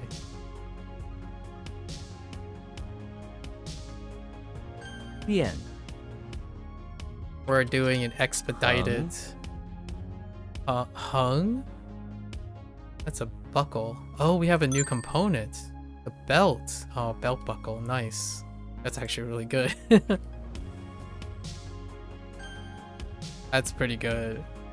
横 Hung? Okay, so permanents. This is the first instance of belt, so that's gonna be a tough one to encode first. I'll do it retroactively today. Harry Potter is inside the English manor where he comes across the soul. Okay. Walking across the velvet carpet. English manor. Wrapped around it is a belt. that the soul struggles to remove. Interesting. Tries to use his magic, remove it, but it won't budge. It seems to be permanent until the soul removes it. Okay. I think that's fine. 横 桃 Tall, that looks like a tall. With the rinse, kind of looks like torrential as well. Torrential has container, but no clay pot, right? I mean, not torrential. Wait, yeah, I'm looking at torrential. Where is that? It doesn't have container. It's tall. Tall is what I'm looking for. Oh, it's mortar. Okay. It does look like a towel for runaway. Towel, runaway, and or like escape, runaway, and then towel. Pottery is okay too, related. So all of it's related to the clay pot. Right. So we have towel for pottery, and then towel. Oh yeah, to draw out, and then towel to escape. Where's escape? And then we have towel for grape. Wait, escape is different? Oh no.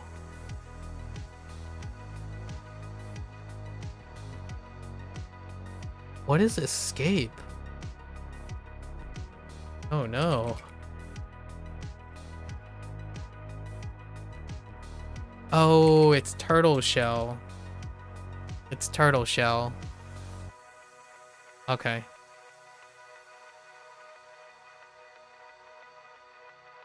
Yeah, so I do this. This is the advanced level in my opinion. So like after you're over the hump, in my opinion, over the hump of getting your foundational characters and whatnot, this is the part that I enjoyed about, I know how this is going to sound blasphemous, but this is the part that I like about Duolingo. This part, where you're finding things with similar meanings and finding things with similar pronunciations, and then vocabulary words that utilize the same characters. That's how Duolingo, quote unquote, stays tricky. And people dislike this part. Like, a lot of the things, they think this is cheap.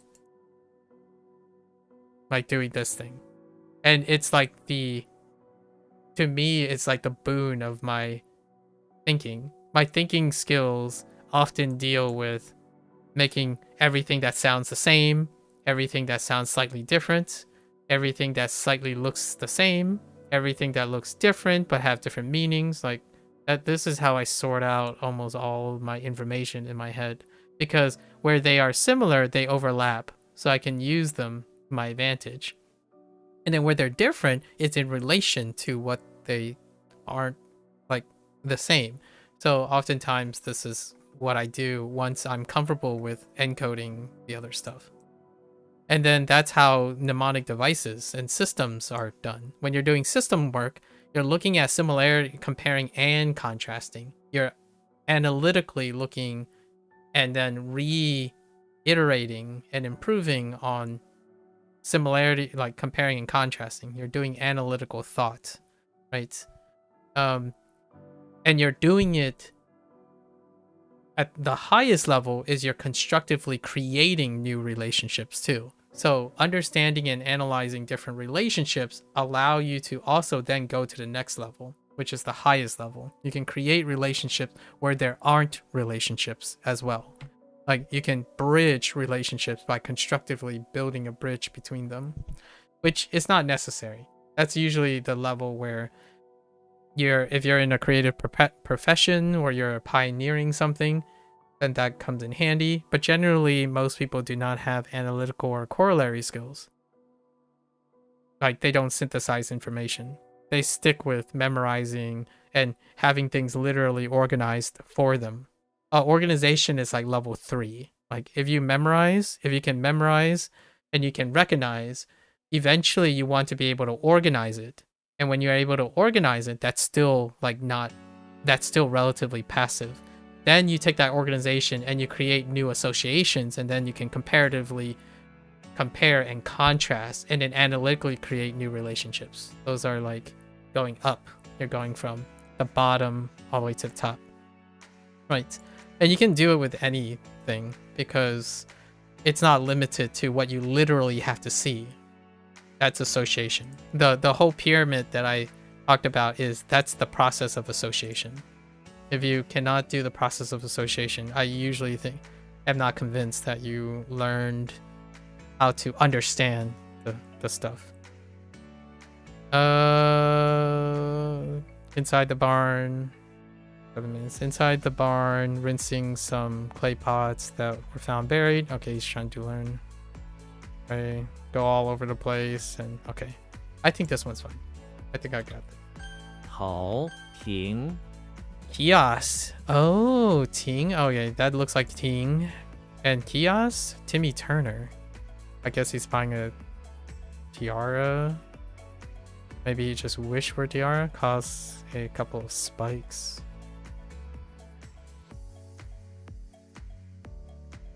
Alright, I'm gonna go. 评 I'll come back to it.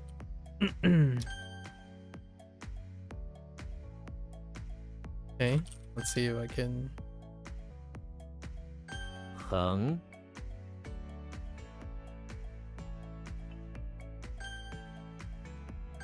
平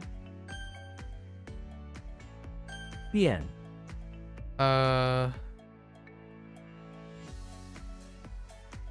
Dang it. All I can think about is dispute. I'm thinking about division, discrimination, differentiation. Or differentiate. That's fine. 好 Alright, cool. And I'll retroactively go through it at the end. And we'll just start our reviews now with 6 minutes left. And then we're good. Like, as long as I start the session, it'll just reset after I leave the session. In 5 minutes, the session's gonna reset. I think I'm gonna go too late today. So I guess we should just focus. What am I? I'm 2 hours out. I really wanted to watch more Kingdom, but this is great too. I love spending Christmas or not Christmas with Germans. I'm kidding. And fictitious, of course. Fictitious technically is in the United States, but it's not Christmas yet for fictitious. So he kind of throws a wrench into what I just said. I said Merry Christmas to the Western Hemisphere, but technically, wait, is Hawaii considered the Western Hemisphere or the Eastern Hemisphere? Because technically, fictitious is also in, like, he's in Hawaii, so like, it's actually not Christmas yet. Now that I think about it. Thanks for reminding me of how I'm not being inclusive. Alright. How am I gonna get this? We'll see how much rushing does. I think I basically forget so many things when I'm rushing. Like I simply do not encode very well at all. Like when people talk about flashcards, like it's supposed to be flash, like you flash and you learn really by repetition. I can't understand that. I legitimately cannot understand how like they would flash to and say like, yep, I see it, I see it, I see it, I see it, and then you just keep going and then expect to recall it back. And my first thought is like, the most I can do is maybe I can try to memorize it in that amount of time. I literally sat through multiple situations, even when I have direct contact with someone, and I watch them do their exercises on Anki. And my first, and like even HanziHero, and my first thought is, like, they were learning something that I haven't learned yet, and I still have all the like extra experience. And when they were flipping through it, they were flipping through it faster than I could understand it.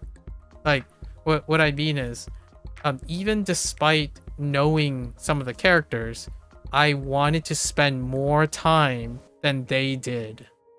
So like, I'm talking about looking at someone, right? I'm looking at a screen and someone is learning for the first time. They are learning for the first time and they are moving faster than me.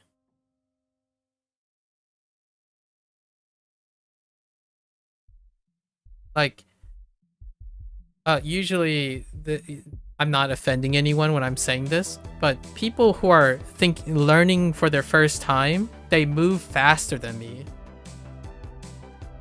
So whenever someone says like, oh yeah, this must not take a lot of time, and since you're so seasoned and experienced, this should be really easy. It's like, no, I actually go usually about the same pace, if not slower, over time. Because I have to think more and more as I'm going.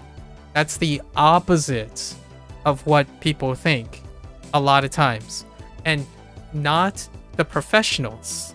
So like looking up people who teach learning and coaching stuff, like even more expansive. When you're learning, you're not trying to go faster.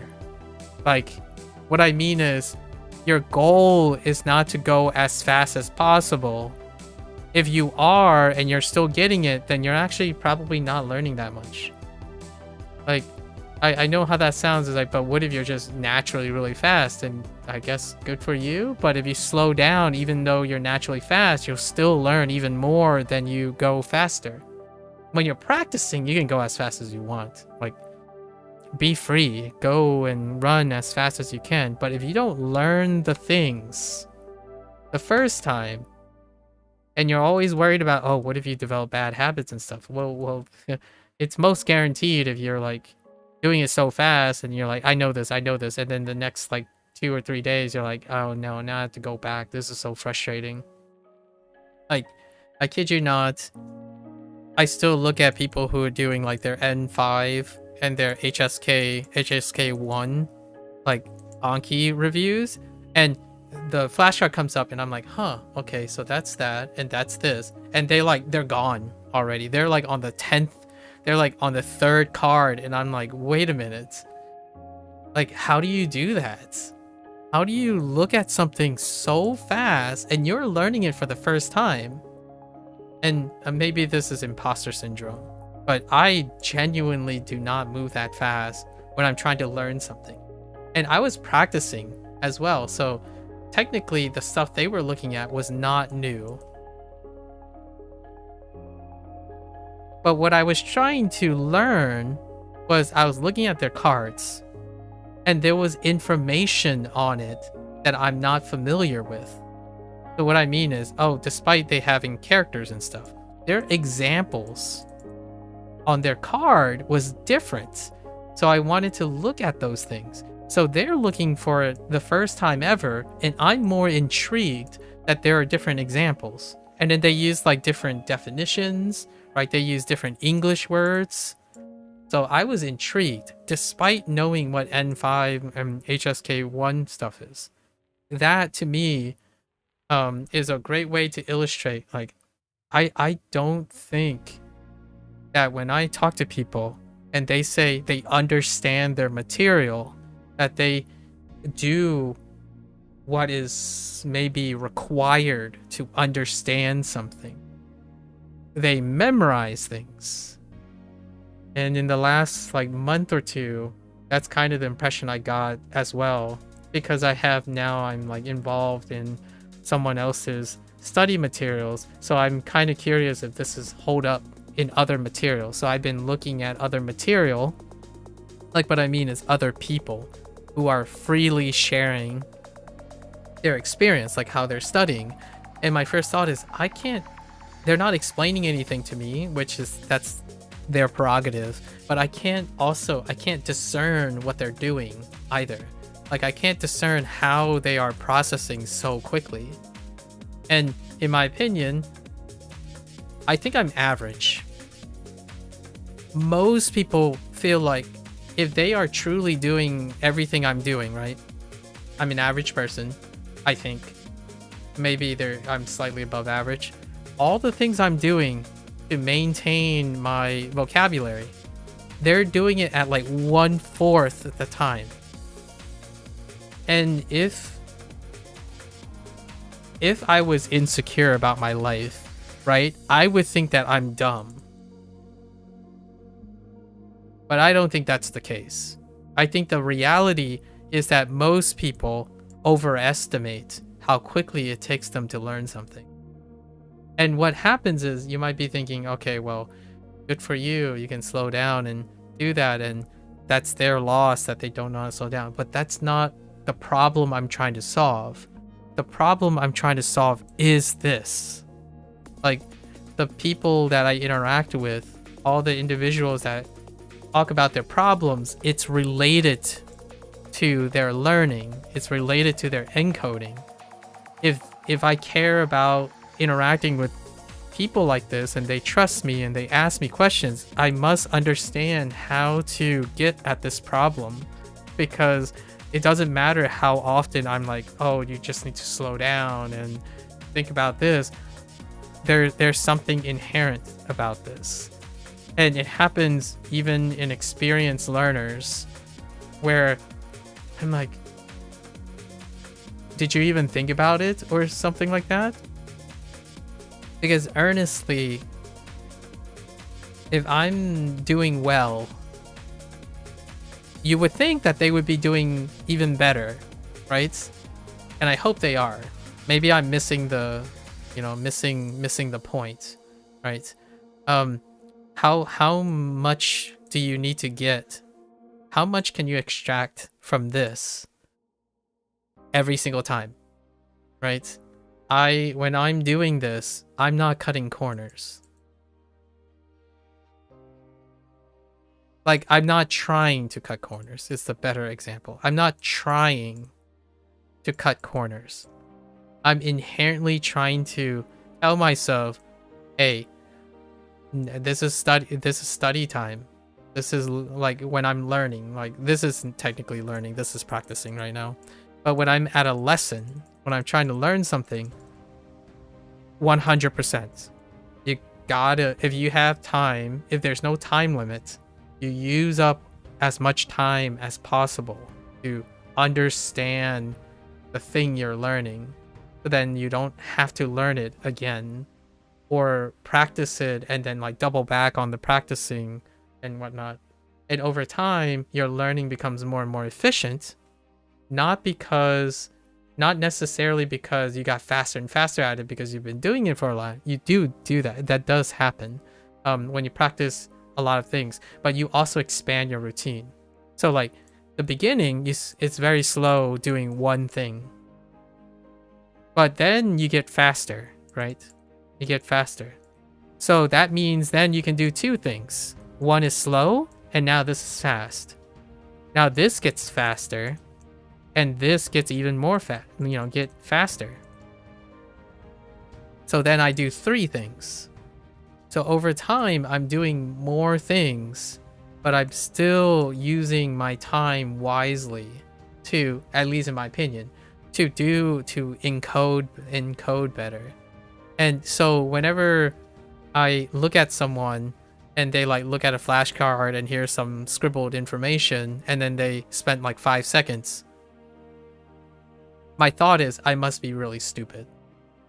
And what I mean by that is, it doesn't hurt my feelings. Like, I'm not insecure about being stupid. Like, you have to be stupid to learn something, in my opinion. Like, you have to be ignorant of something in order to discover something.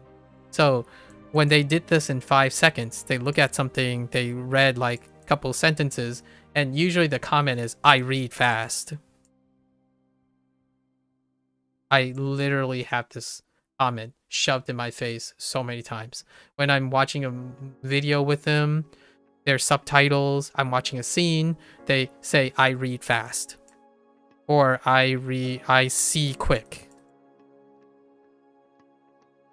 And then I ask them, did you notice this that I noticed? What did you notice in this corner that piqued my interest? And they would be like, I don't know. What do you know? It's like, well, it was a pretty decent scene and there were these things, and I'm like, yeah, you have a gist of things, but you rarely ever notice any of the details. Like that's what read fast is. And I'm like, I get that you can read fast. I can read fast too. I can read fast and have very similar retention as you do. Like, if you give me 5 seconds, I don't get a lot of details. Like, I understand that you think you're a genius per se. Like, if you want to be a genius, that's perfectly fine. The last time I checked, I have average recall. And what does average recall kind of look like? Well, I used to memorize pages when I was a kid. And I'm gonna be real with you, it sucks. It's very inefficient, and it ultimately is big bad. Like, to me, it makes me feel big bad because it feels like I don't understand anything. I just simply know how to write them in the correct order and what the answer is. I noticed this in a lot of I started playing Wordle, right? I haven't ever done Wordle, like actually done Wordle before. So recently there are two people who play Wordle, Bree and Mika. So I've been doing it daily, and I often wonder, like, why are you guys doing Wordle? Like, I ask myself, why am I doing Wordle? Because of Bree and Mika. But now I'm asking myself, what can I get from Wordle? So I started studying behavioral uses of Wordle. And it really tells me a lot about the way people think, right? Bree always starts with select. And then Mika letter farms.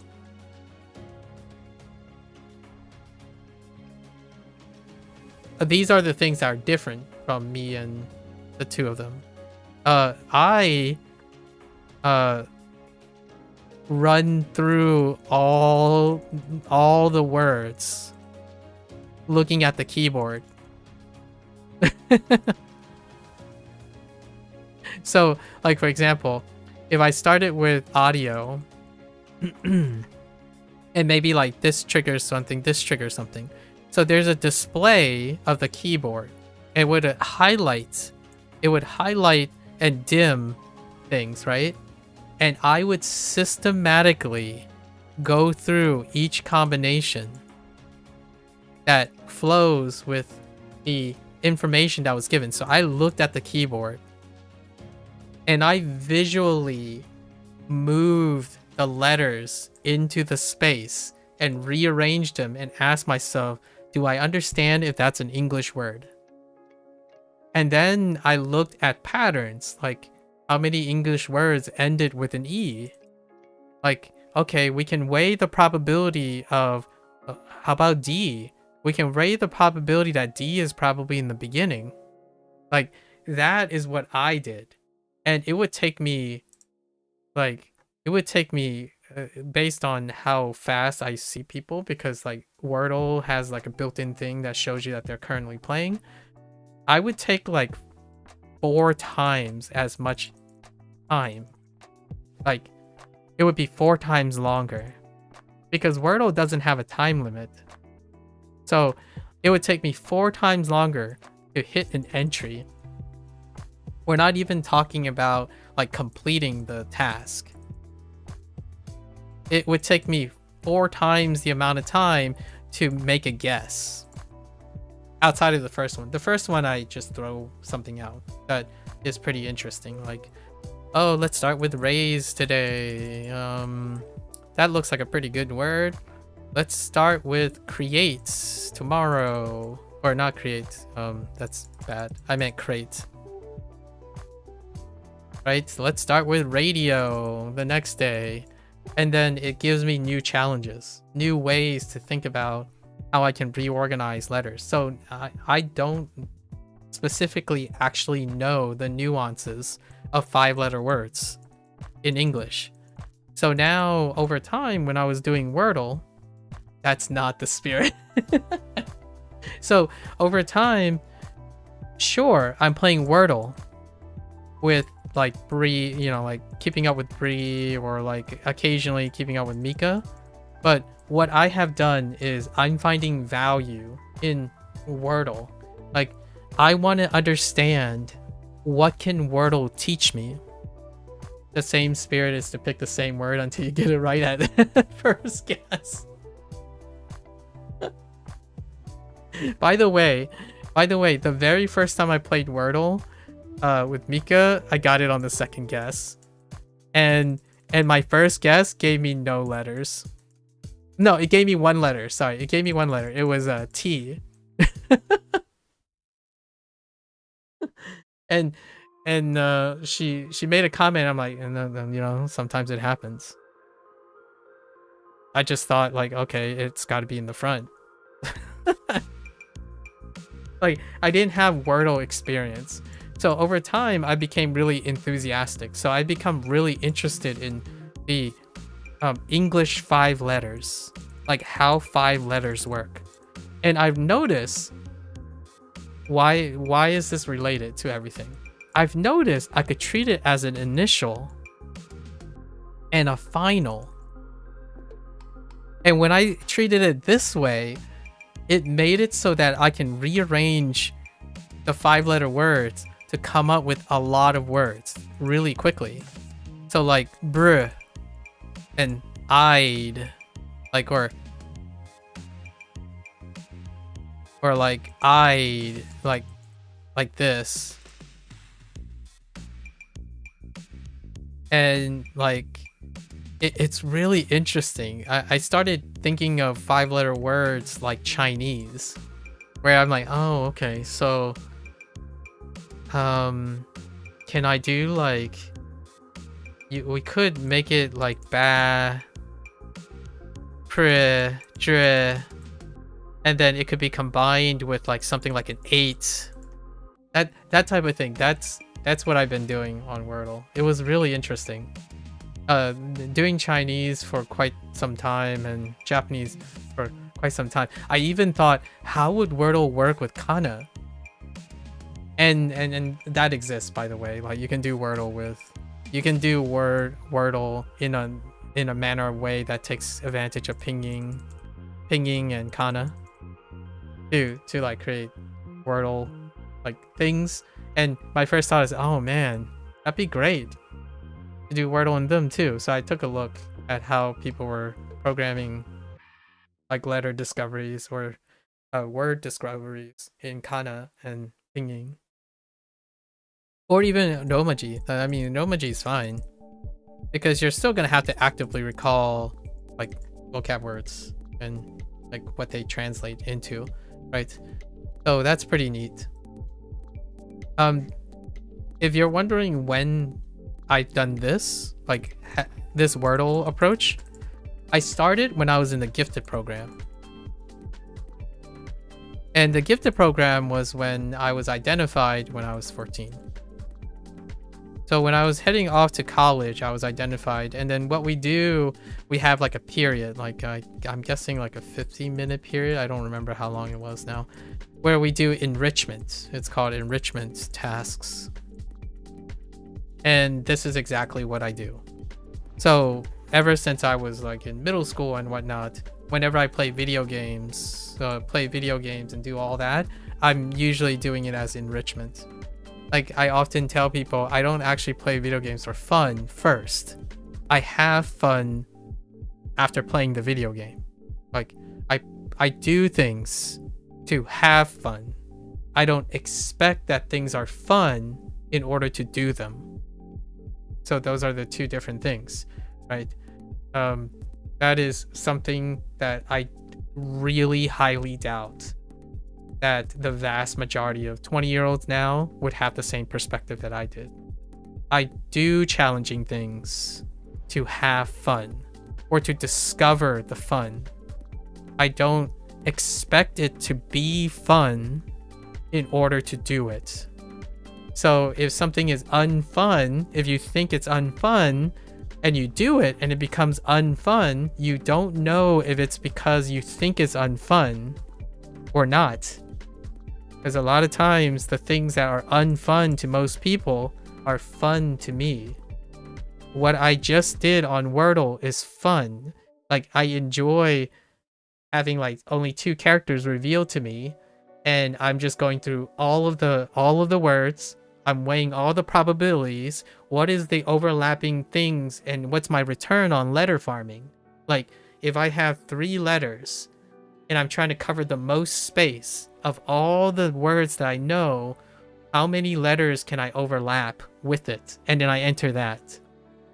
That's like combining my statistical skills and my probabilistic skills with like quote unquote mechanics, simple mechanics, right? And that makes Wordle so much more entertaining than I'm just gonna guess and okay, I'm just gonna intuit it. Like, intuition is fantastic when it hits, you know, when you're lucky and all that, but it can be so much more interesting than that. And we're only talking about Wordle. Like, I can't even like process how interesting it is if you ever play a word game where you have to like complete sentences. So now the reason why I want to give that idea is because Wordle has less moving parts than Anki and HanziHero. So I'm talking to 2 people, where I'm talking to one person who can barely stay consistent doing flashcards, but they can systematically still produce consistent reminders to me about doing their Wordle. What is it? What is the thing that is creating that, right? And oftentimes the answer is really disappointing to the other person. And that is the thing Duolingo does best. Like, one of the things that Duolingo is best known for: consistent reminders, habit formation, constant lean on intuition in keeping up with the simplest, lowest form of input stats. So basically, the lowest effort input for the highest instant gratification and reminder to offset a notification.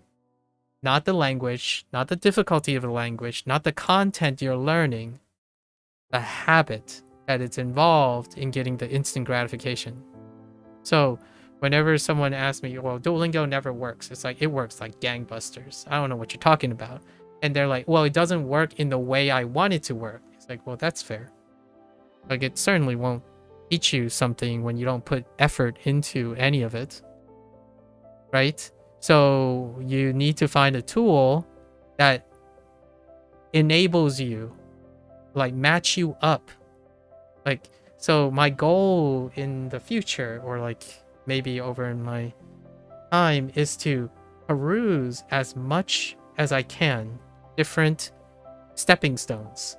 Because if you can get a match, you can characterize different tools and different methods well enough, you might be able to understand people. Combine it with the ability to understand people, you can match them up with specific tools that I don't have to make myself. Thank you for all the content creators out there, and thank you for even the greedy corporations that are making these things, because I don't have to make them.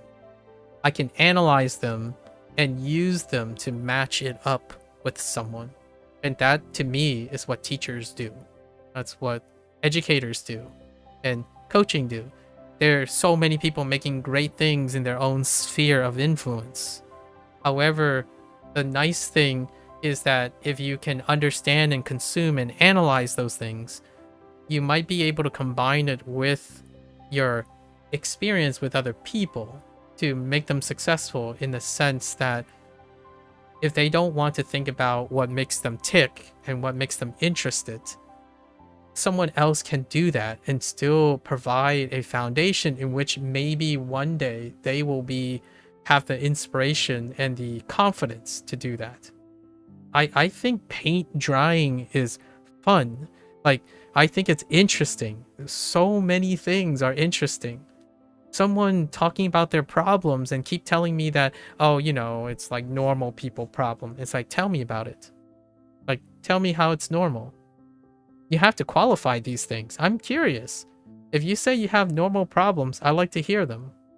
Because the last time I checked, If you have a normal problem, it would be solved already. Right? That's a logical fallacy. It's a leap of logic. If you have a normal problem, why are you speaking to me as a stranger about the problem that seemed to persist in your life? If Japanese is so easy, why is there tons of examples of it not being easy? And what I mean by that is I was talking about the N1 comment earlier. Like, if that is the case, what reality do you live in when you have millions of people committing to resources and debating on the situation? That's usually how I find most things interesting. And I just spent like another 30 minutes talking about Wordle, and that's just one activity. Like, every time someone goes and do something, they do it in my opinion, respectfully, relatively to me, they do it in the most disinterested manner possible. Like, when someone tells me they're having fun, when I see them have fun, I still see someone who's indifferent. Like, someone who really, we're not talking about content creators, right? Content creators, they're motivated by so many other things. I'm talking about those people who don't want to share anything, who feels like they're so disinterested and they're drifting through life and stuff. And I asked them, can you show me something that you're doing for fun? Can you describe the thing that interests you? And when I hear that, it takes, I spend like 6 hours, by the way, like 6 hours in a session. And my thought is, when you're describing it, it's like, is this the best you have? The most interesting thing and fun thing and consistent thing in your life, you speak about it, you do it in the least possible interest way possible. I usually think of it like, well, very lesser interest. And I would ask them, I usually respond by saying, I'm not convinced that you find this stuff interesting nor fun. And oftentimes I really want to say, try harder. But that is like not helpful, right? Instead, I would go on, then ask them questions about their fun and interesting things. Like, do you like that this involves this? Right? Whatever details they give me. So I take the details that they have, and I'm like, so what are your thoughts if this reminded you of something else? So I keep adding. So if Wordle is to recall a 5-letter word, what kind of 5-letter words do you usually recall? Did you ever notice that you consistently recall a specific 5-letter word? Have you ever wondered if that 5-letter word means something to you? Because you could, like, for example, I was watching this one person, and when they were doing their guess, like 60% of their words were negative words. Like, my first thought is, man, does this person even realize that they're doing that? And then there's a period where I was watching the person and they spent 5 minutes and they overlapped back to the same word in that 5 minutes at least 15 times in a span of like 1 minute. And my first thought is, I wonder if you can use that to your advantage, where like maybe you can form a core around a word and you can form like a map to make the word, like, how maybe have the person organize the information like visually or something. That would be an interesting experiment. So this is what gets me really interested in participating in other people's things. So I don't play Wordle, but just by a whim, someone wanted me to play Wordle, and that's what I'm spiraling right now. Like, the last couple of days, like, I'm spiraling with ideas about, okay, so how do people think this is interesting? Because if I had to be really truly honest with myself, I don't play Wordle because I did not find it interesting. Like, I still do the thing where some people say, oh, I'm not going to have fun with this, so I don't do it. When I say I don't find Wordle interesting, it's because something else is more interesting in its spot. So, like, I'm more interested in HanziHero and WaniKani by coincidence, by chance. And Wordle is not more interesting than HanziHero and WaniKani. However, if someone else is interested, now I'm interested. I want to find out why they think it's interesting, and that's part of the fun.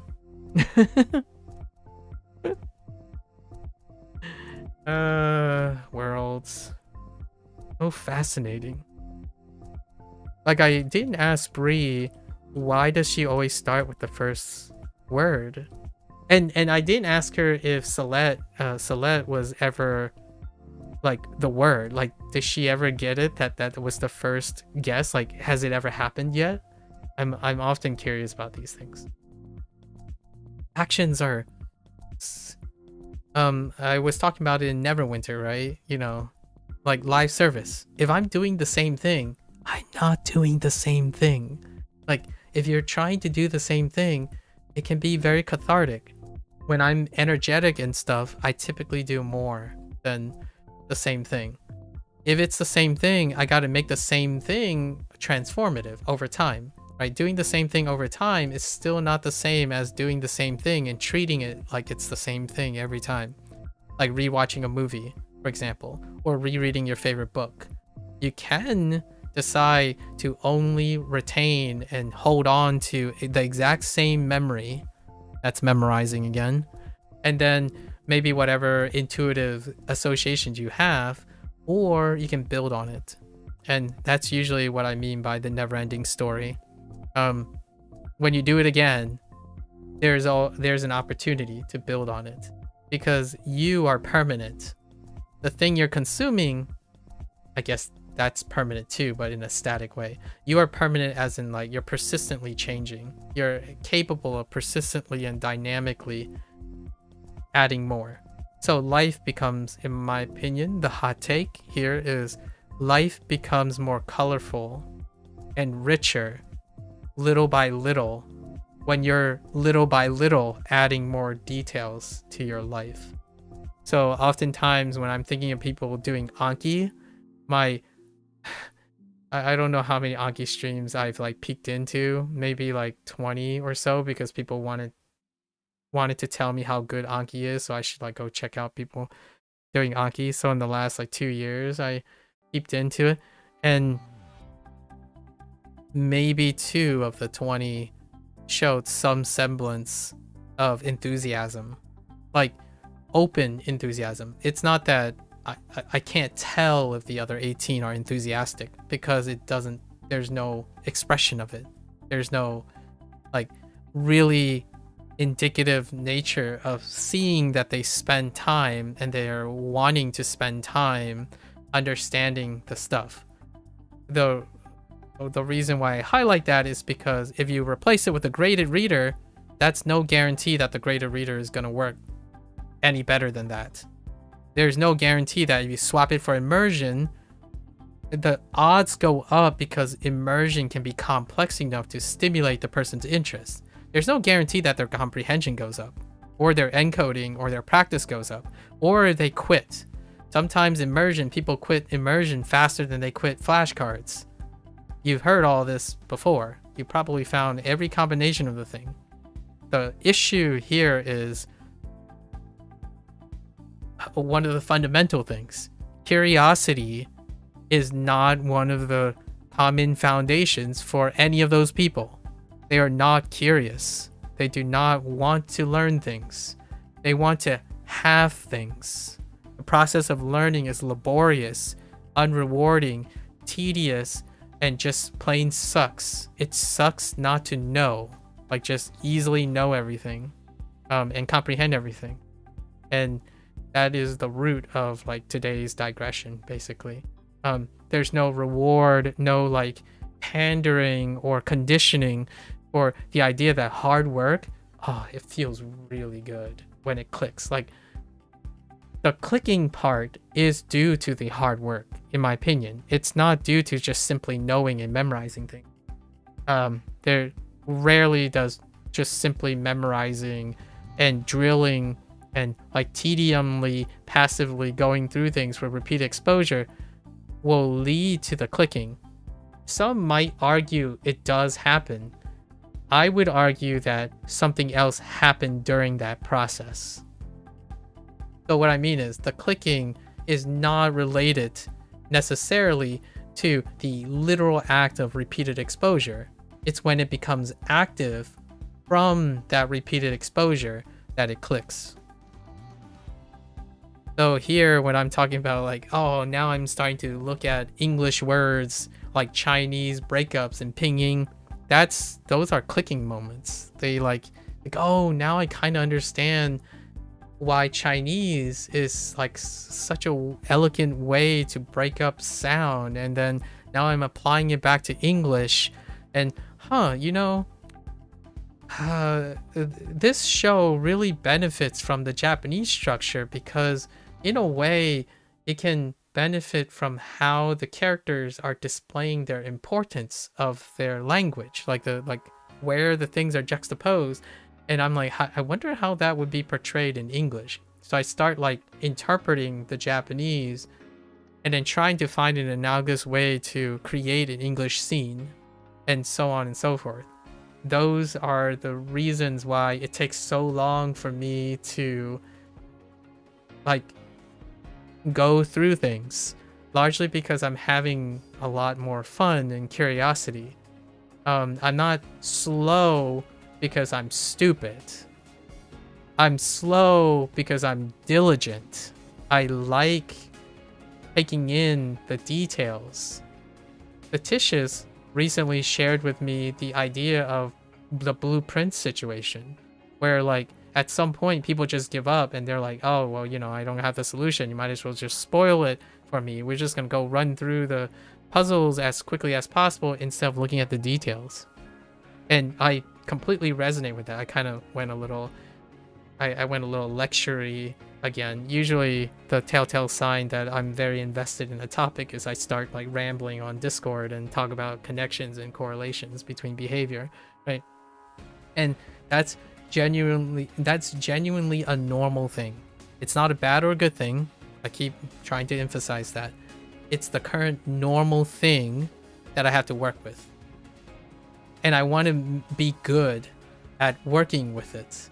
So right now I'm kind of like working on strategies and whatnot. How do I get someone to be interested in looking at associations? So I start asking questions, very much why questions a lot. Like, what are you doing with Wordle? And why are you doing it? What compels you to use Wordle, right? And then if I could understand that a little bit, I can participate in it. So, okay, here's a good analogy. If you're thinking about this, because you're interested and this is why you're using Wordle, we can do this. Do you think that's interesting?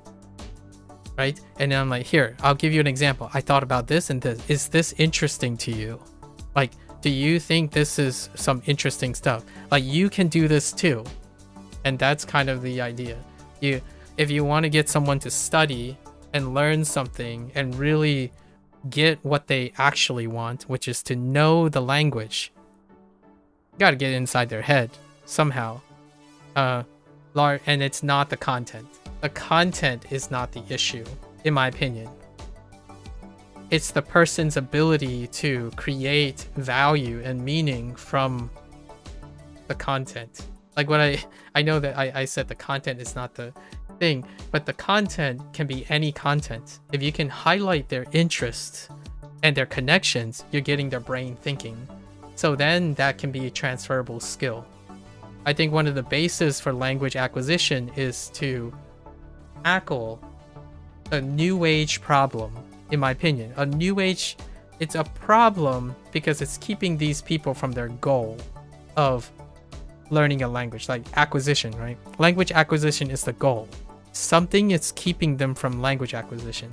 You might be saying, oh, it's the technique or the methods or the engagement of the content. In my opinion, almost all of those things are addressing a fundamental lack of motivation, active thinking, and like synthesis of information. So, yes, all of these things do address those things to some extent, and we got to continue expanding on that, in my opinion. Like, if my goal, my aspirations, which is not for the record, my aspirations is to get people interested in learning. I don't honestly, this might sound a little bit reductive or a bit reductive. I don't care about language learning as much as I care about learning. So even if the person doesn't ever acquire language, if they discover that they like learning something, and it just so happens Japanese and Chinese isn't interesting to them, the act of trying to learn something can be a transferable skill for life. So my value in language learning, when I agree with some of those people who like go around and say we should still include secondary language in schools, is that you're trying to encourage them to learn. Language is like art. It's like science, math, physics. All those things are supposed to offer them opportunities to discover the joys of learning, not the joys of results. I mean, results are good too. It's both, technically. It's both. But there's a hyper fixation and focus on selling results without understanding the joys of process. So whenever someone watches a carefully curated lecture or op-ed on Krashen's comprehensible input theory applied to like immersion learning, what they're advertising is the results of it. Or even if they don't advertise the results is the only thing that normalizes what people hear. And when I mean people hear, I'm talking about prospective language learners. When you emphasize results anywhere in your thing, that's the first thing they think about. They're looking for what results they're going to get. So when you start advertising about the results, the process is going to slap them in the face so hard that it doesn't matter how attractive the results are. You're not going to get the results because the process will destroy them. And that's kind of a little bit aggressive wording, but generally speaking, you can't get results without understanding the process. And oftentimes, the individuals who also sell these products or bend other people's theories and whatnot is adjusted to the idea that results first. Here's the dangling carrot, right? The carrot is in front of you now. Don't worry about the treadmill. Don't worry about the pitfalls. Don't worry about losing your breath. Don't worry about the carrot going bad over time. Just focus on the carrot. That can work when you have someone who has bottomless willpower. And in my opinion, if you rewind time, maybe another 20 years, back to millennial periods, you might get like 30% of people who have relentless willpower and righteous indignation and no need of instant gratification or a carrot even. You tell them to do something, and if they want it, they're going to do it. Maybe 30% of the time. I would say still the vast majority of people wouldn't do it without incentives, right? Now, in my opinion, even 30% sounds like a great thing, because online, if you're selling something online and it's predicated on results, you have even less people who fulfill the requirements that is glossed over by like things like comprehensible input theory and like all the others. It's the idea of having the discipline to appreciate learning. So all of it bottlenecks at learning. So you have this really shiny app design with great flow and meticulous curating of native content, and it's the most accurate thing, and yet it bottlenecks at the user showing up and wanting to do it. So if there's any lesson, in my opinion, that is learned from Duolingo, is they got users that go through the door. Now the opposite problem is also true though. Like how do you use that? And obviously Duolingo's invested a lot of its resources in doing the first thing and still working on like step 2 and step 3.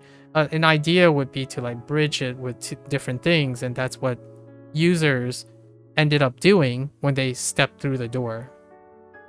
If they do something long enough, a lot of times there's a better chance than not doing it at all to figure out how to bridge the next thing. So oftentimes, how often do I hear someone say, oh yeah, I started with Duolingo and then now I'm not. And then they would go back and say, well, Duolingo doesn't matter because I'm where I am because I stopped using Duolingo. It's like, that's myopic.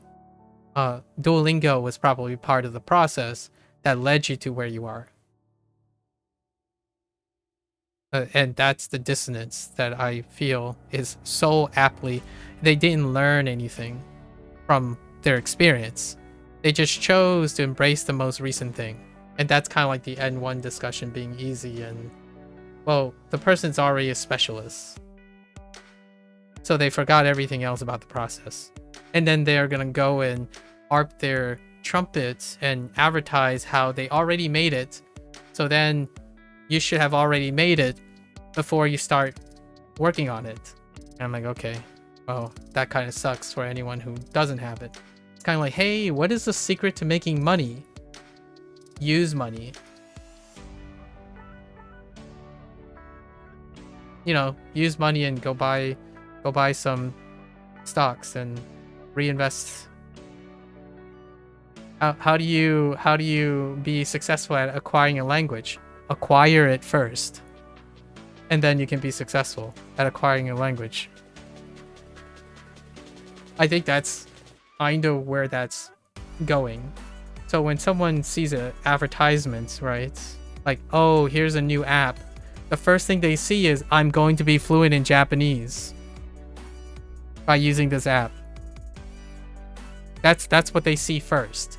They don't see, oh, okay, so the first step is, okay, I'm gonna need to allocate 30 minutes, and then 30 minutes would be, okay, so I might as well start with 30 minutes, and then we'll see where that goes. And then they didn't advertise like you have to go through all of this.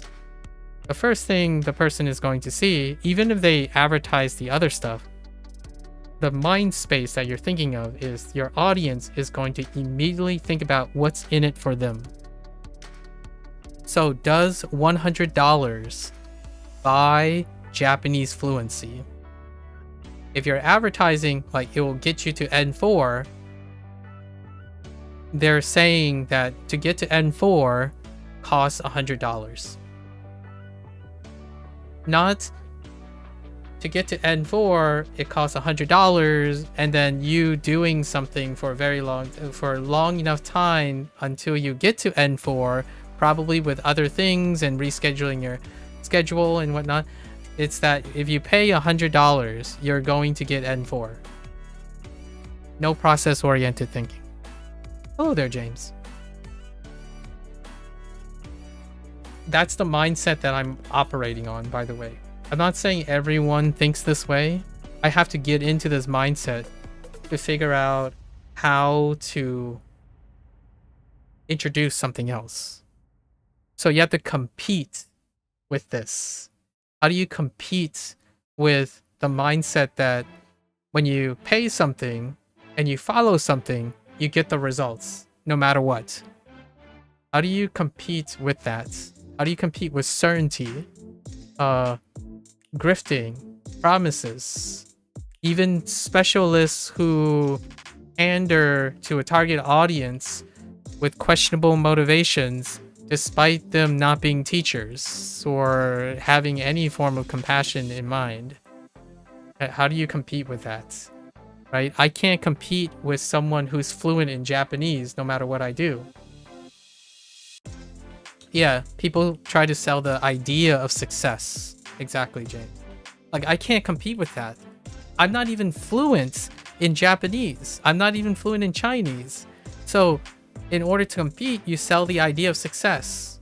I'm not the idea of success. When someone looks at me and they think, This guy's not fluent in Japanese yet. I can't trust this guy. Like, he would never learn Chinese or Japanese well because he doesn't already speak Japanese and Chinese.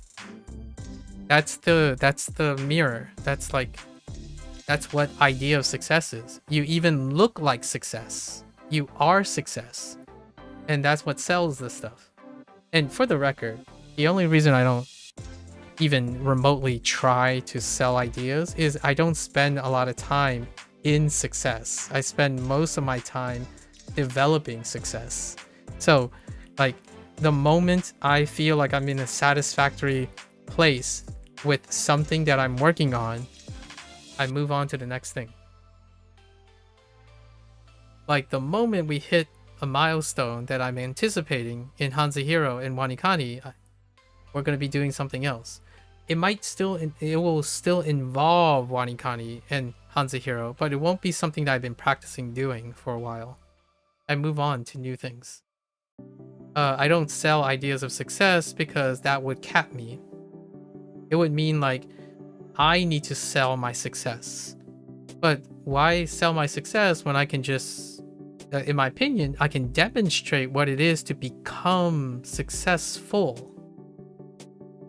Then I won't be selling the idea, I'll just be showing it.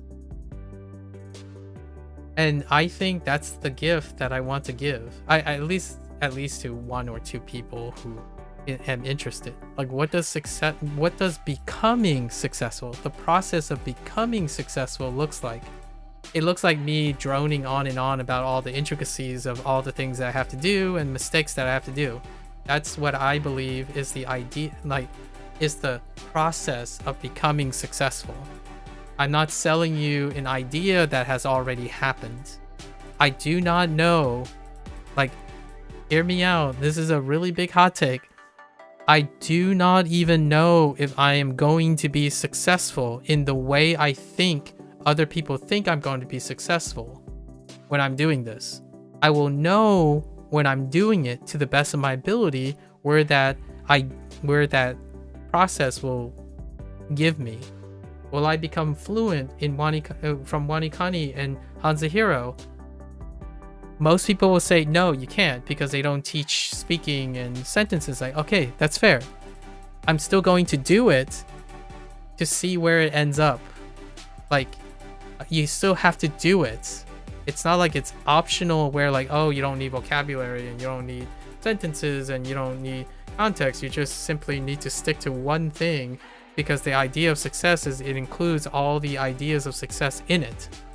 And I'm like, yeah, it also doesn't include any problem solving skills or critical thinking or synthesizing any of the things that deal with becoming successful. You carbon copy the idea of success, but you have no comprehension of why it's successful in the first place.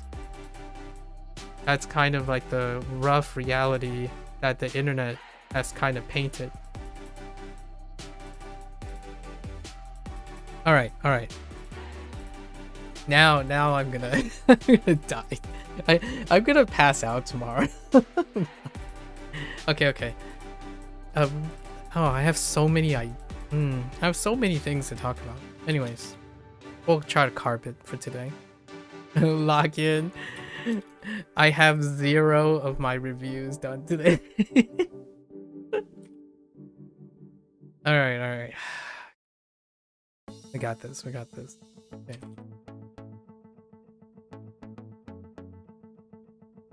Uh-oh.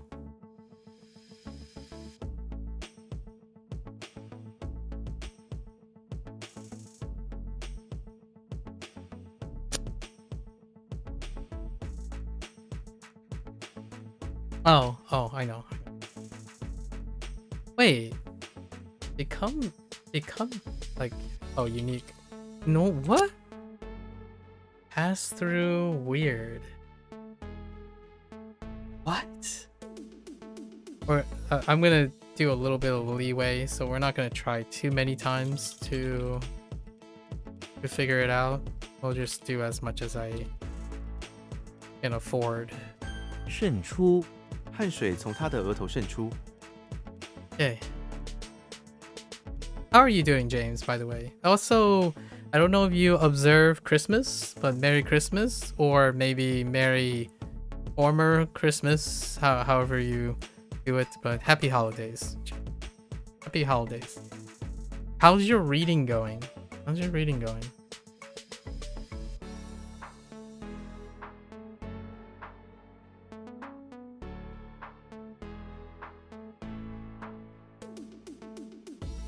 灼热地面非常灼热。零 I have no idea what that is. Alright, that sounds good. 香皂这是我最喜欢的香皂。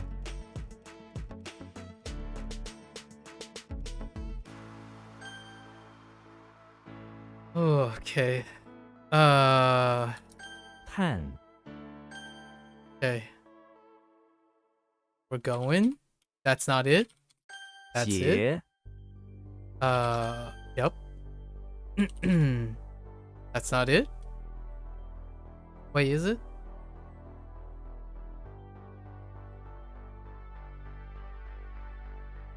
平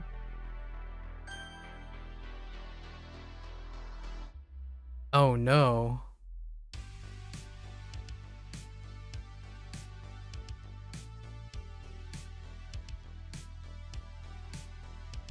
Hold.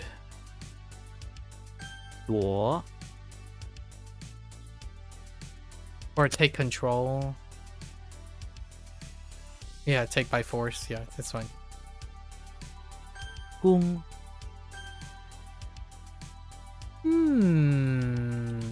Okay. Chang. 赔偿我们要求赔偿。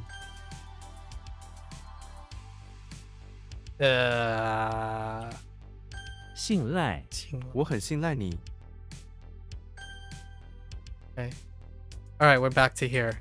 What happened here? Speak to me. I feel like that's okay. Yeah, I feel like that's okay. Whoops.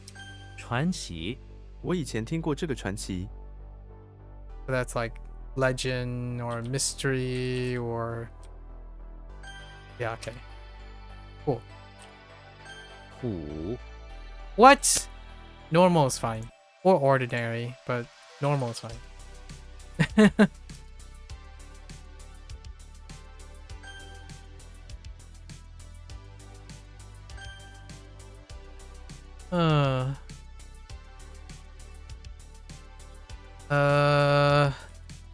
呼 Neglect? Oh, I'm very loose right now. It's good. Ranting helps, man. My mind is very loose. 山脊他们在山脊上建造了一座小屋。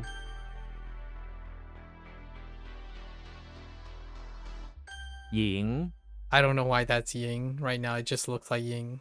Okay, hold up.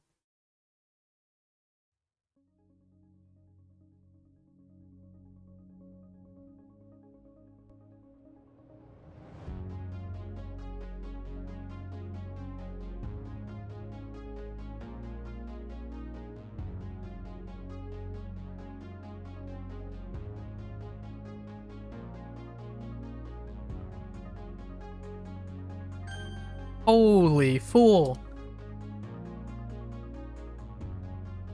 手枪他正用手枪指着我。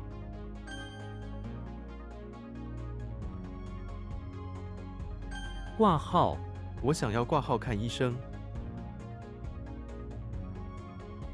The heck? Registration? Okay.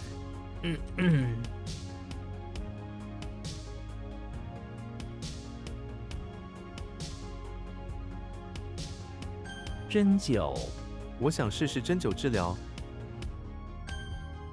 I can't spell acupuncture. I don't want to talk about it. 挟持他们威胁要挟持驾驶员。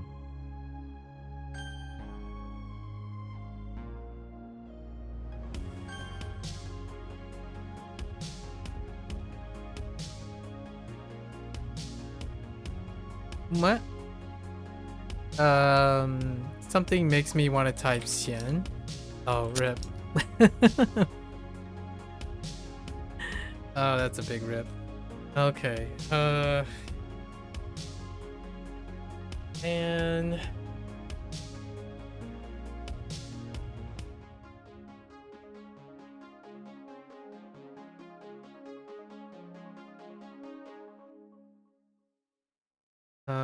something makes me want to type. Nope.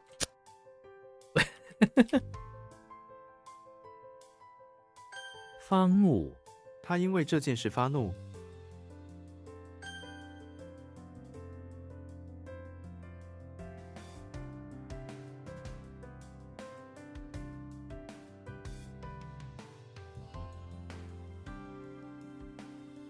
What is that?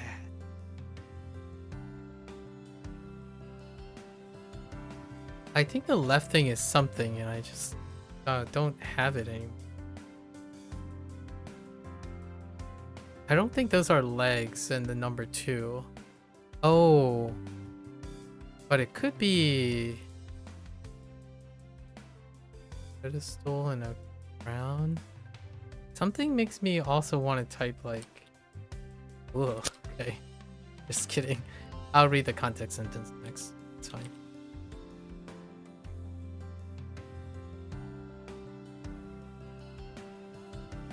"学校，我住在学校附近。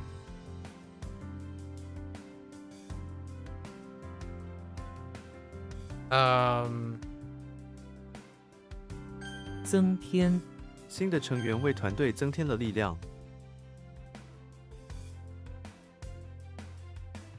Oh no. Heck!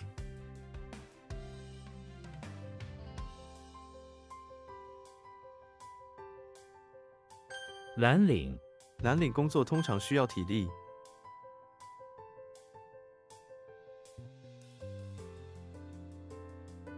哲学家，他是一位伟大的哲学家。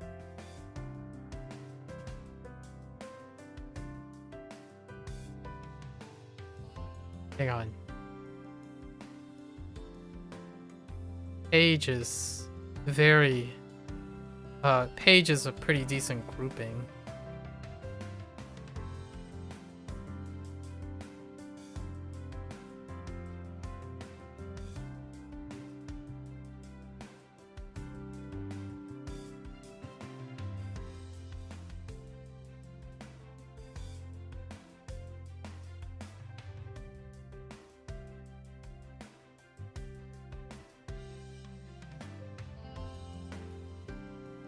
Oh man, I don't.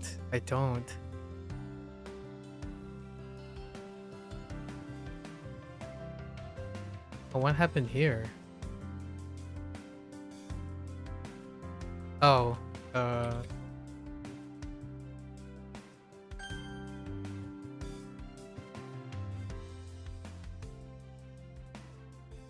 the heck?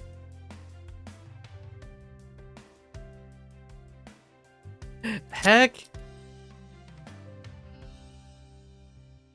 少，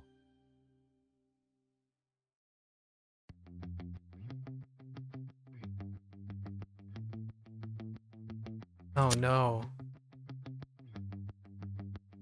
Oh no. That's not good. "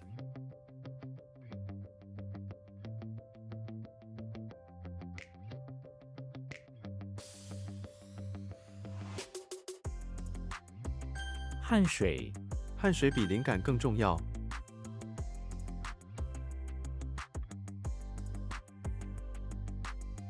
东亚，中国是东亚的一部分。 Oh, this is like, it's not quite what it's supposed to be. Like, it's something like in connecting. Yeah, introducing is what I would write. Connecting is okay, but I think introducing is. So we're fine. This is like in 介绍 to connect with people or like to introduce each other.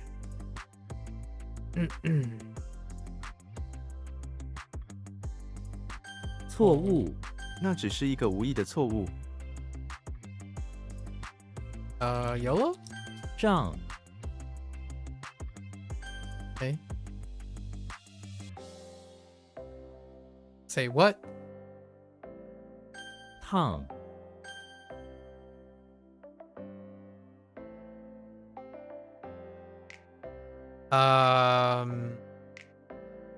YOLO. Okay, that doesn't work. Oh, that's 3. That's supposed to be 3. All right. Does it work now? It doesn't work.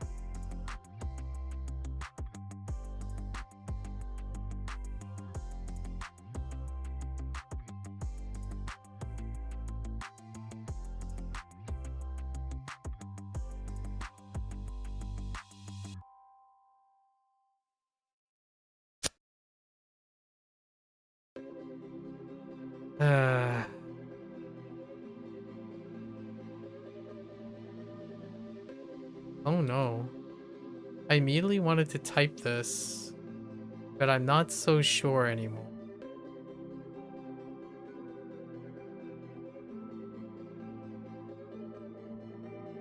Oh no. Oh no. That's not good.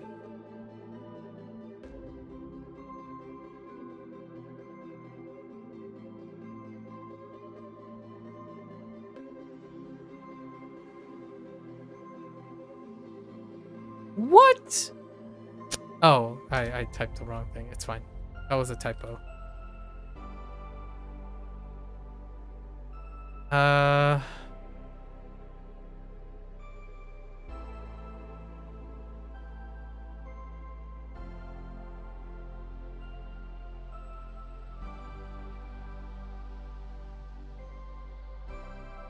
I don't think it's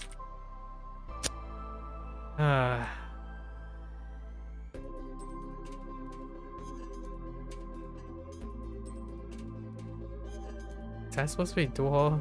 Oh no. Oh no. Oh no, save me. 连锁店那家连锁店很有名， Oh no, I need some saving. It's a franchise, like a chain restaurant or a chain store. Fine. You know what? Chain's fine.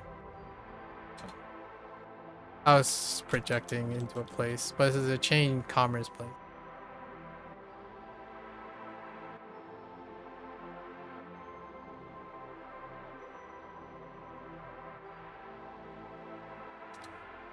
Okay, I give up.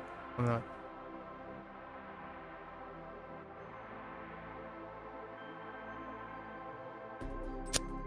Evening.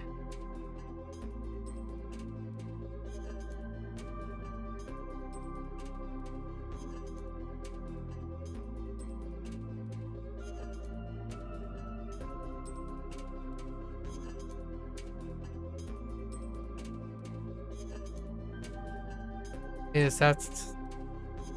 Oh, I typed the wrong... okay, that's fine. I don't know what this is. We're gonna have to fix this. It is 1? Oh my goodness! I typed 1. So we're gonna have to fix this.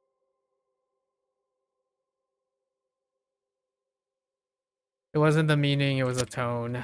I missed a tone. Feels bad, man.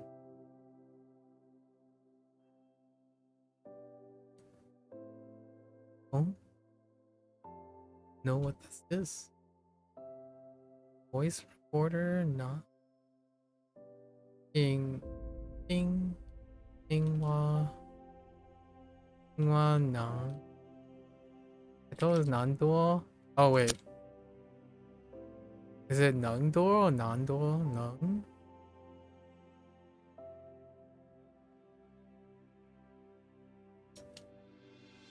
Oh. 除夕除夕是农历年的最后一天。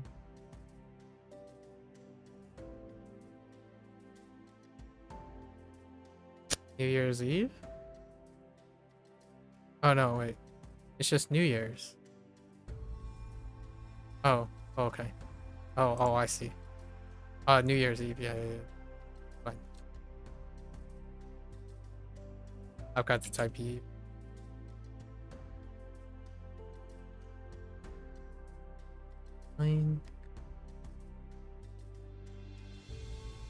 Man, I really thought it was. Ooh.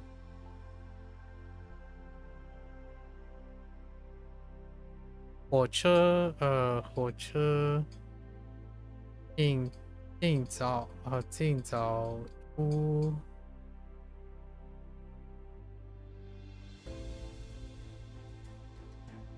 哦，出国。哦，出轨了。Right? No. Oh yeah, yeah. Derail.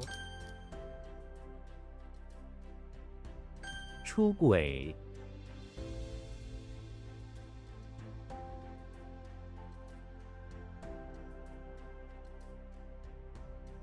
I don't know if you're a fur ball or not. Okay.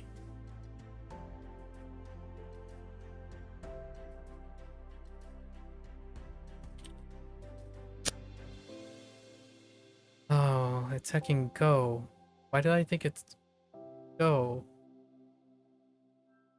Fine, that's a common one. 属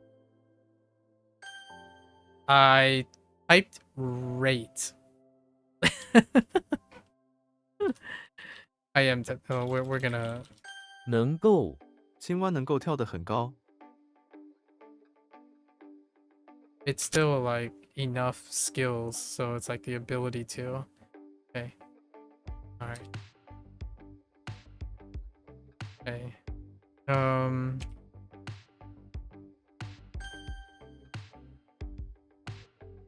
I gotta be a little bit more flexible today, otherwise I'm not gonna make it. 字幕这部电影有英文字幕， We gotta be a little bit more flexible.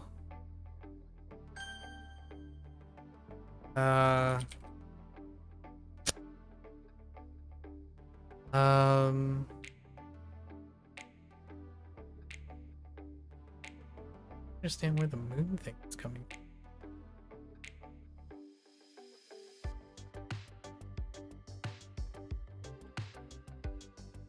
Oh boy.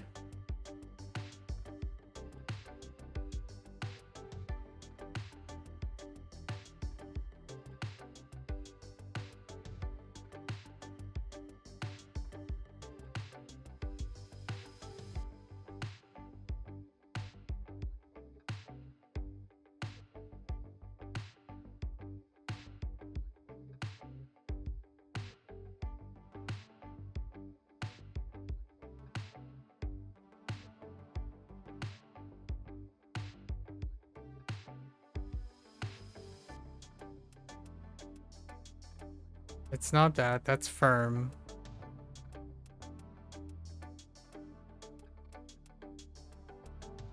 Something makes me want to type. Oh no.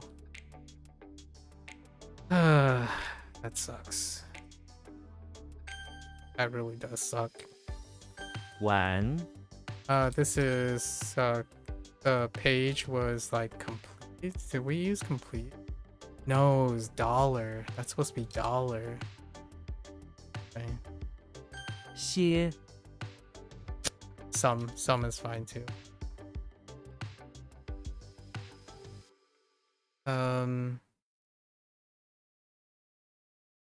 So the moon is throwing me off here.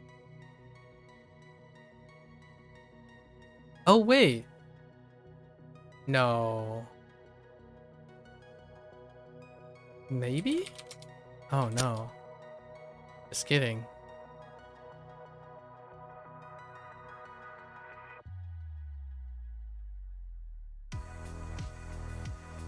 I really thought that was true.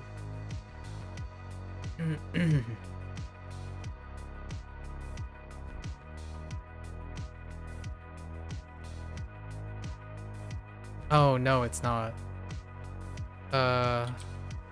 人类人类应该保护自然环境。 This is gonna bug me so much because of the heckin' moon.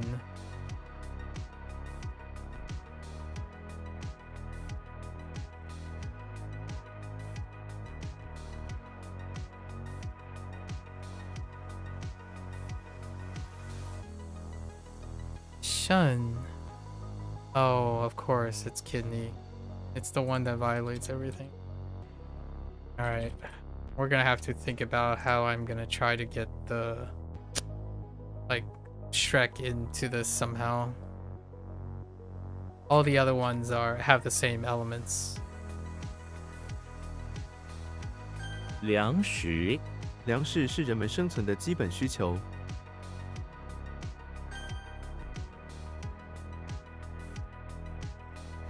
丝白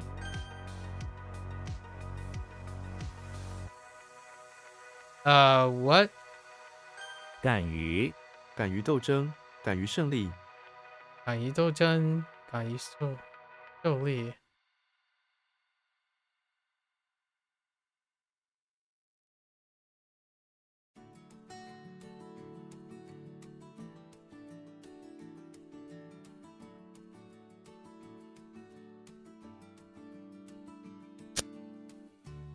Oh wait, dare to. It's kind of like daring-ish. Heck! I meant to hit one.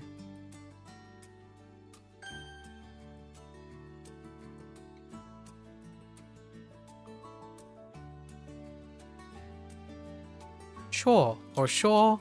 Oh no! Oh no! I feel like it's sure.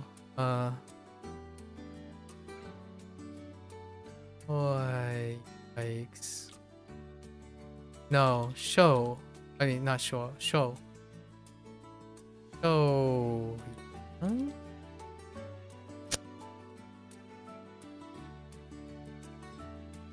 Shen. Shen, I would need it next to an organ as a standalone character. Yeah, like, yeah, dare to. Okay. 互联网。互联网在互联网上可以找到各种各样的信息。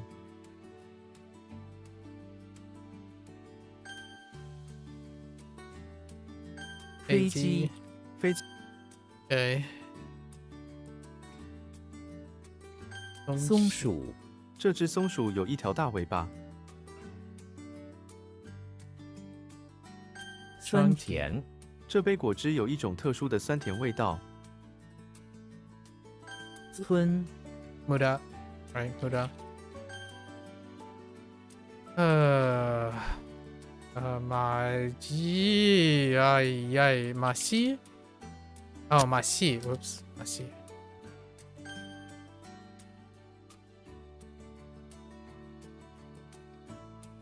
说话它不常说话。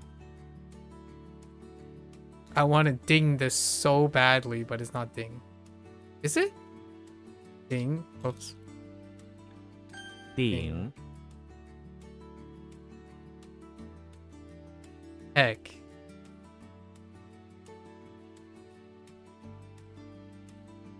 I think that's gonna get pass. Okay, I was thinking of ceiling. Is this ceiling too? Oh no, I added ceiling. Okay, it's fine. 喂马戏 Circus. 马戏表演非常精彩。 We're 1/3 the way there. 加油，加油。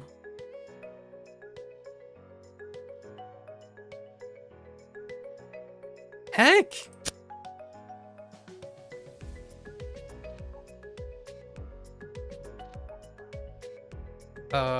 Wait.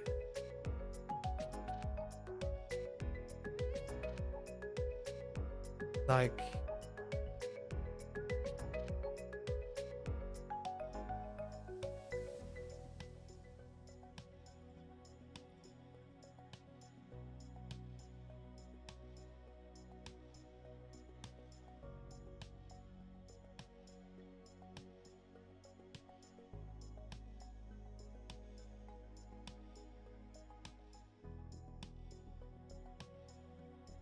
What? Most of that is telling me enemy. I'm thinking of it as enemy, but I don't think that's right. So what else could it be?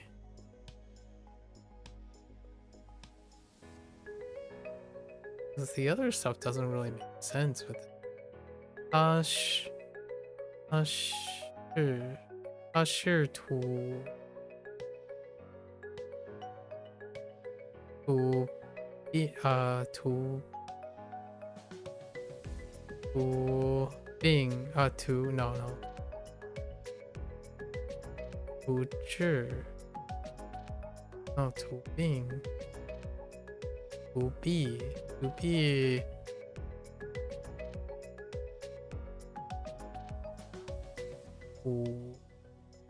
be sure. No, I don't think that's the sure. I have no idea.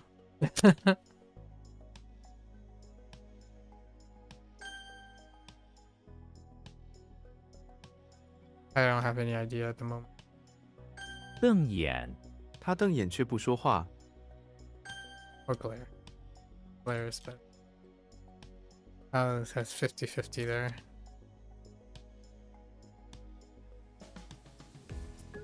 Changpian? No, Changpian?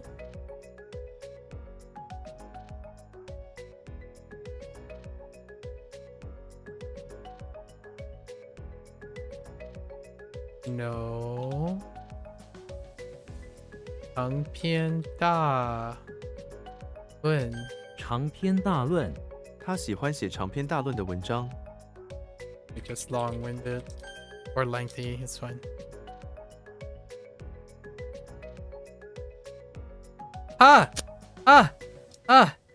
Sorry, 瞪， I typed the wrong.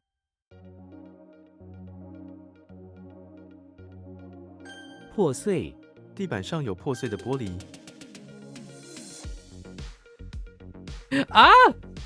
What? Oh man. 全 no, 除 I think it's 除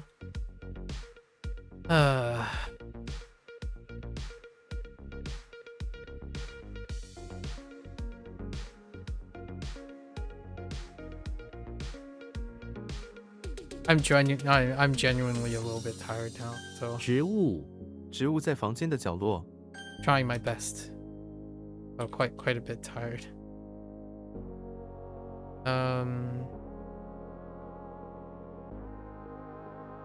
What? Oh yeah, 夏威夷。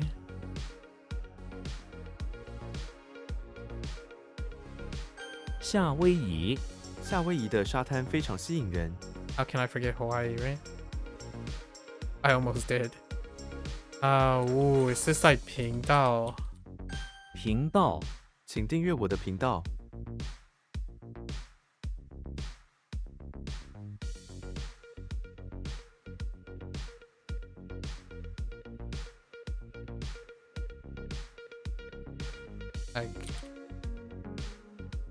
Like my concerns or channel. Okay. Oh no, we're just gonna move along. 频道 for channel. I can't that today. Not today. It's fine. I'll be okay with it. Oh no. Like maybe. Oh man, that's a typo. I needed to know. Oh no. Shoot. That doesn't make any sense, does it? 书档，我需要一个新的书档。 Send help. 去年，我去年这时候在台湾。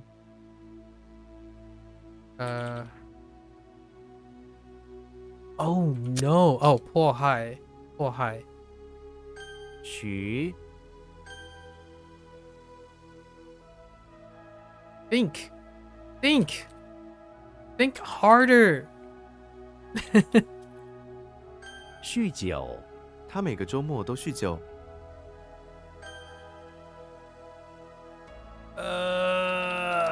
蛇，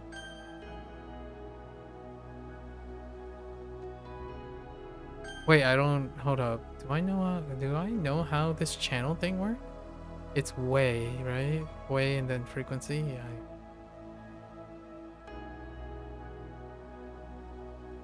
安全什么安全阀？安全阀，我们必须更换这个老旧的安全阀。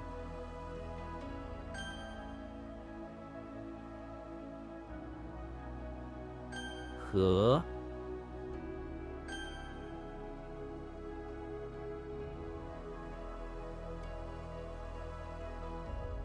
扳机，这支枪的扳机很灵敏。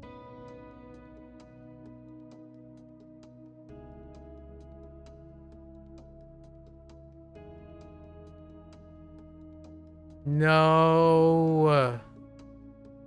What is the machine that pulls everything together?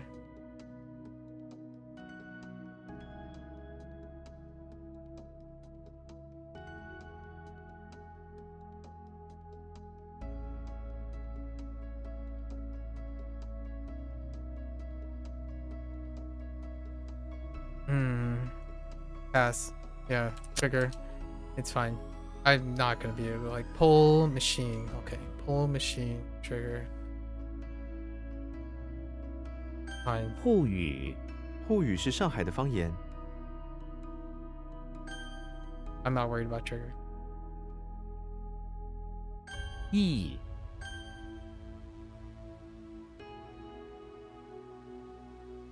时速，时速包括在内吗？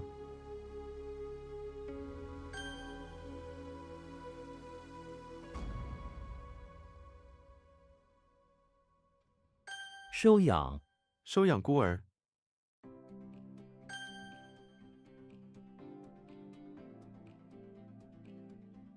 Ah!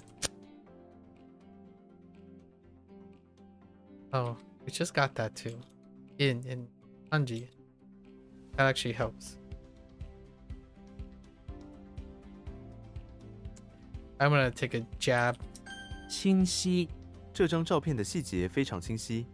I don't know what Jingxi is. Oh. Okay. 轮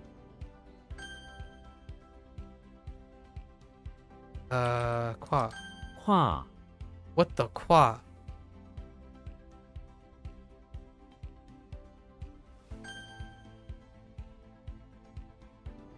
What the heck is that? 沪剧，沪剧的唱腔很动听。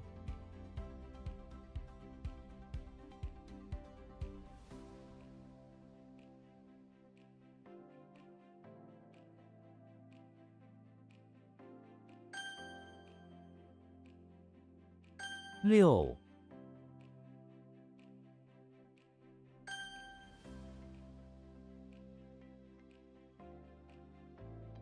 啃老，他毕业后一直啃老，没有找工作。框，敌视. 敌视， It is 他试图避免敌视. 敌视。 I don't understand how that's 敌视. Like just oppose, like hostile. Oh, I was thinking opposing view, which is, I guess, I could see how that's hostility. Just bad. I couldn't phrase it. Anji, just pull a. I think I remember. 迫害， 他们受到宗教迫害。 What's worse than like maybe oppress or persecute? Yeah. Okay. That's not it. Xing? No? I am lost. Oh, like flourishing or popular. Okay. 盛行盛行，正喜还望 狂妄，他说话的方式非常狂妄。 It is absurd, but it's also other things. Arrogant. Yeah. Okay. I'm okay with it. Okay. I can't spell anything anymore. 妄想，他总是妄想自己是世界的中心。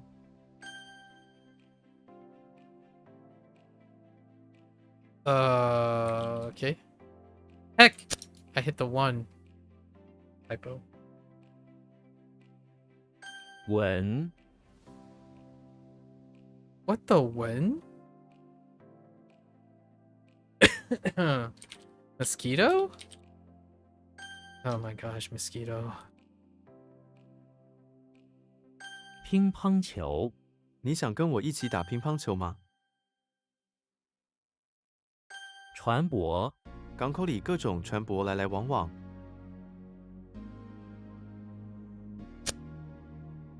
Oh no, that's just a ship.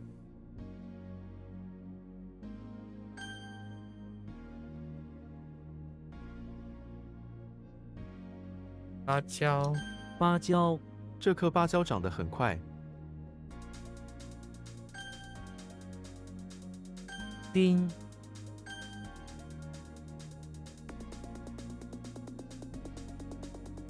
荒诞那是一个荒诞的想法。 Why are there so many ways to say absurd? I can't spell. Uh,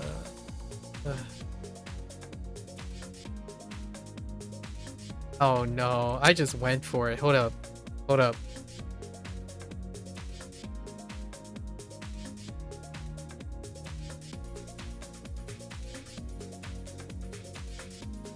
Oh, k. Oh, k. K. 资 Right?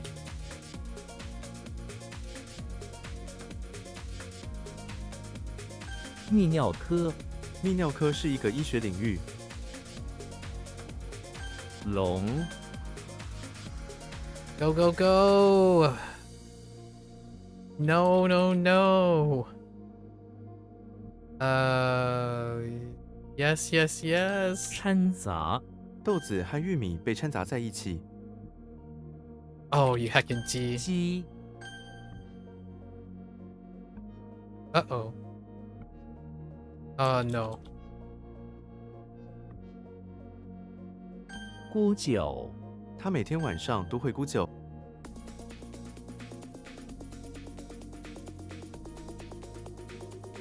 Heck! 鹅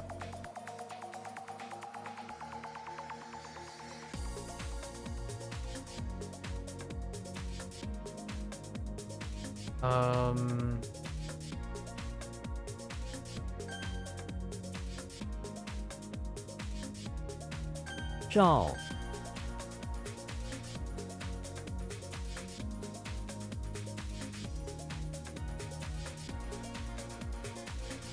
What?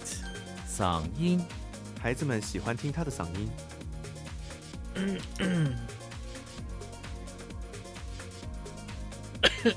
Excuse me. Throat. Throat.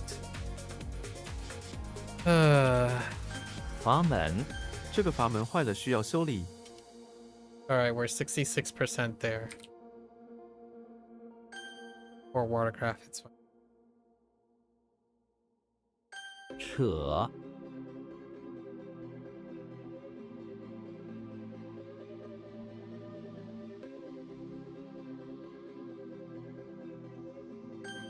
Oh my gosh, pull.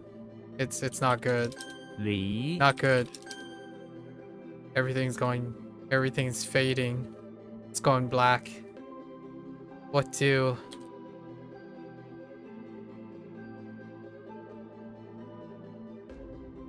抒情诗抒情诗通常以情感为主题。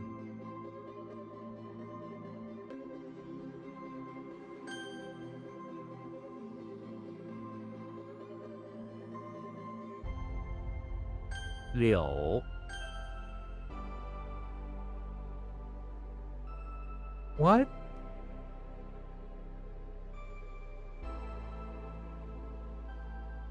Oh.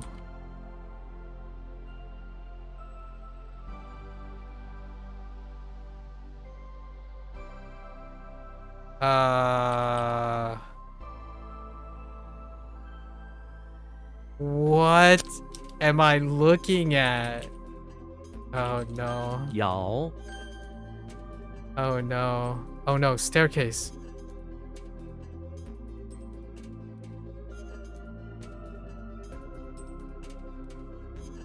乃至它的影响遍及全国乃至世界。这世界 it's like and even up until now yeah it's fine up until it's good like it's like up until this extent but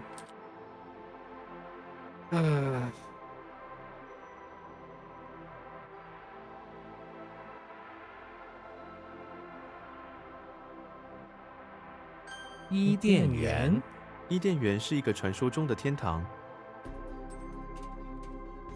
oh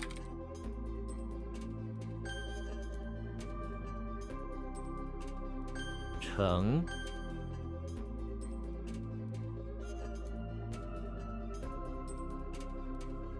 从忌口，他因为过敏而忌口。 or just avoid eating I suppose what the okay 和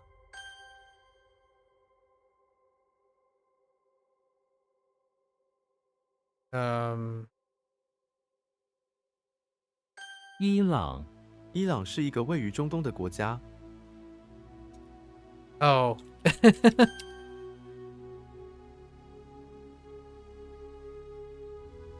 车厢，他们正在清理车厢。 rail car is fine or railroad car but rail car is okay I'm still gonna say 脚 and oh right 狡猾，那个狐狸非常狡猾。 we're getting there we're getting there 羊， I still have to do like an extra exercise today because I kind of blazed through my lessons and that's not good 衰老，我不想变得衰老。造， what the 造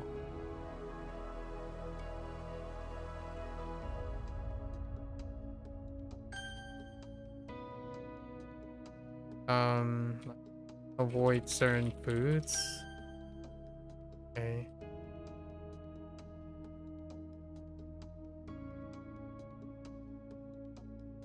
what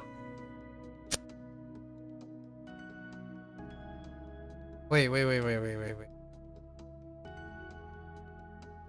oh no that's not good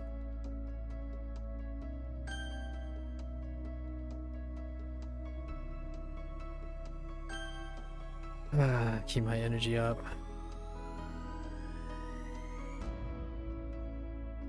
Something makes me want to type yin. Dang it. Yi, probably. It looks like yi. Should have thought about it a little bit longer. 腹部，医生检查了他的腹部。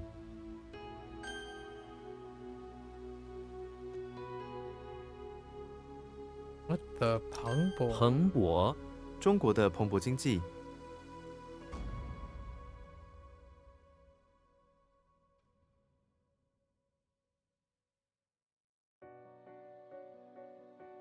Oh no, how do I... Oh no, how do I like...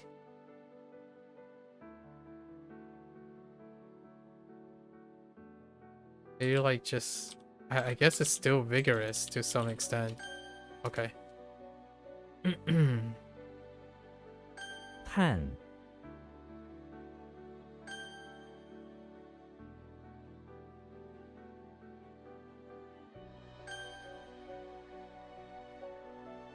渔船，他们正在修理渔船。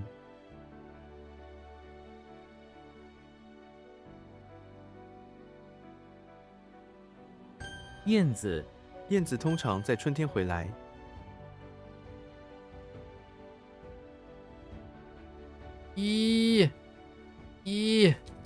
牧民，牧民每天放牧羊群。 Okay. 接 Oh no.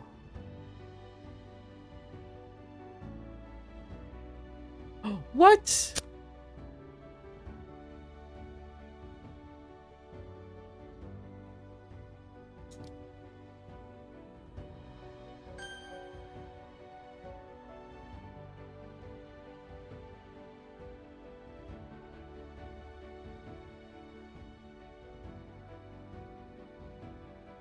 Oh, 圣贤 no, this one's rough. 横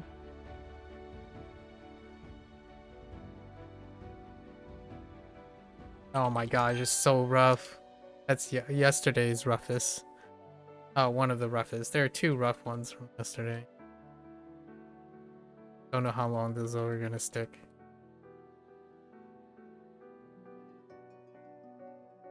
牧场我们去牧场骑马。 So far, it's going pretty alright. 经 That one's sort of rough.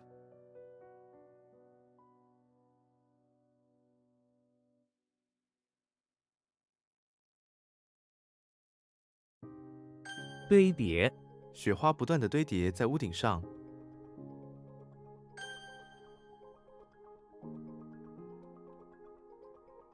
怀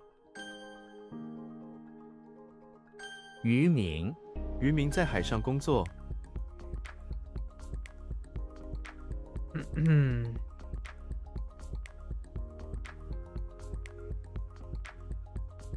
好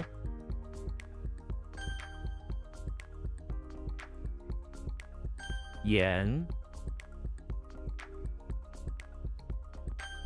Oh, lane gate. I keep writing land gate. Whoops. 不妨这个方法不妨试一试。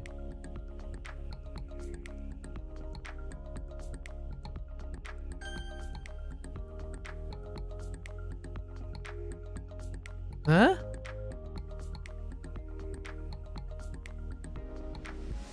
Say what?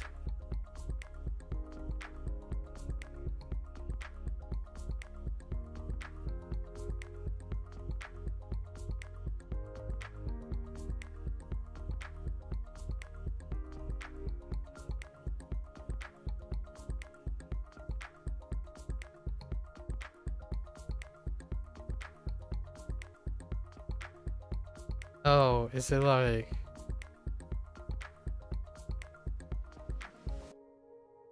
No.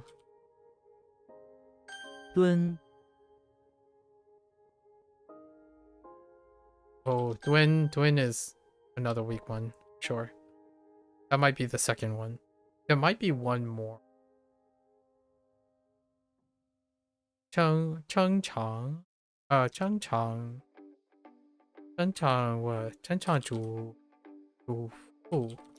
称肠主妇别吃太多，免得撑场主妇。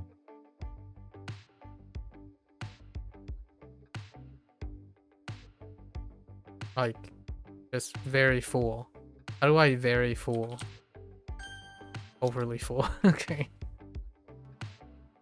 Or wait.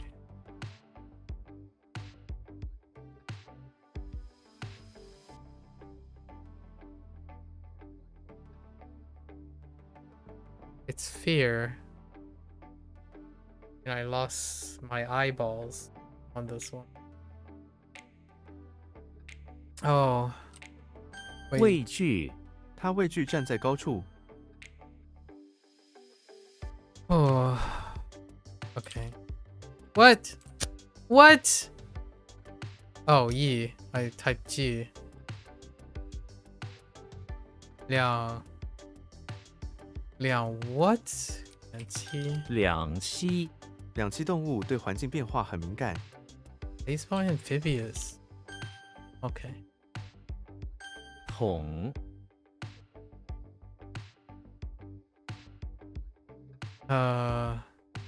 It's not a pipe. Is it a pipe? No. What's another way to say like a big big long thing.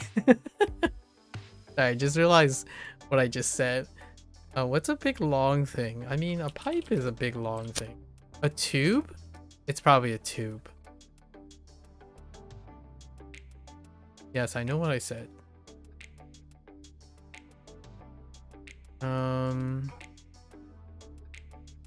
也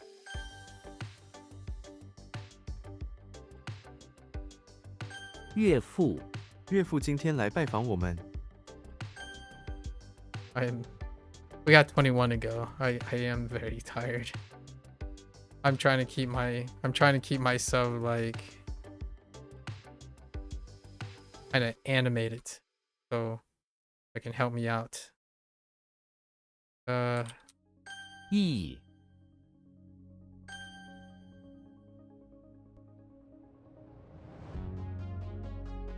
What in the world?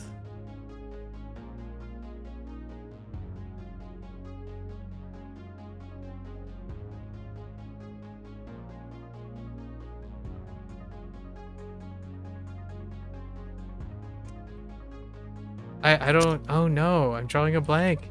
Oh no. I was doing all right, honestly. 侠义它展现了侠义的真正含义。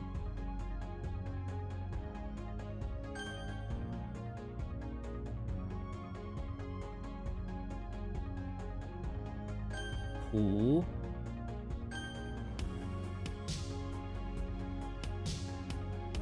Like a tube? Okay. Tube and pipe, I mean.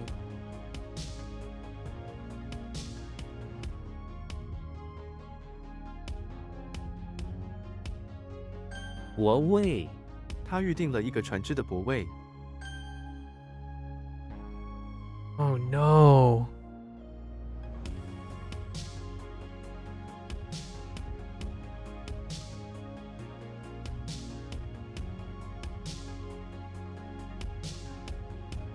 Why?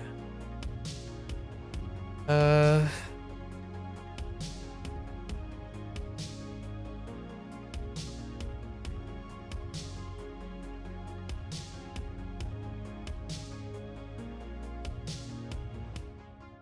don't think this is the first time this has happened either.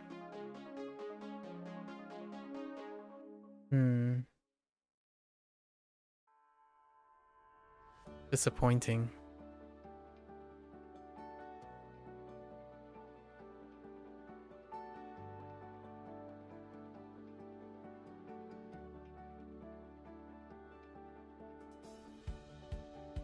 You know, I have no time for this. Why? Oh, yeah, it is. It's not the first time this has happened.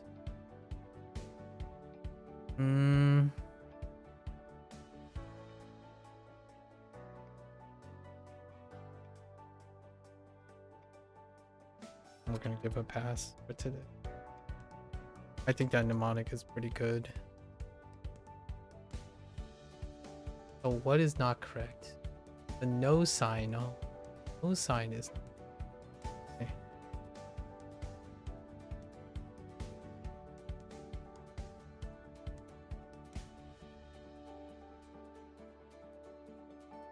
What in the world?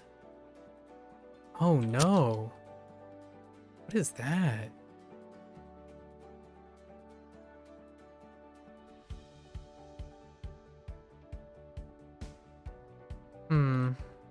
Oh, I know what it is.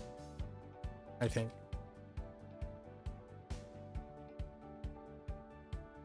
抢劫 我昨晚被抢劫了。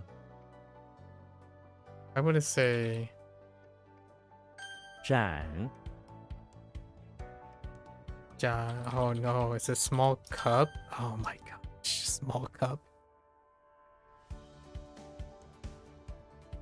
寻觅 他多年来一直在寻觅真爱。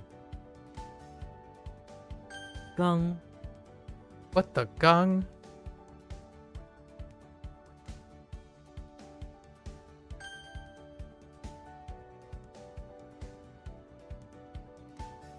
That doesn't seem right. That doesn't seem right. Show.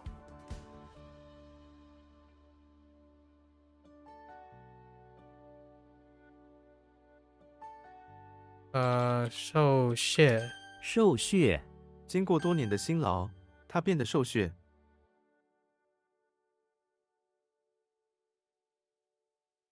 挪威，我想去挪威看极光。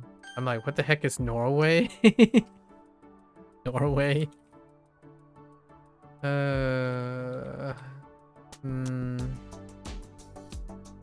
平庸，这部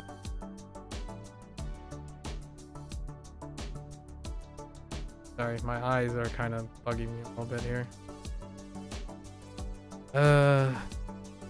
Okay. 劫持，飞机在半路被劫持了。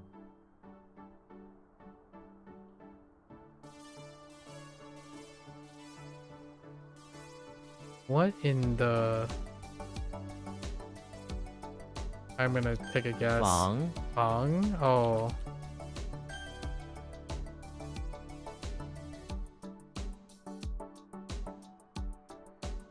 舆论，媒体通常是舆论的主要来源。义，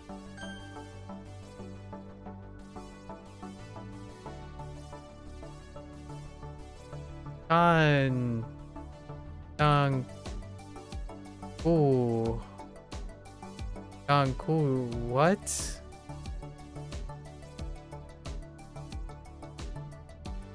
干顾权 What the...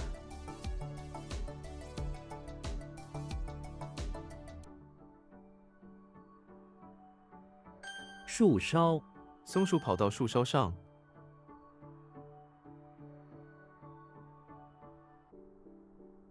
Why is there just stone and figure?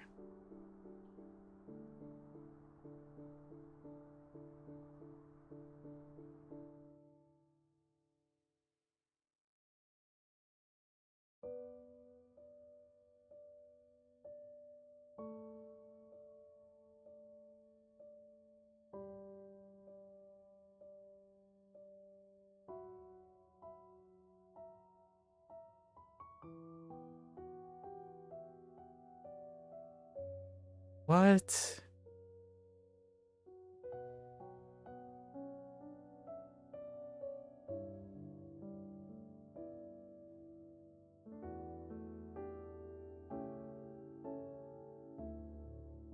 I don't...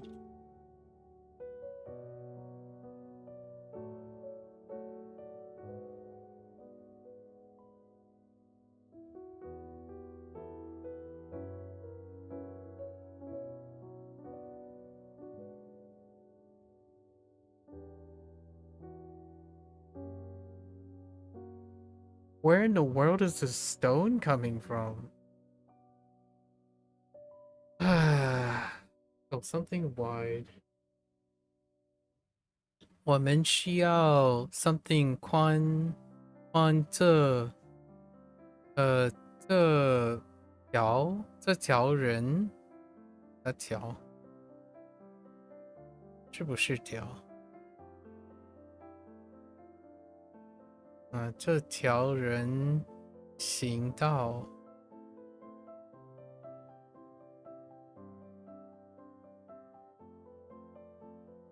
What the stone and fingers?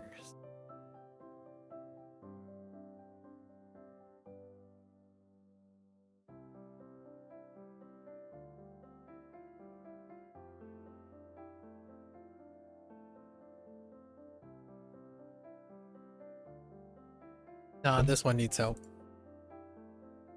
It was developed, but I couldn't find out if why it's stone. So we do need to figure out why it's stone. Oh, because of it developed into a situation with the stone. Yeah, we're gonna take a look at that. That one's kind of concerning.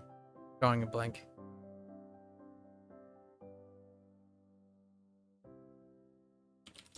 鼓，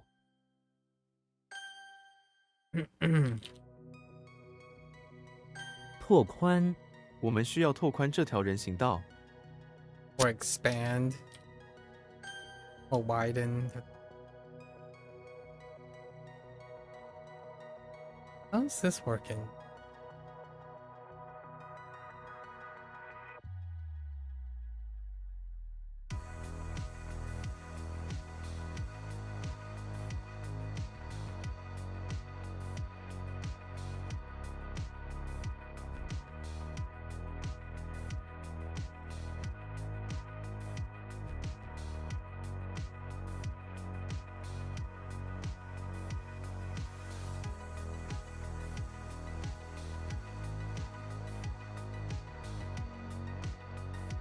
这种食物，含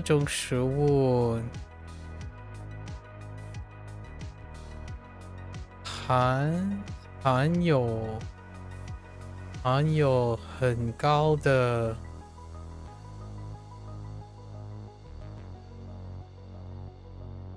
，That makes sense.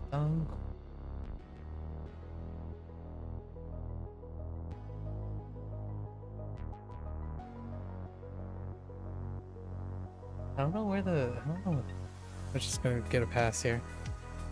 Okay, Chun. That's Chun, right? Oh, wait. Oh, Dan. Oops, Dan. Gallbladder. Dang it. Hecking gallbladder. Again. I'm okay with this. We're gonna pass on gallbladder for today. Wrong. Wait, wrong. What? No sign. It needs to be corrected. What is that? Y. And why was it wrong? Askew. I don't know how to spell askew. I wrote ack, so this one's fine. Danku. Danku. 胆固醇 这种食物含有很高的胆固醇。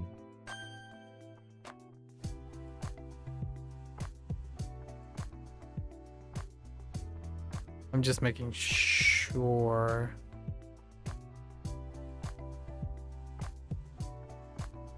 It's rich, solid gallbladder.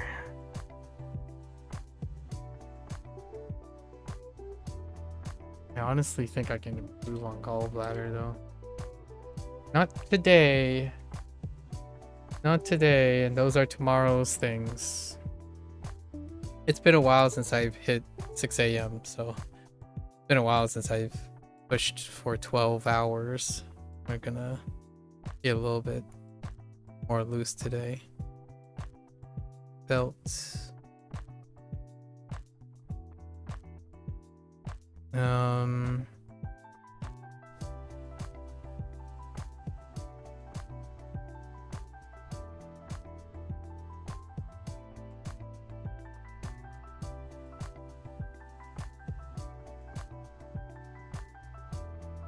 Oh yeah, I need to now. I actually have to recall these because we kind of skipped over them very quickly. Jiao.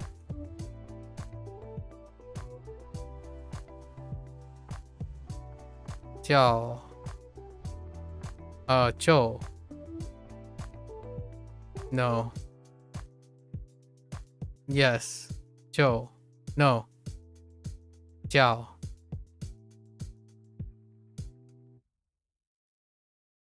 Ian.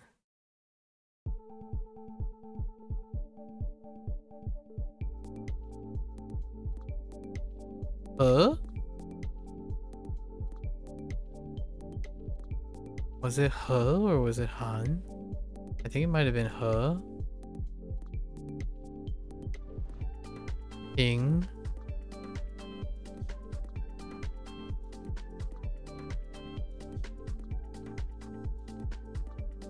Yeah, see, I have no idea why that's Ting. Oh.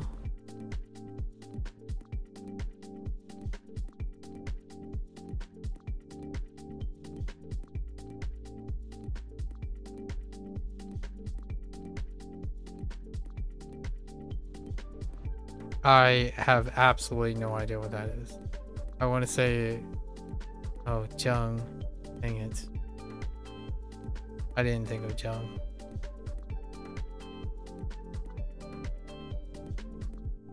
Oh no, it's Jiang.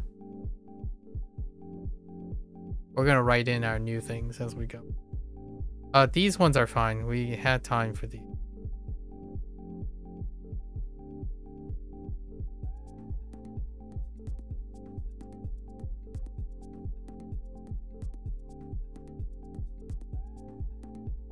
Or does that make sense? No, that doesn't make sense.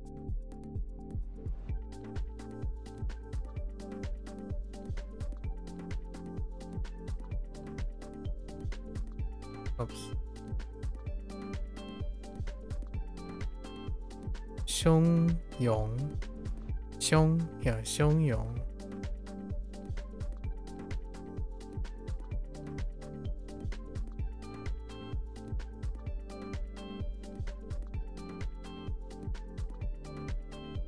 Cui Lu.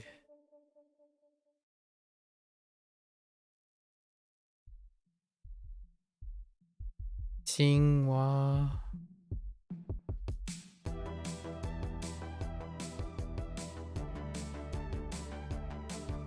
Yongru. Oh, I can't read that. I think it was something like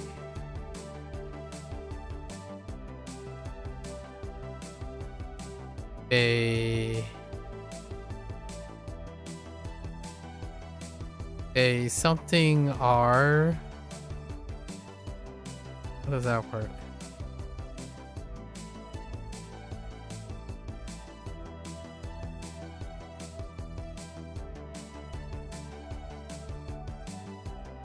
I can't read you. I can't read that. A doll. Archer.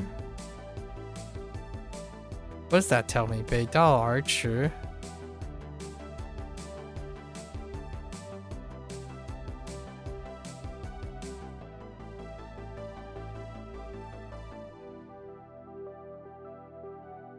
Wait, was that really Bei?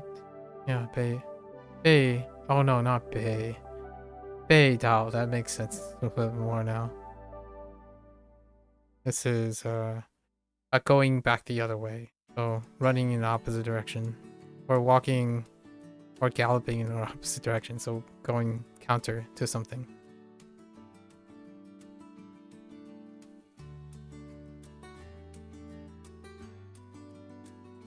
Oh, see.